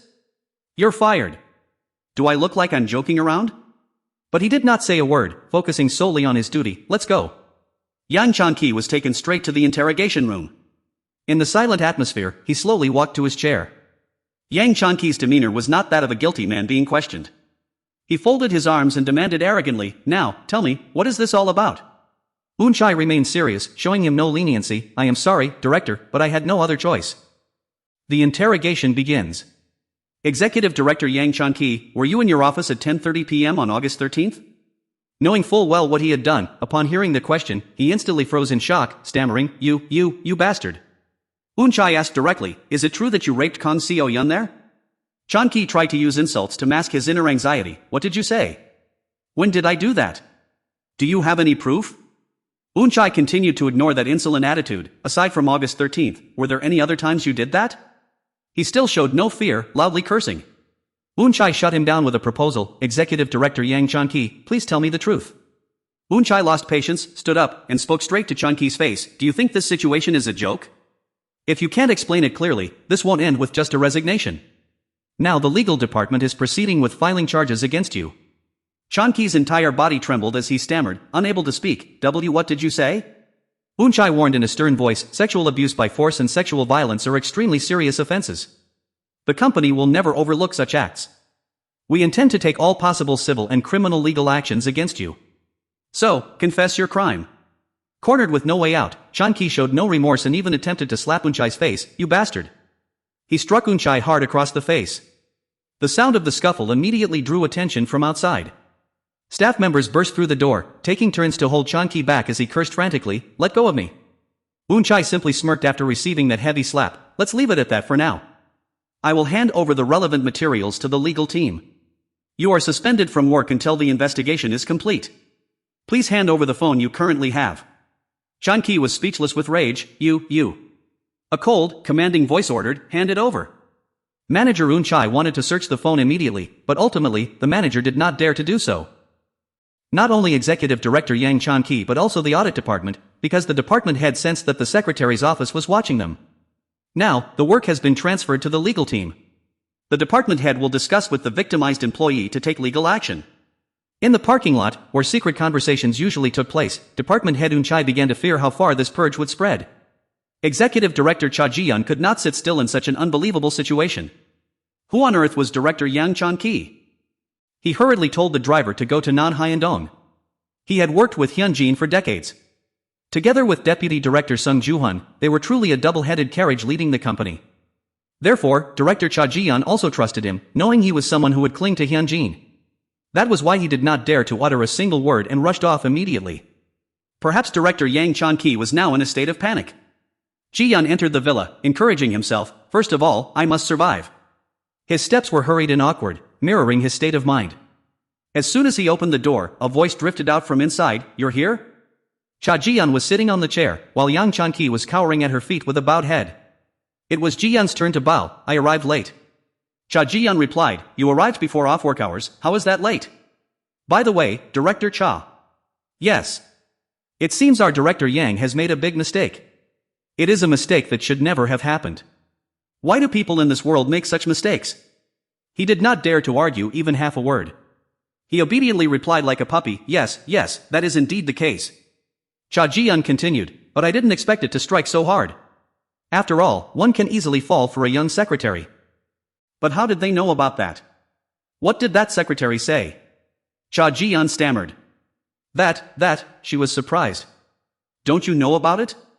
Then how did sister-in-law know and handle it so quickly? I don't understand why our Director Yang Chan-ki lives his life as if he's a young 18-year-old boy." Cha Ji-yeon agreed, speaking up anxiously, "That's right, it is clearly very strange." Cha Ji-yeon tilted her head. Indeed, could he have been foolishly caught during training by accident? "You don't think Director Yang Chan-ki lost his voice, do you?" He said, "If that's the case, there's no way he would still be unable to speak until now. Especially since the head of the audit department is very close to Director Yang Chan-ki. On the contrary, the director is someone who would try his best to draw attention, even if just a little." Based on that, Cha Ji-yeon asserted, "Then the conclusion is that our younger sister-in-law knows Director Yang Chan-ki was backstabbed. That damn training was clearly something that made him lose his voice." Holding her wineglass, her gaze became unpredictable. "I know what it is now. Find out who that guy who backstabbed sister-in-law is. We have to know who he is to deal with him, right?" Cha Ji-yeon obediently complied, "I understand." She added with emphasis, "If we don't investigate thoroughly, Chairman Father will end up just like the people here." Yang Chan-ki's face turned pale at this moment. "Please save me, Director. Give me one more chance." Cha Ji-yeon looked at him coldly. "What can I do?" "They said they are going to report it to the prosecution." He clung to a glimmer of hope. "Can the chief of the prosecution be swayed?" Hearing this, she sneered, "If we had that kind of power, Hyunjin Group wouldn't be standing firm in the top 10 of the financial world. Listen, Director Yang Chan-ki, go home and have dinner with your wife. Pray that sister-in-law's gentle hands are unharmed. I don't know if you understand, but if time passes and nothing special happens, there will be a time in the future when I will need to use you. So stop whining and get out." Yunhee held up the evidence and asked Young Hoon, I will take care of the rest, right? He asked her back, you can handle it yourself, right? She was a bit curious. But I have a question, how could you identify the victim immediately? You were looking up documents while retelling the whole process. I was a bit hesitant looking at the survey, and felt a bit moved when seeing the reward. Lee Young-hoon recalled Kang Seo-yeon's face. Initially, he did not think she was the chief secretary for the management support department. She had indeed been lucky. Yunhee looked puzzled and asked further. What was Ms. Kang Seo-yeon's reward? He slowly analyzed. Physiognomy is not only for educated people like us. You and the director also observe others unconsciously. For instance, whether this person is difficult, distant, or dangerous. Or conversely, there are people who make you feel like approaching them more. She felt it made sense, there are people who treat me well even if I don't give them anything. And there are people I don't want to contact even if they did nothing. He replied, that doesn't mean everything is right or wrong. Instinctively, we judge someone based on the experience we accumulated over many years of life. Just like director Yang Chan-ki. Instinctively, he evaluates who he thinks he can touch and who he cannot. Yunhee frowned in annoyance, not understanding why Kang Seo-yeon received that award. Young Hoon continued to analyze based on physiognomy. Normally, a face with big, round eyes, thick earlobes, and a wide chin will leave a good impression on others. Therefore, they will be judged as beautiful and seemingly good-natured. In fact, they are very delicate people but quite weak in accepting reality and have many regrets. Especially if the pupils are black and deep, they cry very easily. These people are the highly sensitive and easily distressed type. She couldn't help but contemplate, sometimes I think I understand, sometimes I don't, it is so vague. Anyway, Kang Seo-yeon is like that, isn't she? He replied firmly, that's right. Men also usually like such awards. But this award is not necessarily a good thing for women. Yunhee didn't understand what he meant, why? Because such awards usually bring recognition and pride to the recipient? Young Hoon continued to explain, this goes in a very bad direction, but it is the same. It is when she meets a man and experiences that with him without even realizing it. Kang Seo-yeon always feels awkward and anxious about other people's feelings, even though she is not the one at fault. She would think to herself, no, I am not angry, there is no need to apologize. Even if it happens unfairly, she still tends to shrug it off and move on. Yunhee couldn't help but sigh, oh dear. Understanding her thoughts, he said, I think you can say we are completely opposite. Being exposed, she unhappily retorted, why me? Young Hoon looked at her with an expressionless face and replied, if you don't like it, tell me right away. At least you won't feel uncomfortable. He returned to the main point, saying that because they lacked a considerate attitude toward each other, a major argument broke out. She began to understand better and wondered if this was how it worked. Finally, he concluded the matter, stating, it is crucial to know your own character. If you do not understand yourself, you will not know your mistakes or what needs to be corrected. Her voice trailed off as she gently reminded him, yes, I guess so. Young Hoon cleared his throat and continued, anyway, I've spoken with the auditors and it has been corrected, which also surprised me. I don't know who your director is, so I can't answer that question. I haven't notified them yet, but I'm sure they will be glad to hear they are being dismissed. He stood up. Alright, Yunhee understood the meaning of his words. You are talking about the present, right? Lee Young-hoon looked at the clock on his phone, that's right, I think I should leave now to make it on time. She wanted to stop him, do you plan to do some extra work before leaving? I think you should. I have to recheck today's work and the tasks he assigned to me. He couldn't help but praise her, well done. Minhee had just arrived and saw him preparing to leave, so she asked, are you getting ready to leave work? I wonder if you have a driver's license yet. Lee Young-hoon honestly replied, I don't have one yet. She reminded him, I advise you to get a driver's license as soon as possible. I need to buy a car. He wondered, does the company support car parking? She nodded, yes, the boss ordered a 3,000 cubic centimeters car and even supports fuel costs. She continued, he said that from now on there will be many external meetings, so we need to pay attention to our attire. Lee Young-hoon understood, I see, when I have time, I'll go to the shopping mall to take a look. Minhee agreed and said goodbye, alright, get home safely. He joined the crowd of people leaving work and left the company. Her words still echoed in his mind. He looked at himself, asking, is it really that bad? At a restaurant that could be considered luxurious, Lee Hyung-joon was already waiting in frustration, why are you so late? Lee Young-hoon spoke in an obvious tone, because it's rush hour. He sat down opposite him. That's right, not everyone can move around freely before leaving work.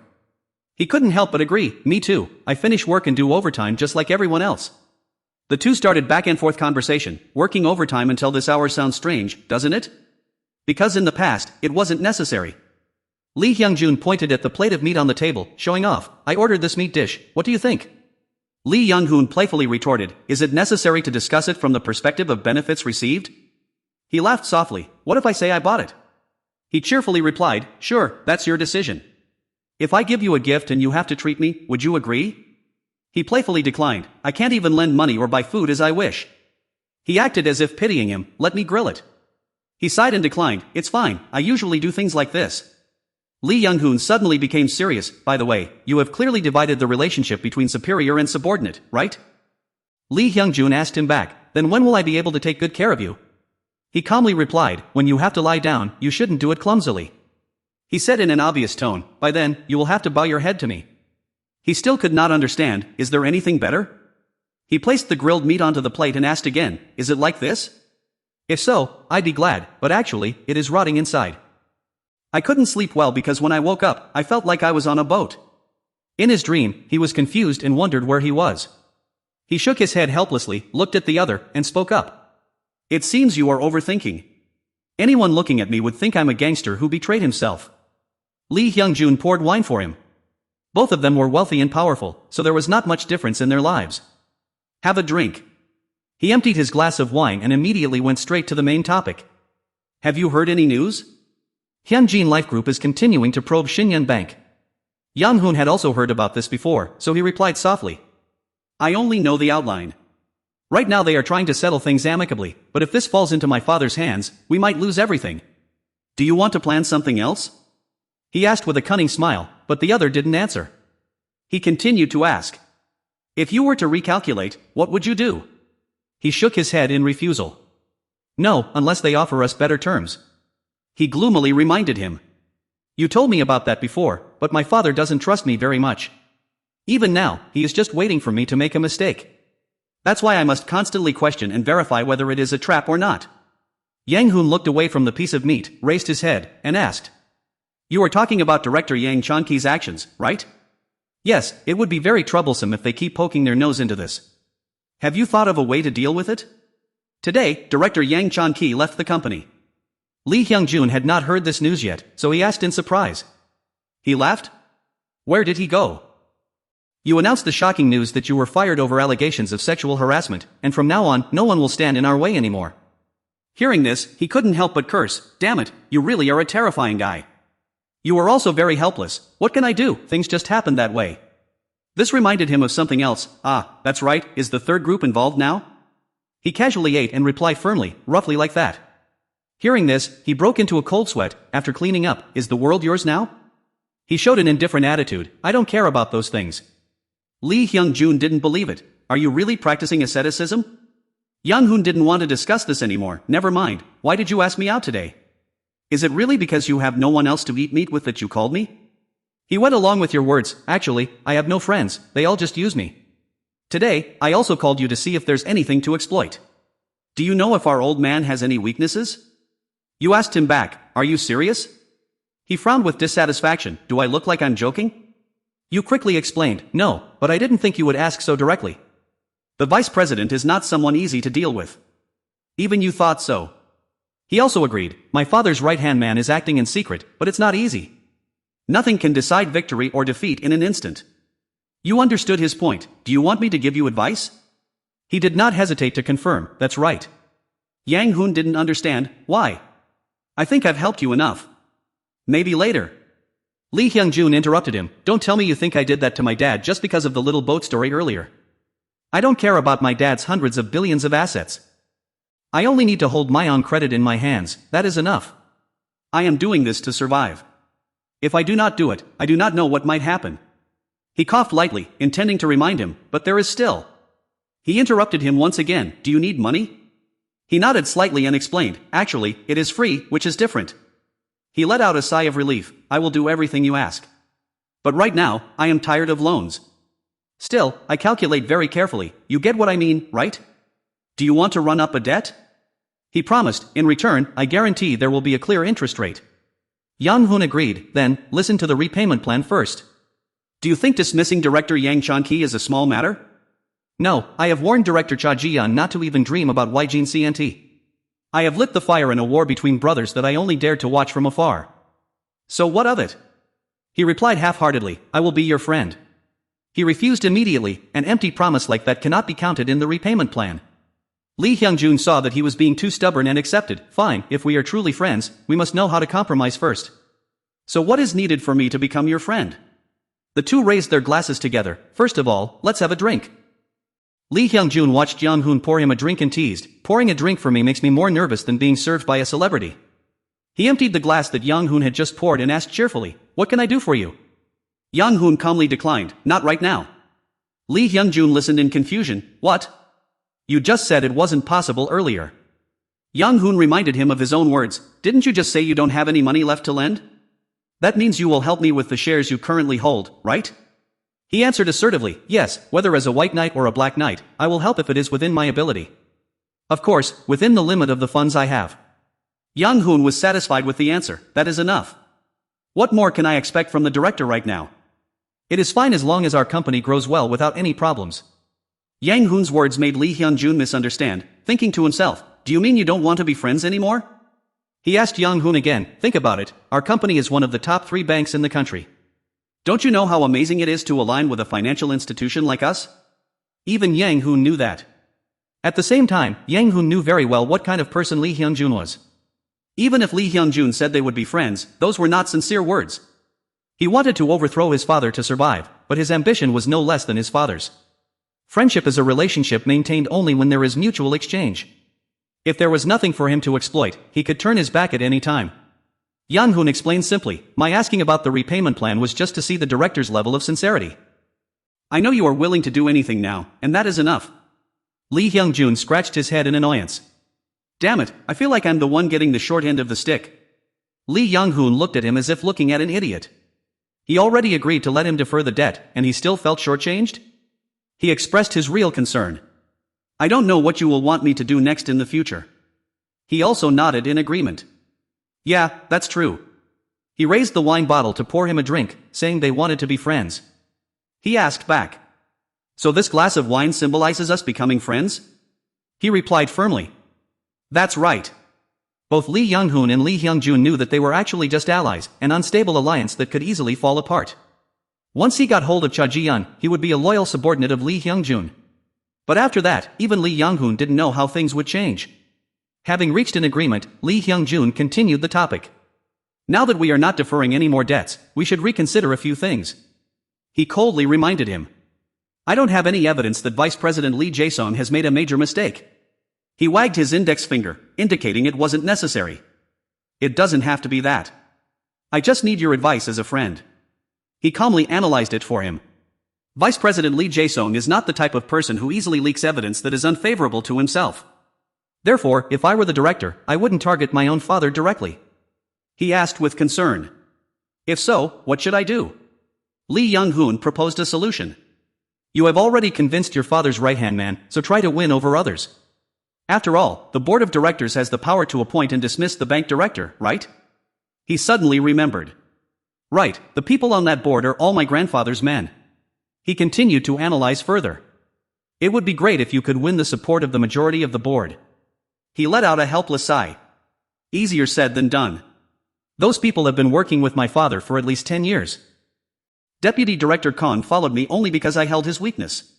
The other bosses would never betray my father. You interrupted him, Director. Yang-hoon asked Lee Hyun-jun, is the vice president the gentle type who often wins over his subordinates? This question seemed to enlighten him. He lowered his head and mocked himself, I am so foolish. That's right, my father is not that kind of person. You asked him again, then what kind of person is your father? He described based on his impressions, cold and meticulous. Since he rarely makes mistakes himself, if his subordinates make mistakes, he will not easily overlook them. He continued to help him analyze. I see. So what do you think the vice chairman is plotting right now? He responded to each suggestion. When grandfather passed away, he held the position of chairman. However, he will probably keep a close eye on the executive directors to prevent any threats from my uncle. Young-hoon nodded in understanding. As long as he did not make any strange moves, he would not be discovered. He asked him again, so, what is your working style? He looked at himself and replied, even though I didn't inherit my father's bloodline, I think I will be just like him. In the end, he realized his problem. Damn it, the company would be lost again. Lee Hyung-jun felt extremely tense. From now on, the bloody battle was about to begin, and just one small mistake could definitely bring everything to an end. The two fell into silence again. Yang Hoon spoke up to break the quiet atmosphere. Let me say one thing. When you can't control your temper and rush into things, please be patient. Lee Hyung-jun asked him back, do you think that's easy? He calmly replied, if you find it difficult, then stay close to someone who can help you control it. He asked him in confusion, can't you stay by my side? His face was full of rejection. When friends do business together, it's very easy to fall out with each other. He was heartbroken by his words. Damn it, fine, I won't say it anymore. Let's grill some more meat, you're already drooling. Yang Hoon replied, of course, but change the charcoal first. The next day, the employees were constantly whispering in the company, did you hear about that, Deputy Director Yang Chan-ki? Yang Hoon walked into the office and politely greeted his colleagues, good morning, everyone. Many cared for him as usual, have you eaten anything yet? If not, I'll order a sandwich for you. He politely waved his hand and declined, I have already eaten, it is fine. She did not push it either, yes, I understand. As he was pulling out his chair, another voice piped up to ask, what did you two talk about yesterday? Yang Hoon looked at Young-hee, smiled, and replied, nothing particularly special, we just discussed whether there was any issue with this loan. How is the boss doing? Recalling that scene, she replied, my mother loved it, but my father was very worried. Hearing that, he became curious, did you meet the former boss yesterday? She did not hesitate to tell the truth, yes, I visit him from time to time. They are worried that the chairman will interfere with our company, but worrying about that beforehand is useless, let's just focus on our own work. Stopping the conversation there, she began to look at him with a friendly smile, alright, and another thing, when are you having your housewarming party? Yang Hoon looked at the calendar and calmly replied, I haven't thought about it yet. There is no club meeting and no lecture on Thursday, would that day be fine? Young-hee also cross-checked with her own calendar. I am very busy, but I can adjust my schedule, Thursday is fine. He noticed her calendar and wondered, but you said you were very busy, so why is nothing written on your schedule? She flustered and made an excuse, well, everything is already in my head. He asked her again, you are very busy, yet your entire schedule is kept in your head? She replied firmly, yes, that is right. She then turned to Yang Hoon curiously, by the way, why didn't you mark the housewarming party on your calendar? Previously, when writing down Seo Jae-eun's party, he drew up to 4 stars. He coughed softly in embarrassment, I forgot. He took a pen, drew on the calendar, and showed it to Young-hee, is this okay? She looked at the calendar page and smiled with satisfaction. Songdae tapped on Yang Hoon's desk and called, are you busy? He politely replied, no. He requested him, then let's have a talk for a moment. The two went up to the rooftop together to talk. He pulled out a cigarette and asked him, do you smoke? Since becoming the chief secretary, I haven't wanted my body to smell like cigarette smoke. He also understood that this meant he would be leaving his position as chief secretary. He confided, this morning, the boss asked me if I wanted to go somewhere else. I thought you had requested my transfer. He flatly denied with an expressionless face, it is not like that. He laughed cheerfully, it seems you are being sincere. He replied with confusion, there is no reason to lie. Even so, he won't demote you. Songdae asked him back, really? He reassured him, I am not sure, but this time the chief's contribution is very significant. However, this will leave many vacant positions, and perhaps he wants to put the department manager into one of those spots. He stubbed out his cigarette and sighed, noting that although it was just polite small talk, it sounded very pleasant. He explained, I don't make small talk about things like that. Looking at the sky, he sincerely expressed his fondness for him, that is why I like you more and more, at least you don't seem like the type to stab me in the back. But could it be? A sudden shout interrupted their conversation. Manager Hong Songdae. No happily asked him, can we talk for a bit? Jun-ji observed this situation and silently assessed it. If it were manager Hong Songdae, he definitely would have stepped aside to talk privately. But the situation was highly awkward. Yang Hoon, standing nearby, was a close confidant of the boss, while the manager was an even closer confidant of Director Yang Hoon. Especially since he had just heard he might become the manager of an important department rather than being demoted. This was a time to be cautious. Songdae put on an accepting expression and agreed, sure, you can speak here. Ju-wai stepped forward and reached out his hand to greet him, hey, can we talk for a moment? Songdae also greeted him cheerfully, yes, of course. Ju-wai frowned in surprise, looking at him, and thought, why is he here? Then, looking at the person beside him, he asked, who is this? Yang Hoon stepped forward and introduced himself, hello. My name is Choi Yang-hun, and I just transferred to the secretary's office the other day. Ju-wai pouted, thinking to himself that he was at most just a new employee. In fact, it was natural that he did not know about Choi Yang-hun. All operations were directed by the secretary's office. Who would have thought a new employee was the one behind it all? No one could possibly suspect that. Juwai smiled slightly and waved goodbye. Oh, I am busy right now, let's talk next time. Junji glanced at him. Juwai ordered coldly, let's go. Hearing this, he clenched his fists in anger but submissively followed. Watching the two walk away, Yang Hoon spoke up, why didn't you talk to him? Songdae calmly replied, as the old saying goes, do not adjust your hat under a plum tree. I just don't want to be misunderstood, and besides, there is nothing to say. I can't exactly tell him that Director Yang Chan-ki was fired because of a new employee. Yang Hoon nodded in understanding and replied, that is true. Songdae looked straight at him and spoke frankly, since we do not know each other well yet, we have to beat around the bush like this. I have no reason to misunderstand you, so I am simply drawing a boundary. Yang Hoon stood up straight and continued, that is good, but now that Director Yang Chan-ki has been dismissed, someone might misunderstand and think the head of the department did it. He lowered his head, a slight smirk playing on his lips, and softly replied, perhaps so, but that does not seem to be a bad thing. He became even more curious, is this the sincerity you want to send to the director? Looking at the distant sky, he calmly replied, that's right, now even if I die, there is no other way but to be loyal to the director. Songdae looked at Yang Hoon's serious face and asked back, why, does it seem strange to you? He quickly replied, no, I just think we must be loyal to the head of the company. Hearing that, he frowned and asked again, aren't you also loyal to the director? Yang Hoon tilted his head and asked back, am I? He asked in confusion, is that not the case? Yang Hoon also looked up at the sky, calmly explaining, it's not that I am loyal to the director, but I am just doing what needs to be done for the company, and the work now is also good. Therefore, I hope to create a good working environment for my colleagues who are working with me in the company. Songdae raised a question, do you mean the director made the working environment worse? Without hesitation, he spoke frankly, from my perspective, that's how it is. Hearing this, he smiled and blurted out, actually, that's it, at least we know the feelings of Choi Young-hun, if department head Hong Songdae is satisfied with that.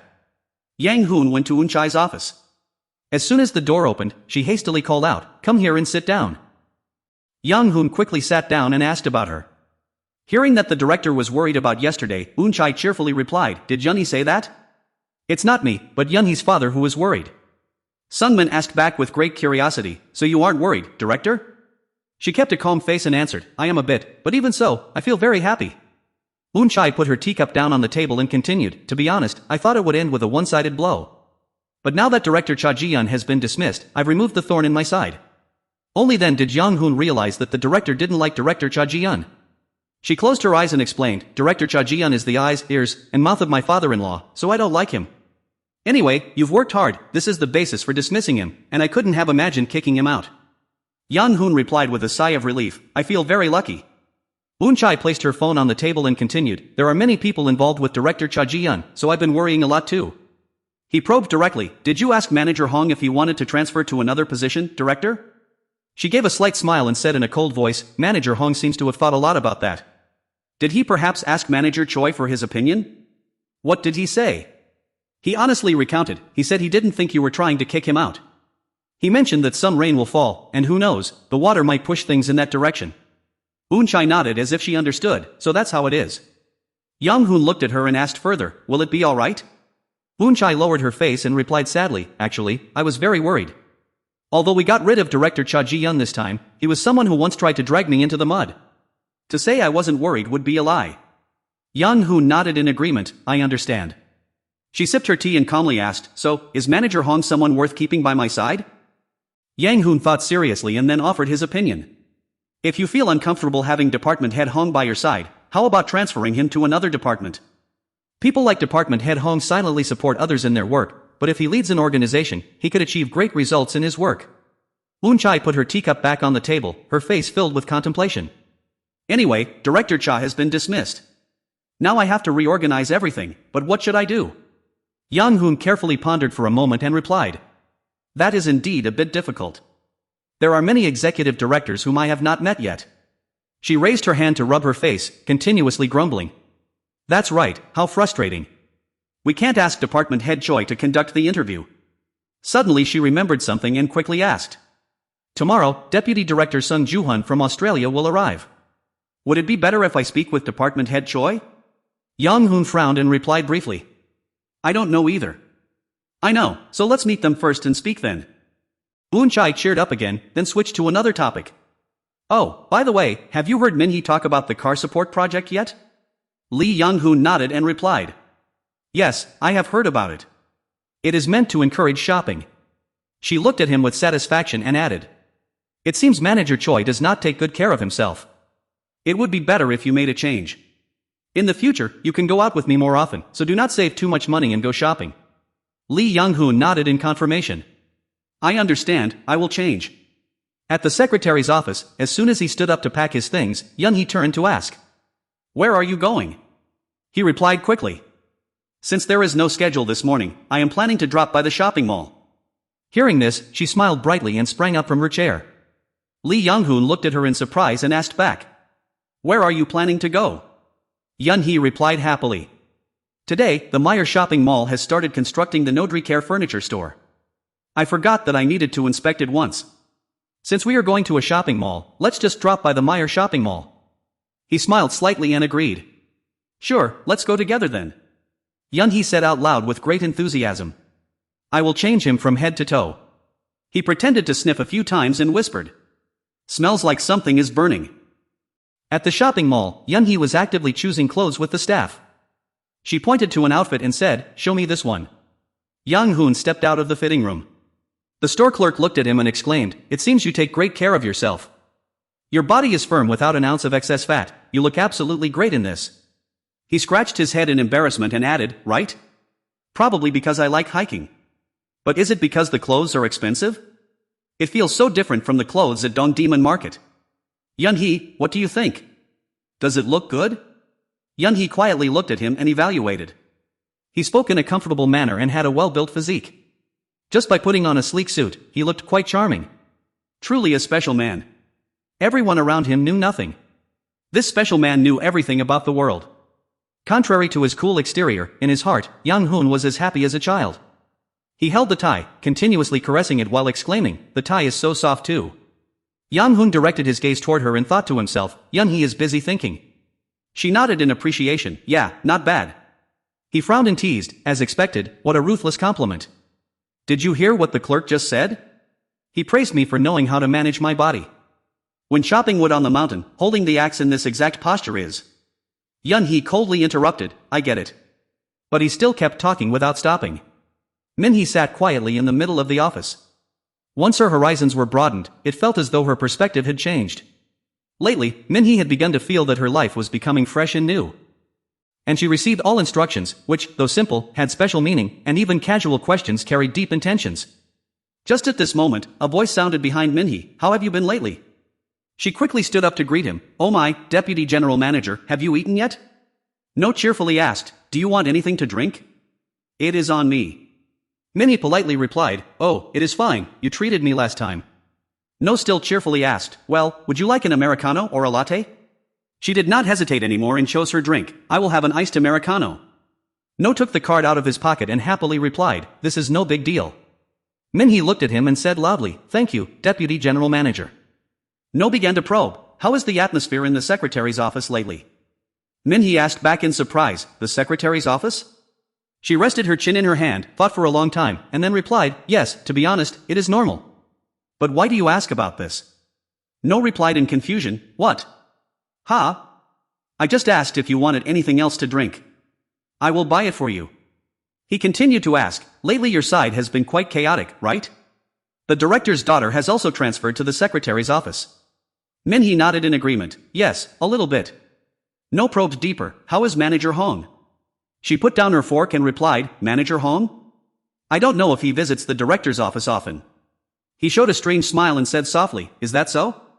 Minhee cautiously stepped forward and reported in a low voice, Chief, I have something to tell you. Young-hoon looked at her with a surprised expression. Minhee began to recount, this afternoon, I had coffee with Deputy Department Head No. He calmly asked back, and? She continued, well, he asked me about how our department has been doing lately, so I just answered casually. He also kept asking about Department Head Young-hoon. He casually replied, is that so? Minhee boldly made a guess, it seems like he is trying to find the person who got Director Yang dismissed. That's why I told him that Department Head Young-hoon often visits the director's office.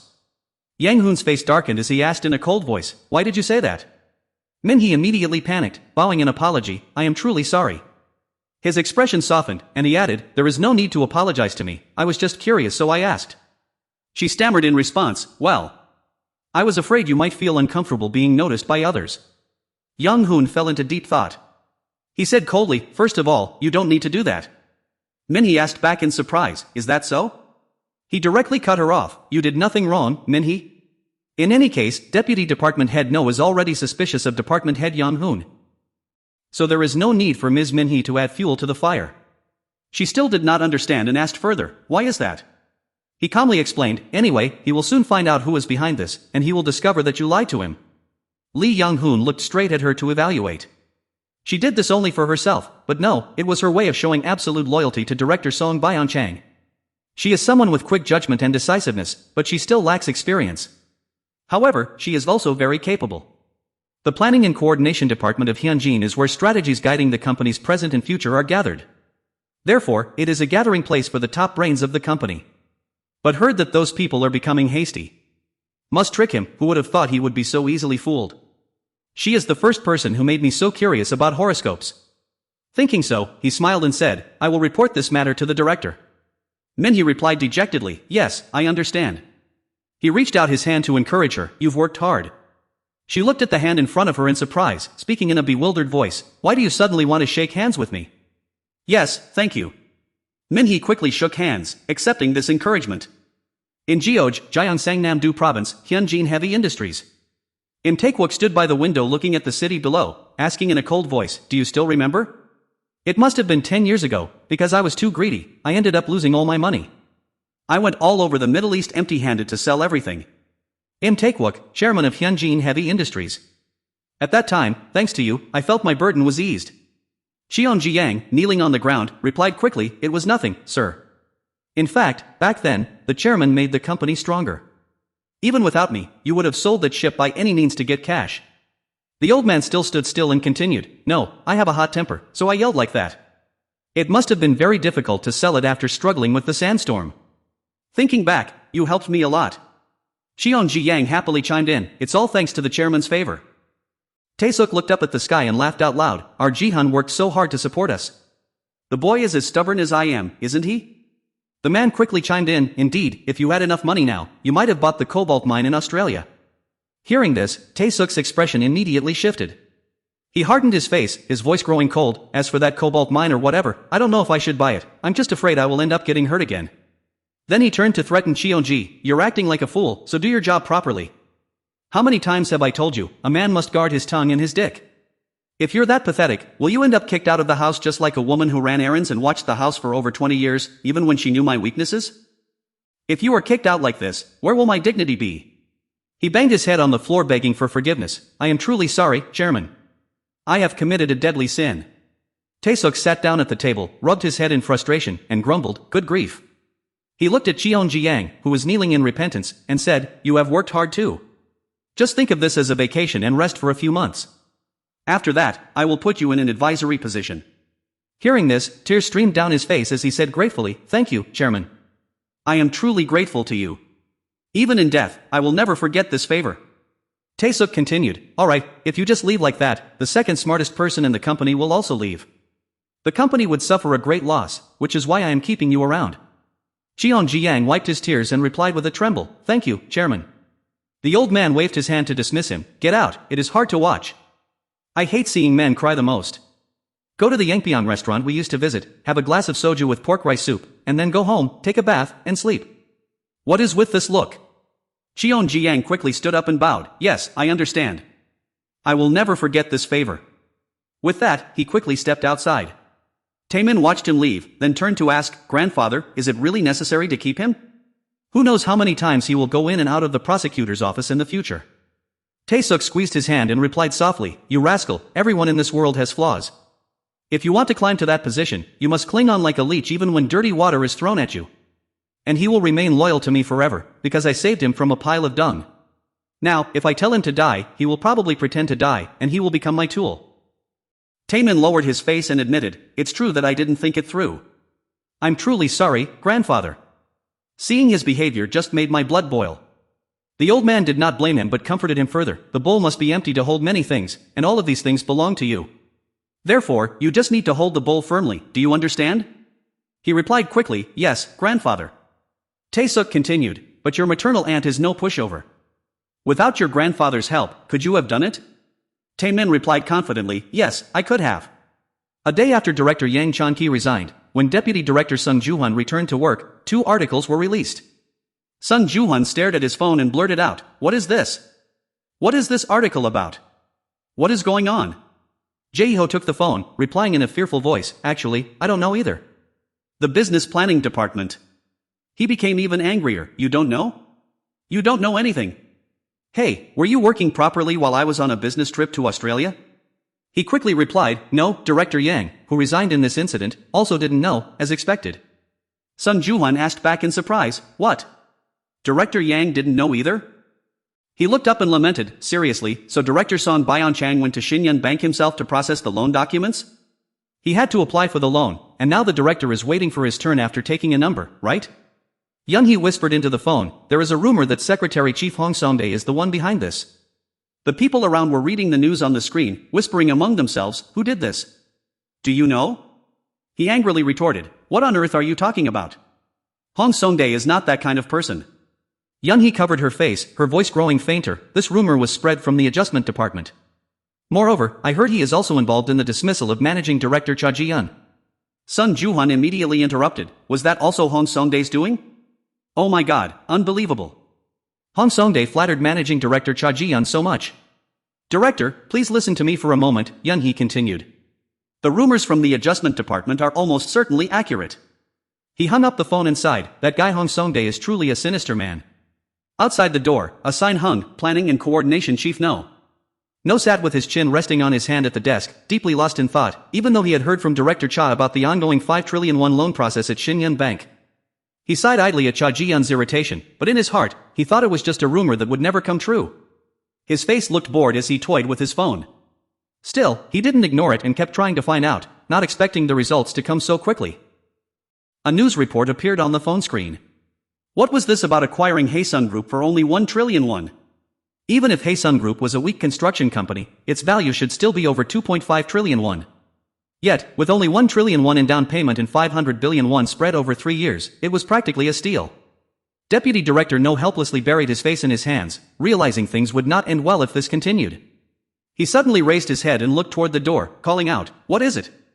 The man outside the door spoke up, may I come in? He gave his approval, come in. The door creaked open, revealing a pair of leather shoes. Junji walked in with a serious expression and said, I have something to say. Deputy Director No was forced to reluctantly engage in conversation. He already had a splitting headache, so what could it be this time? Junji turned to look at him with a grave look. I read the newspaper today. It seems the chairman will be getting a lot more power. He casually tilted his head to the side and replied, so what? He sat with his legs spread wide. This time, if there is a personnel change, it will be very disadvantageous for us. Deputy General Manager No calmly called out Junji's name. Nodding his head, his hands rested on the 2 armrests of the chair. Since your father got into trouble this time, you must have endured a lot of mental pressure. I understand, but now Vice President Yang is also being watched closely. His face grimaced as he looked at him, we must focus on work. There was a slight hesitation in his eyes, what? Yes, but... Deputy General Manager No interrupted as if to remind Junji, you still haven't shed your label as a new employee. He sat comfortably, yet his posture seemed disdainful. Until now, you have been highly favored because you are the vice president's son, but now you must know your boundaries. His eyebrows lowered. Is it reasonable for an employee who hasn't even reached the assistant manager level to talk about senior personnel changes? All of a sudden, Junji turned pale and became timid, I apologize. Clenching his fists tightly on his knees, he said, I will excuse myself now. Deputy General Manager No wearily closed his eyes and tilted his head backward.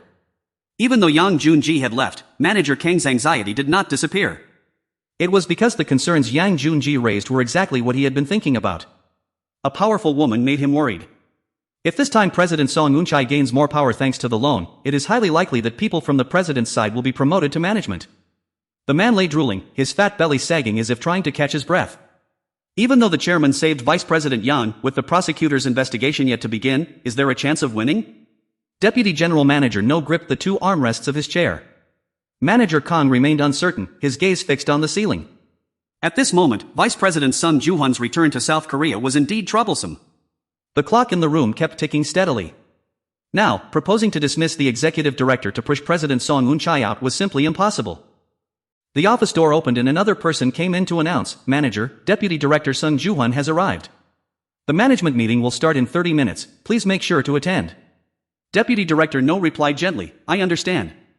His expression darkened significantly. In another quiet space where the warm sunlight filtered in, Eun-chae sat leaning back on the sofa. "Welcome back. You must have gone through a lot of hardships working in such a distant place, haven't you?" Sung Ju-hun squinted his eyes with a flattering smile. "I didn't do much. On my way here, I heard about the 5 trillion won loan from Shinyan Bank." She calmly held her hot teacup, listening quietly to everything.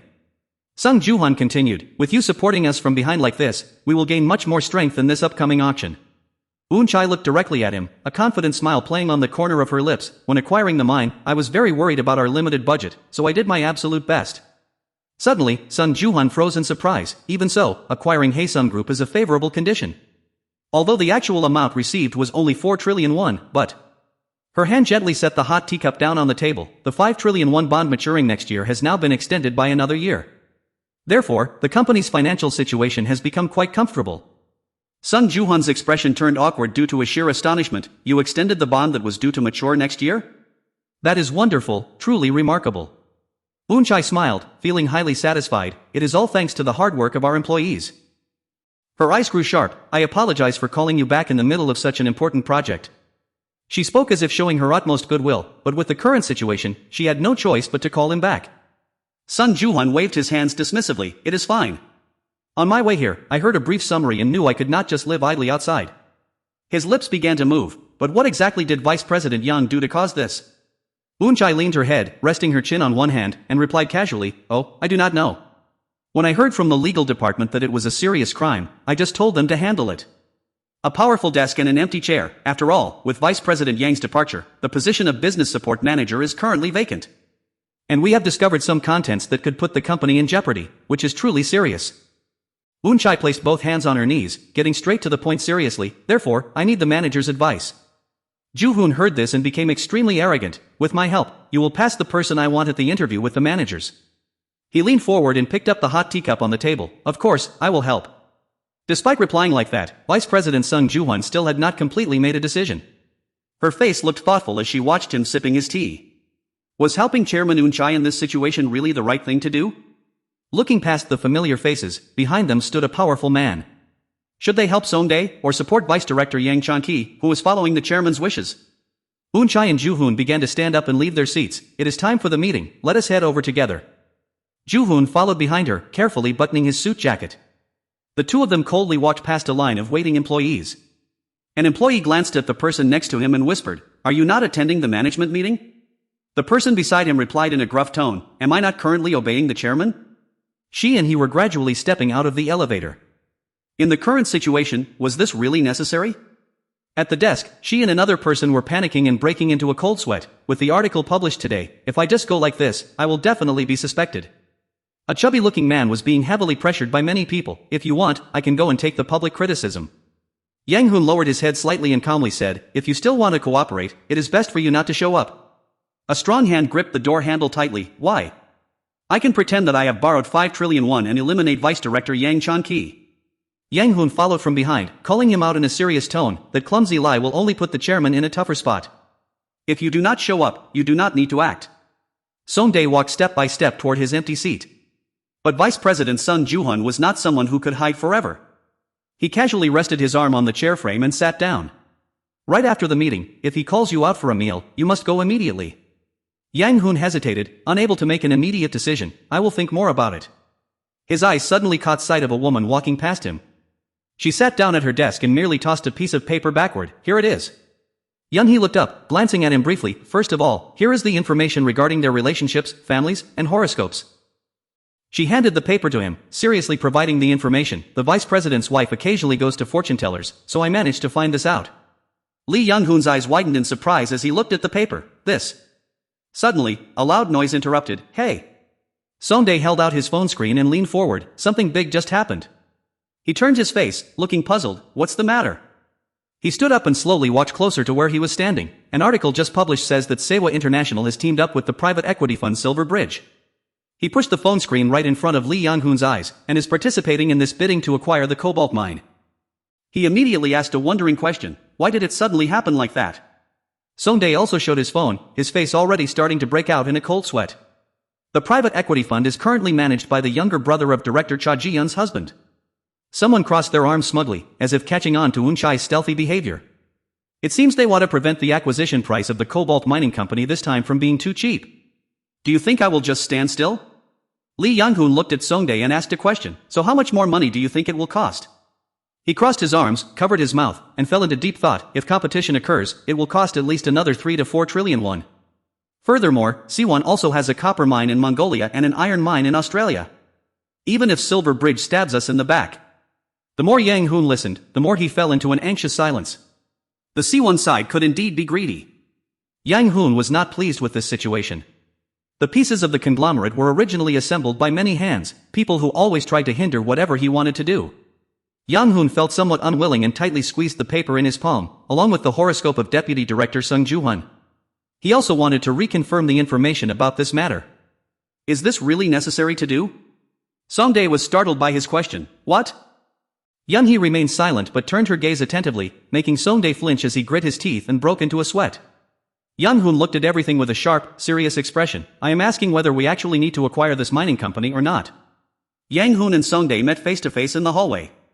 With a concerned expression, Yang-hoon said, just handling this matter has already taken more than 6 months. The expenses for staff in Australia, including accommodation and operational costs, have cost billions of won, and now you're talking about letting it go? Yang-hoon continued to press with a series of questions and arguments. Billions of won might be a huge sum for an individual, but for a business, isn't it practically negligible? Our company's operating profit reaches hundreds of billions of won, so surely we wouldn't fret over a few billion? Songdae placed his hand on his forehead, looking irritated. That is just a temporary loss. He put his hand over his face, turning away to avoid Yang-hoon's gaze. If we factor in the opportunity cost from spending time on other projects, we cannot dismiss it as a small sum. Either way, acquiring this mining company has already cost a fortune. This mine is mine, it's mine. Now we even have a competitor to deal with. Yang-hoon tilted his head to the side, deeply pensive. The competitor thinks if they succeed, it's great. If not, they still drain the rival company's capital. He could not stop talking and continued, meanwhile, we have to bet our lives on things like this. Songdae looked extremely disheartened, his face contorted. That's right, it is exactly like being caught in a dilemma. Eun-chai was being dragged down the glittering rocky cliff by a whole crowd of people, but the boss will not admit defeat on this project. Yang-hoon can completely understand all of this, I know it. His lips twitched on his tense face. However, this is choosing an unfavorable battle for oneself. We must think it over very carefully. Songdae asked directly, what should we do then? Yang-hoon was busy preparing some kind of bag. Shouldn't he talk to the boss? While Eun-chai was sitting in the meeting room, she was suddenly startled by someone barging in from outside. It was impossible to just barge into a leadership meeting and declare this project void, so she turned around in panic. What is all this noise about? That person hurriedly pointed outside, reporting that acquiring this mining company was useless. When he found out about that, the corners of his mouth curled up in interest. If that is the case, it is indeed worth watching. A wrinkled cloth was gently used to wipe the table. Or, are there actually people worth trusting inside the company? Songdae put his hand on his chin and thought, yes, those smart people. Smart? Those smart people. Deputy Director No, like a pathetic man holding a whip, ordered a few people who had to endure. The people in the strategic planning department are definitely being tightly controlled by Director Kong. The business management department manager will surely not accept giving up on this project. He continued to stand there discussing the matter with him. The legal team is smart, but surely that's not what you want, is it? Yang-hoon stood with his hands hanging neatly by his side. That's right. His eyes sharpened as he looked in one direction. In that case, from what I know, there is only one person who is both smart and trustworthy. Jang Sung-hyun, holding a folder in his hand, was the name mentioned. That was manager Jang Sung-hyun of the petrochemical team. Judging by his extraordinary way of working, he did not graduate from a Sky University but was extremely agile. He was someone who shone early on, and thus was the first among his peers to be promoted to manager. Yang-hoon chimed in with a question, but is he interested in company politics? Songdae closed his eyes and shook his head in disappointment. It seems not. He only focuses on his work and does it very well. Great, so can we meet him? He spoke while keeping an eye on someone else. Sure, I will arrange a private meeting and ask only one thing. Yun-hee, sitting at her desk, also caught their attention. What do you think the director will do? Yang-hoon stood up straight and confidently replied, there is no need to worry about that. 3 prominent faces were set in 3 different locations. It was uncertain how things would unfold after the route was changed. Today, Mr. Hong Songdae received 2 very firm answers from Yang-hoon. Songdae flashed a trusting smile, is that so? I understand. At that moment, he felt a bit more relieved. Yang-hoon suddenly turned his head when he heard a voice nearby, what do you plan to do now? Yun-hee was so worried about him that it showed clearly on her face. The situation was not going well. If this continued, the company would face major difficulties. Lee Hyung-jun, with his handsome face highlighted by the media, was the main issue. If Lee Hyung-jun had said so, kicking Vice President Yang Chan-ki out would be no different from provoking Chairwoman Cha Ji-yeon. This was a tense sword fight between 2 powerful women. Therefore, this acquisition battle was merely the opening act. Yun-hee waved her right hand, saying, but we cannot give up on acquiring the cobalt mining company. The future of our company depends on it. The company's future doesn't necessarily lie solely in the cobalt mine. Yang-hoon was deep in thought, sitting before a face-down deck.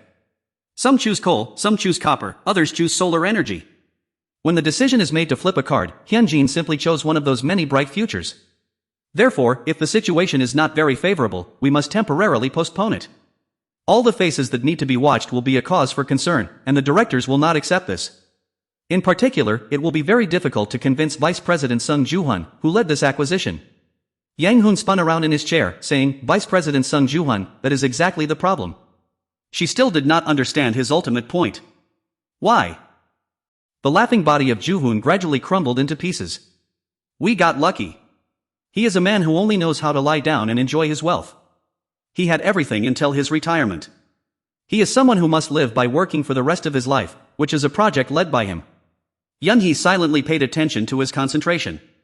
To be honest, I don't know if this is a promising prospect for the future. However, I can assert one thing.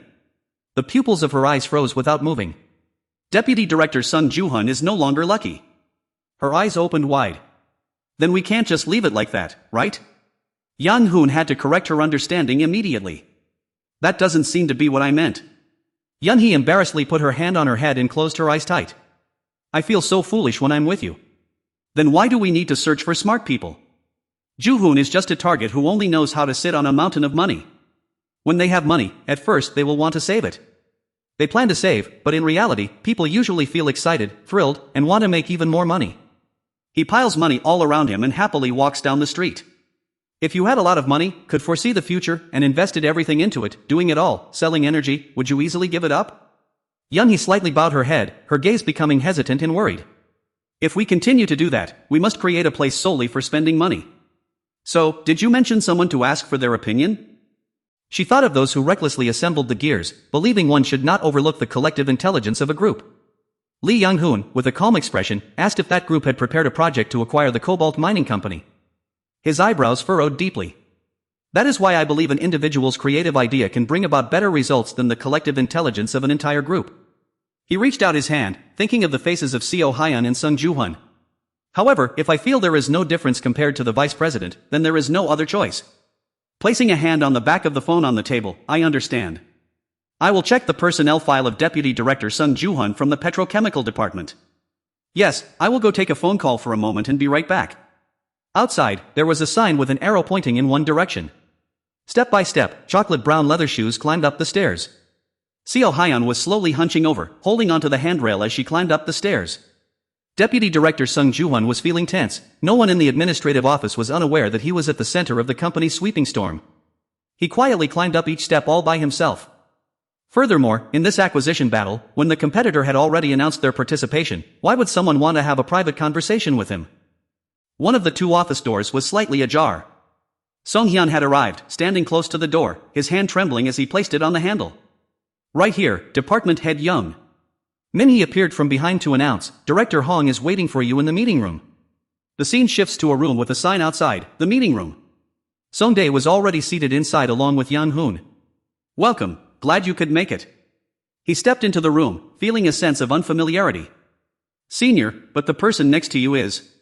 He then greeted, hello. He stood up, extending a hand to introduce himself. I am Choi Yang-hun, from the secretary's office. Song-hyun politely reciprocated, it is a pleasure to meet you. As he shook hands politely, a doubt crossed his mind. Choi Young-hun, I have never heard of this name before. Songdae leaned back in his chair and spoke first. Actually, I am not the one who came to speak with you, but this person. While Songhyun was slowly sitting down on the opposite chair, wondering what, Young-hoon continued to show his sincerity. I apologize for confusing you, but I actually wanted to meet the department head. Songhyun was startled and hesitantly took a step back. You wanted to meet me? Why is that? Inside, his mind began to race. Could the chairman have hidden a secret child? Yang Hoon wore a serious expression, looking directly at him. I want to hear your opinion, department head. Opinion on what? What if? His eyes became sharp, directly getting straight to the point. If we give up bidding on the cobalt mine, is there another alternative to replace it? The wrinkles around Seon Hyun's eyes puckered again. Manager Young could not guess the intention of the person asking the question. But what was even more surprising was that Songdae, with a straight face, was waiting for an answer from him. Someone who looked like nothing more than an agent was asking strange questions. Meanwhile, a 5-year veteran like Manager Hong remained silent. In his mind, he imagined the terrifyingly irritated face that made him shudder. If there were only the two of them here, I would have scolded him immediately for talking nonsense. What kind of nonsense is this, oh my goodness? Manager Young could barely suppress his anger and muttered to himself. Outwardly, Seon Hyun said nothing, but his entire body trembled with his thoughts. He is the chairman's son, calm down. Taking a slow, soft breath, he tried to regain his composure. This question is wrong. Why should we give up? Lee Young-hoon maintained the same expression from the beginning of the meeting. They say that if we participate, we will have to raise our bid higher than expected. Usually, bidding is a competition, after all. Seon Hyun extended an arm forward, beginning to explain the issue. If there is no competition, why do we even need to go? And Saewon is not the only competitor, right? Other competitors estimate the cobalt mine at around 700 billion won. His face turned solemn as he thought about a certain power. However, our company's maximum valuation is only 1 trillion won, and the same goes for San International. Seon Hyun turned his face away and let out a sigh. Saewon priced it up to 1 trillion won? Who said that? Lee Young-hoon had someone in mind and brought them into this conversation. The private equity fund Silver Bridge is managed by the younger brother of the husband of Hyunjin Express's president. There are signs that Cha Ji-yeon and the former vice president have resigned. Director Yang Chan-ki, described with a chubby round face, has contacted them several times. Songdae was startled and stared at him with wide eyes. This proved that the information we had was leaked. Department manager Hong could not believe this. His thumb kept tapping on the table, not because of the content, but because these were things an ordinary employee could never know. Songdae now understood the problem. So that means we have to bid at least 1 trillion won. Does Silver Bridge have the financial capacity to do that? Yang Hoon's face darkened, not daring to assert. I'm not sure about that, but what if they can spend 1 trillion won? Songdae paused to think, his mouth twitching without a word. 1 trillion won is not an easy amount of money for our company either. Yang Hoon continued to suggest options, so what if we decide to give up? After all, we are looking for a business that can sustain the company in the long run. Right? How about the hotel business? It was already late afternoon outside. A hotel? What do you mean? But unexpectedly, he stopped as if realizing something. Could it be? Songdae had been silent until now, turning to observe Yang Hoon. Hotel business? You aren't planning to talk about Hyunjin tourism, are you? His sharp gaze asserted with a serious demeanor. If that were true, wouldn't it be an attractive deal? Seon Hyun could only smile blankly with wide, empty eyes. How insane. Yang Hoon had sat down at the desk with two others. If so, wouldn't that make it an incredibly juicy prey? Songdae looked at him and became anxious. He said he wanted to acquire Hyunjin tourism. His trembling hand gripped his thigh tightly, directing his words at Yang Hoon. Seon Hyun grew restless, tightly clutching her knees. How long have you been with the company? Yang Hoon politely replied, It hasn't even been 3 months yet, sir. He began to delve deeper and ask more questions. What is your relationship with the director? Surely you two aren't relatives, are you? Yang Hoon calmly prepared to answer everything. We have absolutely no relationship at all. He froze slightly at the firm confirmation. Absolutely none? He casually and very honestly replied. Yes, the director and I share no blood relation whatsoever. We are complete strangers. Seon Hyun tilted her head with an unpleasant look on her face. Is the department head installing a hidden camera or something? Songdae placed his hand close to his mouth and answered solemnly, There's no such thing, so I must answer seriously. Songdae smirked slightly with a calculating look. If you do not want to, you do not have to answer, but I am sure this will not harm you at all. The more Hyung-suk listened, the more anxious and restless he became. And of course, you must not reveal the content of this conversation to anyone, including your wife. His broad back slumped heavily against the chair. Was this really not a joke? Hyung-suk looked at them with both anxiety and seriousness. It was hard to accept, but he had to comply. Yang Hoon sat upright with a serious face, looking like a greenhorn who had just joined the company. But behind him was the supreme power giving orders, capable of even controlling the chief secretary. He began to let out a sigh. The hotel business is an industry that generates stable income and operating buildings that welcome tourists. And of course, that is for 5-star hotels, just like the ones Hyunjin currently owns. Songdae lowered his head slightly and crossed his arms. Although it is a bit slow, the revenue is still stable and growing, right? Hyung-suk curled his lips into a smile. It is quite attractive, isn't it? An arrogant voice spoke up. Is that so? He continued to analyze and admit that, frankly speaking, profits depend on cobalt, so Hyunjin could be an even bigger bargain. Young Hoon wore a faint smile. So that is how it is. Hyung-suk leaned forward and tilted his head to one side. What do you mean by so that is how it is? Are you asking this because you are aiming to acquire and merge with the rival company? He did not hesitate to admit it frankly. Yes, that is right. A whole row of people stared in shock at the soaring numbers. 1 trillion won is too large an amount. If we buy Hyunjin with that money, the company's stock price will skyrocket and the group will also be shaken. A giant snake opened its mouth right behind the most powerful man, but it only surprised them as holding onto it was impossible. It was just like stepping on the grass and waking up the snake. The chairman would not just sit back and watch. Songdae was also startled, having to look at his intently analytical expression. Shinyun Bank will participate as a Black Knight. Songdae's eyebrows furrowed, and his gaze turned sharp. How much is it? He stood up straight and adjusted his tie with his hand. I received confirmation that we can add 400 billion to the existing 9% shares. Do not say such impossible things.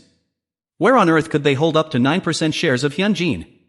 A lot of anonymous hands have just withdrawn a certain portion from the group. Word has it that MU Partner owns 5% of Hyunjin's shares and Castle Equity Partner owns 4%, both originating from Shinyun Investment and Securities. Yang Hoon sat seriously at the table with the strategists. Furthermore, the Asia Fund managed by Morgan Stanley also holds an 8% stake in Hyunjin Tourism. The corner of Songdae's mouth lifted into a forced smile. So, we have found ourselves an excellent dark night. He could only look down and sigh helplessly. After all, aren't you starting with a total of 17% and 1.4 trillion VND? Yan Hoon replied very confidently, that's right. Songdae wanted to make sure and asked again, will you do it? Songdae didn't hesitate at all, speaking with a serious and frank face, of course, if permitted by the director. But there was inherently a concern regarding Ju-hun's anger. Vice President Sun Ju-hun will not let this slide. What on earth is going on? That might be true, but do you think acquiring Proscia is feasible? Although having an extra 400 billion is good, we must also take the interest rates into account. Boonchai is single-handedly holding up the corporation against external pressure. Can you imagine how much we will have to pay annually? Plus, we have to pay 50 billion every year to Shinyun Bank.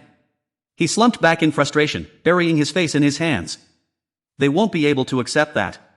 Songdae closed his eyes, feeling exhausted as he thought over what to do. His face brightened up as he looked up. What about the way to convince the director? Yang Hoon spoke up seriously, taking responsibility. Don't worry, I will convince him. Otherwise, you will only be able to watch this deal from the sidelines. He looked at him with great sincerity. Will you continue to work and keep this a secret? Or could you please help us? Hyung-suk carefully pushed his glasses up to fit his eyes. This is a proposal, not an order, right? It wouldn't be a problem if I refused, would it? Of course. However, you must realize one thing, this matter could be a major turning point for the company. Shall we go there? Please don't ask me like that. Manager Hong will avoid that. Yang Hoon sat up straight, his tone remaining as serious as at the beginning. Anyway, reaching a leadership position would be difficult for you, wouldn't it, manager? Yang Hoon used an innocent expression to try to explain to him, I have no intention of threatening you. I'm simply worried, so that's why I said it. But in his mind, he thought differently. You say this is not a threat? Hyung-suk grimaced as he pulled the glasses off his face. I see that obtaining approval seems to be going smoothly. So, what do I need to do next? Thinking directly about the conglomerate, he proposed the next step. Please plan the acquisition of Hyunjin smoothly. As for the working group, arrange it as you wish, but absolutely do not let outsiders know. Songdae carefully used a cloth to wipe his glasses. That was a matter of course. But if exposed, the consequences would be unpredictable, so we will hide under another name. Lee Young-hoon shrugged his shoulders to quickly resolve the issue. Just pick anyone, ideally a suitable one that doesn't sound too unreasonable. He put the cloth back into his pocket and carefully put his glasses back on. He was afraid that if the scale was small, they would not accept taking away team members. His eyes showed a bit of hesitation behind his lenses. Songdae lowered his face, lost in thought. Should we partner with Haesung Group? Lee Young-hoon was startled and asked, what do you mean? In the bustling city with countless towering skyscrapers, there is news that apartments in Bangcheon, Wongu will be constructed. The social enterprise group has bought up all the land. Only the step of selecting the construction contractor remains, but the apartment prices in Bangcheon are quite insane. He just idly pointed a finger in the air. If we become the contractor, the generated profit will be absolutely massive. We must pull Haesung Group over to our side. Eun-chae delightfully sat enjoying a mountain of golden, crispy food. Originally, many people believed they only bought a construction company to extract core profits and then sell it off. The flavor is delicious and rich, and it would be great if we showed those people our true capabilities. Lee Young-hoon easily understood and offered a solution. Then wouldn't it be fine if Haesung Group participates in the bidding alone? Where can a 39th ranked company squeeze in anyway? Excuse me, let me join in. A long line of people was tightly packed. No way, with a rank of 39th, where do you think you can squeeze in? Songdae held up 3 fingers as if to demonstrate. The pre-sale price per pyong is at least over 3,000.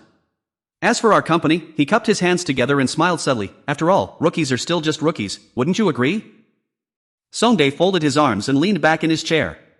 For our company, that is a story of once upon a time. In his memory, a quiet room reappeared. 5 years ago, I also developed a luxury villa project for the high society in Cheongdam-dong. Currently, each unit is worth over 7 billion won, but since it did not use the Hyunjin name, I do not know if anyone realizes that I was the one who built it.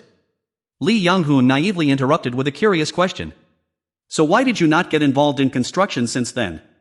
Seon-hyun was just holding and looking at an empty bottle, letting the money fly away. Perhaps because at that time, we worked without organization and had little understanding, the end result did not leave much behind. Therefore, when restructuring, the former director streamlined everything. He put both hands on the table and returned to the serious matter. After all, reaching a consensus like this was correct. Yang Hoon also agreed. Indeed, it seemed there was a purpose to doing so. Looking at Sonwoo like a dwarf trying to reach for the sweet fruit, there was no way we could pluck it. Heading in with only that ambition would just be a waste of effort. He climbed up the tree all by himself despite all the gossip below. Perhaps he really was a fool. What on earth is that guy doing? I don't know, he looks like an idiot. The clueless Yang Hoon could only gloss over it with a compliment. It's good to know one's limits. We will show outsiders exactly that. I will be the supporter. He was also surprised by this decision, asking if he was only going to support instead of leading. Yang Hoon tried to imagine himself as a choir conductor for a crowd. If he were to lead, would the team function well? He looked up to consider it, at least he knew how to do it. But wasn't he going to participate as a team member? Yang Hoon clasped his hands together, his face looking bright. Our ways of working are different. I prefer dealing with people over numbers. Songwoo and Songdae stared blankly, still not understanding what he meant. He could only explain briefly, suggesting they just assumed he would look into it through his personal connections. The leather shoes on the floor began to lift. Connections? Songwoo tilted his head slightly with a worried look. So, the 500 billion won loan from Shinyan Bank, is it also? He confidently assured him, yes, I have already secured it. He still needed further confirmation, asking if Haesung Group was the same. He did not hesitate, replying yes. Songdae smiled trustingly and placed a hand on his shoulder, noting that this friend of theirs had extended the 5 billion won loan that was originally due next year. Seon-hyun grew pale, and cold sweat began to bead on her forehead. Didn't she know about this? It wasn't even published in the newspapers. The sunlight shone into the quiet office. Eun-chae sat in her chair, conversing with someone. Is Manager Choi's suggestion that we should skip the bidding this time? The man standing in front of her replied, yes, that is what I mean. She placed her hand on her forehead, looking extremely exhausted. Branch President Song Eun-chae had gone to the executive meeting with a smile on her face, but she returned with a heavy, gloomy expression. Standing among the crowd, she quietly read the news on her phone. It was the announcement that Suwon International would be participating in the bidding. Half doubting, Eun-chae asked, are you saying we should use that money to acquire Hyunjin Tourism? Yang Hoon replied without any hesitation, yes, that's correct. She was clearly still hesitant. Is it absolutely necessary to do that? Yang Hoon lowered his gaze and shook his head slightly. It's not strictly necessary. However, we can still proceed with acquiring the cobalt mining company. Eun-chae was slightly startled, looking up and listening intently. It will be a bit difficult, but I believe in the preparation of our employees up until now. Even if a crisis occurs, we can still overcome it wisely. She began to pay attention, placing her hand on her chin in hesitation. But why did Manager Choi say they should withdraw from the bidding? She could confidently walk on a long silk path just by bidding for the mining company. I do not think this battle will end. Her eyes dimmed, showing deep thought. I'm not saying anything wrong. Even so, entering this hostile M&A without any declaration of war, Lee Young-hoon still stood there waiting with an expressionless face. To say there is no burden or anxiety would be a lie. But looking back at what they have done so far, even if they want to refuse, they need a reason. After a long silence, Eun-chae finally spoke about the situation. Isn't it possible that Saewon International might also drop out of the bidding midway? Or maybe yesterday's news was inaccurate, so why don't you ask, Director? Lee Young-hoon looked at her humbly, trying to persuade her, since they are close associates, asking should be fine, right? Eun-chae looked at him thoughtfully, assuming Saewon or Silver Bridge drops out, the bidding will proceed as scheduled. Lee Young-hoon answered comfortably, yes, of course, ma'am. Eun-chae gave a faint smile and tapped her fingers repeatedly on the document. Alright, if that doesn't happen, I will approve this. Her finger was pointing right at the largest headline, plan to establish a TF for selecting contractors for the Bongsekian project. Chapter 47. Soon, the scene shifts to the Fendi Hotel in Gwanghwamun. Dae-young smiled and chatted, fortunately, I am not late. Have you been here for a while? Cha Ji-yeon turned her head and replied, sister-in-law asked to meet, so I was too excited to sit still. He laughed in surprise, Yeonhee's mother has become a director, her aura is truly majestic. This man was Kim Dae-young, the director of YGN CNT and Cha Ji-yeon's husband. There was a hint of flattery in his voice, as expected, a beautiful woman always stays young and gorgeous despite her age. At that moment, Song Eun-chae calmly sat down and said, let's stop the greetings here. Let's eat first. I don't have the energy to talk when I'm hungry. Cha Ji-yeon suddenly showed a strange smile, it seems like you have prepared thoroughly, haven't you? She turned around and signaled, my dear, please tell them to bring out all the food. Dae-young nodded in agreement, all right. The three of them quickly finished their meal. When the food was served, President Song Eun-chae focused solely on eating to satisfy her hunger, rather than savoring the taste. Cha Ji-yeon's expression grew even more annoyed. Perhaps because of that pressure, Director Cha Ji-yeon also ate in silence. After a while, she spoke up and asked, you must be very hungry, aren't you? Song Eun-chae nodded in agreement, yes, and I also want to organize my thoughts a bit more. She stared at the pastry in front of her, so, why don't you tell me now? There was a hint of irritation in her voice, my sister-in-law, who is always too busy to show up even during the holidays, suddenly wants to meet up. What is this all about? Cha Ji-yeon reached for her wine glass as she spoke, I read the article today, and I suppose you did too. It seems she has other plans. Congratulations, I heard that you borrowed 5,000 billion won from Shinyan Bank, that is truly amazing. How on earth did you manage to secure such a massive loan? Cha Ji-yeon casually yet deliberately pressed further. This time, I plan to acquire the Pearl Hotel, so my capital is extremely tight, I was hoping you could help ease my cash flow a bit, would that be alright? Eun-chae remained very calm and replied that things had already turned out that way. She seemed to have guessed something, is it Haesung Group? I heard you also acquired it for trillions of won. Oh my, only now do I see that you are more capable than Ji-hoon. Then Cha Ji-yeon forced a smile. There is no need to let someone in poor health like Ji-hoon manage Hyunjin, right honey? But Eun-chae nodded in confirmation without any hesitation, indeed, if I receive the authority from my father-in-law, there won't be any issues. Cha Ji-yeon, seeing this, asked in annoyance, sister-in-law, your words sound rather malicious, don't they? I intended to save the malice for later, but since you brought it up, I will say it now, do you think that is enough, sister-in-law? She began to tell the story, Yeonhee has been traveling all over the world for more than 10 years but was not allowed to be near her mother, nor did she grow up in her mother's arms. Her eyes grew even more resentful, why are you saying that to me? The ones who kicked Yeonhee out were father and Ji-hoon. Eun-chae laughed in surprise, is that so? This time, her expression turned somewhat serious, when father-in-law let Yeonhee manage the hotel to establish Hyunjin, he seemed very pleased with it. Cha Ji-yeon could no longer sit still, wait, what is this about?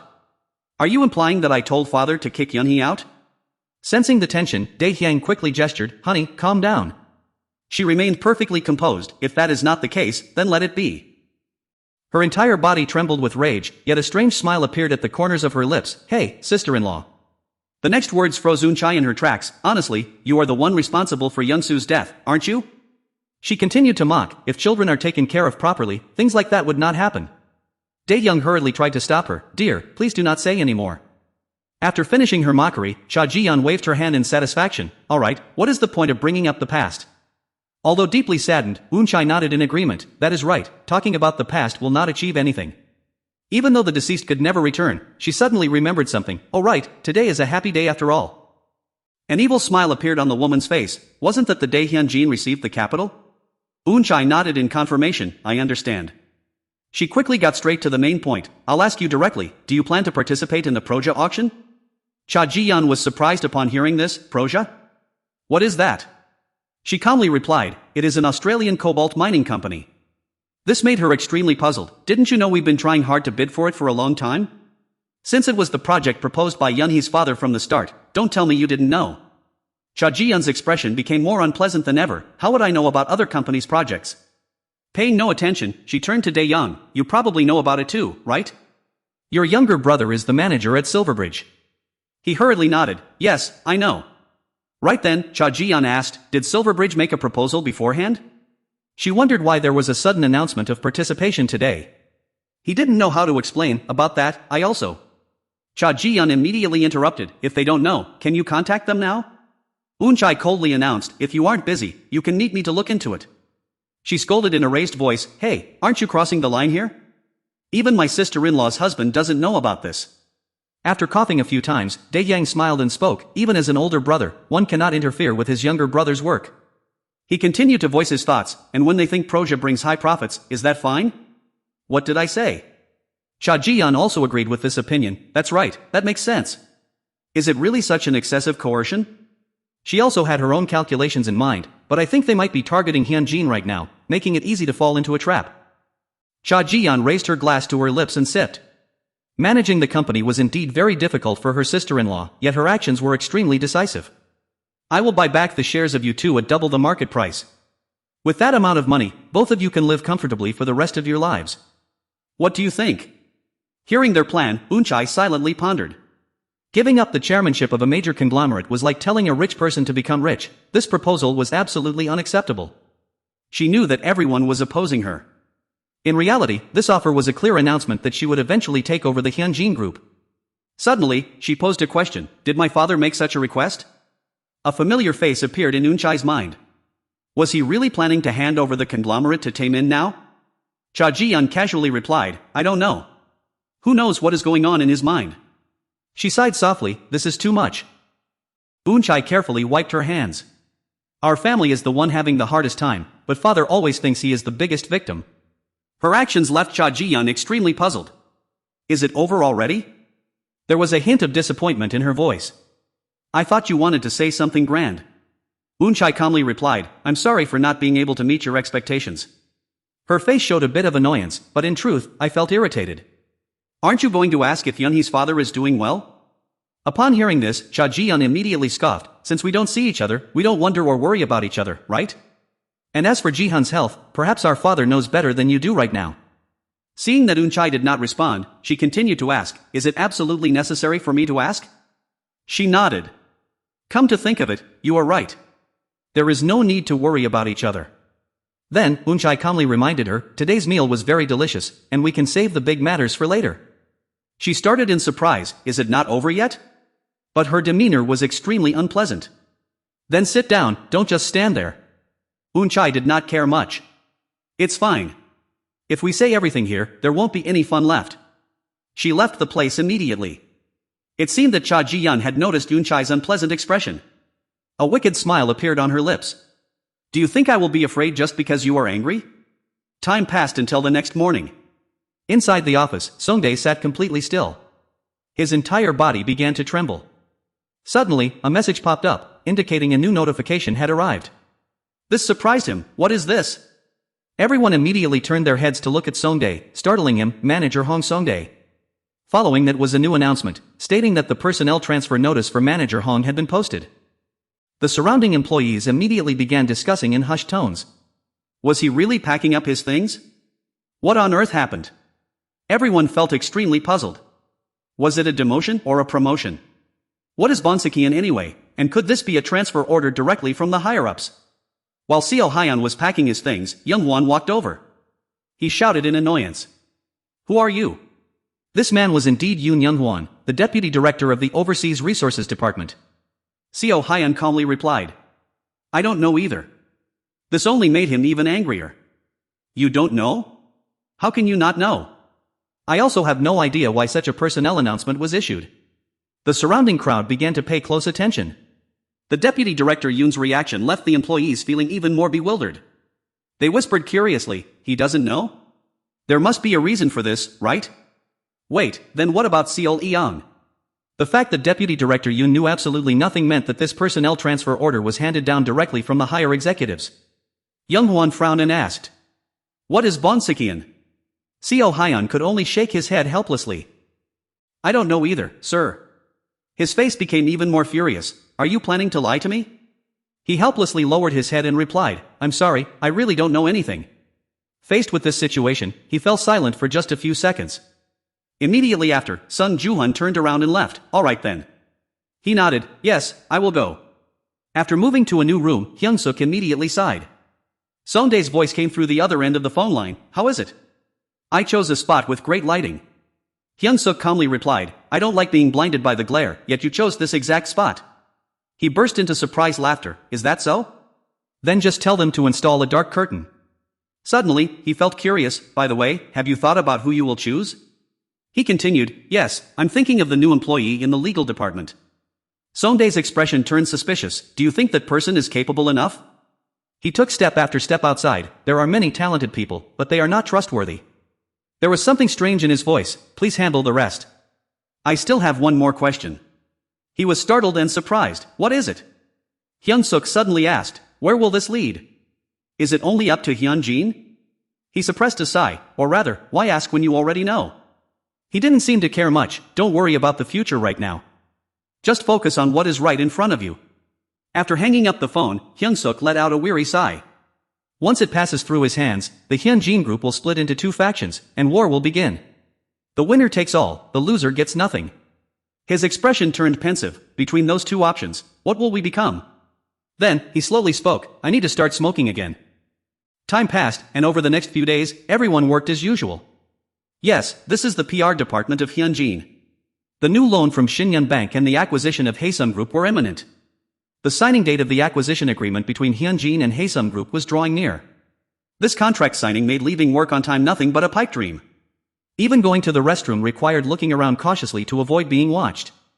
The department head asked irritably, what's this? Where are you going? The employee flusteredly explained, I'm just going to the restroom for a moment. An annoyed voice suddenly rang out, what is this? Another official document from the secretary's office? The woman speaking was Young Hae-suk, the PR manager of Hyun-jin. She felt extremely irritated as they were already buried in work.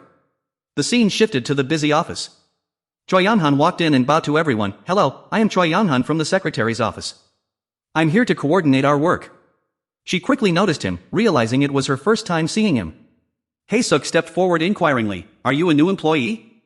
He nodded in confirmation, yes, I am a new employee hired through this recent public recruitment. Her expression turned critical, recalling that she had asked them to send someone who could clearly explain the project. Then, she slowly asked, Manager Hong seems very busy, doesn't he? Choi Yeon-han nodded and confirmed, yes, it seems like many things have been happening consecutively lately. Hae-suk was still skeptical. She asked, do you clearly understand the content of this project? I am a bit worried. But Young Hoon replied with extreme confidence, of course I understand it clearly. She suddenly asked, but why so sudden? Her eyes became judgmental, especially since this had to be done while manpower had been withdrawn from the Water Resources Department due to the Proja bidding. Young Hoon showed a very good attitude, yes, because I know the director highly values and is very serious about conducting this project. She felt a bit surprised, you know that? Who was the one who proposed this project? He shook his head and said, I am sorry, but I am not clear about this matter either. Hae-suk felt a bit disappointed, thinking it made sense since a new employee wouldn't know anything anyway. She pointed to an empty seat. Park Se-yang is over there, go explain it to her and ask her to write the press release. Then she coldly announced, as for me, I will create the announcement content and post it after reviewing that press release. Yang Hoon obediently nodded, yes, I understand. Hae-suk waved her hand to dismiss him, go on, I am very busy. He nodded in understanding, thank you, manager. Saying that, he quickly walked back to his seat. A sound nearby caught Seo E-young's attention. She was extremely surprised to see Yang Hoon's familiar face. He smiled, hello. She suddenly found it confusing, what brings you here? Yang Hoon explained, I am from the secretariat. Secretary Chief Hong Song-dae asked me to come and explain the work to Ms. Park Seo E-young. Coe Young immediately pulled out a chair. Yes, please have a seat. Her expression turned suspicious, but what is this about? He then announced, there is an upcoming large-scale apartment construction project in Bonsakien, Gwangwon, and our company is planning to win this project. He did not forget to explain further, there are many predictions that even if we acquire that weak company, people are still discussing how to utilize it. They will probably have no choice but to sell it. Yang Hoon pondered for a moment and then continued, therefore, this press release must clearly state that in the future, Hyunjin will transform Haesung Group into Hyunjin Construction and expand its business with this new project. His eyes filled with hope, so, I hope you can write it as clearly and logically as possible. Coe Young turned her head to look at him and asked, logical? Yang Hoon nodded without hesitation, yes, and please announce that Hyunjin and Hyunjin Construction will utilize all resources to carry out this project. His words made her even more confused. Mobilize all resources? She thought to herself, but isn't there an ongoing acquisition with Proja? Coe Young resumed her work but still asked, are you sure this is correct? Yang Hoon nodded reassuringly, absolutely. She pondered for a moment and replied, the document I prepare will be submitted to the superiors for approval. He smiled brightly to reassure her, my instructions are accurate, so please don't worry too much. This smile made Coe Young think silently. Seeing Yang Hoon so confident, she felt that something was not quite right. She quickly recalled when she saw Yang Hoon at the boarding house. Back then, he didn't look like he had any prospect or future at all. Even though he has now been accepted into Hyunjin, she still thought that Yang Hoon was just incredibly lucky to be happily jumping around like that back then. Her expression grew highly suspicious.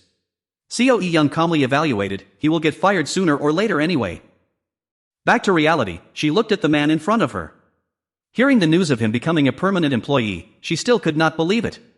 The more she thought about it, the more suspicious she became, as his current appearance was completely different from what she had previously thought of him. Se Young immediately let out a sigh, so tired. The phone on the table caught her attention. Se Young immediately picked up the phone and wondered, did he say he works in the secretary's office? She then sent a message, want to have lunch together today? Kim Min-hee, a colleague in the company, quickly replied, sure. On the other side, Deputy Director Sung Joo-hun was still constantly pacing back and forth. After seeing the internal announcement, Sung Joo-hun felt extremely anxious. He stared thoughtfully at the computer screen. After all, due to the battle for Proja, there had been a transfer of personnel from the Overseas Resources Department to Australia. He knew very well that he was in danger. Despite knowing the staff shortage, he still withdrew the most talented person from the Overseas Resources Department, young Songdae. It was just that Sung Joo-hun currently did not know what to do. He could only understand that they wanted to execute the Bonsakien project in the most serious manner. He reached for the desk phone and made a call. Hello, it's me. Come down to the 15th floor for a moment. No need to transfer to the Bonsakien project task force team. Looking at the room in front of him, Sung Joo-hun was surprised. It looked so bright and comfortable. Songdae hurriedly stood up. Deputy Director, you've arrived. Sung Joo-hun asked, is this your office? He then walked around evaluating the place. Nice desk, nice view, it's even better than my office. He quickly explained, how could it possibly be better than the Deputy Director's office? Would you like some tea? I just brewed it. Sung Joo-hun calmly sat down on the chair. No, just get me 3 cans of drinks. Songdae immediately nodded. Yes, sir. He hurriedly ran to the kitchen to look for soft drinks. In his mind, he secretly thought, 3 cans means there will be one more person. Right after that, Songwoo placed the water on the table. Sung Joo-hun gave a satisfied smile. Quick indeed, have a seat. He gave the order, making him feel a bit anxious. Once all 3 sat down, Sung Joo-hun suddenly spoke, since all 3 of us are here, let's talk frankly. Songdae. Hearing his name made him surprised, yes. He continued to probe, who is doing this Bonsakien project? Songdae calmly replied, I am doing it. Sung Joo-hun felt a bit pleased, really? Is it really you? He quickly nodded in confirmation, yes. The Deputy Director might be worried that this will interfere with the Proja bidding. But that won't happen. His voice carried a tone of certainty. He glanced at him. Are you telling the truth? He secretly assessed in his mind. Yun Songwoo's hands were now drenched in sweat. It seemed he had figured something out. Those words were no different from declaring that Deputy Director Sung Joo-hun would be removed from this project. Sung Joo-hun's quick mind immediately understood. And that was certainly not just his own decision. Then, he turned to the other direction. Songwoo, what do you know about this project? He stammered in explanation, I've only heard about it. But I didn't expect to become the person in charge. He immediately probed, is that so? What do you think about it? Sung Joo-hun's face quickly turned scheming, do you think you can pull it off? Songwoo replied without hesitation, yes, I can. The room instantly fell into silence. His gaze grew sharper, you can? How? He glanced at both of them, saying that changing the sign wouldn't immediately boost a construction company ranked 39th. Then, he continued to question them, arguing that even though they had built a luxury villa area, every construction company already had that kind of experience. Sun Juhan spoke up even more annoyed, if you just insist that it can definitely be done, do you think I'll believe it? This left Hyung-suk at a complete loss for words. But in the end, he finally spoke up, we plan to provide hotel standard breakfast service to all 3,850 households. He then laid out his plan, if we raise the selling price to 40 million won and promote this as a premium hotel standard breakfast service that only the wealthy in Seoul enjoy, all the rich people in Jeollado will rush to buy. Listening to this from the side, Songdae became deep in thought. The moment he saw the deputy director unable to refute, manager Hong almost stood up and applauded. He glanced toward Hyung-suk. Surely, Hyung-suk had calculated even the smallest possibility, he had truly planned everything for this project to succeed. Right after that, Sun Juhan continued to probe, a hotel standard breakfast service, will that really be effective? He suddenly asked a counter-question, don't we have Hyunjin tourism? At the same time, he elaborated on his plan. The breakfast service of the hotel under Hyunjin Tourism is ranked among the top 5 best services. If we emphasize this point along with the fact that it is an affiliate company, I think it will be highly effective. Yang Hoon's expression gradually became determined. At least the name Jin would be deeply engraved in the minds of those interested in this project. Sun Juhan found it interesting, remarking that he claimed to know nothing but had prepared so thoroughly. Yang Hoon replied, I have also made some preparations. Since Chief Hong mentioned this project earlier, I already had a few ideas. Sun Juhan immediately stood up and said, that makes sense. Do a great job this time. Then he turned to Chief Hong, his expression becoming even more intense, I now have a different perspective of you. Chapter 49, after Sun Juhan left, Songdae immediately let out a sigh, I thought I was a goner. By the way, was that ad-libbing? You spoke really well. Yang Hoon helplessly explained, if I did it half-heartedly, it would probably get exposed right away. I've been preparing this since yesterday. Once I get my hands on something, I must do it properly. He turned his head in surprise, thinking that accomplishing this in a single day was actually quite decent. The man calmly replied that these days, the standard for luxury apartments is whether they offer hotel breakfast services. After that, he leaned back wearily and asked if they weren't talking about a hotel. Hearing this, Songdae had to nod in agreement, saying that yes, it was indeed a hotel. He stood up and continued to explain that they could now use the breakfast service of Hyunjin as the main point to integrate. Even with a hostile takeover, they needed a justifiable reason to present to the public. Just as he was about to leave, Seon-hyun quickly spoke up, asking him not to rush off and to answer just one more question. This intrigued him, prompting him to ask if it was about Choi Young-han. The man asked curiously about who he was and what his background was. Songdae laughed and said he didn't really know either. Seon-hyun's expression turned serious as she reminded him that they were in the same boat. He nodded and continued to share that, in truth, he had no idea how that man managed to borrow 5 trillion won from Shinyeon Bank and acquire Haesung Group. With a hint of nonchalance in his voice, he added that was all, and that previously, receiving shares from Shinyeon Investment and Securities was also the work of Choi Young-han. Only then did the man look up at him, asking if that was true. Songdae then asked if he wanted to know something even more surprising. He retold what he knew. The dismissal of director Yang Chan-ki was planned and executed in a single move by Choi Young-han, and the reason was truly astonishing. Seo Hyun listened silently on the side. He had acted completely against the company's best interests. Speaking of this, he thoughtfully remarked, you and I have no path of retreat now. We are standing at the crossroads of either going out to open a fried chicken shop or achieving success right here. Songdae opened the door, preparing to leave, thinking objectively, this is a battle we are bound to lose. Yet, he remained incredibly confident in his abilities. Strangely enough, I don't think we will lose at all. Hearing these words made Seo Hyun fall silent for a moment. The scene shifted to the bustling street outside. Seo Eong asked curiously, have you been very busy lately? Minnie smiled and nodded, yeah, I've been busy to the point of going crazy. Is it the same for the PR team? That's right. She cheerfully shared, but once this is wrapped up, the workload should ease up a bit. Other things might come up, but let's just hang in there a little longer. The two shared an excellent relationship. Having joined the company together during orientation, they became very close. Even though they worked in different departments later on, they still met up regularly. At one point, Seo Eong felt immense pressure. She always felt exhausted within the confines of the company. However, they got along wonderfully when meeting privately outside. She really liked Minhee's bright personality. Even so, Minhee's face looked a bit different after not seeing each other for so long. At that moment, Minhee recalled something. "Oh right, that project you were assigned this time, if it succeeds, you might get a bonus, right?" This caught Seo Eon's attention. A bonus? Really? She smiled and replied, "It's not certain yet, but the recent atmosphere in the company is quite good.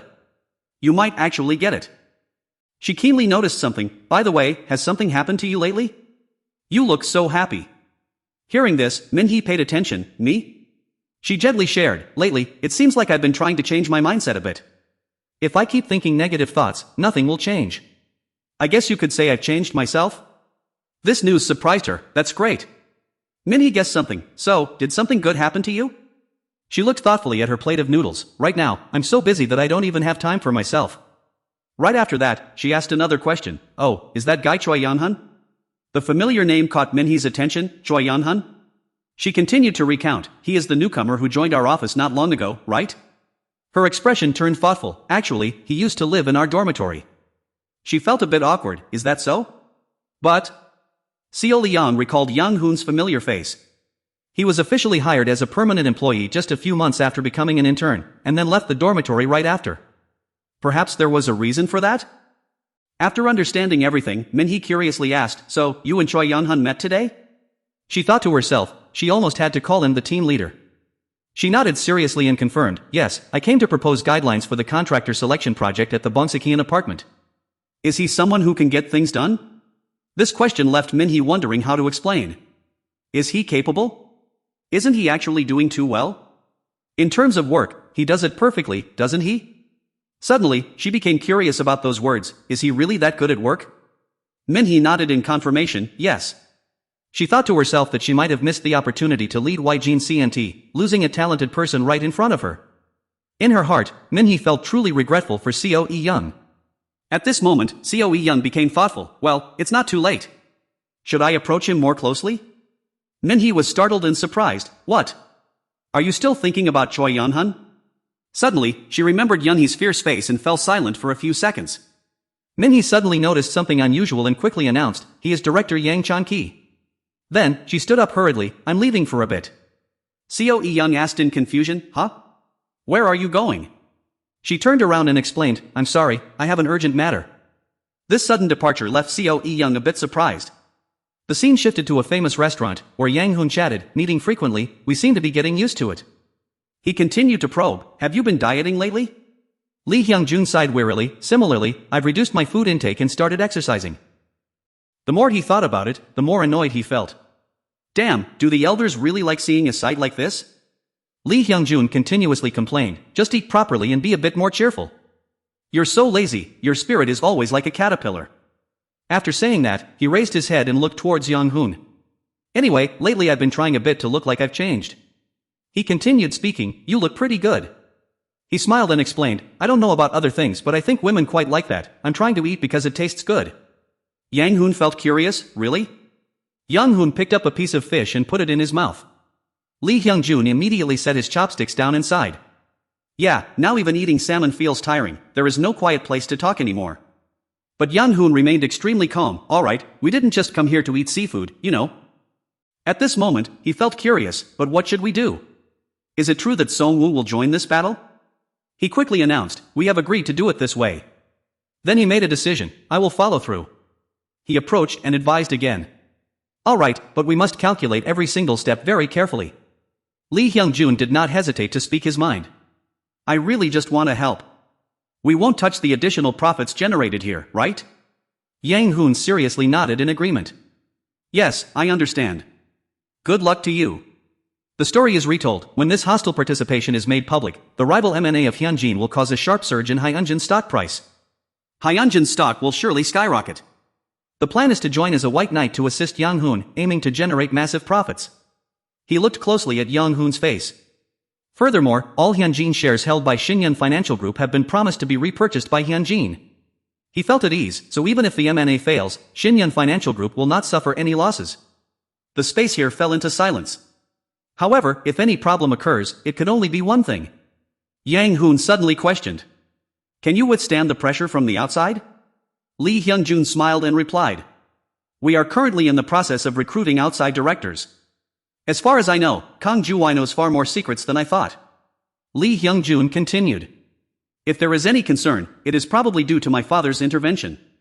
There was a hint of helplessness in his voice. Even though I am my father's son and can do many things, everything has its limits. Yang Hoon stood on one side, still listening in silence. Lee Hyung-jun smiled ambitiously and said, I want to work at the bank. Seeing this, he was startled and surprised, wondering, do you have any wishes for me? He burst out laughing and replied, returning to one's hometown with empty hands is not good either. Lee Hyung-jun even comfortably recounted, at least I should buy my parents a set of underwear so they won't feel embarrassed. His face became suspicious, so what exactly is the gift you desire? He recalled thoughtfully, Hyunjin Company proposed to change the bank. He looked at the food in front of him, is that so? A bright smile appeared on Lee Hyun-jun's face, I just want to change the bank, it's nothing difficult. He wondered in his heart, is that really easy? Yang Hoon was silent for a moment. I know that changing transaction accounts is not a simple matter, especially when even Yang Hoon is not familiar with the company. He didn't know what to do next, but in this life, is there really nothing impossible? At this moment, he put down his chopsticks and said, lend me some of your power when you return to South Korea. If I say thank you sincerely, will that be enough? Lee Hyung-jun nodded in agreement upon hearing this. Yes, I thought you would be like that. He glanced over at him and asked, that's right, who do you think I should call? A relaxed smile appeared on his face. I heard Hyunjin Travel recently acquired the Fairmont Hotel not long ago, and they seem a bit upset. Lee Hyung-jun burst into laughter. Hey, you have to beg me first. Lee Young-hoon felt extremely puzzled and asked, why is that? Lee Hyung-jun tried to explain calmly, Hyunjin Travel is currently facing a bond debt of 200 billion won maturing at the end of this year. Shinyeon Bank is holding it. Lee Young-hoon remained silent on the side, listening carefully. Lee Hyung-jun continued, however, when they recently acquired the Fairmont Hotel, they asked us for a favor, and internally we agreed to an extension. Speaking up to this point, Lee Hyung-jun became more certain, Hyunjin Travel also acquired the hotel with belief in that promise. Extremely curious, Lee Young-hoon asked back, so what then?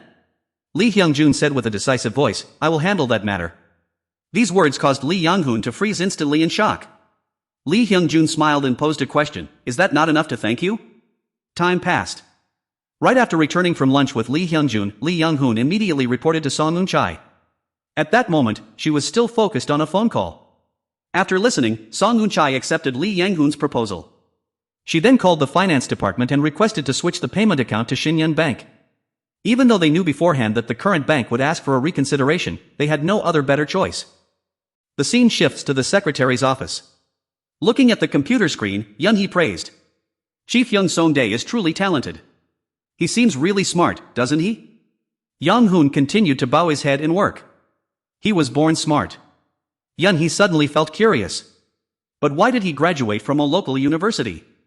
Young-hoon kept looking at the carefully recorded information. It is already fortunate that he could graduate in the major he desired when he was young. It might be due to his difficult family circumstances, or perhaps he was interested in something else rather than studying at that time. She raised her head and looked towards him. So, unlike the deputy director, will he be lucky enough to handle this task well? Young-hoon replied. He does not really have the luck to succeed in everything he does like deputy general manager, no. Yun-hee's face turned bewildered. Then isn't that a cause for concern? Young-hoon calmly closed the book. How can we only work with lucky people? Then, he expressed his thoughts. However, Chief Song-dae has excellent intuition and judgment. In nearly 10 years, he has never encountered any bad luck or misfortune. He didn't forget to continue, saying that if he met someone who understood him, he would shine brightly.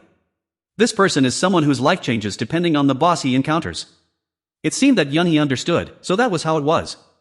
Just then, a voice called out, Manager. Min-hee stepped forward and said, I have something to tell you. Yang-hoon nodded, ah yes, please go ahead. She quickly reported everything. This afternoon, I saw Yang Jun-ji walking with someone.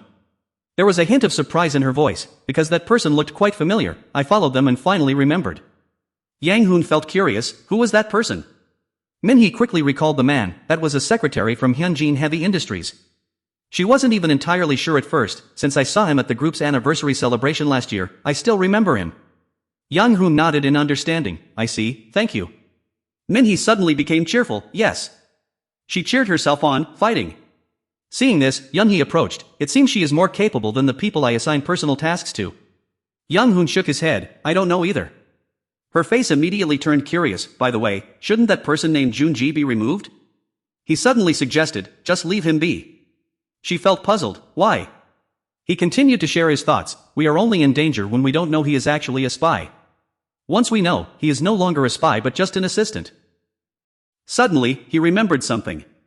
Ah, instead of this, should we assign some work to him? Yunhee turned her head in surprise. What work? He immediately wore an excited smile. We have to think about that first. 3 days had passed, and Haesung Group was successfully renamed to Hyunjin Construction. The scene shifted to a large meeting room, where a detailed plan for the Bongsekian apartment development project was presented that very day. Comments flooded in, and everyone's reaction was explosive. Netizens found it hard to believe. Is this real? Suncheon in Jeollado, my hometown, finally. What is the schedule like? As usual, everyone was focused on their work. A familiar figure appeared, catching Eunchai's attention. She felt extremely surprised. What brings you here? This made Cha Ji-yeon extremely angry. Are you not even going to offer me a drink? She coldly reminded her, if you came with good news, I would give you a drink. Cha Ji-yeon immediately sat down. No need, even drinking water here makes me feel bloated. It seemed like she was about to mention something. While Eunchai was still puzzled, she asked, congratulations on acquiring Haesung Group, now renamed Hyunjin Construction, right? How many shares do you own now? Eunchai calmly announced, the newspaper has already published it, haven't you seen it? Cha Ji-yeon nodded in agreement. I've heard about it. Regarding the construction of the Bongsekian apartments, I heard there is even a hotel-style breakfast service there, right? There was a hint of strangeness in her voice. Aren't we thinking of preparing that as well? Eunchai laughed in surprise and replied, I think breakfast service is something that can absolutely be done. But Cha Ji-yeon showed utter contempt. Nonsense, hotel buffets look easy but there are many things to keep in mind. Once issues arise with ingredient quality or the chef's capability, we won't be able to handle the complaints. Eunchai suddenly questioned, so what? She immediately got straight to the point, we are in the same branch, after all. Eunchai felt extremely annoyed. I will help you, but what exactly do you want? Cha Ji-yeon, however, appeared relaxed, perhaps because I spent a bit too much. My financial situation is currently tight. No one knew what she was calculating. You just received money from Shinyan Bank, so give me a little. Hearing this, Eunchai replied with irritation, this time I must bet everything before acquiring Proscia. I cannot reduce the bid price that I can utilize. Cha Ji-yeon waved her hand inside. Silver Bridge doesn't have 1 trillion, do you think I don't know that? Eunchai suddenly suggested, why don't you try asking father? Those words made Cha Ji-yeon thoroughly upset. Don't you know that Hyunjin Heavy Industries has only recently recovered? If we ask for a loan, father will give it, but there's no way he still has cash to lend us. She knew very well in her heart that Hyunjin Group was a large conglomerate centered around Hyunjin Heavy Industries. Things were not as easy as she had calculated. After the shipbuilding industry began to decline, this was the conglomerate most shaken among the large conglomerates. Perhaps surviving until now without closing any subsidiaries was already very lucky. Right at this moment, Eunchai suddenly spoke up, I understand your situation, but I am also in a very urgent position. Why are you bringing Silver Bridge out to play with like that? Her voice was extremely calm, if I withdraw from the bidding this time, then I will consider it. Listening to Eunchai reject the request made Cha Ji-yeon extremely angry.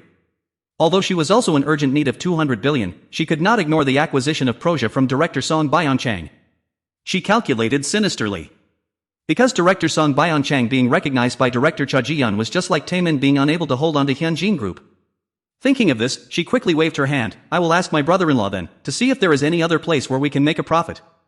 Eunchai still maintained a calm attitude. If I do not receive an accurate response in writing, then I cannot grant the loan.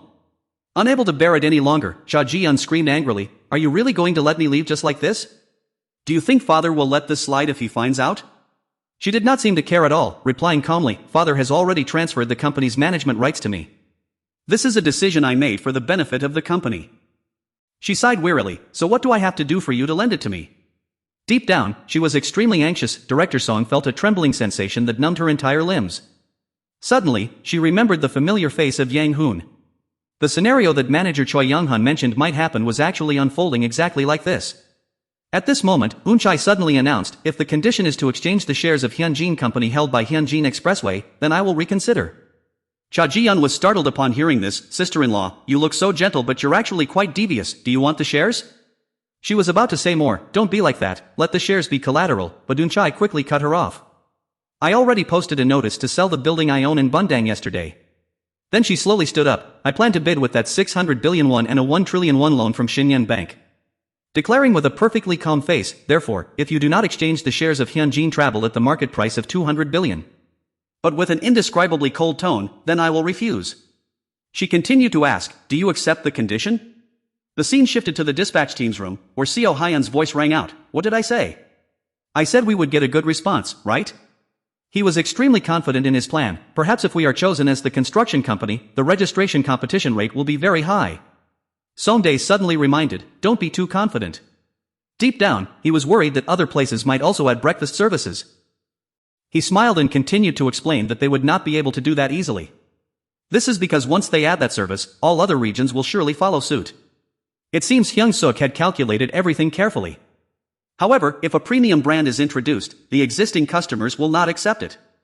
Hearing this, Songdae laughed in surprise. So even if we have to compete with other construction companies, it is still worth a try, right? He pondered for a moment and then replied that this was just a one-sided judgment. There are more selection evaluation criteria than he had thought. His voice turned innocent, but anyway, that shouldn't be a problem, right? He nodded seriously in confirmation. That's right, it is not a very important matter. When will you call upon your friends from Hyunjin Construction to join us? Hyung-suk calmly announced that he had decided to invite about 5 apartment experts to come here tomorrow. A familiar smile appeared on his face, though they seemed quite satisfied with the content of our presentation. He did not forget to add that if the situation were reversed, they would probably be very disappointed. Songdae was extremely curious. Are they really that satisfied? He popped open the soda can, wondering why the stock price had risen like that. Then he asked a question. Did you know that the stock price went up by 14% just yesterday? His face looked completely nonchalant as he instructed to do a good job anyway. Songdae said this and put the glass down on the table. The picture looks more reasonable than I thought. So if this goes well, I think I will push this case forward. Hearing that, Hyung-suk asked curiously, pushing it forward? How much further can we push it? He smiled and stood up straight, saying that Manager Choi is there, did you know? With a hint of intention in his voice, he added that he would push this forward in a dramatic way. Time had shifted toward late afternoon. Cha Ji-yeon asked coldly, has the control department contacted us yet? Yang Chan-ki quickly nodded and replied, yes, they said they wanted to meet us for a moment.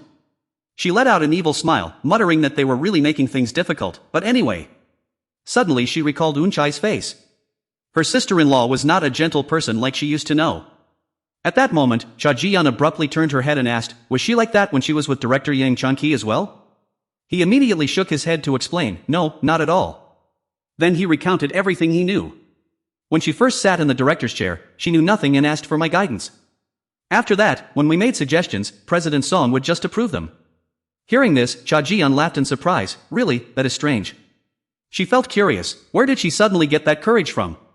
Yang Chan-ki quickly shared his thoughts. It seems that ever since she was with manager Hong Songdae, she was seduced by him. He quickly spoke up. Others also believe that manager Hong Songdae was deeply involved in this Shinyun Bank case. She pondered in confusion. Did manager Hong Songdae intervene to that extent? He tried to squeeze out a forced smile, saying it seems they are hiding many things. This made her extremely excited. But very quickly, the expression on her face completely changed. Director Yang Chan-ki has raised a tiger. Cheon Ji-yang quickly bowed his head. I am sorry.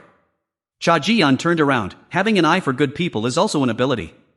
She quickly left the place. Looking back, either I or my father need to reconsider the ability of director Yang Chan-ki. Only then could Cheon Ji-yang finally feel relieved. This will not happen again. Suddenly, Cha Ji-yeon probed. Then, why don't you try to guess what will happen in the future? He felt extremely terrified but still tried to answer. Even if we try our best to win the business rights at Yjin CNT and Hyunjin Construction Company, it won't be easy. Then, he recounted everything he had investigated. Even though she was highly ambitious, there was no way other construction companies would just let it slide. Many people used to criticize Eun-chai, talking as if she would succeed, but she is also full of flaws. Cheon Ji-yang continued according to the plan. As long as the proja bidding fails, her flaws will gradually be revealed. Cha Ji-yeon reached out to pick up the glass of water on the table. Do not just stop at obstructing them, we must ensure we secure the final results. Can Sewa International pull this off?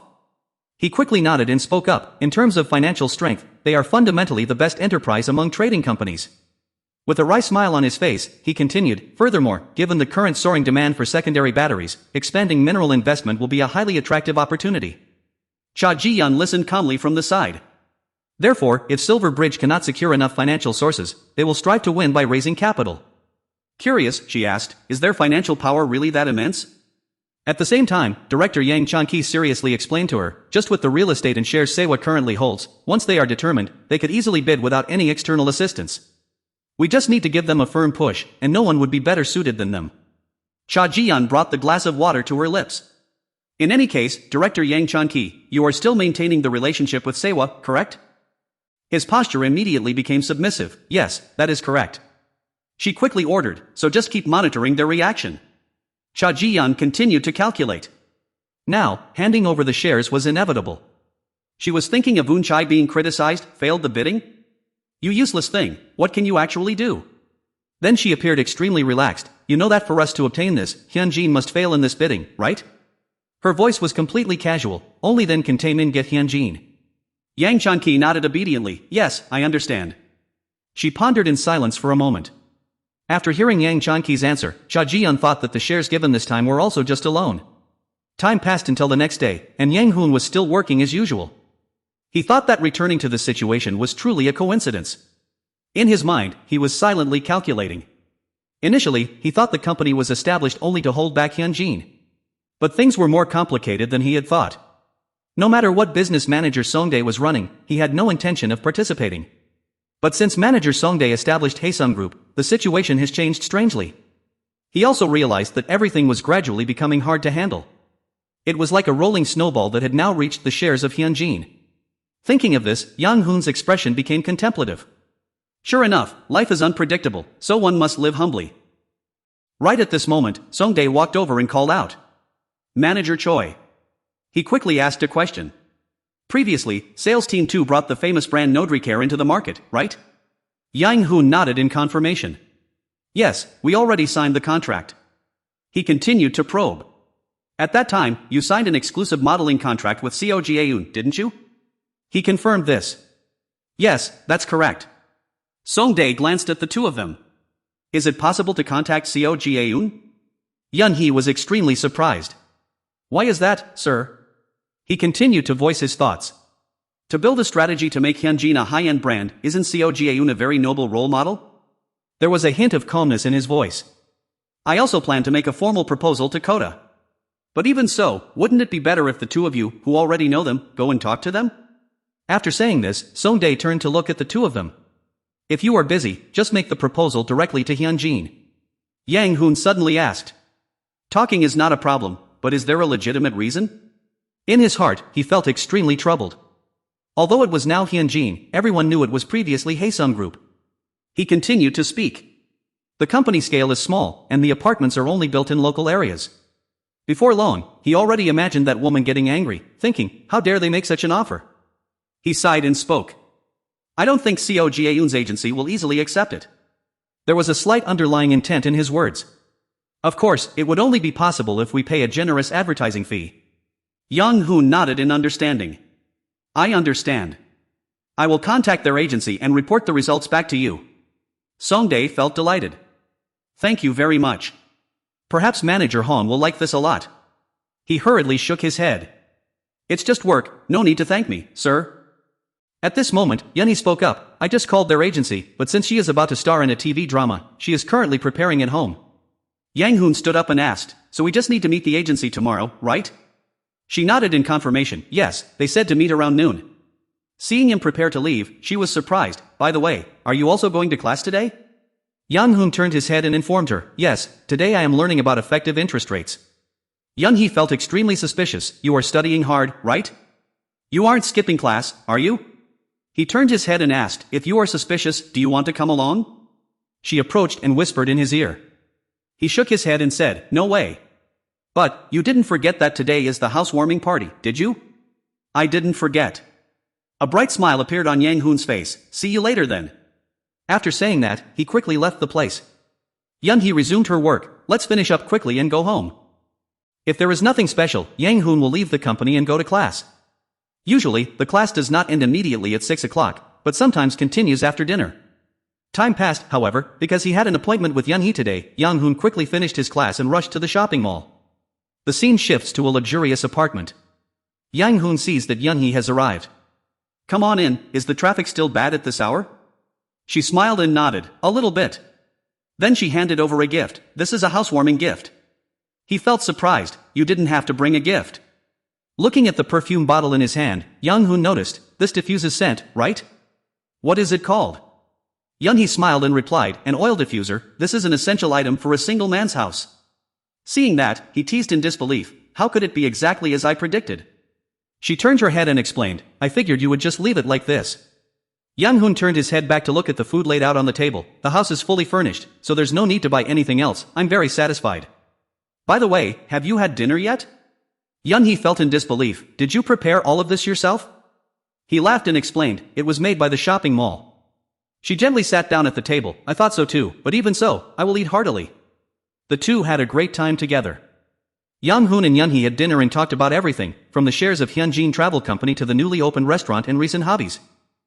Both of them were extremely in sync. The conversation went on endlessly, and the laughter never stopped. Just then, Yang Hoon pulled out the bottle of wine he had prepared. I prepared this special wine for the host. Would you like a glass? Young-hee smiled, looked at him and replied, I'll have to see how much sincerity you put into preparing it first. His face suddenly flushed red. So, would you like to come over there? It's been my hobby lately, and I wanted to show it to Ms. Young-hee. With great excitement, he pointed in one direction. This is what I love most about this house. The panoramic view of the city filled Young-hee with excitement. The night view here is even more beautiful than at my house. I might have to charge you rent. She continued to gaze into the distance, looking at the Han River Bridge and the sparkling lights of the cars passing by. This space was incredibly beautiful, adorned with countless glowing lights from the buildings in Seoul. A gentle breeze blew, lightly swaying her hair. Watching this scene, Young Hoon's face suddenly turned red. He recalled the bitter memories of the past. The atmosphere now was completely different from when they first arrived. This stark difference filled Young Hoon with confusion, making eye contact with her seem so difficult. Time skipped to the next morning. Seo Jae-eun spoke with surprise. HM Entertainment is the management company of Seo Jae-eun. I heard the general story yesterday. She smiled and continued the conversation. I heard that Hyunjin Construction is looking for a new commercial model, is that right? She then looked at the two of them and asked, but this is the first time I've heard of Hyunjin Construction. What kind of place is it? Young-hee smiled and explained, in the past, it was just a small construction company called Heesung. Hyunjin Group acquired it, and now it has become one of their branches. She continued to recount the information she knew. In the future, we will build a high-end residential area. We wanted to find a suitable model, so we approached Jae-eun once again. Jae-eun was extremely curious, wondering just how luxurious that residential area would be. Young-hee quickly spoke up, we are currently working on a brochure for Hyunjin Construction. Once it is released, I will send it to you. She smiled and nodded, I see. Actually, whether I shoot another commercial or not isn't really an issue. The thing is, I've never done a commercial for a construction company before, so I don't know if it will turn out well. With a hint of excitement in her voice, she added, still, for more detailed information, you two can contact my manager. Yang Hoon nodded and said, thank you. As if suddenly remembering something, he asked, will you be attending the Nodri Care launch event? She informed him seriously, of course. That schedule is included in the contract. He quickly stood up and suggested, I understand. Then I'll see you that day. I will pass the remaining information to your manager. Jae-eun seemed to get the point. Yes, I understand. Also, would. She smiled brightly at the two of them. Would you two like to have dinner with me tonight? This sudden gesture left Young Hoon utterly confused. After going outside, he curiously asked, why did she suddenly invite us to dinner? Since when did you become so close to her? Young-hee replied, yesterday, when I was calling to double-check the appointment time, I don't know how, but I accidentally let slip that I am the company director's daughter. She retold the whole story, so she became more comfortable with me and naturally confessed all her worries. At that moment, Young-hee spoke up, I am originally the director's daughter, but I still worked hard, starting from zero. Jae-eun listened and was surprised. Heavens, was Yang Hoon still hard to understand and troubled? She thoughtfully retold everything. Jae-eun was dating someone but didn't know exactly what kind of person he was, but didn't you guess Jae-eun's type perfectly the first time before? He immediately glanced at her.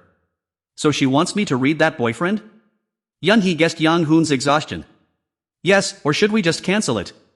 He sighed with a bit of helplessness. Reading wasn't hard, but how should he explain it? She quickly explained that of course, he couldn't say it was astrology or fortune-telling, just saying it was a feeling would be enough. His face broke into a bright smile, just a feeling? What does he do? Young-hee recalled that he was the CEO of a startup company. Yang Hoon quickly imagined, what is his date of birth? She sighed and continued, I was afraid it would be awkward to ask, so I didn't. Very quickly, a bright smile appeared on her beautiful face, however, I found out what company it is. Just knowing that, we can find his date of birth. The scene shifted to a restaurant in Damyang as both of them walked inside. Jae-eun called out, over here. Hasu smiled and stood up, hello, my name is Kim Hasu. He was indeed Kim Ha-soo, the director of a semiconductor manufacturing company and Seo Jae-yoon's boyfriend. Yang Hoon also got the hint and introduced himself. I am Choi Yang-hun, secretary of YGene CNT. It is a pleasure to meet you. Chapter 52. All four of them quickly sat down and settled into their seats. Yang Hoon smiled, looking at Hansu in front of him. At this moment, Yang Hoon was busy reflecting on the information he had heard from Yunhee.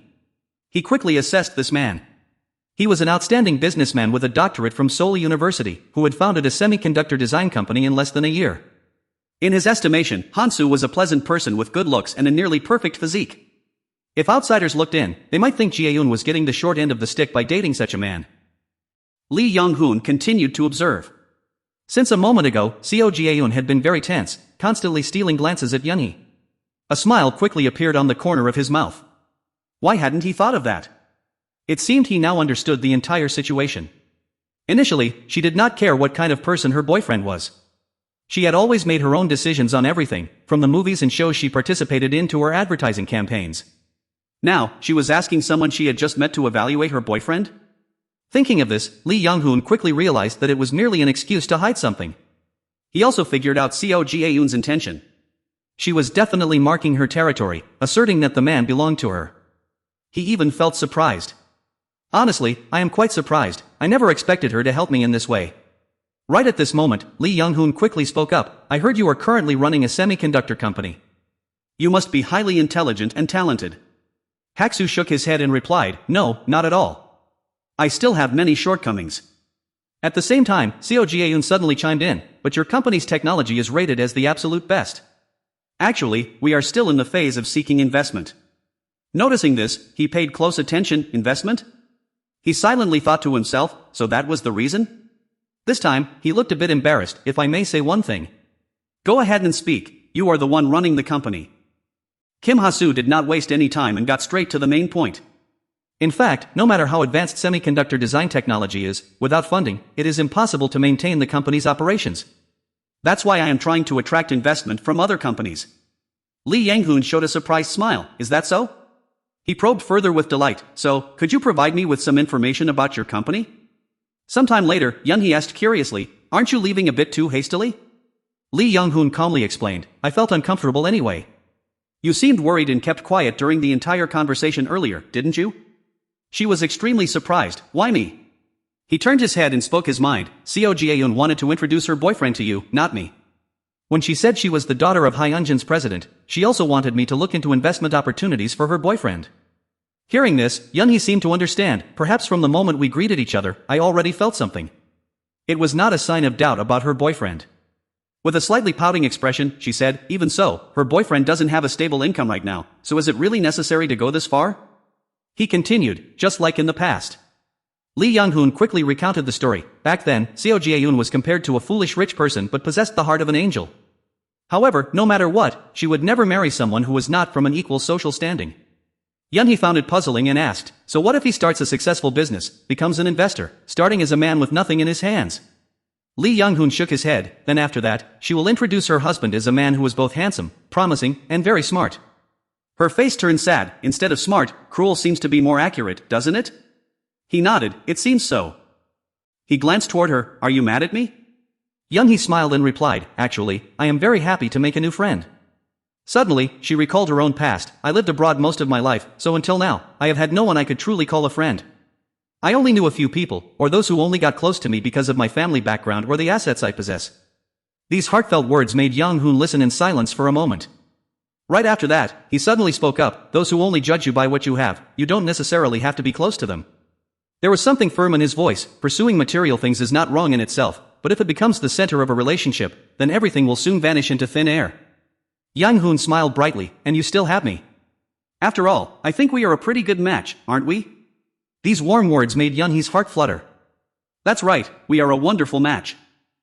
Suddenly she remembered something, but was her boyfriend that attractive earlier? He shook his head and replied, I'm not so sure. Do Hansu looks just like a scholar, he has a high, straight nose.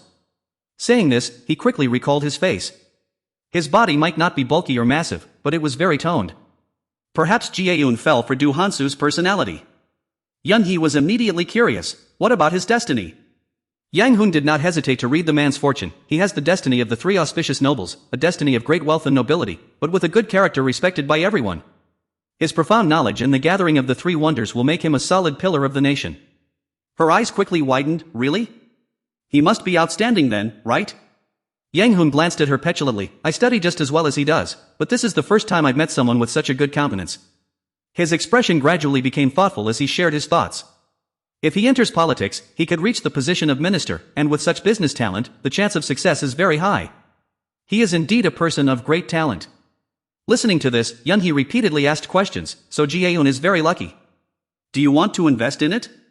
If you want to, maybe your mother will give you hundreds of millions of dollars immediately, right? He smiled gently and conversed, alright, I'm not a money grubber.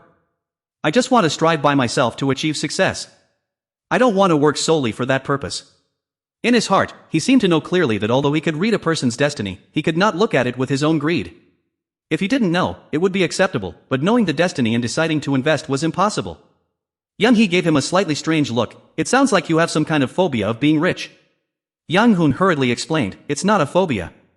I also like money and a wealthy life with supercars. He closed his eyes tightly. As long as I work hard, I hope success will find its way to me. But I do not want to work with the sole purpose of making money. He silently thought to himself, so he shouldn't. Yun-hee asked while driving, that is really tricky. Anyway, he is that kind of person, right? Will your mother understand? Yang Hoon reminded her, if it cannot be explained, then do not try anymore. This made her curious. Why? Surely I can talk about Yang Hoon's talent with your mother, right? He sighed and explained, actually, I am a bit worried. Hearing this, she continued, the fewer people who know the information, the more its value increases. It is enough that only I know, there is no need to let my mother know. Yang Hoon glanced at her. Fortunately, he silently thought to himself. Jaeun's work must have gotten better now. On the way back, Yun-hee did not forget to advise, before talking to your mother, let's find out what Kim Ha-soo's company is doing, how famous their industry is, and things like that. If it is about that field, I have a friend who knows it very well. Let's ask again tomorrow. Time passed until the next day. Hyun-suk was extremely surprised. Semiconductor design? He glanced at everyone, so he is very smart, right? Yang Hoon also nodded in agreement. You could say he is almost a genius. He said what he had gathered, even though South Korea is leading the semiconductor market, if we go deep into the design field, we will see there are still many points to be improved. Hearing this, he couldn't help but marvel, as if it were the field of design. After that, Lee Young-hoon continuously praised it. Normally, semiconductor design is carried out through factories, and the leaders in this design field are located abroad. Everyone around listened in silence. However, developing this business is not something we can just invest in, but rather something we must develop ourselves. He looked up towards Songwoo, asking if this is something only quick-witted and smart people can do, right? He confirmed without any hesitation, saying that yes, just a few geniuses can surpass thousands of people in this field. His face gradually became resolute. Starting up a new company is a wonderful thing, but the chances of failure are very high. In many cases, a fortune is spent without earning a single penny. There was a hint of curiosity in his eyes, but do you really want to invest here? Saying this, Seo Hyun waved his hand to signal, no need for that, if you like it, just spend your money freely. Yun-hee suddenly spoke up from the side, I understand. Hearing this, Songdae gently advised, Yun-hee, I see that you seem to believe in the future of this company, but investing as much as 20 billion won is no small matter. He had thought very carefully about this issue. Even though the company has a few geniuses, in order to develop further, they need to recruit more personnel. The investment here might also amount to tens of billions. It seemed he knew very well that this was not easy at all. If one truly wants to invest in a company, it is better to let that company decide on its own instead of interfering oneself. Yun-hee suddenly asked back, then how do we make the company decide on its own? Songdae became contemplative and replied, only the planning department is good at doing these things. These words made her even more annoyed. Songdae sighed and said, I understand you shouldn't put your trust in the planning department. She immediately replied, but that is the company's job. It seems they have calculated this very carefully, so we must comply with the company. But Yun-hee stubbornly refused to give up, but it's possible that Yang Chan-ki hid the information about the pro-show auction, and his son Yang Jun-ji could also do the same thing. This familiar name caught his attention, Yang Jun-ji, a new intern who just started working? Yun-hee felt a bit frustrated. To her, that intern was just someone who attracted too much unnecessary attention when he first joined. Her palms clenched tightly, and even the planning department manager. That's not it. It seems we are going too deep compared to the topic we were discussing. Seeing that this matter was too troublesome, Songdae sighed and announced that under these circumstances, they could not let an elite organization of the company be ruined. We should speed up the personnel reorganization. I will compile the details and report to the chairman. He glanced towards Yang Hoon, asking if he had any other questions. After a moment of silence, he asked, Boss Kong Ju-wai is the administration director, right? I met him on the rooftop before. He nodded in confirmation, that's right. Right then, he immediately suggested, could I meet him again? Songdae was about to say something more, asking if it was because of this investment. Yang Hoon turned his face away, don't misunderstand. If the investment goes through, that's good, if not, it doesn't matter. His expression turned surprised, really? He announced to everyone, yes, I have finished my part. The rest is up to everyone. It seemed Songdae was still highly skeptical, asking, finished already? He seriously announced, the reason I want to meet Director Kong Ju-wai is that both Truong Fong Hong Songdae and I have the same intention. With a confident smile on his face, he continued, but I believe the director is a capable person, so I want to meet him in person to confirm. Yang Hoon glanced at Songdae, therefore, I hope that when meeting the high-ranking officials, I can sit next to Truong Fong Hong Songdae, just like when we first met. It seemed he also understood, I see. An hour had passed. The familiar voice of Yang Hoon rang out, drawing Kong Ju-wai's attention, I'm late. Yang Hoon bowed in greeting, hello, I am Choi Yang-hun from the secretary's office. He coldly turned his head and introduced himself, I am Kong Ju-wai. The two of them immediately shook hands with each other. I was asked to come here because someone wanted to speak with me. Deputy General Manager No's eyes briefly turned unpleasant as he asked a question. So, you must be the one who called me here, but why did he bring a newly hired employee in here? Suddenly, Yang Hoon turned his head to look at Songdae. Could you step out of here for a moment, please? Hearing this, Songdae obediently bowed his head and replied, yes, I will leave now. Witnessing this scene, Deputy General Manager No immediately froze in surprise. He turned his head to look at Yang Hoon. Remembering the young man's familiar face, he asked, who are you? Are you the one who stood next to Department Manager Hong on the rooftop before? He slowly walked toward Deputy General Manager No. I will have a formal introduction of my own soon. Hearing that, he curiously pressed on, but why? He continued his words, if things go on like this, perhaps the director will be transferred to an overseas branch. A smug smile appeared on Yang Hoon's face. Although Deputy General Manager No wanted to scold him, asking why he spoke such words. But looking at the current situation, he still did not realize that the young man standing before him possessed a massive power that even he himself had not fully revealed. After a moment of silence, Deputy General Manager No suddenly asked, then why are you telling me those things? He smiled and replied, I want to ask where you want to go. I will send you to the place you desire. Just these few words made him extremely furious. Damn it. Yang Hoon silently observed everything. He never imagined he would have to face a situation like this. Meanwhile, Yang Hoon was extremely pleased with the plan he had set up. If Manager Hong leaves peacefully like that, I will also accept it and endure it quietly. It was truly exhausting dealing with such young interns. At this moment, he glanced toward Deputy Department Head No. I heard your wife and children are studying in the US. What do you think about going on a business trip to the US? This made him incredibly angry. Are you telling me to leave the company? What nonsense! But he quickly interrupted, don't you think you should go to the US even just once? Yang Hoon continued the conversation. Lately, I've heard there are many divorces due to couples being unable to bear the distance between them. An uneasy feeling welled up inside him. What are you talking about? Do you know something? He sighed and slowly stepped closer. Director, the distance between the two of you is getting further and further. Involuntarily, Deputy Department Head No had to slowly step back and listen. If you recklessly go on a business trip to the US, or choose to be fired and get divorced, you will have nothing left. The situation came so suddenly that he did not know what to do.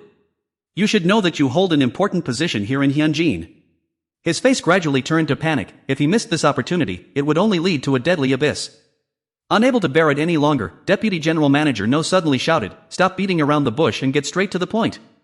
What on earth do you know? Yang Hoon gently replied, it would be better if you checked it yourself. He already had his own plan in mind. As the head of the planning adjustment department of a major conglomerate, anyone would know he is highly intelligent without needing any explanation. He continued to look at the terrified man in front of him. However, it was a pity that Kong No's 4 pillars contained the lonely star. He seemed to have predicted something unusual. To put it simply, it was a destiny of becoming a widower. In Kong No's case, he does not have the destiny of becoming a widower, so it is highly likely that his wife will commit adultery, leading to divorce. Right at this moment, No tremblingly spoke up, I knew it would be like this. Yang Hoon quickly opened, today, Jin CNT has many changes. His face showed an excited smile. The company will grow more and more. To achieve that, talents with outstanding capabilities need to be supported. He calmly expressed his thoughts, however, some people only believe in their own abilities and could harm the company. Shouldn't we resolve those issues first? Hearing this, he burst into surprised laughter, so you secretly investigated? Yang Hoon's attitude remained extremely calm. Perhaps that is a working environment where they cannot put in their best efforts. I would be very grateful if you think of it as my thoughtful consideration for them. No lowered his head, silently thinking. Secretly investigating yet calling it care, how shameless. But right now, that was no longer the important matter. While he still didn't know what to do, Yang Hoon continued to probe, do you want to take a leave of absence? 1 week including the weekend, how does that sound? I will handle the overseas business trip. He looked at his pitiful appearance. Until then, there would be no personnel transfers in the strategic planning department, especially for the new employees. A confident smile appeared on his face. However, No could not shake off the feeling that Yang Hoon's words were sincere. He was angry because he didn't know why Yang Hoon said such things here, yet he felt confident in what Yang Hoon said. After a short moment of thought, Deputy General Manager No let out a sigh. He wondered to himself if he should thank him for letting him know this. Realizing this, Yang Hoon continued, this is company business, so there is no need to thank me. With a surprised look, Deputy General Manager No raised his head to look at Yang Hoon. He felt extremely curious about how he would report this to the General Manager. Facing that gaze, Yang Hoon calmly informed him, Manager Hong Songdae will know how to report it himself. With a hint of suspicion on his face, Deputy General Manager No asked, what if I go and come back only to find my position is still vacant? Yang Hoon put on a very calm expression and replied, I understand that you are worried about that. But actually, you do not necessarily have to go to America. I do not care about that. He even remembered to remind him, lest you misunderstand, let me say it again. For Deputy General Manager No, Jin CNT is an opportunity for you to fully dedicate yourself to the company. Yang Hoon chose to speak his true thoughts. He wanted to dedicate himself not for some elderly person he had never met, but for this company, which brings happiness to so many families. He regarded this as a matter of course and continued, therefore, if you do not do anything to harm the company's interests for unnecessary political purposes, there is no reason to go to America. Deputy General Manager No was still somewhat worried and asked quietly, but is that really feasible? Seeing this, Yang Hoon thought to himself. No matter what objective facts are presented, people usually do not believe them until they see them with their own eyes. It is just like hearing that one's wife is having an affair, without evidence, it is hard to believe it so straightforwardly.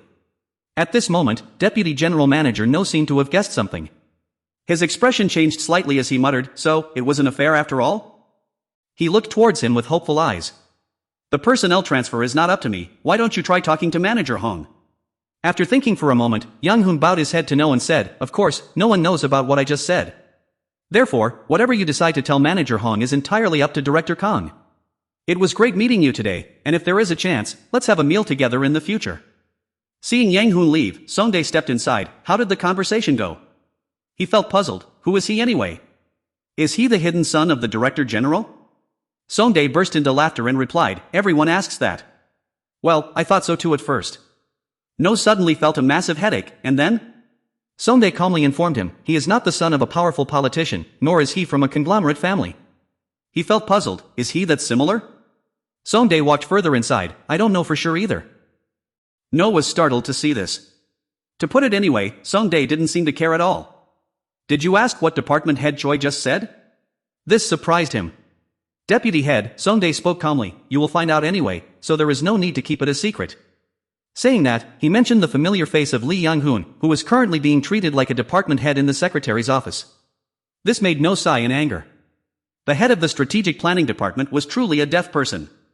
After that, No sat down in his chair and asked pressingly, anyway, did he say anything else besides that?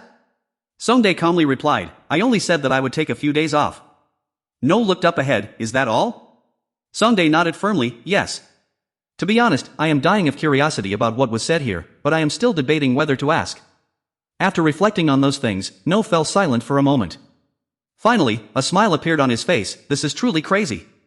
Songdae glanced at No and asked, since you are so anxious, are you still keeping in touch with Director Cha Ji-yeon? Hearing this, No was suddenly stunned, are you planning to stab me in the back? But Songdae's voice sounded extremely nonchalant, there's no need to stab you in the back to find out, is there? Executive Director Lee Yang-hoon, Director Cha, and the department head should meet in Nanhyandong at least once a week. This series of words made No anxious. Apparently, the other party had caught Executive Director Lee Yang-hoon's weak point, but Songdae did not seem to care. After all, who did it did not matter now. Songdae continued to recall, Executive Director Lee Yang-hoon had enough reasons to leave, so he left. The department head had even more reasons to stay, so he stayed here. No's voice trembled. What do you want me to do for you? Songdae immediately reassured him, don't worry, because I won't give instructions like finding someone's weakness. After that, he friendly extended his hand towards Deputy Manager No. For the tasks in the Strategic Planning Department, you only need to do your best. Get everything ready for Yjin CNT, as there is no other way. Deputy Manager No had no choice but to hand over his phone to him. If you only do this much, there will be no damage to your performance evaluation. He suddenly fell into contemplation, wondering if this was enough. Songdae sighed and said that, in truth, he was not yet satisfied with just this level. He continued to look at the phone screen and added that he also wanted to install CCTV and listening devices in the Strategic Planning Department. But if we do that, what is the meaning of our conversation up to now? Hearing this, Deputy Manager No also secretly evaluated him. After all, you are a betrayer who constantly changes sides, yet you are highly meticulous. Songdae casually replied, stating that betrayers usually do far more than that. Perhaps that was true. Suddenly, Deputy Manager No recalled something and asked, what should we do with Lee Yang-hoon? Songdae calmly announced, asserting that there will be a personnel transfer measure for him soon. No felt surprised. Where to? He showed an excited smile. Where would be a good place to go? This drew No's attention. He probably didn't just ask out of curiosity. Then No realized, I know that the capabilities of the resident staff in India are quite excellent. He plays an important role in the used car business this time, so if you get to work under him, you can learn a lot. Songdae stood aside listening in silence. Is that the person who was kicked out after opposing the iron ore import from Ukraine promoted by Executive Director Yang Chang-ki, right? Then he nodded in confirmation. That's right, he is a very capable guy. His face showed a cheerful smile. He will become a good mentor for Junji, but his personality is a bit rigid, so I don't know if Junji can handle it. No smiled understandingly. I know. If it's really exhausting, he will just look for another company. He's still young after all. Not wanting to waste time, Songdae quickly stood up. I don't know why, but my mood is really great right now. Personally, I think the department manager is a necessary talent for the company. No felt today's meeting was very pleasant. Before meeting Manager Choi, I thought that I wouldn't even know when I'd have to leave. Before leaving, Songdae did not forget to say, congratulations on passing the exam. Hearing this, No sighed and turned around. Congratulations for what? I have to go down and prepare for that vacation. You said you would report it yourself, right? He suddenly comforted. Don't worry. But No's expression became extremely strange. Then you have to believe it. The scene shifts to the Planning Adjustment Department. Junji quickly walked over and called out. Manager. He immediately whispered. If you have time tonight, could you meet with my father? No calmly announced. I have urgent business and must go on a trip to the US. This startled him in surprise. Yes. He stepped closer and high-fived him, then announced to everyone. Tomorrow I have urgent business and must go to the US for a business trip. Junji stood on one side, still unable to believe the truth. No added. I will tell you the reason when I return. You just need to work hard on the tasks you've been assigned. No was still enthusiastically announcing to everyone. Assistant Ryu will definitely support information related to the TF in Bonsekian. Manager Lee, please manage everything well in my stead so that no problems arise. Suddenly he turned around and instructed. Don't be too hasty, be careful. Hearing that, Junji nodded in understanding. Yes, I understand.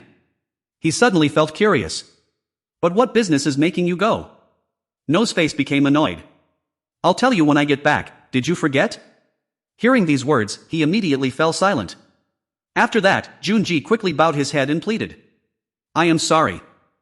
Seeing that everyone was still observing their recent conversation, Deputy General Manager No continued to reproach. Even the department manager didn't dare to ask and kept silent. Look at this, look at this. Didn't you see anything? Do you think you are the executive director?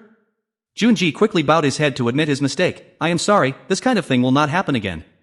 Hearing this, No finally felt satisfied and waved him off. Go on. Junji nodded obediently and replied, yes. The scene shifts to the deputy head of the Planning Adjustment Department, No. No walked into his office. No had regained his composure upon seeing Yang Junji.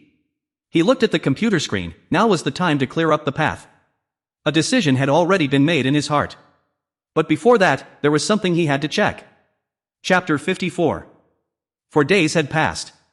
Wyjin CNT had acquired 12% of Hyunjin Travel shares. This news quickly reached the ears of Chairman In Tae-suk. Tae-suk looked outside and asked, "Do you already know about this?" Tae-min was shaking with anger. He had just gone for an inspection with his mother, and now he stared irritably at his phone screen. Shinyan Bank had believed they would extend the bonds, which was why they acquired the Paeon Hotel. But word had it they suddenly changed their minds. Tae-min sighed and complained repeatedly. The only company with 200 billion won in cash was Wyjin CNT, so there was no choice but to do an exchange. This made Tae-suk extremely displeased. Shaking his head, he muttered to himself, why on earth did Shinyan Bank suddenly change their minds? How utterly foolish. Seeing this, Tae-min quickly spoke up to explain. Actually, his mother's choice was somewhat unavoidable, given the group's current absolute shortage of cash. But Tae-suk's face turned incredibly sour. He began to reprimand him. Do you really think so? Do you think exchanging shares and using that money to pay off bond debt is the best way? Tae-min quickly bowed his head and said, No, sir. Right after, Tae-suk probed further, then what would have been the best strategy? Tae-min reported back, they should have sold it. Finally, he came up with a new plan. Whether buying the Paeon Hotel beforehand or selling another hotel, the priority must be to block the bonds. Hearing this, Tae-suk felt a bit more satisfied. He nodded, that is right, that is the correct way, your mother made a huge mistake. After some thought, the old man continued to calculate everything. Now, when you plan to take over Wyjin CNT, your aunt has grabbed the handle of the knife so she won't have to suffer anymore. This made Tae-min so angry he could barely stand it. Coincidentally, Wyjin CNT had used shares of Hyunjin Travel to raise 1 trillion won in cash to participate in the bidding for a cobalt mining company. His fists clenched tightly without him realizing. Because of this, the shares of Hyunjin Travel were all in the hands of Wyjin CNT, and they could definitely get them back in just a few months. Tae-suk raised his head to look at him and asked softly, is it really a coincidence that things turned out this way? His voice softened slightly, there are no coincidences in this world, no result comes without a cause. He continued to ask with deep concern, Tae-min, is this not a highly coincidental matter? Tae-min only then reacted, yes, what do you mean by that, grandfather? Tae-suk did not hesitate to reveal what he was calculating. It is Yun-hee. When I heard that you would join Wyjin CNT, I was so angry that I did not even want to pay attention to you anymore. It seemed he had smelled something unusual. But after Yun-hee joined the company, everything changed completely. On the contrary, the business rights became more solid and the capital was more abundant than when Jihan was there. Even from their perspective, Director Yang Chang-ki, who was like a thorn in their side, was immediately sidelined. At this point, the old man looked at his grandson with annoyance. Do I have to think differently? In his eyes at this moment, the image of Tae-min was reflected.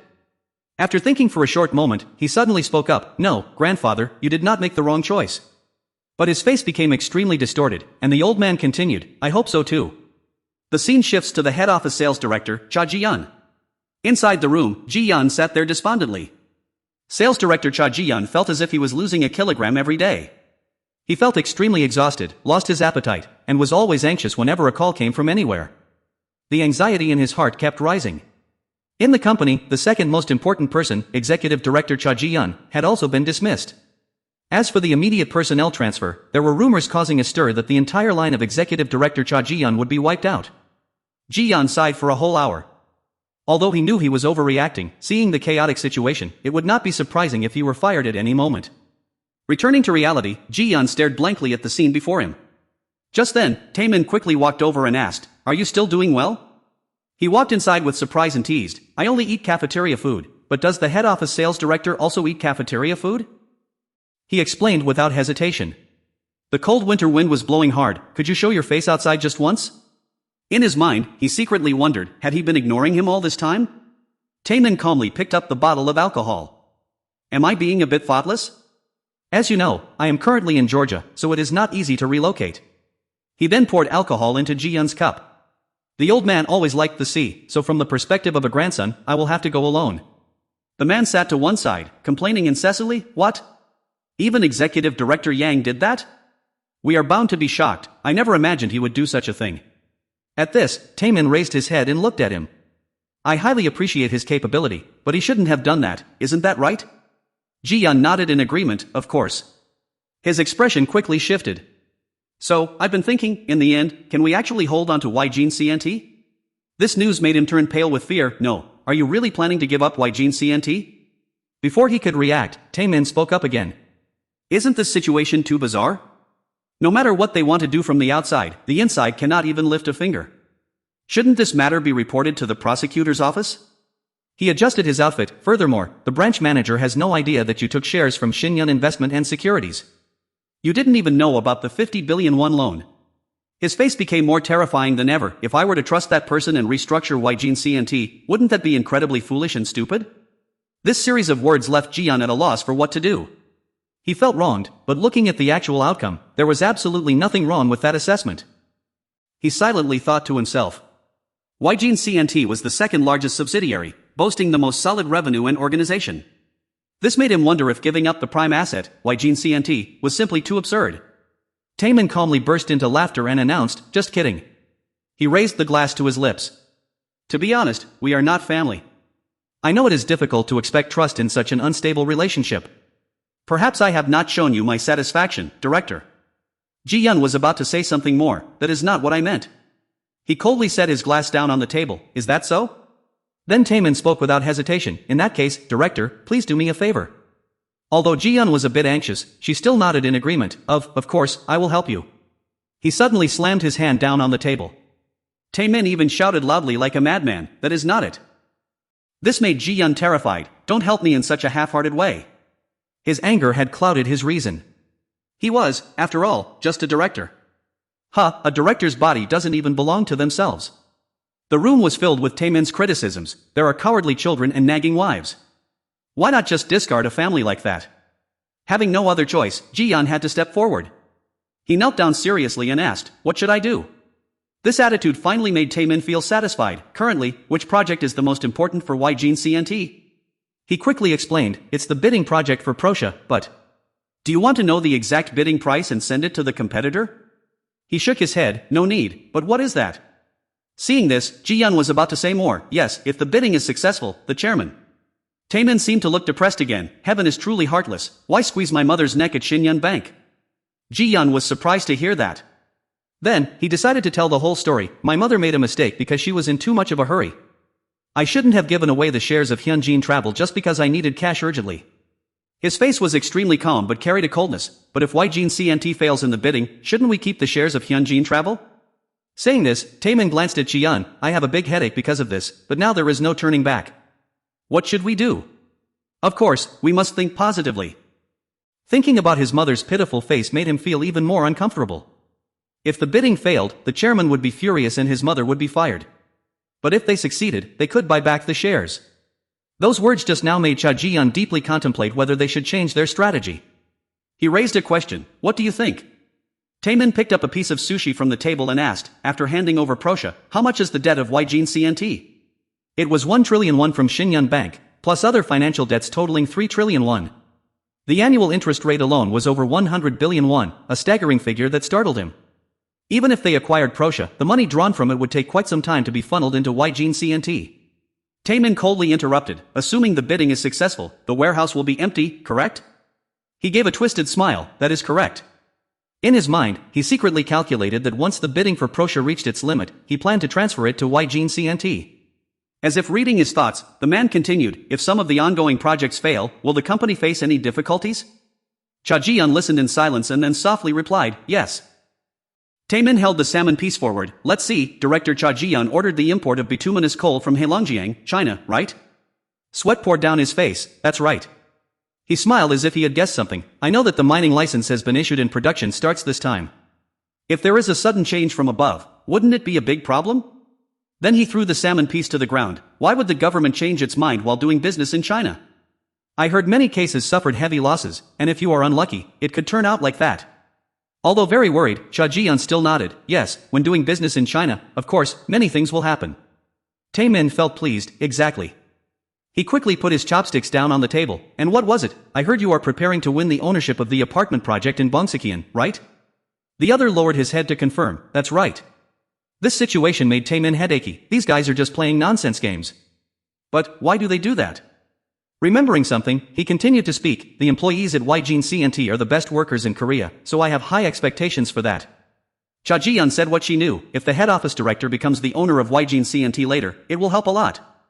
Having obtained the necessary information, Taemin immediately stood up, that's for later. Anyway, it's quite noisy, so please handle it yourself, okay? Cha Ji-yeon obediently nodded, I understand. Before leaving, Taemin calmly instructed. Director, I'm relying on you. It's not just about me living well. Cha Ji-yeon still knelt on the ground, not daring to move. I will also live well. It's about time the director prepares for another title. Director Cha could not even ask whether those words were true or not. Sweat kept pouring down his face. In that moment of doubt, he watched Taemin leave this place. That was because of the fear that even the remaining rope would snap. Chapter 55. Yunhee's voice rang out. Do we have to witness the affair of manager Kong Juwai's wife? She felt extremely puzzled. What if we go to America and return empty-handed without any evidence? Young Hoon sighed. Then we have no choice. She glanced at him. Isn't that a bit short-sighted? A smile appeared on his face. He is a smart person. Yang Hoon continued his assessment. His rational side is much stronger than his emotional side. It is clear that he is a man who plans everything and tries his best to suppress emotional triggers.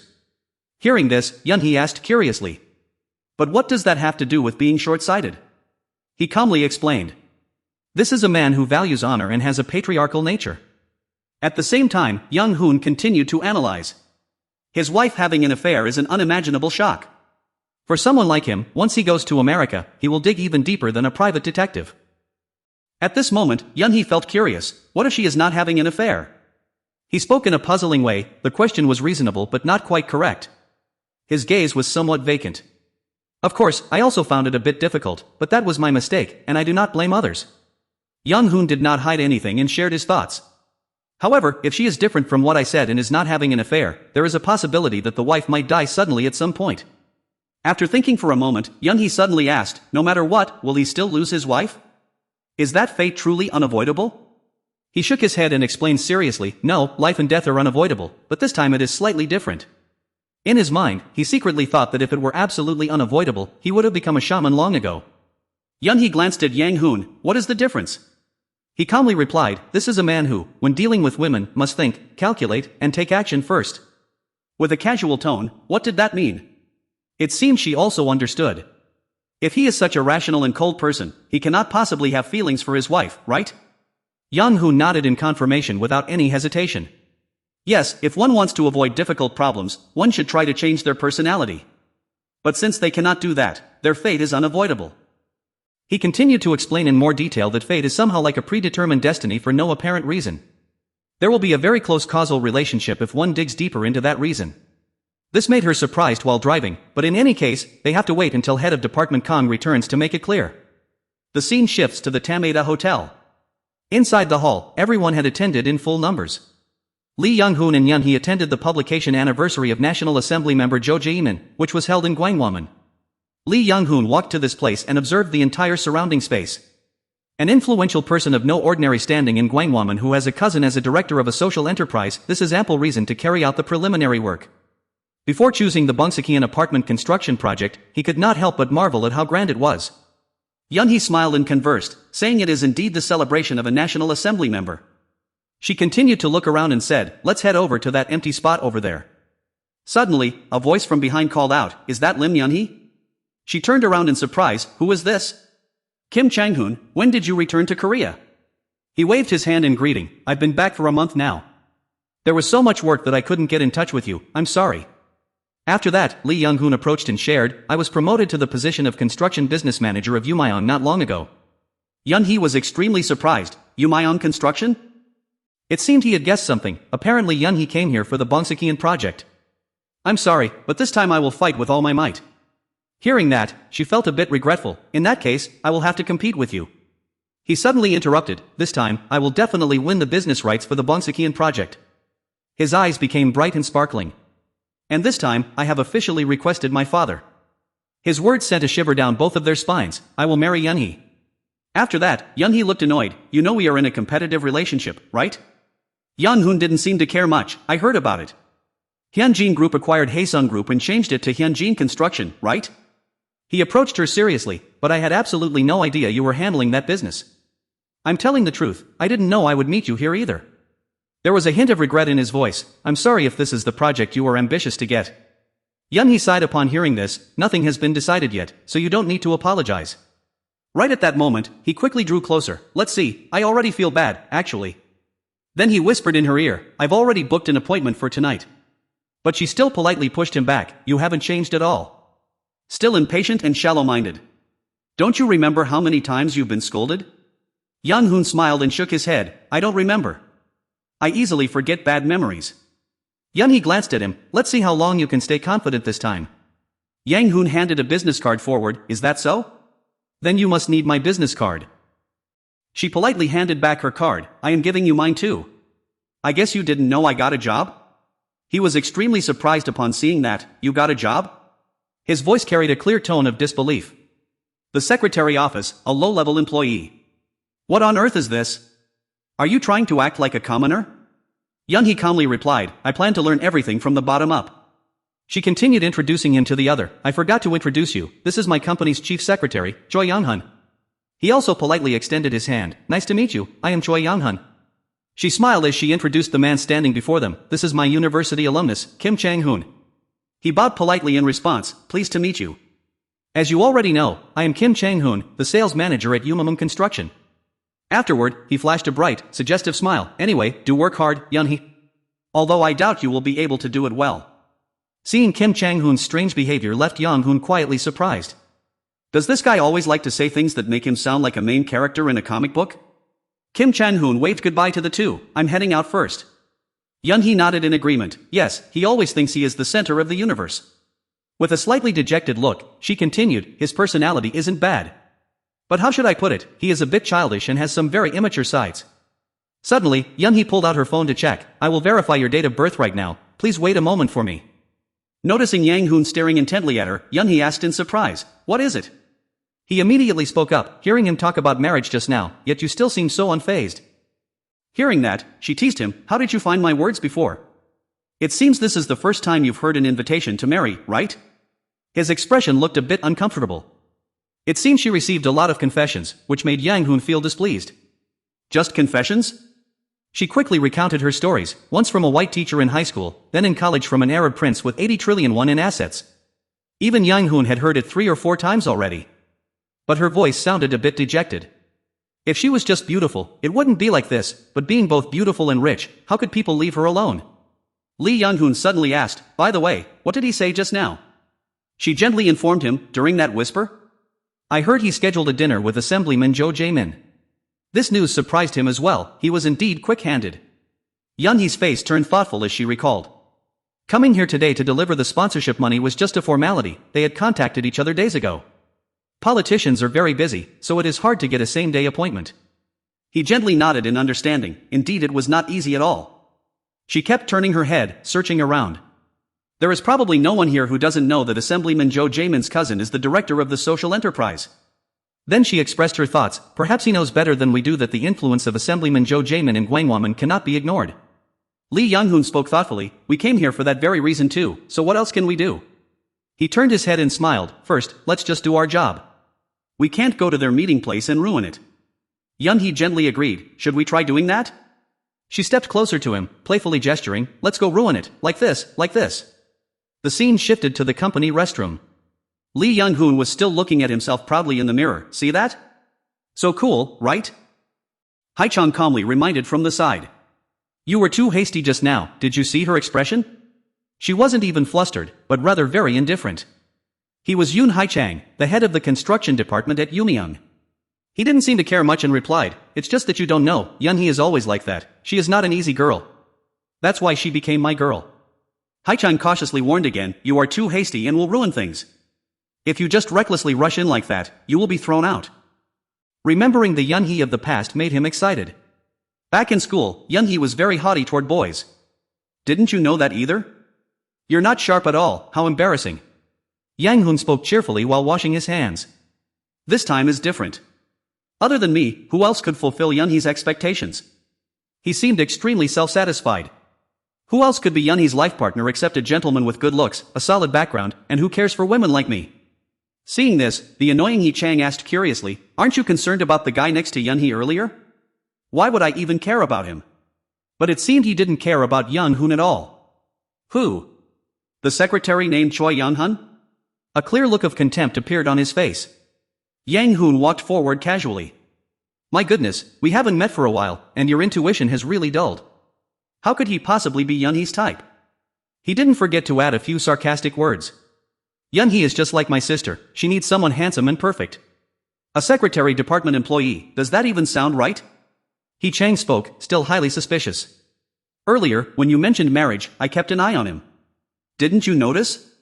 Young Hoon didn't seem to care much about this. Maybe she was just shy because there was a co-worker from her company next to her. He continued to speak with immense confidence. I have never heard the name Choi Young-hun, but upon closer inspection, he is indeed a Chaebol scion. If he is a Chaebol scion, why is he working in the secretary's office of another company? Does it make sense for a royal family to marry a commoner? With a smug grin on his face, he added. Yunhee is very tough. If it's not someone of my caliber, she won't be easily impressed. Seeing him speak so confidently left Yoon Haichang speechless. He thought to himself, it's because I didn't want to see the side of you that I applied elsewhere. Yang Hoon remained highly confident and continued. If not me, who else could become a department head at that age? You were just lucky to meet a good friend. Suddenly, he found it completely baffling and questioned. But why do they have to compete with us? No, why do they want the apartment construction project on Mount Hyunjin? His expression gradually grew serious. Do they not believe we can actually secure the rights to build a large-scale apartment complex after acquiring the 39th position in contracting capability? After a brief moment of thought, Yoon Haichang immediately spoke up. But there is an issue this time. It is a fact that both the officials and the residents are highly agitated. It seems he has also gathered some highly critical information. The breakfast service provided to the entire apartment complex is causing a stir throughout the Jeollado real estate market. It might be quite difficult to block that and gain entry. After listening, Yang Hoon slowly stood up and replied. Our connection with the father of artist George Min is no ordinary one. Furthermore, he was my father's classmate back in elementary school, so we absolutely cannot afford to miss this opportunity. His expression was extremely determined. The real estate market has been fluctuating for a short time. Local residents only gossip about others' business when urban housing prices rise. Do you want to keep this atmosphere going? Then, he expressed great confidence in his achievements. What's wrong with you? Our brand is no joke either. Yumayang Construction climbed to third place in this year's construction capability evaluation, and the construction amount exceeded 9 trillion won. Speaking of this, Yoon Haichang still felt a bit of anxiety in his heart. I know, so if this were a normal situation, I wouldn't be worried. But the only daughter of Hyunjin came here in person, so it doesn't seem very safe. The other party nodded seriously in understanding. That's right, isn't it?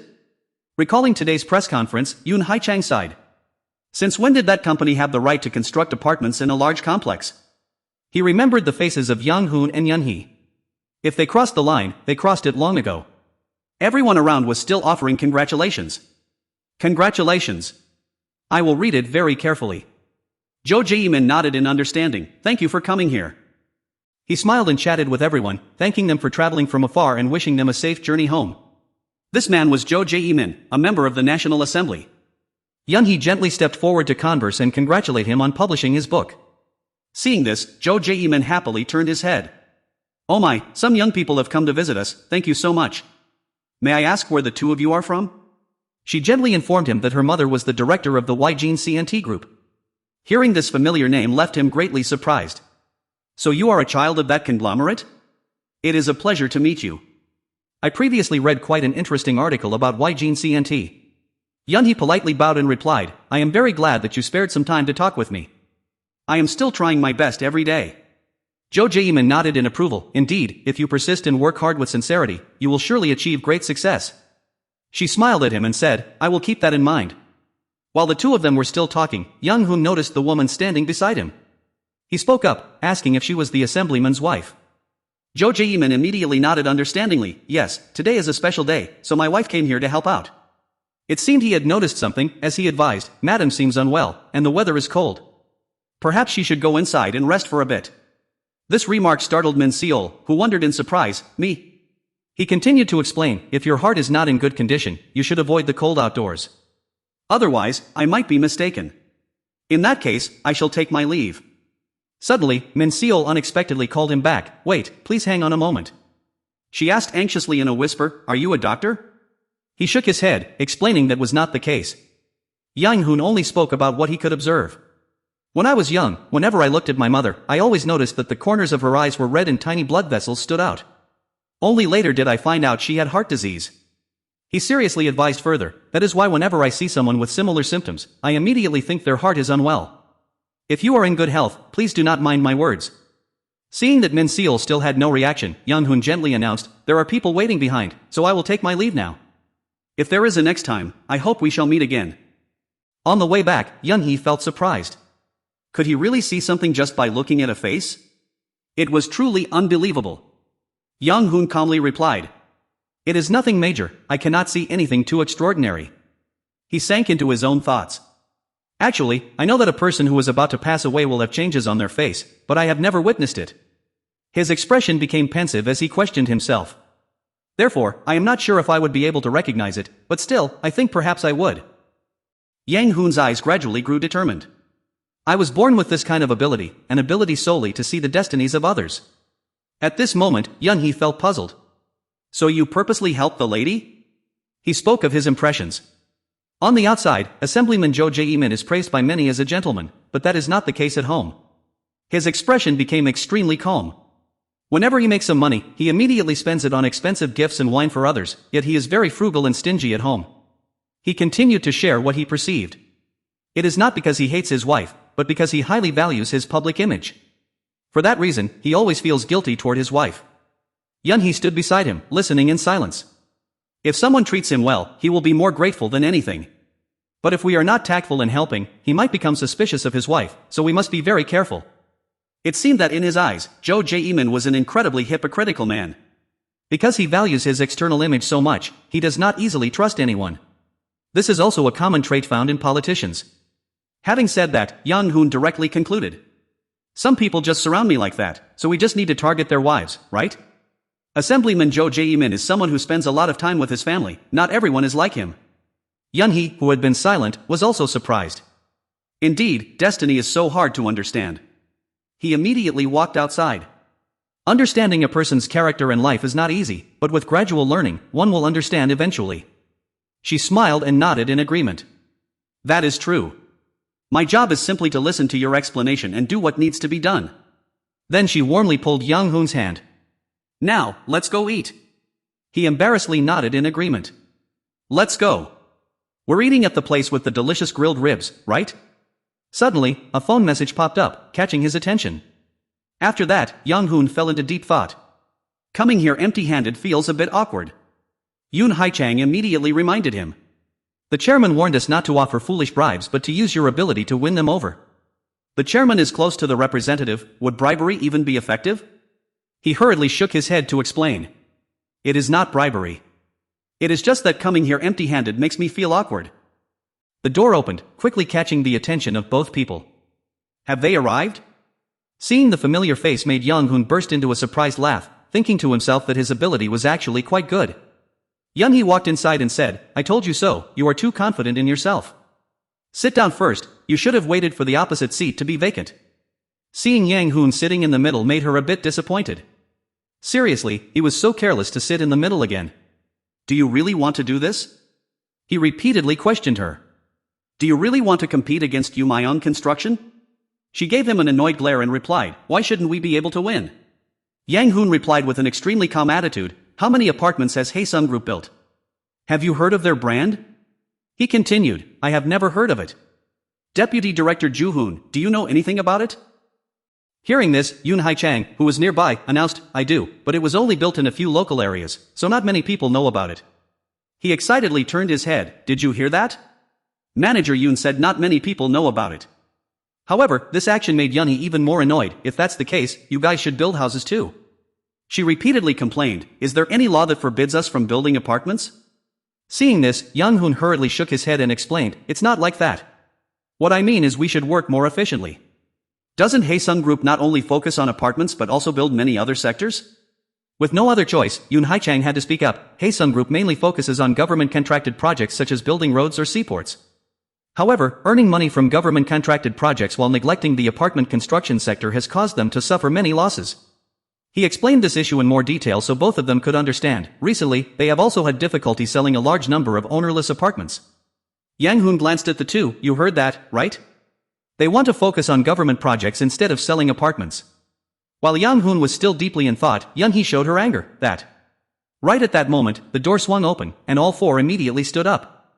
Seeing Jo Jae-min appear caught everyone's attention. You've arrived, sir. He hurriedly waved his hand to signal. Sit down, sit down. Then he smiled and looked at Young Hoon. Myung's arrival is a bit unexpected, isn't it? My apologies, I couldn't inform you in advance. He shook his head and explained, I didn't know there would be more guests, but it's fine. Jo Jae-min calmly sat down on the chair below. Initially, I only made an appointment with your side. Then he waved his hand to signal. Instead of meeting privately and talking about meaningless things, I think it's better for all of us to meet and chat together. His confusing words left Young Hoon completely bewildered. What do you mean, sir? He smiled and ordered Siwoo to bring wine to everyone. I know you have traveled a long way to get here, so I've prepared this for you.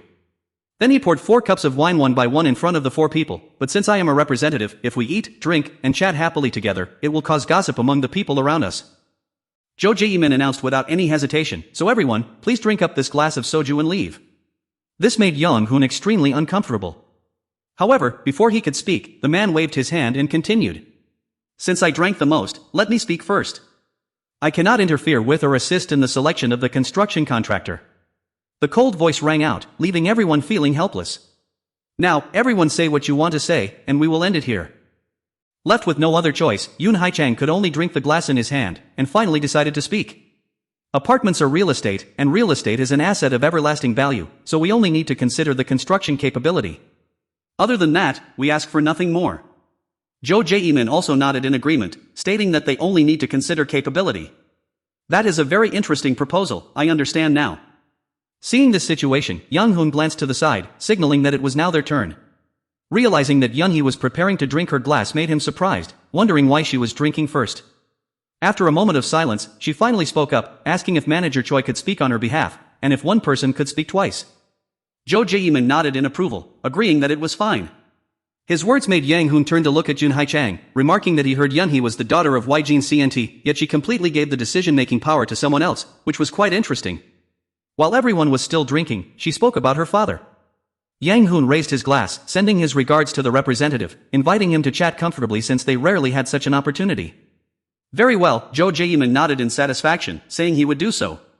He did not forget to add, please tell him that I am doing very well, and that I truly admire seeing his son grow up to be so outstanding.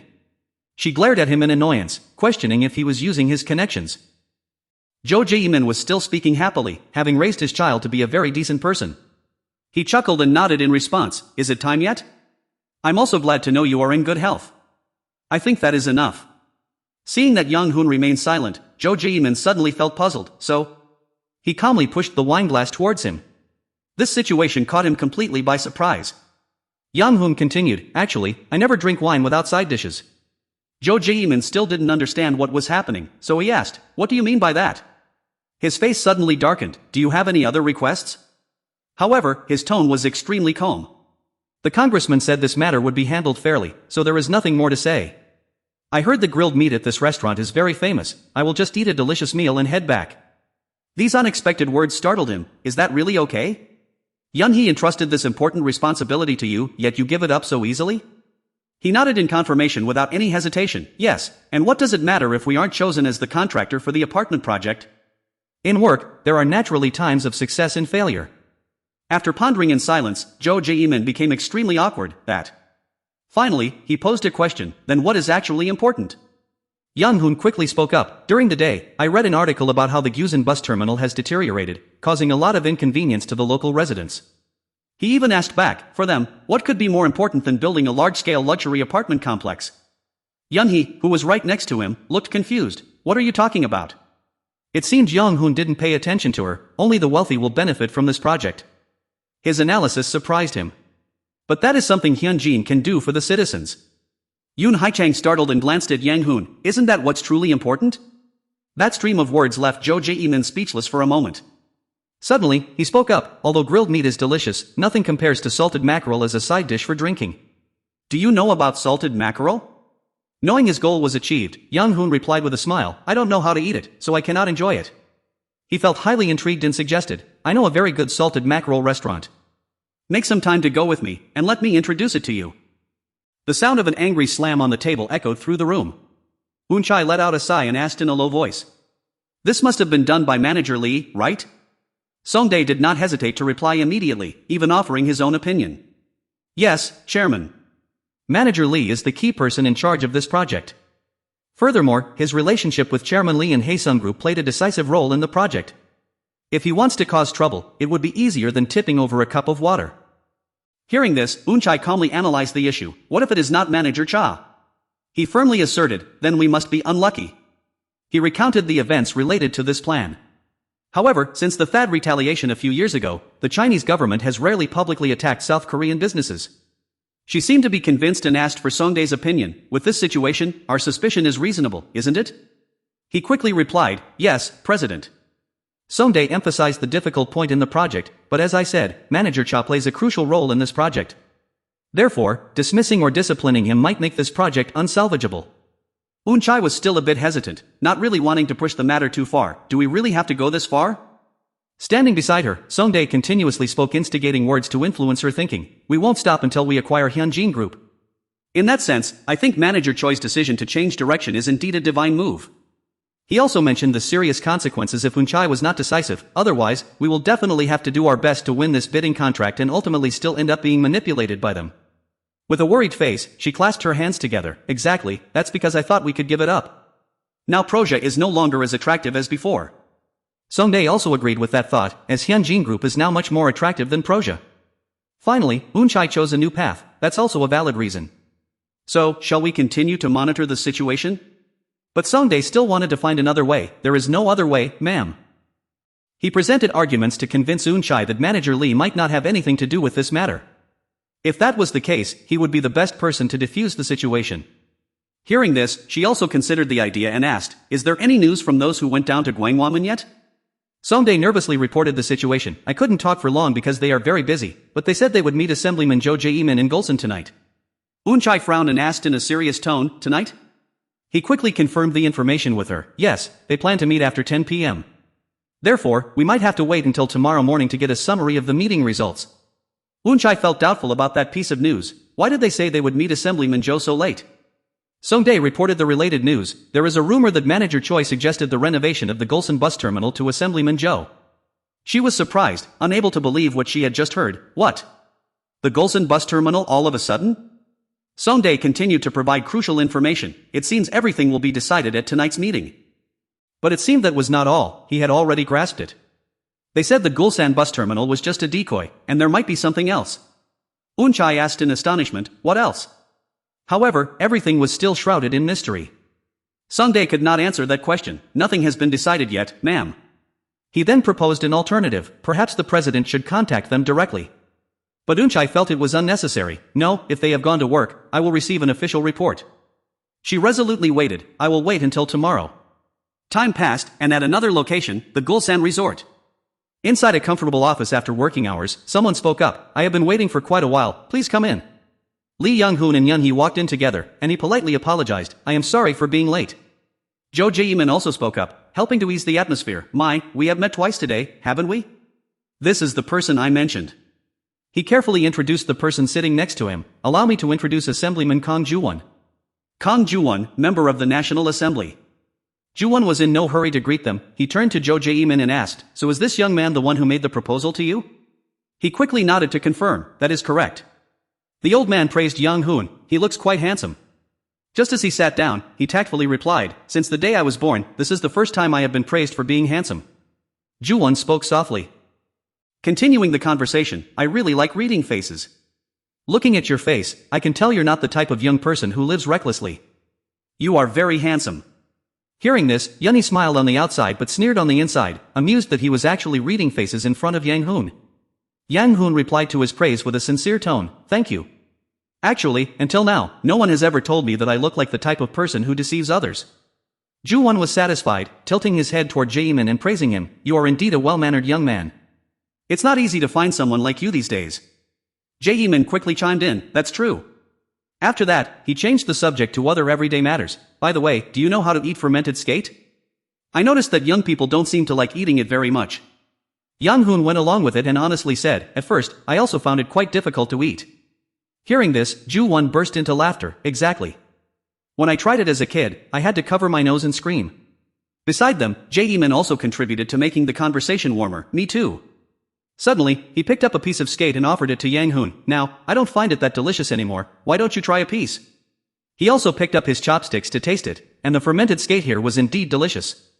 Ju Won laughed out loud again, praising Yang Hoon, you really know how to eat it. Ju Won continued to fill the cup with alcohol and exclaimed, and this dish really goes well with soju. Yang Hoon agreed with him, it must be wonderful. The initial drinks and meal went quite smoothly. Suddenly, while sipping his drink, Ju Won asked, by the way, is your compassion for the working class really that great? Without any fluster, Yang Hoon questioned back, leaving no openings, a company must generate revenue to support its employees. So, how great do you think their compassion can truly be? The atmosphere instantly grew tense as he brought up the current shift in times. It's just that Haesung Group has now become a part of Hyunjin Group. So, to commemorate that, we just want to do a little something for the working class. Jae-min was also taken aback, unable to keep up with the pace of the conversation. Has the way of expression changed? Yun-hee panicked for a brief moment. He looked at Yang Hoon with astonished eyes at his sudden transformation. Clearly, earlier in the day, he had said he would happily do it. That was the project to modernize the Gulsan Suburban Express bus terminal. Although highly anticipated by local residents, it had been delayed and lacked support for a long time. But now, things had changed as he agreed to take it on as part of the transaction. Jo Jae-min glanced over and noticed Ju Wai's interest. He engaged Yang Hoon in conversation with a satisfied smile, but Kang Ju Wai did not seem to care about that change. Indeed, our Gulsan now welcomes more tourists, but the bus terminal remains far too outdated. Kang Ju Wai began to make an offer of cooperation, wanting to bring the budget back but was placed low on the priority list. If they could get help from Hyunjin, nothing would be better. Yang Hoon did not show any weakness and subtly replied, yes, if you post the bidding announcement, I will do my best. In the end, he elegantly expressed his gratitude to Kang Ju Wai, thank you for trusting us. But the exchange was not over yet, and Yang Hoon set his chopsticks down. He looked at Jo Jae-min and asked frankly, so now, do you have any requests? He did not dare to answer yet, secretly observing Kang Ju Wai's facial expression. Normally, business people have to say something after receiving a gift, don't they have any requests? In that atmosphere, Yun-hee was also constantly on guard. Did he say that after looking at my fortune teller chart, right? She recalled Yang Hoon's words on the way here, it is best not to expect too much. After a moment of hesitation, Jo Jae-min cleared his throat and decided to speak up, could I ask you a favor? Yang Hoon politely replied, please go ahead. He began to talk about the problem he was facing. I built an elementary school in the Gulsan neighborhood of Gwanghwamun. But because the construction contractor cheated on the construction money, the school's condition is currently very bad. I started to investigate and found that several other places also encountered similar situations. With a sincere expression on his face, Jo Jae-min did not dare to look straight into his eyes. Although the amount was not very large, formulating and executing the budget took quite a bit of time, and there were more than one or two places requiring funding, making it highly difficult. He presented arguments to persuade Yang Hoon, mentioning that there was a general industrial complex focusing on artificial intelligence lately.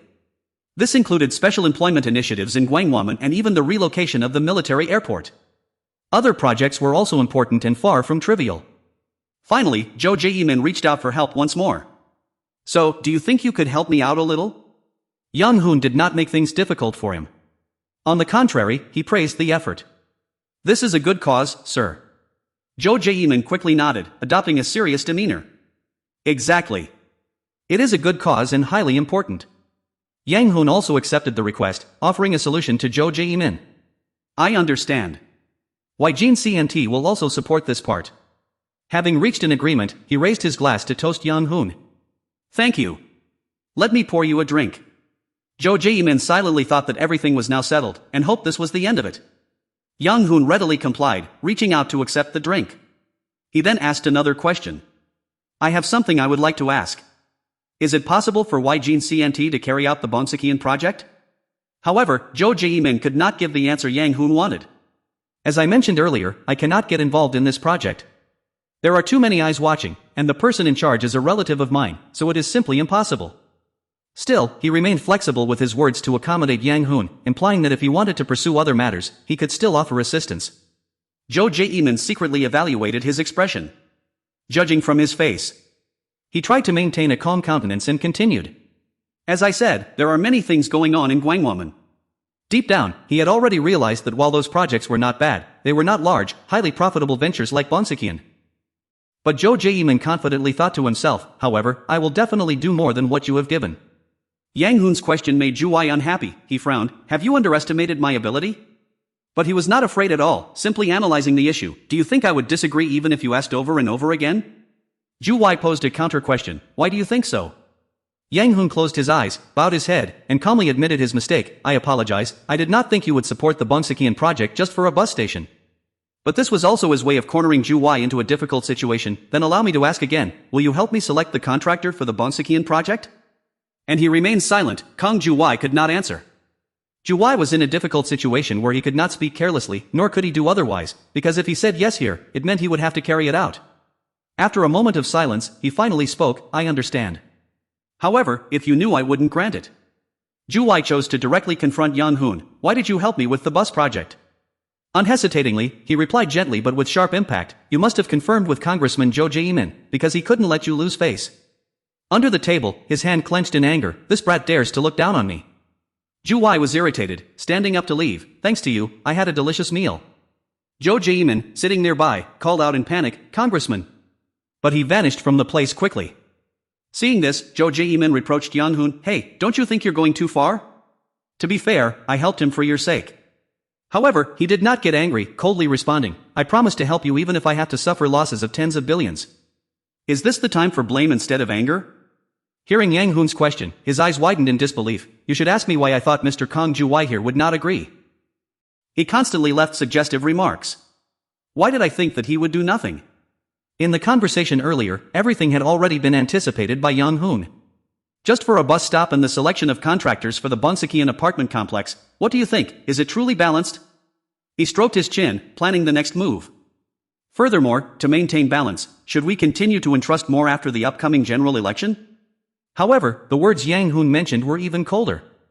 At that time, would Mr. Kong still be a member of assembly? Both Zhou Jiemin and Yun He gasped in surprise at his words. Director Kong Zhu Wai sat in the car with a pensive and unpredictable look.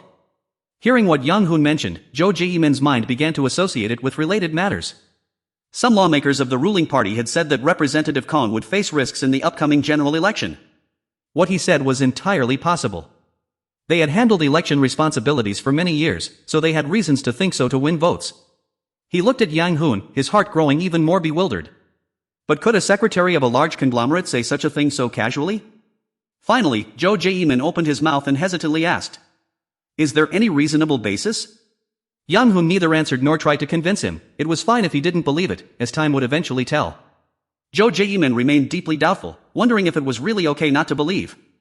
He maintained a polite attitude and replied, yes, until the upcoming general election, Hyunjin Construction has no special requests for you. Next, Yang Hoon spoke in a serious tone, changing the subject and going straight to the main point. Actually, I also hope you will hand over the business rights of this construction project to us. But if that is not possible, I won't hold a grudge against you. He placed his expectations on Zhou Jiemin's capability. Will you be able to do more than what we expect? He temporarily put aside the previous matter and focused on this plan. Right, among the many projects I am participating in this time, I can entrust some projects to Hyunjin Construction. Jiemin mentioned that matter, confidently asserting that although people might initially care about which company built an apartment, they would gradually stop paying attention to it. No one would remember who built the buildings they see every day, so he could rest assured and leave it to them. Lee Young-hoon said while picking up some food, that should be fine then. Jiemin fell silent, calculating the situation regarding Zhu Wai. Even so, it was hard to easily believe it. Everything in his mind was currently in disarray and hard to choose. However, if Assemblyman Kong Zhu Wai was indeed not nominated in the upcoming general election, or nominated but not elected, Jiemin would still need his presence. In that case, he would still provide extremely important information. He gripped his wineglass, speaking solemnly about Zhu Wai's matter. According to what you said, the scale is currently unbalanced. Jiemin honestly confessed his feelings today. This is a gift we prepared for the Assemblyman on the occasion of the first meeting between Hyunjin Group and the Assemblyman. But receiving this gift actually makes me feel quite pressured. Lee Young-hoon smiled slightly and stood up with Yunsu, politely saying goodbye. It's already late, we would like to excuse ourselves first. Jiemin readily agreed. He looked at Lee Young-hoon and asked, alright, today's meeting was very pleasant. Do I need to speak tactfully to Assemblyman Kong Zhu Wai for you? However, he calmly declined Jiemin's kind offer. That won't be necessary, sir. He was astonished by that decisive answer and warned anxiously, but he's going to think you are an insolent kid. Lee Young-hoon's expression remained unchanged as he calmly analyzed the situation. Even if he might not participate in the upcoming general election, we still shouldn't anger him. Do you really think he will get angry? He even predicted Ju Wai's attitude towards this matter. Instead of being angry, he must have burst out laughing when he went out earlier. Because even if he did nothing, no one could say anything against him. Nothing could make it difficult for him. Every thought of that old man had been planned for by Young-hoon. Perhaps he was thinking that he was just a fool. While planning how to promote the bus stop, Jo Jae-min did not spare words to praise his talent. You are indeed very talented, and your story sounds very reasonable. Holding his wine glass, he could not stop thinking. His ability made him feel fearful but also deeply admirable. Jo Jae-min felt as if he was about to have all his thoughts seen through by Young-hoon. If he knew Assemblyman Kong so well, then how much did he know about him? Walking on the street, Yang-hoon suddenly lamented, "How sad." Yun-hee felt puzzled and asked, "What is it?" He then explained to Yun-hee. On the way here, he had read an article saying that the suicide rate in Gulsan was rising sharply. When he was still in Jo Jae-min's office, he had also mentioned this issue. But at this very moment, the mayor of Gulsan had resigned due to violating election laws. He also expressed his regret over that news. Hearing that, she sighed softly. Is that so? It really is sad. Before Yang-hoon left, he left behind a question: has anyone driven Gulsan into this miserable state? That made Jo Jae-min pause, his body turning stiff. Si-won opened the door.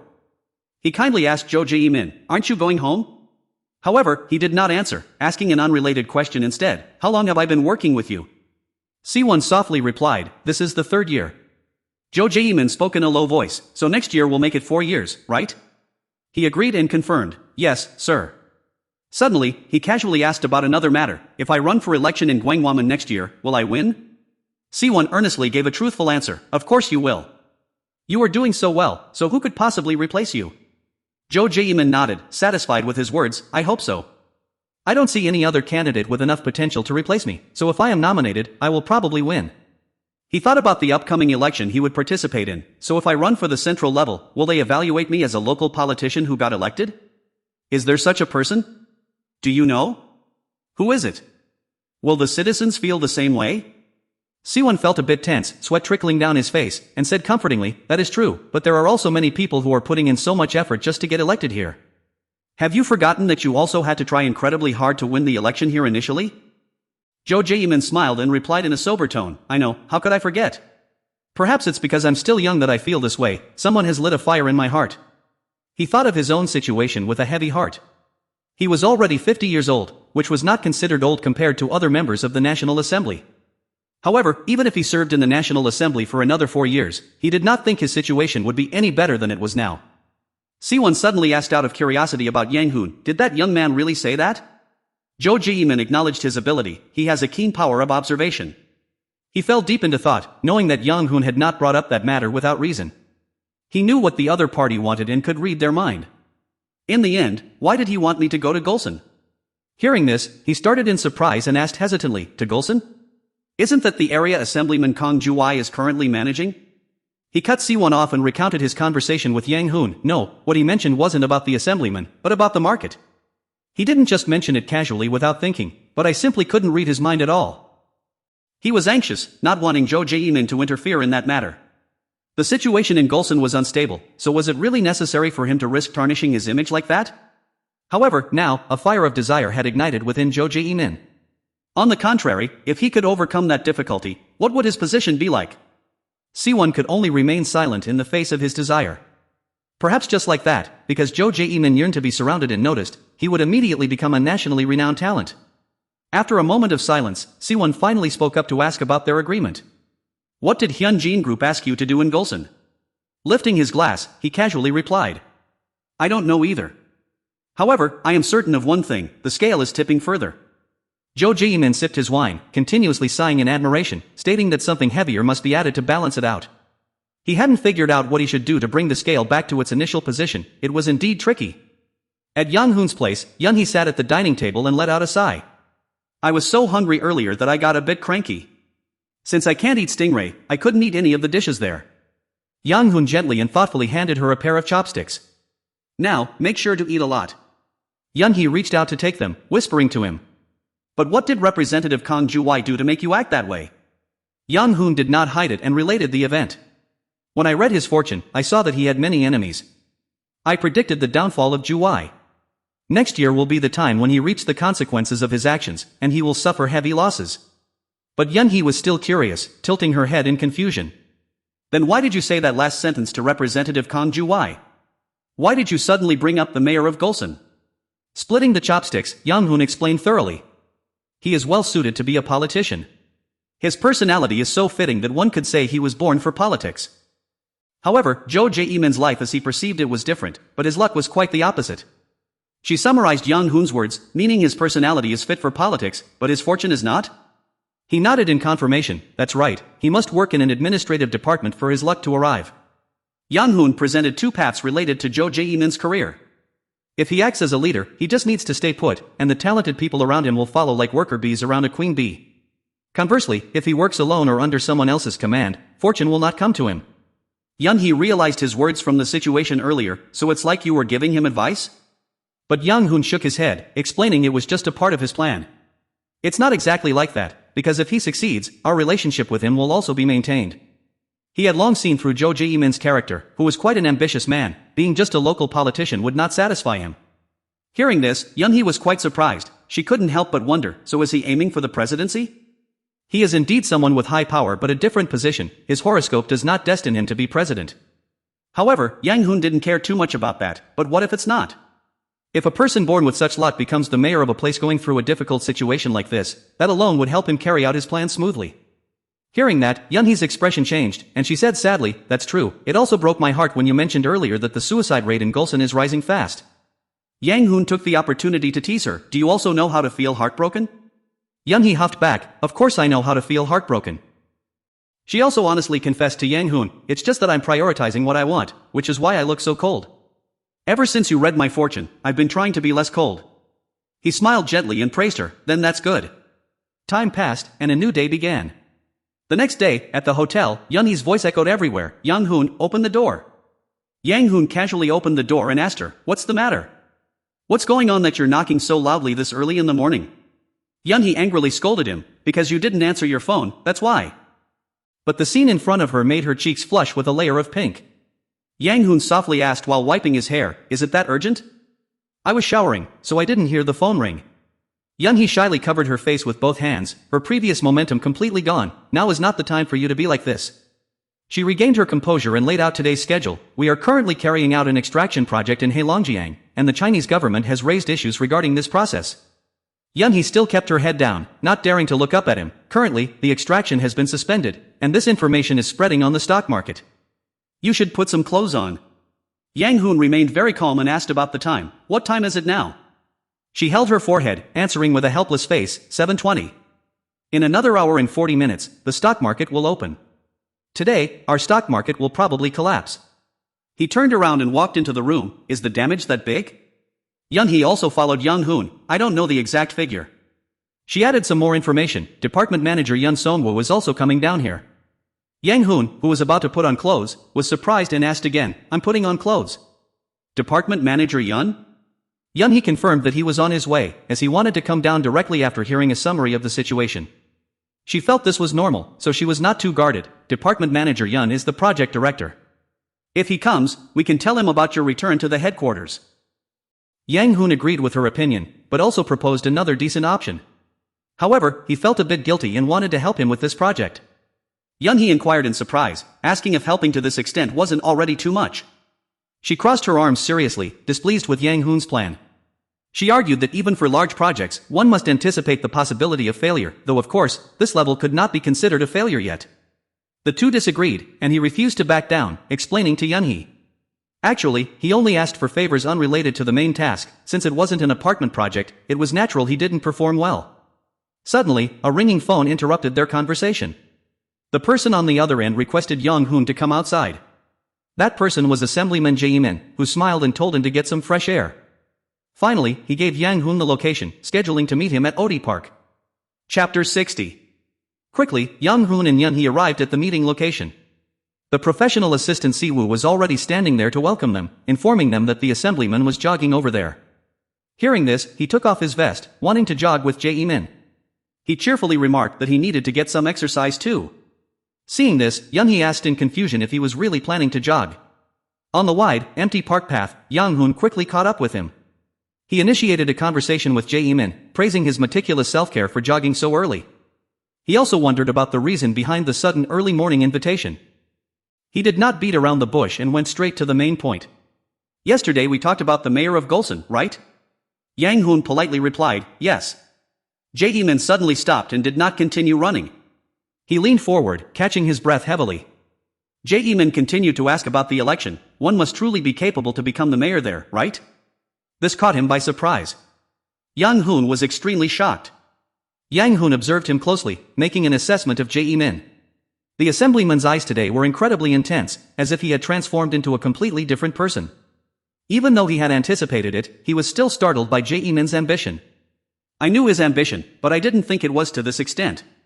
Yang-hoon maintained a calm face and answered in a dignified voice, anyone can become a mayor. However, to revive a place in a difficult situation like Gulsan, wouldn't you need the ability to turn the impossible into the possible? Jae-min stretched his body and leaned back, continuing, that's right, we must turn the impossible into the possible. He flashed a confident smile, signaling the upcoming battle. Very well, I must also put a gift on the scale. Now, the scale will tilt in my favor. Lee Young-hoon understood the hint and followed up, I will also place another gift up there soon. The conversation ended, and after that, neither of them discussed this matter any further. Despite the ups and downs, Jae-min ran ahead, quickly waving goodbye to him, I have to go first. Young-hoon watched him leave with a distant yet firm gaze. He was now more certain that Hyunjin Construction would be the contractor for the Bunsekian apartment complex. Right after they parted ways, Jae-min received a phone call. He quickly answered, greeting the person on the other end loudly, yes, hello sir. Ju-wai asked gently and with concern, did you get home safely yesterday? Didn't you drink a bit too much? Jae-min tried to please him by making up a story, yesterday I stayed a bit longer to straighten that kid out before heading home, sir. Ju-wai was very pleased to hear this but still spoke up for Yang-hoon, is that so? Don't overdo it, he's still young so he doesn't know any better yet. He then probed in a cheerful tone, if it were you, would you go back on your own word? Jae-min was not too surprised, as he had somewhat anticipated this reaction. He pretended to be clueless, intentionally playing along with what Ju-wai wanted. He doesn't seem like someone who acts thoughtlessly. Should I contact him again, sir? The old man on the other end immediately stopped him, no need. He continued, that's right, he isn't so thoughtless as to do that. Jae-min played his part perfectly, complying with Ju-wai's wishes. Yes, sir, goodbye then. Right after hanging up, Jae-min immediately changed his attitude. He focused on the upcoming election. When is the deadline for next year's election? C1, standing beside him, replied, it will probably be around late February or early March, sir. Hearing that, Jae-min already had a direction for his plan this time. So there are 3 months left, if I can just hold out for that long, I can use a project as a pledge, right? His face turned pale as he asked in disbelief, are you planning to use the bus terminal project as a pledge, sir? But he remained very calm, we haven't started implementing it yet, we need to observe the situation first. Lately, the situation in Uedo has been quite strange, so make sure to check it thoroughly. C1 bowed his head and obeyed his order, I understand, sir, I will check it thoroughly. Jae-min was in no rush. Jae-min looked up at the sky, extremely cautious in his every move, because he knew that during times like these, one had to be even more careful.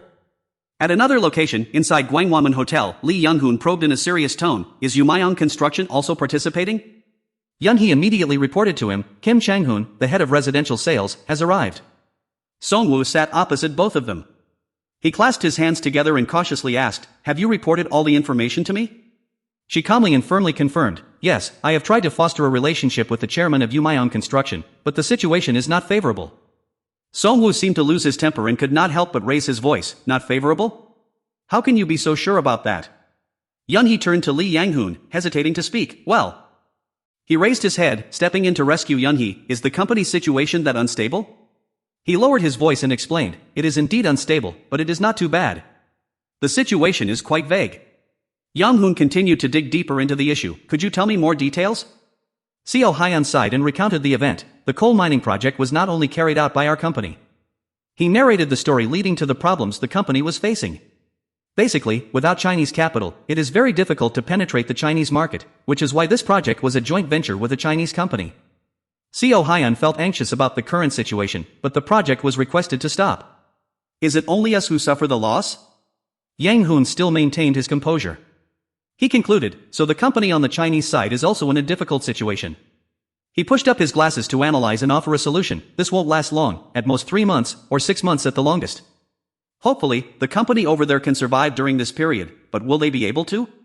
Yang Hoon stroked his chin, pondering with Seo Hyun to choose a direction. In that case, the people involved in this project will no longer maintain a close relationship with them. It is highly likely that a high-ranking official of the Communist Party is involved in this case, someone with high power. He held his head, speaking in a dejected and sorrowful manner, saying that no matter how powerful someone is, they cannot destroy a national enterprise. They do not need to go that far.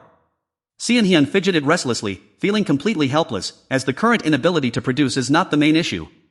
He was surprised and asked back, what is the problem then? With a heavy heart, he gave an example to explain, Hyunjin store, anyone buying coal? We have coal here. We are not just a small shop. We are a major distributor. Everything related to the economy weighed heavily on the company's shoulders at that time. As of now, we will lose a deal of 200,000 tons of coal at Incheon port next month. Hello, regarding the coal deal, well, no, that is not possible. Since yesterday, all the sales department staff have been busy trying to rescue the coal deals. Lee Young-hoon hesitated. For now, if we can still sell it, then it won't be a problem anymore. He nodded in confirmation. Exactly, that is why the situation is so vague. Then Hyun turned to Yunhee and said softly, I suppose you are worried that Hyunjin Heavy Industries will participate in this business operation, Yunhee? She nodded and replied politely, yes. Exhausted, he rubbed his eyes and sighed. Actually, that is the most important thing to keep in mind. The current situation has many fluctuations and is hard to predict. The drop in stock prices could become an opportunity. If we seize the recovery opportunity well, business rights can be further consolidated by purchasing shares, otherwise it would just be a waste of money. Hearing that, Young Hoon asked him a question, so, how do you think the situation will turn out? Songdae honestly shared his thoughts. Director Cha Ji-yeon is doing very well, but Director Song also suspects that she is the cause of this incident. He continued to assess the situation. Therefore, if anyone takes action, the Chinese side might also suspect that there is a real problem with this project. Since it is an important location, we cannot act solely based on documents. From those analyses, Yang Hoon secretly felt relieved, certain that declining to acquire the cobalt mine was a wise decision. In his mind, suspicious names with past animosities emerged. Although they had never met, those targeting Hyunjin Group were so aggressive and reckless that he could no longer avoid them. Songdae asked anxiously in a low voice, so how is the situation here?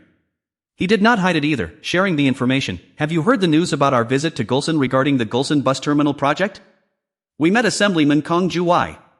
Upon hearing that, his eyes lit up, unable to conceal his curiosity. Assemblyman Kong Ju-wai? That old fox?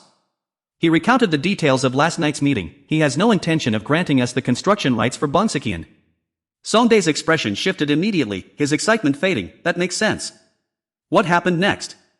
However, they reached another attractive agreement. Assemblyman Jo Jae-min was the one who brought news about the Gulsan bus terminal modernization project, and we agreed to assist him when the announcement is made. Lee Young-hoon also anticipated the consequences they might face. Perhaps the loss would be quite large, so they had to find a way to reduce it. From what he said, Songdae realized a few things. We will not participate in projects that cause such losses, so we will save face for the informant, right? He made an extremely confident assertion. In general, we might get the construction rights for the Bongsekian apartment complex. That caused Yunhee and Songdae to react simultaneously. Really? Is that true?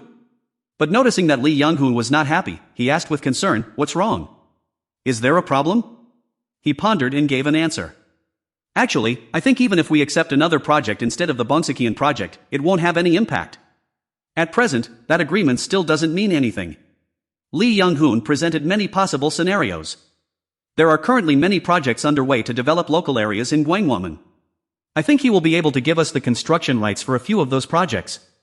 Songdae was somewhat concerned by his assertion. Really? He secretly argued back. He had only met Assemblyman Jo Jae-min a short while ago, so how could he understand him so well? Lee Young-hoon reasoned from what he observed about Jo Jae-min. But after talking with him, I think it made him reconsider his political life. He carefully inquired, what do you mean? The nature of Jae-min had long been seen through by him. He was longing to be known for more than just the life of a nameless local politician.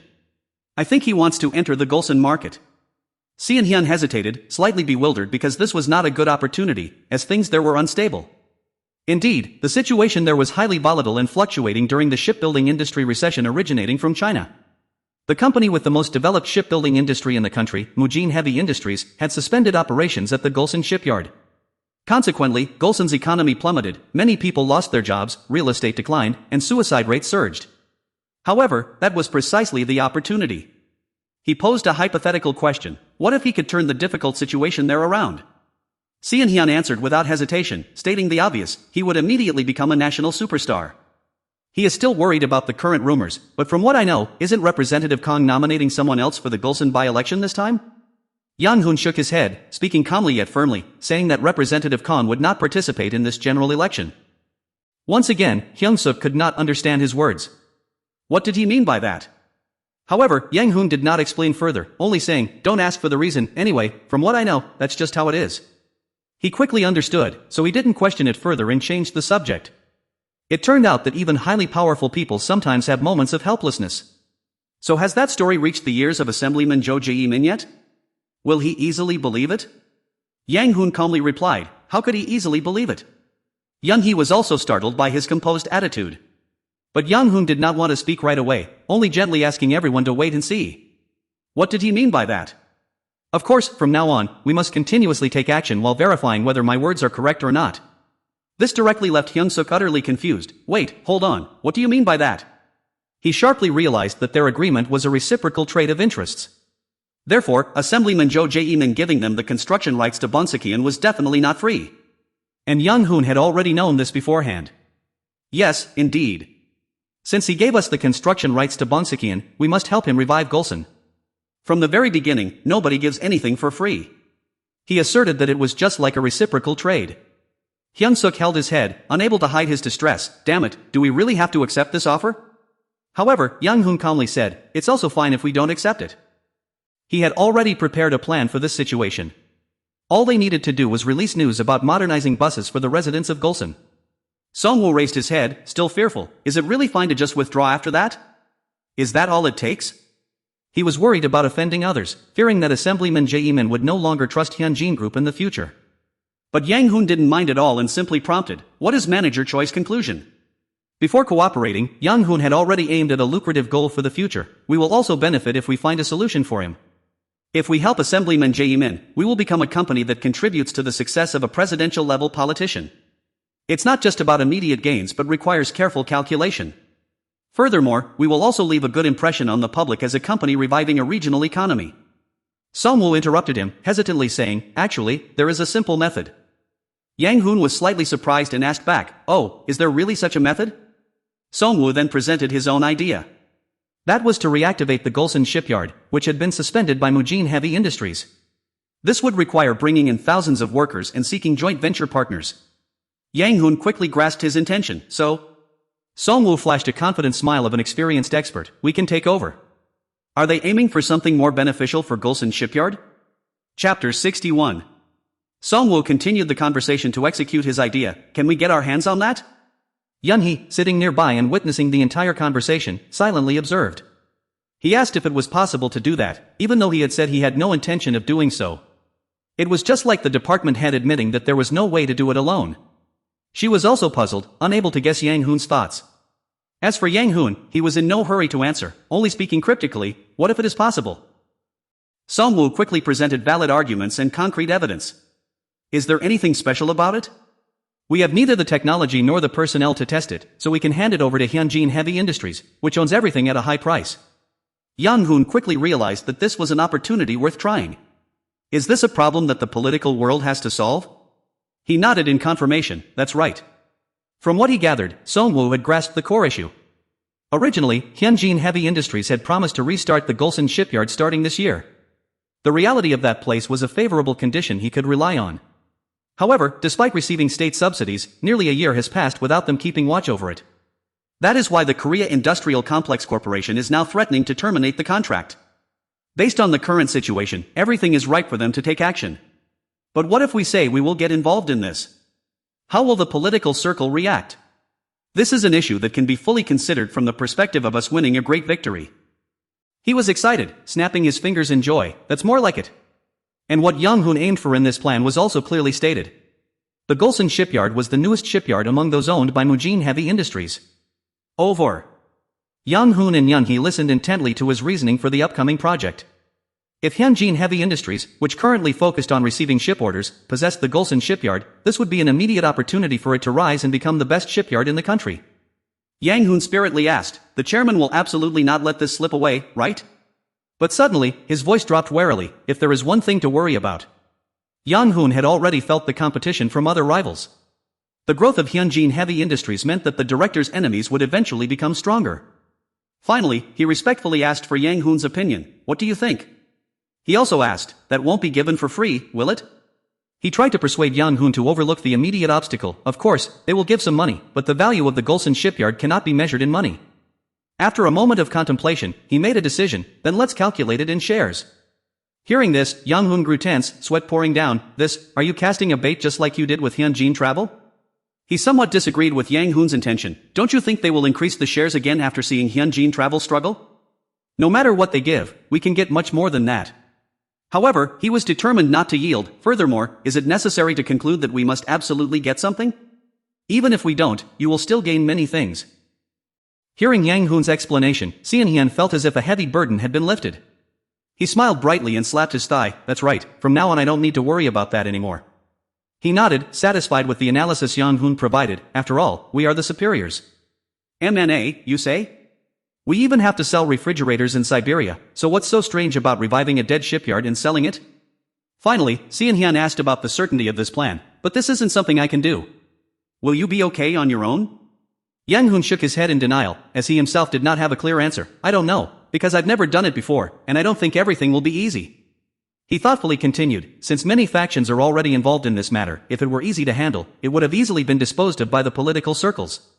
With his wealth of experience, Yang Hoon naturally understood the nature of the matter. That is because they only intend to resolve this issue politically. No one has ever desired that shipyard like us, nor has there been any investor. Immediately, he fell back into deep thoughts, pondering over this project. He is right. Without Shinyun Bank, I wouldn't dare think that I could acquire the Busan shipyard. Yang Hoon was quite surprised by Seon-hyun's sharpness. Besides, there's no need to bring it up anymore. It's surprising that he guessed the relationship between me and Shinyun Bank. He spoke up to reassure him about this matter. I do not know to what extent Shinyun Bank can assist, but in any case, this is something that can be carried out after the next general election concludes. Yang Hoon wanted him to complete the immediate plan first. You only need to focus on the work once the construction rights for the Bongsekian project are secured. Seo Hyun no longer looked gloomy, but relaxed now that everything had a new direction. If I had known things would end this easily, I wouldn't have had to come here. So, what is the next plan? He also spoke about the next step. I will stay for about 3 more days, then return after I meet with Assemblyman Jo Jae-min once again.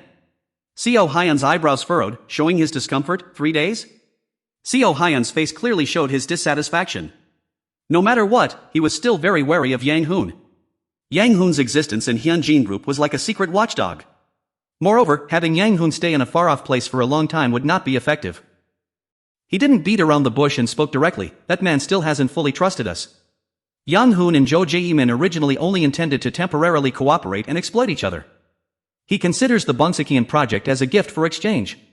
If he is not satisfied with our moves, he can change the content of the gift at any time. Even though he didn't like it, he had to accept it, as there was no other way. Well, then I will have to return to Seoul. Before this exchange, Hyun-suk's heart was extremely heavy. He had been very worried about the bituminous coal issue when coming here. But now, that burden could easily be lifted. Now I see that it is not such a big deal at all. The scene shifts to another place, the Gwangwonmun Hotel. A hand swung forcefully in mid-air. Yang Hoon felt the pain and screamed out in agony. It hurt so much. The person who just struck him seriously demanded, "Hey, sit up, it's really strange anyway." He immediately complied, grumbling incessantly, "Why did you hit me?" Yoon Hae-chang immediately reported the current situation. Assemblyman Jo Jae-min's side didn't schedule a meeting with us, he is avoiding us. He realized the reason for this issue. After all, it seems he has decided to transfer it to Hyunjin Group. Yang Hoon still asked back in disbelief, "Are you sure?" Yoon Hae-chang was a sharp-minded guy. He immediately argued, "If not, then what? Is it believable that he is avoiding you, the chairman's son, so blatantly?" From Jo Jae-min's attitude, he already sensed something was wrong. Why else would he insist on taking the son of Hyunjin Group out for Hanwoo beef after talking about the bus station? But Yang Hoon remained stubborn and wanted to try again. He asked, "Did you try bringing up what we've prepared?" Yoon Hae-chang replied, since he didn't fully understand the story, I briefly explained it. Yoon Hae-chang let him know that Jo Jae-min would build several nurseries in his constituency. Yoon Haichang clutched his head, looking helpless at Yang Hoon's ignorance. Normally, I don't think simply asking to meet him immediately would be enough. He continued, but do you know what the assistant, who promised to contact us later, said? Everything is currently disadvantageous for their side. He asked if the donation to the public was truly pure. Yoon Haichang's expression changed as he analyzed the current reality. If it's not, he absolutely cannot help. This is way too contrived. Only now did Young Hoon sense the abnormality. That's strange, is it really necessary to go this far? He ruffled his hair, unable to explain the sudden change. Was Assemblyman Jo Jae-man always this upright? Did the chairman say anything? Yoon Haichang asked. Yang Hoon shook his head, full of trust in Kong Ju-wai. If so, there's no way father would have sent me and told me to do well. Finally, Yang Hoon stepped down and ordered him, Yoon Haichang, pack up the things. Yoon Haichang was worried and offered a solution. That's why I'm saying, you should ask for the chairman's help right away. But can't you just do that over the phone? But Yang Hoon ignored it and didn't follow. Today I have an inspection tour of Yumayong Solar in Cheongbuk. This is not the right situation to make a call. Hearing this, Yoon Haichang felt somewhat relieved. Cheongbuk wasn't too far away, after all.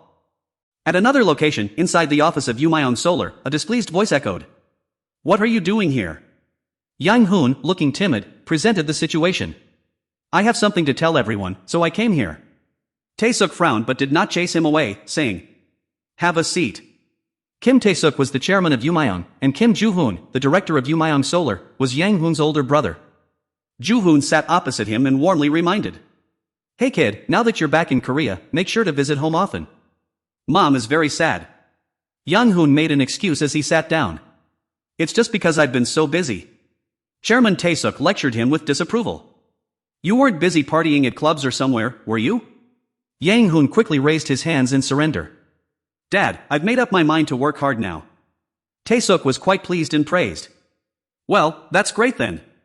After that, he got straight to the point and asked. So why did you come here? Didn't Assemblyman Jo Jae-man listen to you? He dejectedly confirmed. Yes, that's right. Tae-suk, with his experienced eyes, easily recognized the situation. It seems to be the case. He is not an easygoing person.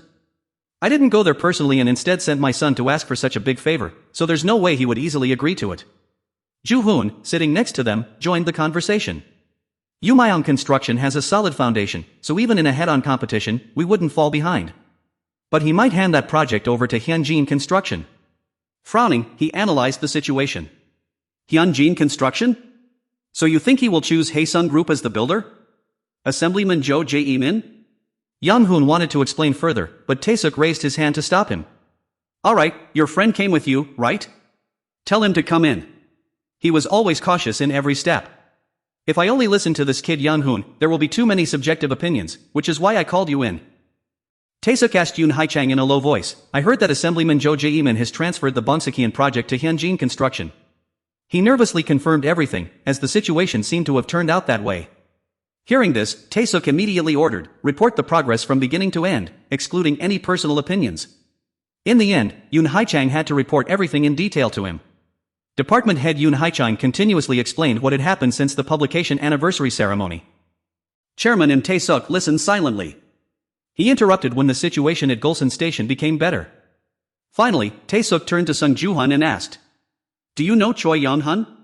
Sung Ju-hun answered honestly. This is the first time I've heard of him. Yang Hoon, who was sitting nearby, hastily chimed in. Isn't Assemblyman Jo Jae-man avoiding contact clearly because of Hyunjin Construction's influence? He was still very naive in this society full of schemes. He simply thought that since they had already met Assemblyman Kong Ju-wai, that should be enough. Tae-suk, with his wealth of experience, was not surprised by this naivety. He asked back. Do you think that old fox would hand over the business rights of Bonsekian to just one place? The information he holds is vast. Kong Ju-wai is a person who, even if you give him 10, will hardly return even 1. Do you know that several companies suffered heavy losses after dealing with that fox? Yet, this was also a gamble that Tae-suk decided to bet on. He continued to ask. So do you think Assemblyman Jo Jae-man avoided the requests because he didn't want to accept them? That is something we cannot know for sure. Tae-suk put his trust in Yang Hoon and asked. What do you think? Yang Hoon was indeed much quicker. If they could make a proposal right at the bus station, wouldn't they be able to present a bigger proposal in a private setting for just the two of them? And Taesuk gave Young Hoon an opportunity to explain. What is this bigger proposal you are talking about? But he couldn't answer immediately either, only stammering in response. I don't know about that yet, sir. Taesuk began to speak sarcastically, saying that doing his best was enough. Was he going to take off his underwear just to achieve that? Yang Hoon was too embarrassed to speak, asking how he could do such a thing. He waved his hand, looking extremely disappointed. Then just go to Seoul. If you compete with your skills, you cannot lose. I intended to go a bit easy, but I guess that is not possible anymore. Yang Hoon also had to accept his fate, replying that he understood. But Taesuk added another condition, telling him to go on a blind date. Hearing this, Yang Hoon immediately protested, asking about a blind date and saying he already had a girl he liked. He had long seen through his son, asking if he wanted to marry Lim Yunhee of Hyunjin Group. Yang Hoon could not believe such good news was coming his way, asking if his father was serious. While his father was urging him to go on a blind date, he had hesitated. Taesuk firmly asserted that he would arrange the meeting, so he should do well. Yang Hoon was overjoyed and thanked his father. After Yang Hoon left, he immediately asked Do Han-soo's opinion, asking what he was thinking. He also expressed his own view, questioning whether director Song Moon-chai could protect Hyunjin Group from Hyunjin Heavy Industries. Do Han-soo was also a man with a sharp insight. If Hyunjin Group led Hyunjin Heavy Industries, the company selected as the construction firm for the adjacent Bongsekian project, take over. The battle against Hyunjin Heavy Industries, which has machinery and hotels on both wings, will be quite interesting. He inherited Taesuk's cunning nature, remarking that at least they would not lose easily. The longer it takes, the harder it will be for Hyunjin Heavy Industries to secure the business rights. Ju-hoon confidently proposed, if we perform well, we can separate by spinning off the other subsidiaries. Taesuk wore a dangerous, highly interested smile, looking at Hyunjin Group and Hyunjin Heavy Industries. Standing in the office with an imposing posture, Ju-hoon was full of calculated moves and sent a message to his brother. He hoped that this time, the young Yang Hoon would do well. In chapter 62, Yunhee spoke up while driving on the road. Previously, Yang Hoon had seen Minister Young off to Seoul. Although it was for business, having to go on a long business trip together had made Yang Hoon feel exhausted. Recalling it, she had flatly rejected the offer, stating, no way. Other than Yunhee's blunt refusal of manager Hong's request to let Minhee leave the mountain, nothing else had happened. The story fast-forwarded to 3 days later. Jo Jae-man asked in curiosity, you found this place? That's impressive. Yang Hoon calmly replied, a reliable person recommended me here. But in his head, he thought he actually found it through a YouTube channel he subscribed to. Jo Jae-man continued, I have been waiting because there has been no news for a long time. Hearing this, Yang Hoon immediately asked, have you reached a decision yet? Instead of answering directly, he asked back, do you want to leave this place? Yang Hoon also beat around the bush with a vague answer, I need to be sure about everything first. Yang Hoon continued, you don't just want a bus stop, do you? This decision depends not only on us but also on the will of the assemblyman. Jo Jae-man rested his chin on his hand attentively, alright, how should I demonstrate my resolve? He then gave an example, what if you were elected as the mayor of Gulsan? Jo Jae-man fell silent for a moment, what if? Suddenly, Yang Hoon asked with a serious look, could you sell the Gulsan shipyard to me? Hearing that, he was a bit puzzled, that factory is worth over 1 trillion won, do you have enough money to buy it? I have never had any intention of going into battle empty-handed. Jae-man was quite surprised, that's great then. I assume you don't want to buy it through Hyunjin or Hyunjin Heavy Industries, right? Perhaps so. Hearing that, he found it a bit hard to understand, perhaps? That sounds a bit strange indeed. He seriously expressed, life is not something to be concluded in a hurry. We are trying to revive this dying Gulsan factory. Jae-man suddenly smiled with a sly look, thinking to himself that whatever his purpose was, this was a chillingly attractive offer. He spoke up, I heard that the Gulsan City Council is proposing the sale of the shipyard. They only said that restarting the Gulsan shipyard is not very feasible. Yang Hoon immediately replied, I also heard that Hyunjin Heavy Industries will merge with Daewoo Shipbuilding and Marine Engineering. Because of that, they don't care about the factory, right? Hearing this, he also agreed, selling the Gulsan shipyard seemed reasonable, as it could bring in a decent amount of money. Jo Jae-man held the wine bottle on the table with a knowing look. I clearly understood the intention that Manager Choi was talking about, I had already anticipated it. He poured wine for Yang Hoon and cheered. Let's raise our glasses. Sure. The two of them clinked glasses comfortably as if they had reached an agreement. Yang Hoon seemed very relaxed at this moment. He felt that he had completed his mission in Gwangju, so he sat back and leisurely enjoyed the domestic chicken dish. The scene shifts to Incheon International Airport. Minhee spoke up. Welcome back to Incheon Airport, Director. She politely bowed her head. Allow me to introduce myself. I am Kim Min-hee from the secretary's office. I have been sent here to take you home. Deputy General Manager No stepped forward and asked. Who told you to come and pick me up? She immediately replied. It was Manager Choi, sir. He was somewhat annoyed. Is he worried that I might go somewhere else, so he sent you to pick me up? Min-hee quickly explained. He thought that after a long flight, you would surely be exhausted, so he arranged for me to drive you home comfortably. He did not question further but walked toward the car and opened the door. Thank you. As soon as he got into the car, Deputy General Manager No immediately asked. How is the company's situation now? She replied right away. Have you heard the news about the suspension of the mining project in Heilongjiang province? What did you say? She continued. The project that Director Cha was pushing forward has suddenly been halted. Deputy General Manager No asked in doubt. And what about Manager Choi? She seriously replied, Deputy General Manager, Mr. Choi Young-hun has gone on a business trip regarding the Bongsekian copyright issue. He will return tomorrow. Deputy General Manager No was quite puzzled. What was the reason that Mr. Choi Young-hun had to go there in person? She frankly replied, I am not very sure about that. Hearing this, his face immediately darkened. Was she really unsure, or was she unable to say? Min-hee quickly apologized, I apologize, Deputy General Manager. She thought while driving. Not being able to provide Mr. Choi Young-hun's schedule to Deputy General Manager No felt disrespectful to him.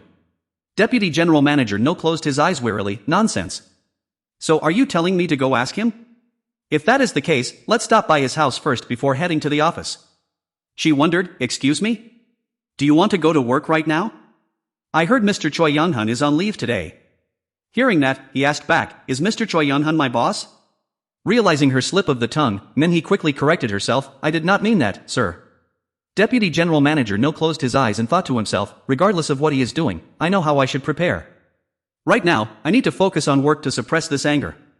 He continued to think that there is probably a lot of work at the office right now, so there is no reason to stay at home alone. Moving to the next day, someone in the meeting room asked, did you enjoy your day off yesterday? It was SOSO. It was the first time in my life that I had such a chaotic vacation. Jo Jae-min sighed wearily, I feel like I have hit rock bottom in society. Yang Hoon said, regarding that part, I offer you my condolences. He thought to himself that lately, many people think divorce is no big deal. He was so sad that dark circles had appeared under his eyes, but that is only the opinion of inexperienced people. Jo Jae-min really felt awful. Divorce is actually the greatest failure in one's life. The emotional wound makes people reevaluate their lives and change. He thought to himself, that is exactly how they transform. Jo Jae-min crossed his arms seriously and asked, was the reason you sent a female employee to the airport because you were worried that President Cha Ji-yeon would come looking for him? He casually replied, I guess so.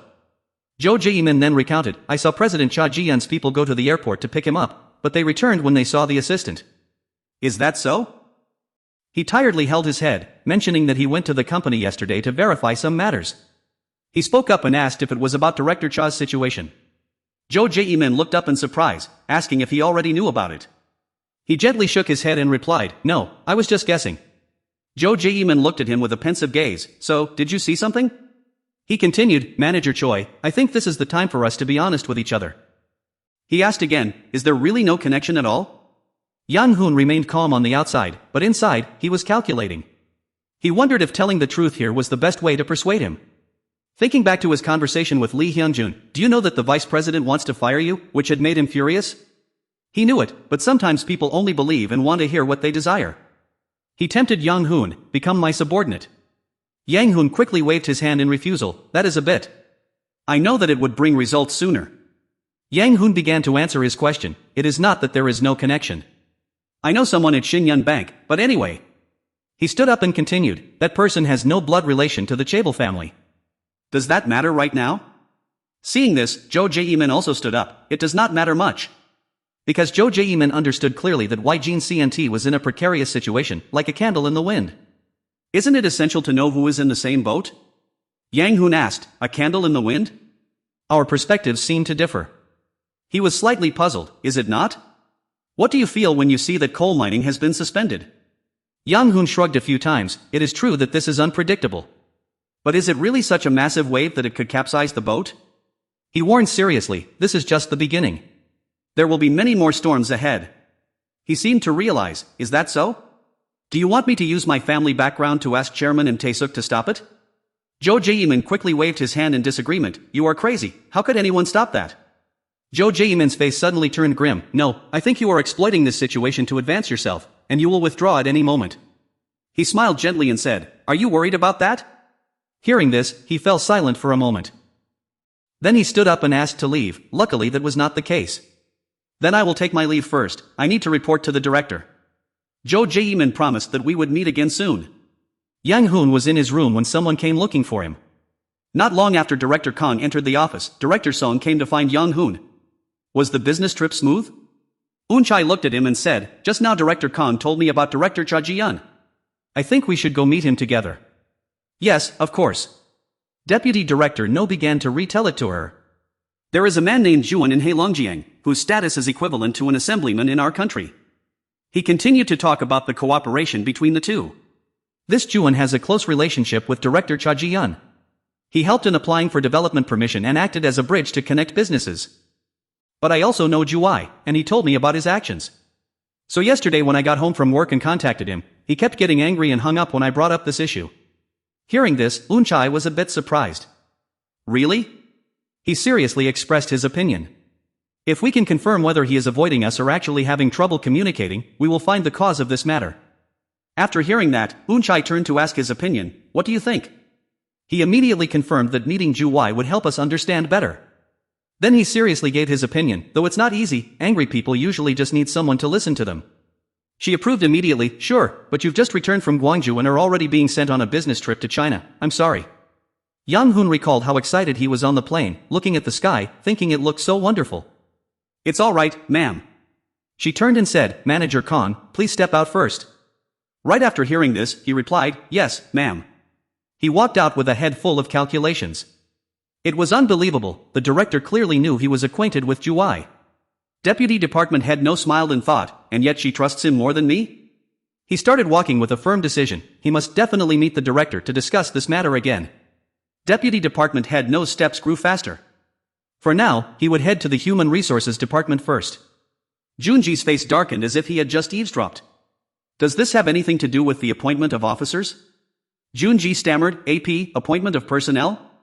Deputy Department Head No calmly judged, I think you still lack the capability to be here, so go gain more experience in India. The colleagues there have quite good capabilities. Hearing this, he panicked, Deputy Head, if I go, when will I be able to return? He put the folder down on the table, casually observing, that depends entirely on your work capability. Deputy Head No spoke as if rushing him out, go pack your things quickly. Before you leave, I will give you 2 days off, so rest up well. Suddenly, he lowered his voice, but if you don't want to go. Junji retreated a step, his face turning completely dark. Put your resignation letter on my desk then. The scene shifts to the room where Eun-chae is saying, so we are selling the Gulson shipyard and merging it into Hyunjin Heavy Industries, right? For now, yes. She asked again, does Department Head Hong think Hyunjin Heavy Industries will accept this? He just nodded, yes, that's correct. Eun-chae looked up and expressed her view, I think we are taking useless risks.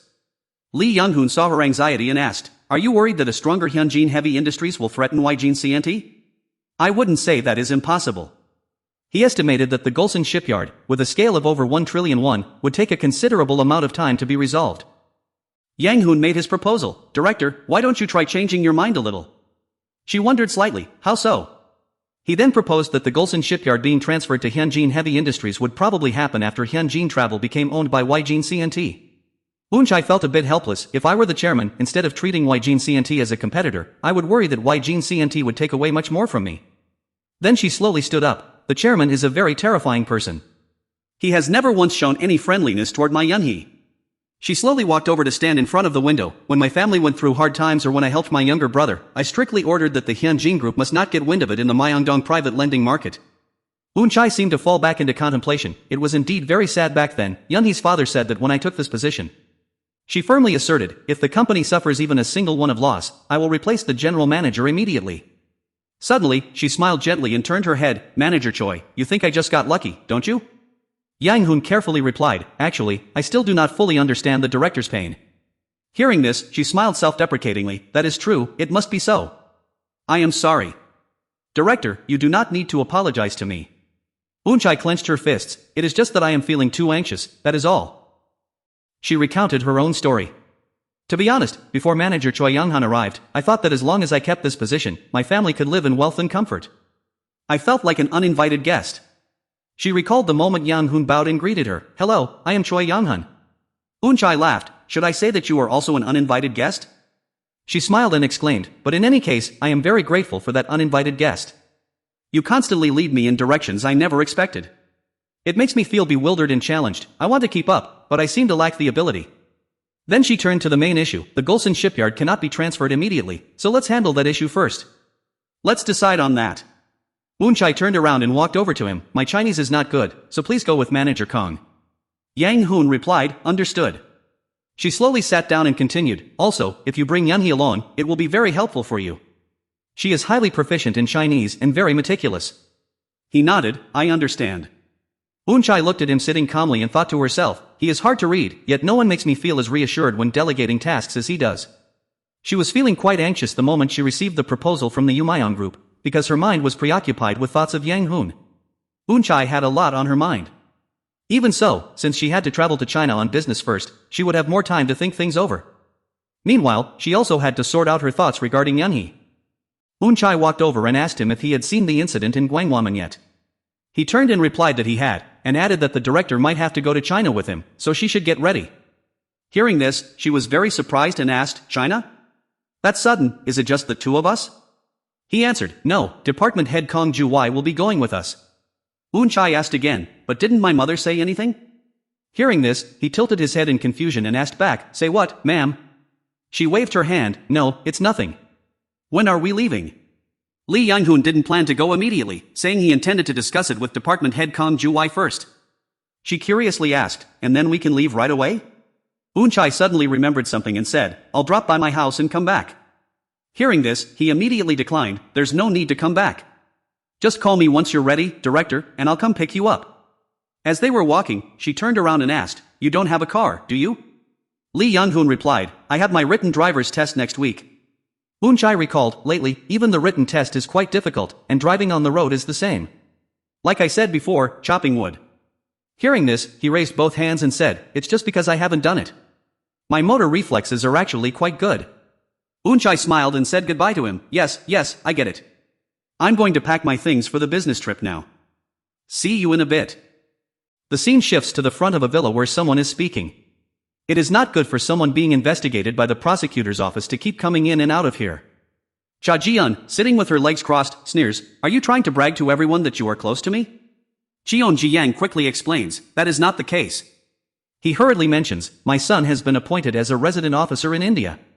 She gives a light laugh, honestly. Then, she suddenly explodes with anger, do I also have to care about the personnel appointment of your son? Seeing this, Cheon Ji-yang breaks out in a cold sweat, well, the one who directed that personnel appointment was Director Kong Ju-wai. Cha Ji-yeon asks in surprise, what did you say? He begins to recount, actually, this is the friend whom I previously sent to India because he opposed a project I proposed not long ago. Even knowing that, sending him to India is no different from asking my son to resign. After listening to the story, she asks, did Director Kong Ju-wai order that? Are you sure? Cheon Ji-yang quickly confirms, I am sure. He told my son that if he didn't want to go, he should write a resignation letter. Cha Ji-yeon reaches out to take the glass of water on the table, then tilts her head back to drain it. She grimaces with annoyance and thinks, Director Cha Ji-yeon left, and Department Manager Hong Song-dae has changed his mind, while Director Kong Ju-wai is acting like this. At this moment, Cha Ji-yeon's mind is full of calculations. If father finds out about this, his trust in me will shake again. After all, the share exchange is already making me very disappointed. She thought to herself, now only Director Cha Ji-yeon was left at Yijin CNT. Before she left, a fatal blow was needed. The scene shifted to Harbin Taiping International Airport, where Yang Hoon was complaining about how freezing cold it was. Deputy Director No heard this and said he would adapt quickly. Compared to that, No asked what he planned to do now. Yang Hoon replied that they had to meet the person named Kong Ju-wai. No turned and asked if there was no other plan, to which Yang Hoon replied that he didn't know if that person was just acting. Yang Hoon frankly suggested that they had to meet him in person to know what he wanted. Right at this moment, Yunhee chimed in, saying that since they couldn't make an appointment over the phone, they had to meet in person. No turned to inform them that he heard Kong Ju-wai would attend the opening celebration of Seji department store tonight. They would meet there first and make plans later. The three of them got into the car together and immediately headed to Seji department store. On the way, Yang Hoon memorized all the prepared personal profile of Kang Ju-wai. The three arrived in front of a very beautiful building. As they were walking, Yun-hee turned her head as if she spotted someone over there. A group of people was happily greeting each other. Deputy Director No slowly stepped forward and spoke. "Hello, I am Deputy Director No from Yjin CNT." The other party immediately changed his expression upon seeing him. Kang Ju-wai, a people's representative of Heilongjiang province, said coldly. "I have nothing to say to you people." No still tried to continue, saying that first of all, they did not know what the situation was. Hearing this, he asked back, wondering where Director Cha Ji-yeon had gone if they didn't know anything. At this moment, Yang Hoon also stepped forward to greet him. "Nice to meet you, I am Choi Yang-hun from Yjin CNT." Both Yang Hoon and Yun-hee said in unison that they currently held full authority of the company. Therefore, if there were any grievances, they could let them know and they would resolve them. Hearing this, he pondered for a moment and told the interpreter to wait a moment. Then, he shook hands cooperatively and suggested that after the event ended, they should go upstairs to have some tea. Yang Hoon replied, "I am more than willing to wait." He looked up at the two people standing in front of him. He and Yun-hee stepped forward together, speaking in unison. "We are from Korea's Yjin CNT." He sincerely initiated the conversation. "Thanks to the special attention of Assemblyman Ju-wai, we can carry out our business with peace of mind." Hearing this, Yu-min was slightly surprised and covered her mouth. "Is that so? We look forward to working with you more in the future." While Zhou Shang was standing there in a daze, he approached and praised him. "You look really tall and handsome." The two of them extended their hands at the same time to greet each other. "I wonder if you like studying?" "Yes." His gaze turned serious. "Or are you interested in Korea?" Zhou Shang replied immediately. "No, I am not." Zhou Jun turned around and called. "Let's go." Yang Hoon and Yun-hee saw them walking away and whispered to each other. "What should we do now?" The problem was resolved so easily. Stroking his chin in deep thought, he whispered. "However, I'm worried about how Director Kong will receive this." "Director Kong?" She quickly made a calculation. "We should probably set up a study abroad program for our company's Korean and Chinese teams right away. Creating a scholarship system is not a problem, but why suddenly propose that?" He looked up at Zhou Shang ahead of him and speculated. "The son in the family is a real problem." The scene shifts to a Western restaurant. Yang Hoon and Yun-hee ask Ju-wai if he usually goes out with his family in such an intimate way. Ju-wai nods and replies, "Yes." The two of them continue to speak in unison, "But your son doesn't seem very happy, does he? Is there something wrong?" Ju-wai stops to think, wondering why they suddenly brought up his son. He starts sharing that his son always seems absent-minded, doing nothing but staring at his computer all day, which is very frustrating. Hearing this, Yang Hoon only smiles gently, saying that he is still young, so playing around a bit is quite normal. At this point, both he and Yun-hee make a suggestion, "Why don't you send him to South Korea to study abroad? We will support you." Ju-wai hesitates slightly upon hearing this, studying abroad in South Korea? "I heard that students there rarely get into trouble." Seeing Ju-wai's hesitation, Yang Hoon tactfully lowers his tone, "There is no need to rush, you can discuss it with your wife first and let us know your answer later, thank you." Yang Hoon quickly changes the subject, "Now, shall we move on to business?" He smoothly explains that, in fact, they are also very confused about this incident. Therefore, they must clearly understand the cause to resolve it properly. Ju-wai finds this somewhat puzzling. "According to the contract, I know that your company pays Mr. Yang Chan-ki 200,000 yuan every month, doesn't it? However, this month's payment has not been transferred yet." Hearing this, Yang Hoon and Yun-hee turned to look at each other. Then Yang Hoon looked straight into his eyes and said, "There must have been a mistake here." He continued, "This puts me in a difficult position. I recommended Yang Jun-ji to you, and now this matter has affected my reputation." At this point, he immediately admitted his fault, "I am sorry. Even though it is a bit late, I will have someone transfer 200,000 yuan immediately." The man carefully reminded him, "Without him here, how can it be transferred?" Hearing this, Yang Hoon fell into deep thought, wondering if there was anyone else who could make the transfer. He calmly picked up his teacup. Yang Jun-ji never accepts money from someone he doesn't know. But since the middleman didn't show up this time, there are two possibilities. Ju-wai's expression suddenly darkened, either that person is in trouble, or you have changed your minds. Yun-hee and he quickly asserted, "We certainly did not do such a thing. So there must have been an issue on the intermediary side." No spoke up at this moment. It is natural to change the remitter when a transaction runs into trouble. The question is, can we guarantee that the consequences will be handled properly? He continued, "We will never forgive the person who caused this unfortunate incident, and we wish to mend our relationship with you." Jo Jun heard this and replied, I need some time to think. He had to comply as well. Yes, I will wait. Seeing that Young Hoon had let it go, he thought to himself, is he planning to drop it just like that? Jo Jun suddenly asked back, earlier, I noticed you paying attention to my son. Is there something wrong with his face? Hearing this, he fell into thought. The fact that he is asking about it means it's more serious than I thought. Yang Hoon then recounted what he had observed. Everyone was very happy. Only your son did not smile. In particular, he did not look his father in the eyes even once. Then he shared his own experience. I also used to have a poor relationship with my father. I was quite rebellious when I was young. Later on, for several reasons, I had to live far away from my father. During the first year, I felt quite relieved. But as time went by, I began to reflect on the times I was angry with my father. No listened to his confession and couldn't help but wonder, why is he suddenly talking about his son? And why is he so focused on this story? The two continued to banter back and forth. Therefore, I am certain that one day your son will understand your heart. No looked at his expression and thought to himself, what a blatant lie, yet his face doesn't even change color. He looked at his reflection in the tea remaining in his cup and spoke frankly. So your point is that my son and I should stay apart for a while. Yang Hoon offered his opinion, saying that they should stop while the situation was merely at the stage of dissatisfaction, otherwise, they would eventually become sworn enemies. He casually added. But will he study seriously back in Korea? After saying this, Yang Hoon paused to think. He didn't know what kind of trouble the boy had gotten himself into to be so distracted from his studies. He continued to ponder, but one thing was certain, the boy had the astrological chart of a typical scholar. If not for the conflict with his father, he could have studied what he wanted and lived a peaceful life. He thought that separating them might solve the problem, but he worried the boy was easily influenced by women, and that would be the same whether here or in Korea. At this moment, Ju Wai spoke up, cutting off his train of thought. Choi Yan-hun, you are quite clever, aren't you? Hearing this, he replied. Though I am not very quick with calculations, I know how to read people, which is why I was trusted and given full authority to come here. He stood up and adjusted his suit jacket. Knowing how to read people, you say? You certainly have potential.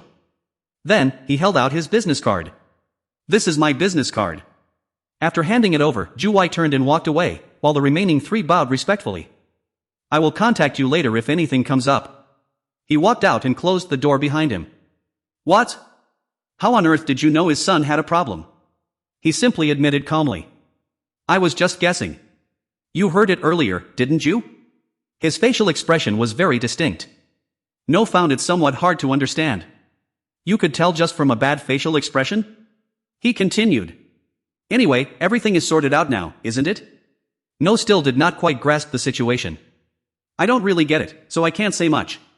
He thought back, at least the misunderstanding with Ju Wai was finally resolved, and he even received a business card, which was far beyond his expectations. He remained lost in thought, wondering if it could really be that simple. Meanwhile, he and Yun Hee were talking to each other. Is everything over here? Yes, it's all done. He suddenly turned around and asked, do you know who the intermediary is? Deputy General Manager No replied, Director Cha knows that. But since the remitter is having issues, we can shift the responsibility to Director Cha. Hearing this, he seemed to understand, I see. But is it possible for me to establish a study abroad program? Please discuss that with the policy department.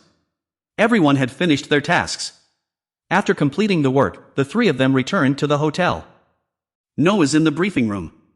As soon as they returned, Kang Ju Wai reported the situation to the chairman. Meanwhile, Yang Hoon and Yun Hee are resting at the hotel bar. Yang Hoon looks around with sparkling eyes and says, I've wanted to visit this place at least once. It looks so interesting. Seeing this, Yun Hee rests her chin on her hand and smiles gently. Is it that interesting? We should have come here much earlier. She tilts her head and asks, but tell me, how did you know his son had a problem? Yang Hoon replies, I looked at his son's fortune chart. He has the destiny of a scholar, and other than that, there are no major issues. Yang Hoon shares what he observed. The son loves peace, enjoys research, and is immersed in those passions. Normally, such individuals don't have major conflicts with their parents, as no parent dislikes their child being eager to learn. He seriously analyzes further, however, judging by his facial features, the wrinkle between his eyebrows indicates that he has had no affinity for studying since childhood. Yun Hee finds it a bit puzzling and asks, why is there such a contradiction between his horoscope and his facial features? Yang Hoon explains, this can happen if the family is poor and the parents cannot afford a proper education. But for a public representative to not have money for his son's education is highly absurd.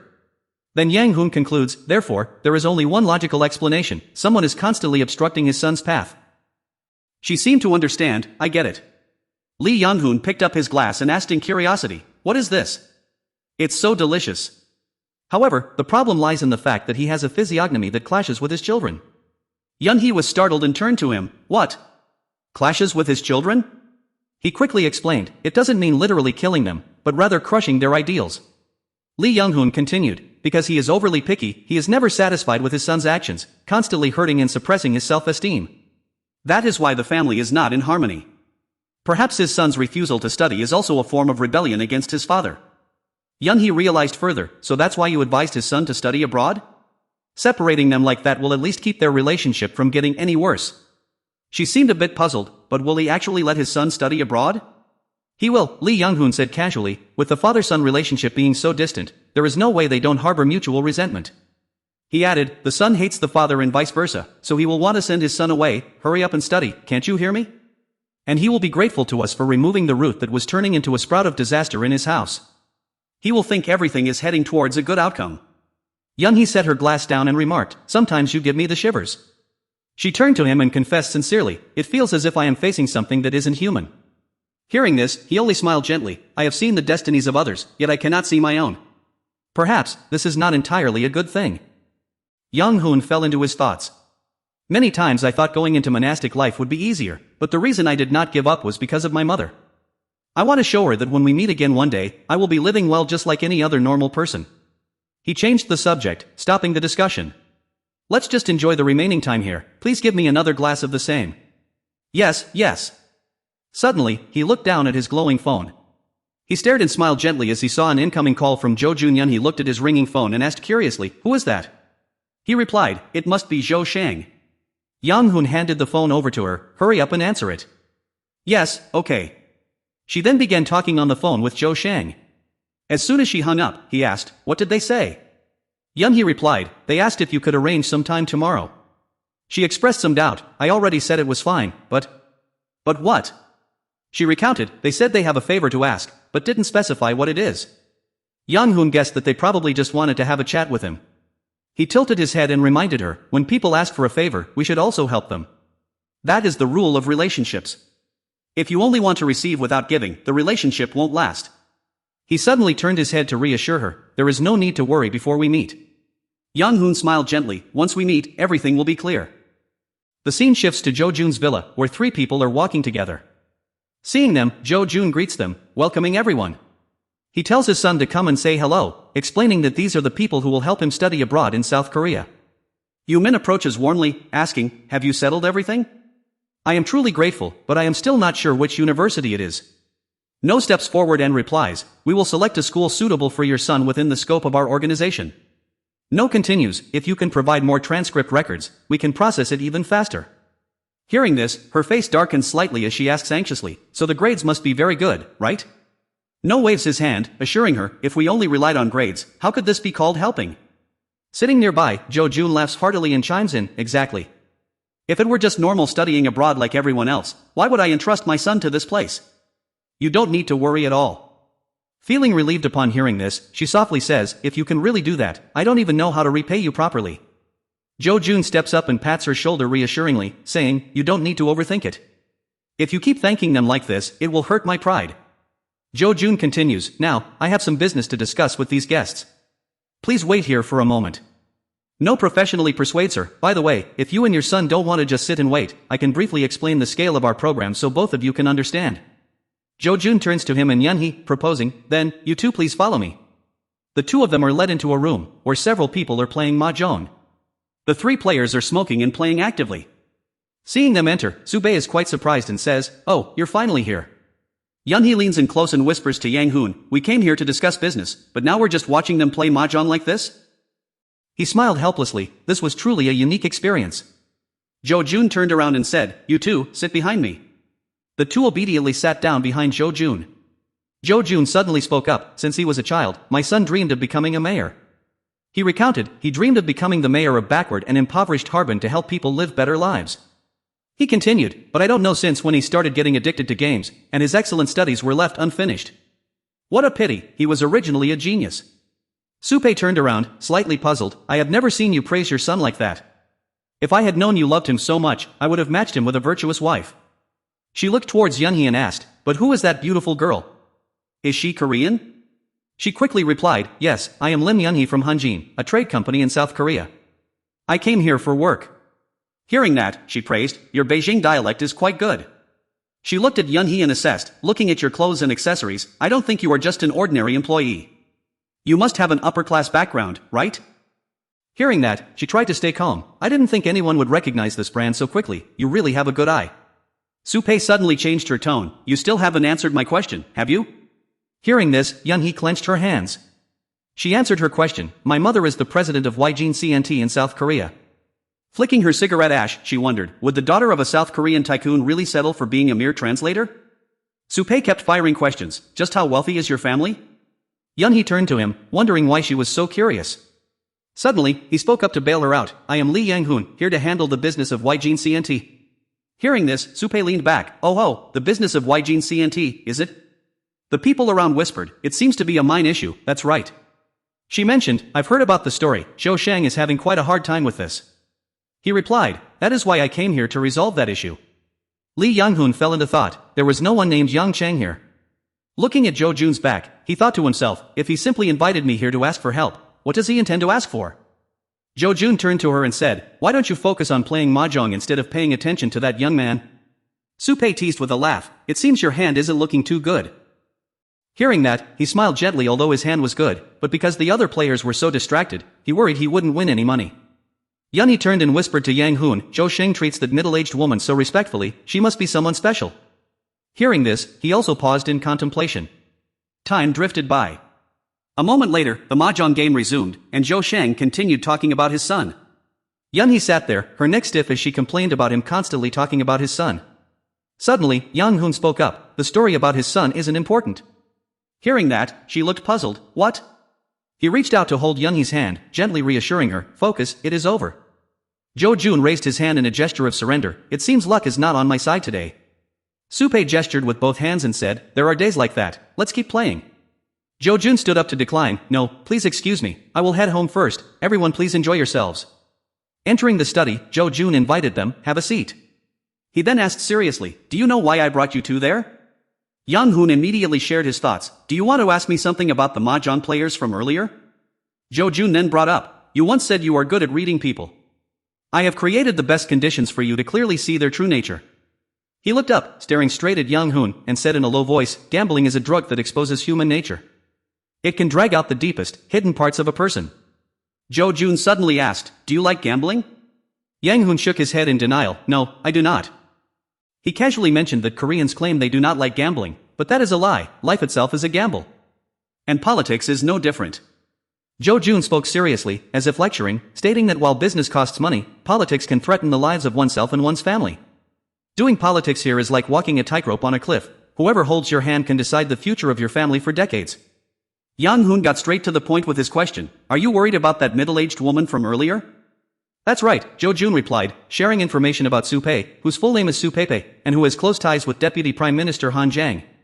Yunhee leaned in and whispered in his ear, explaining, the Deputy Prime Minister is one of the most powerful figures on the Standing Committee of the National People's Congress of China, one of the 10 leaders steering mainland China. He looked up as if realizing something, so, you lost that money on purpose? How did you know I lost on purpose? My acting wasn't that bad, was it? Yang Hoon fell into thought, it wasn't that he saw through his acting. Zhou Shang was someone with excellent skills and a sharp mind. People who seek battles they can win wouldn't simply lose money without a care. He replied vaguely, I just had a feeling. The man seemed surprised, how unexpected. So, can you answer my question now? Yang Hoon asked before answering, if I answer, will you follow it? He leaned back slightly in his chair, important matters require many opinions, my view is just a personal thought without concrete evidence. Yang Hoon warned him beforehand, so my advice might make you uncomfortable. Uncomfortable? He was a bit puzzled, why is that? He replied, because no one wants to hear things they don't want to hear. Zhou Jun waved his hand, it's fine, just speak. I will judge for myself. He quickly pointed out, first of all, I think you have misunderstood something. What is it? Yang Hoon asked back. This middle-aged woman, doesn't her grandfather have a close relationship with Deputy Prime Minister Han Jiang? Yunhee sat nearby, listening with curiosity. Yang Hoon seriously offered his opinion, I think you might be mistaken. Zhu Wai's face darkened upon hearing that. Then, he let out a somewhat helpless sigh. I do have my eyes and ears too, you know. Yang Hoon fell into deep thought. Is there anyone who can be our eyes and ears in the political arena? Then he reiterated, as you said before, politics is different from business because it can threaten your family's lives. However, that amount of money is also extremely important to our company, so we cannot act without absolute certainty. He continued, the data must be objective, and any opinions presented must be based on it. Juwai heard this and felt slightly displeased. Are you implying that I am not being objective? Yang Hoon continued to express his thoughts, wondering if someone had blinded Director Zhou. He seemed curious about how they could be so certain. He fell into deep thought. Although the woman named Su Pei was born with impoverished features, it did not mean she was incapable of making money. Yang Hoon immediately thought of Su Pei's facial features. Her thick, fleshy nose indicated an immense ambition for wealth. Her bumpy, staircase-like nose bridge revealed her harsh and cruel nature. Furthermore, her sunken mountain root suggested that anyone close to her could have their assets stolen at any moment. The mountain root is the area between the nose and the eyebrows. He continued to ponder that her eyes were shallow, showing a lack of wisdom, making it impossible to discuss deep topics with her. Cutting off his train of thought, he spoke up, stating that as he had said, he was someone with an eye for people. Yang Hoon recalled her every move and gesture during their conversation. I have carefully observed her manner of speaking and gestures. He recalled Su Pei's gaze at that time. Given her status, she shouldn't have cared about us, yet she kept secretly watching. He suggested that Director Zhou might not be sharp enough to realize that he was on the verge of losing a few things. Yang Hoon stood up straight, looking quite confident. It was hard to believe that the Chinese ruling class would be so careless with someone so close to their most powerful official. But the story seemed to take a different turn. However, he was slightly startled and repeated. However, he said, putting his hand to his chin, he has a natural charm that makes people easily trust him, so he must be very popular with girls. Hearing this, Zhou Jun remained silent for a moment before speaking up. Even if he could read people clearly, he had never seen anyone speak with such certainty as him. Yang Hoon looked up seriously. That's why I said I wouldn't tell you. If we hesitate and don't trust each other, wouldn't it be very frustrating later on? Zhou Jun frowned in thought. He didn't expect that all he would receive were empty compliments like you are a good person or please be careful. He didn't know what else to say, even after being urged. He suddenly exclaimed that it had been a long time since he had encountered such a baffling situation. He let out a tired sigh. Knowing his son's condition, I immediately asked out of curiosity, but it only brought more worry. Yang Hoon spoke up and asked, is there nothing more I can do to help you now? The man looked at him in wonder, aren't you worried? He immediately replied, of course I am worried, but I believe conveying one's true emotions is beneficial for Director Juwai. He gently continued, as time passes, the discomfort will ease, leaving only Director Juwai's decision. Yang Hoon seemed to recall something and asked, may I ask when we will be able to meet Director Yang Chanqi? You came up with your opinion again. For me, traveling to Harbin is fine anytime, it's not a problem. But thinking of my colleagues who are working hard, I think we should check the closed tomb area first. He did not hesitate and acted immediately. This matter indeed cannot be delayed. I will contact Yang Chanqi right away. As for the informant, Zhou Jun suddenly remembered, that, if they are people in need of money, they will come to find us themselves.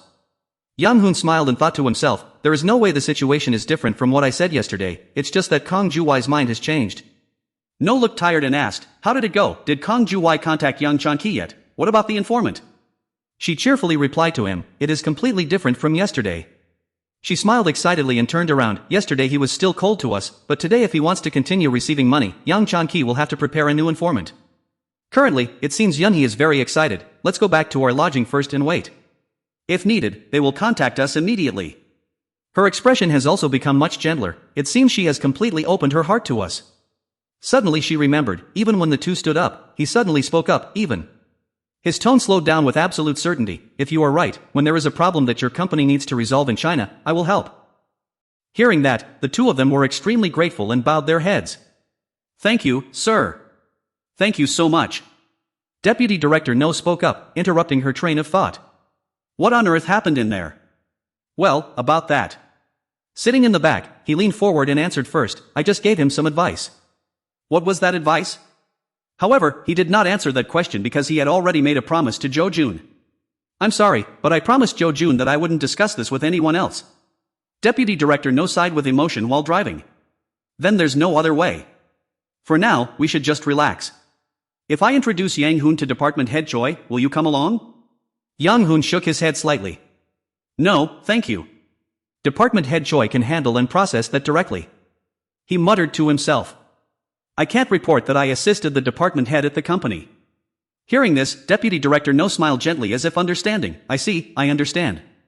Su-pei was playing mahjong when she saw Jo Jun walk in. Oh my, you're back already? He returned carrying a stack of cash and replied. Business wrapped up early, so I came back since there was nothing else to do. Jo Jun sat down and looked over. Can I join? Of course you can. Su-pei stared at the stack of cash, looking very pleased. Playing with 4 people will be much more interesting than with 3. He looked at Su-pei and thought to himself. I know Su-pei loves money. She even deliberately loses money just to please others. He pouted and thought to himself, I thought that was a wise move. Jo Jun was still deep in his own thoughts. Looking back now, I wonder if it is appropriate to keep such a mundane woman by my side. The 4 of them continuously sat and played mahjong together. In another game of mahjong, Ju Wai was still losing money. Despite losing a lot of money, Jo Jun remained very calm. However, even though 500,000 yuan had vanished in just 2 hours, Ju Wai's facial expression did not change at all. He reached out his hand as if wanting to stop, as it seemed his luck today was not very good. Wang De, sitting opposite him, spoke up. You do not seem very lucky today, do you? He replied, perhaps because I lost too much money, my mood today is not very good. Suddenly, Jo Jun's expression became frightening. Fine, may I excuse myself and stop here? Seeing this, Wang De stammered slightly. Okay, alright, take all the remaining money. Then he turned to look at Su-pei, who was happily counting the money. I have something to say, please stay back for a moment. She wondered slightly. Yes, what is the matter? The other 2, sensing something was wrong, found an excuse to slip away. Is it because I ate too much that I have a stomachache now? Did you want to meet just for this reason? Su-pei stood up, put the stack of money on the table, and said, yes, then. He asked seriously, I heard that last week the members of the Beijing Trade Commission gathered and had a very thorough meeting. Do you know why I came here? Her expression suddenly tensed up. Yes. Jo Jun expressed seriously, with my goodwill today, do you not think I have the right to ask such a question? Su-pei anxiously fidgeted with her hands under the table. No wonder he was so unlucky today. Yet, she still tried to respond calmly. I know we gathered to deal with the U.S. trade dispute. Su-pei slowly lit her cigarette. It seemed we had discussed the food issue that Director Ju Wai was participating in, but I did not ask for details. While she was talking incessantly, asking if he wanted to know the specific details, Jo Jun was already standing behind her with a gloomy face, holding a knife in his hand. Without hesitation, he stabbed the knife down. Jo Jun looked down with an unfriendly gaze. This is the knife I used to punish traitors. Blood slowly dripped from the chair onto the floor, while he remained cold and calm. Today is the first time I've stabbed someone in the leg. With tears streaming down her face, Su-pei looked up at the knife deeply embedded in her leg. Why, what is the meaning of this? Jo Jun coldly grabbed her hair and growled. Although I don't know what Vice Premier of the State Council Han Jiang was doing last week, I know that Standing Committee member Wang Huning was in Guangdong Province last week.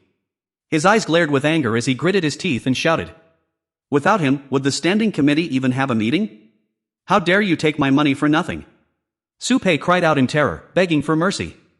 I'm sorry. I really didn't mean it that way.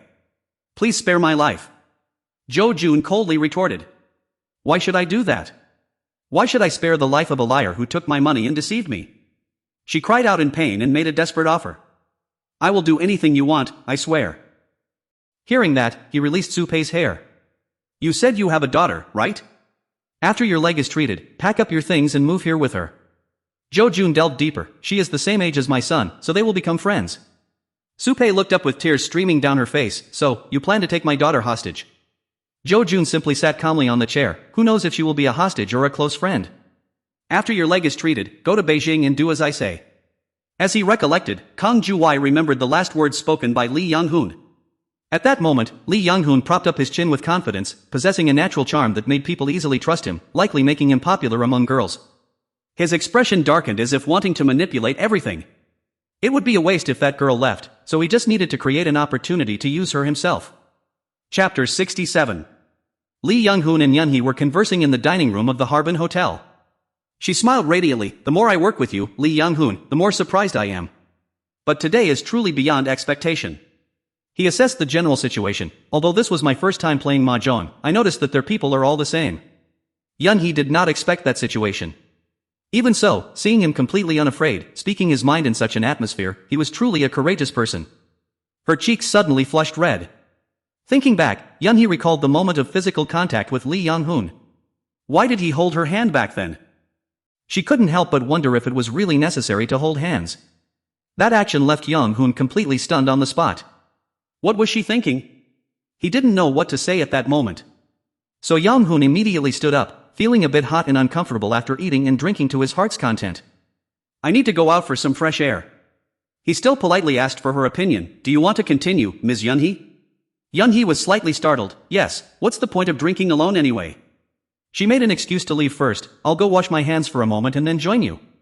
The door to the women's restroom slammed shut. Yunhee's face flushed hot. Oh my.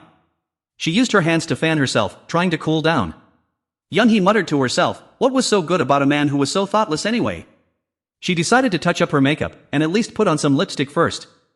Yunhee carefully looked in the mirror, adjusting her clothes. She panicked completely. Oh my, have I looked like this the whole time? No way, why is my hair so messy? Yunhee stood behind Young Hoon, kindly asking, don't you feel cold? Why did you suddenly want to come up here? He wanted to feel the cold, as inhaling the chilly air would help clear his head. Yang Hoon did this often. It was an effective way to cast aside his cluttered thoughts. This left Yunhee curious. Cluttered thoughts? About what? He couldn't take his eyes off Yunhee. Yang Hoon stood there silently, making her feel nervous. Why are you staring at me like that? Suddenly, he grabbed Yunhee's hand. Yang Hoon gave her a sweet kiss, revealing a truth. I am best at reading other people's fortunes. Yang Hoon smiled brightly. Why have you been staring at my lips this whole time? Yunhee suddenly tugged his sleeve. Let me teach you how to kiss.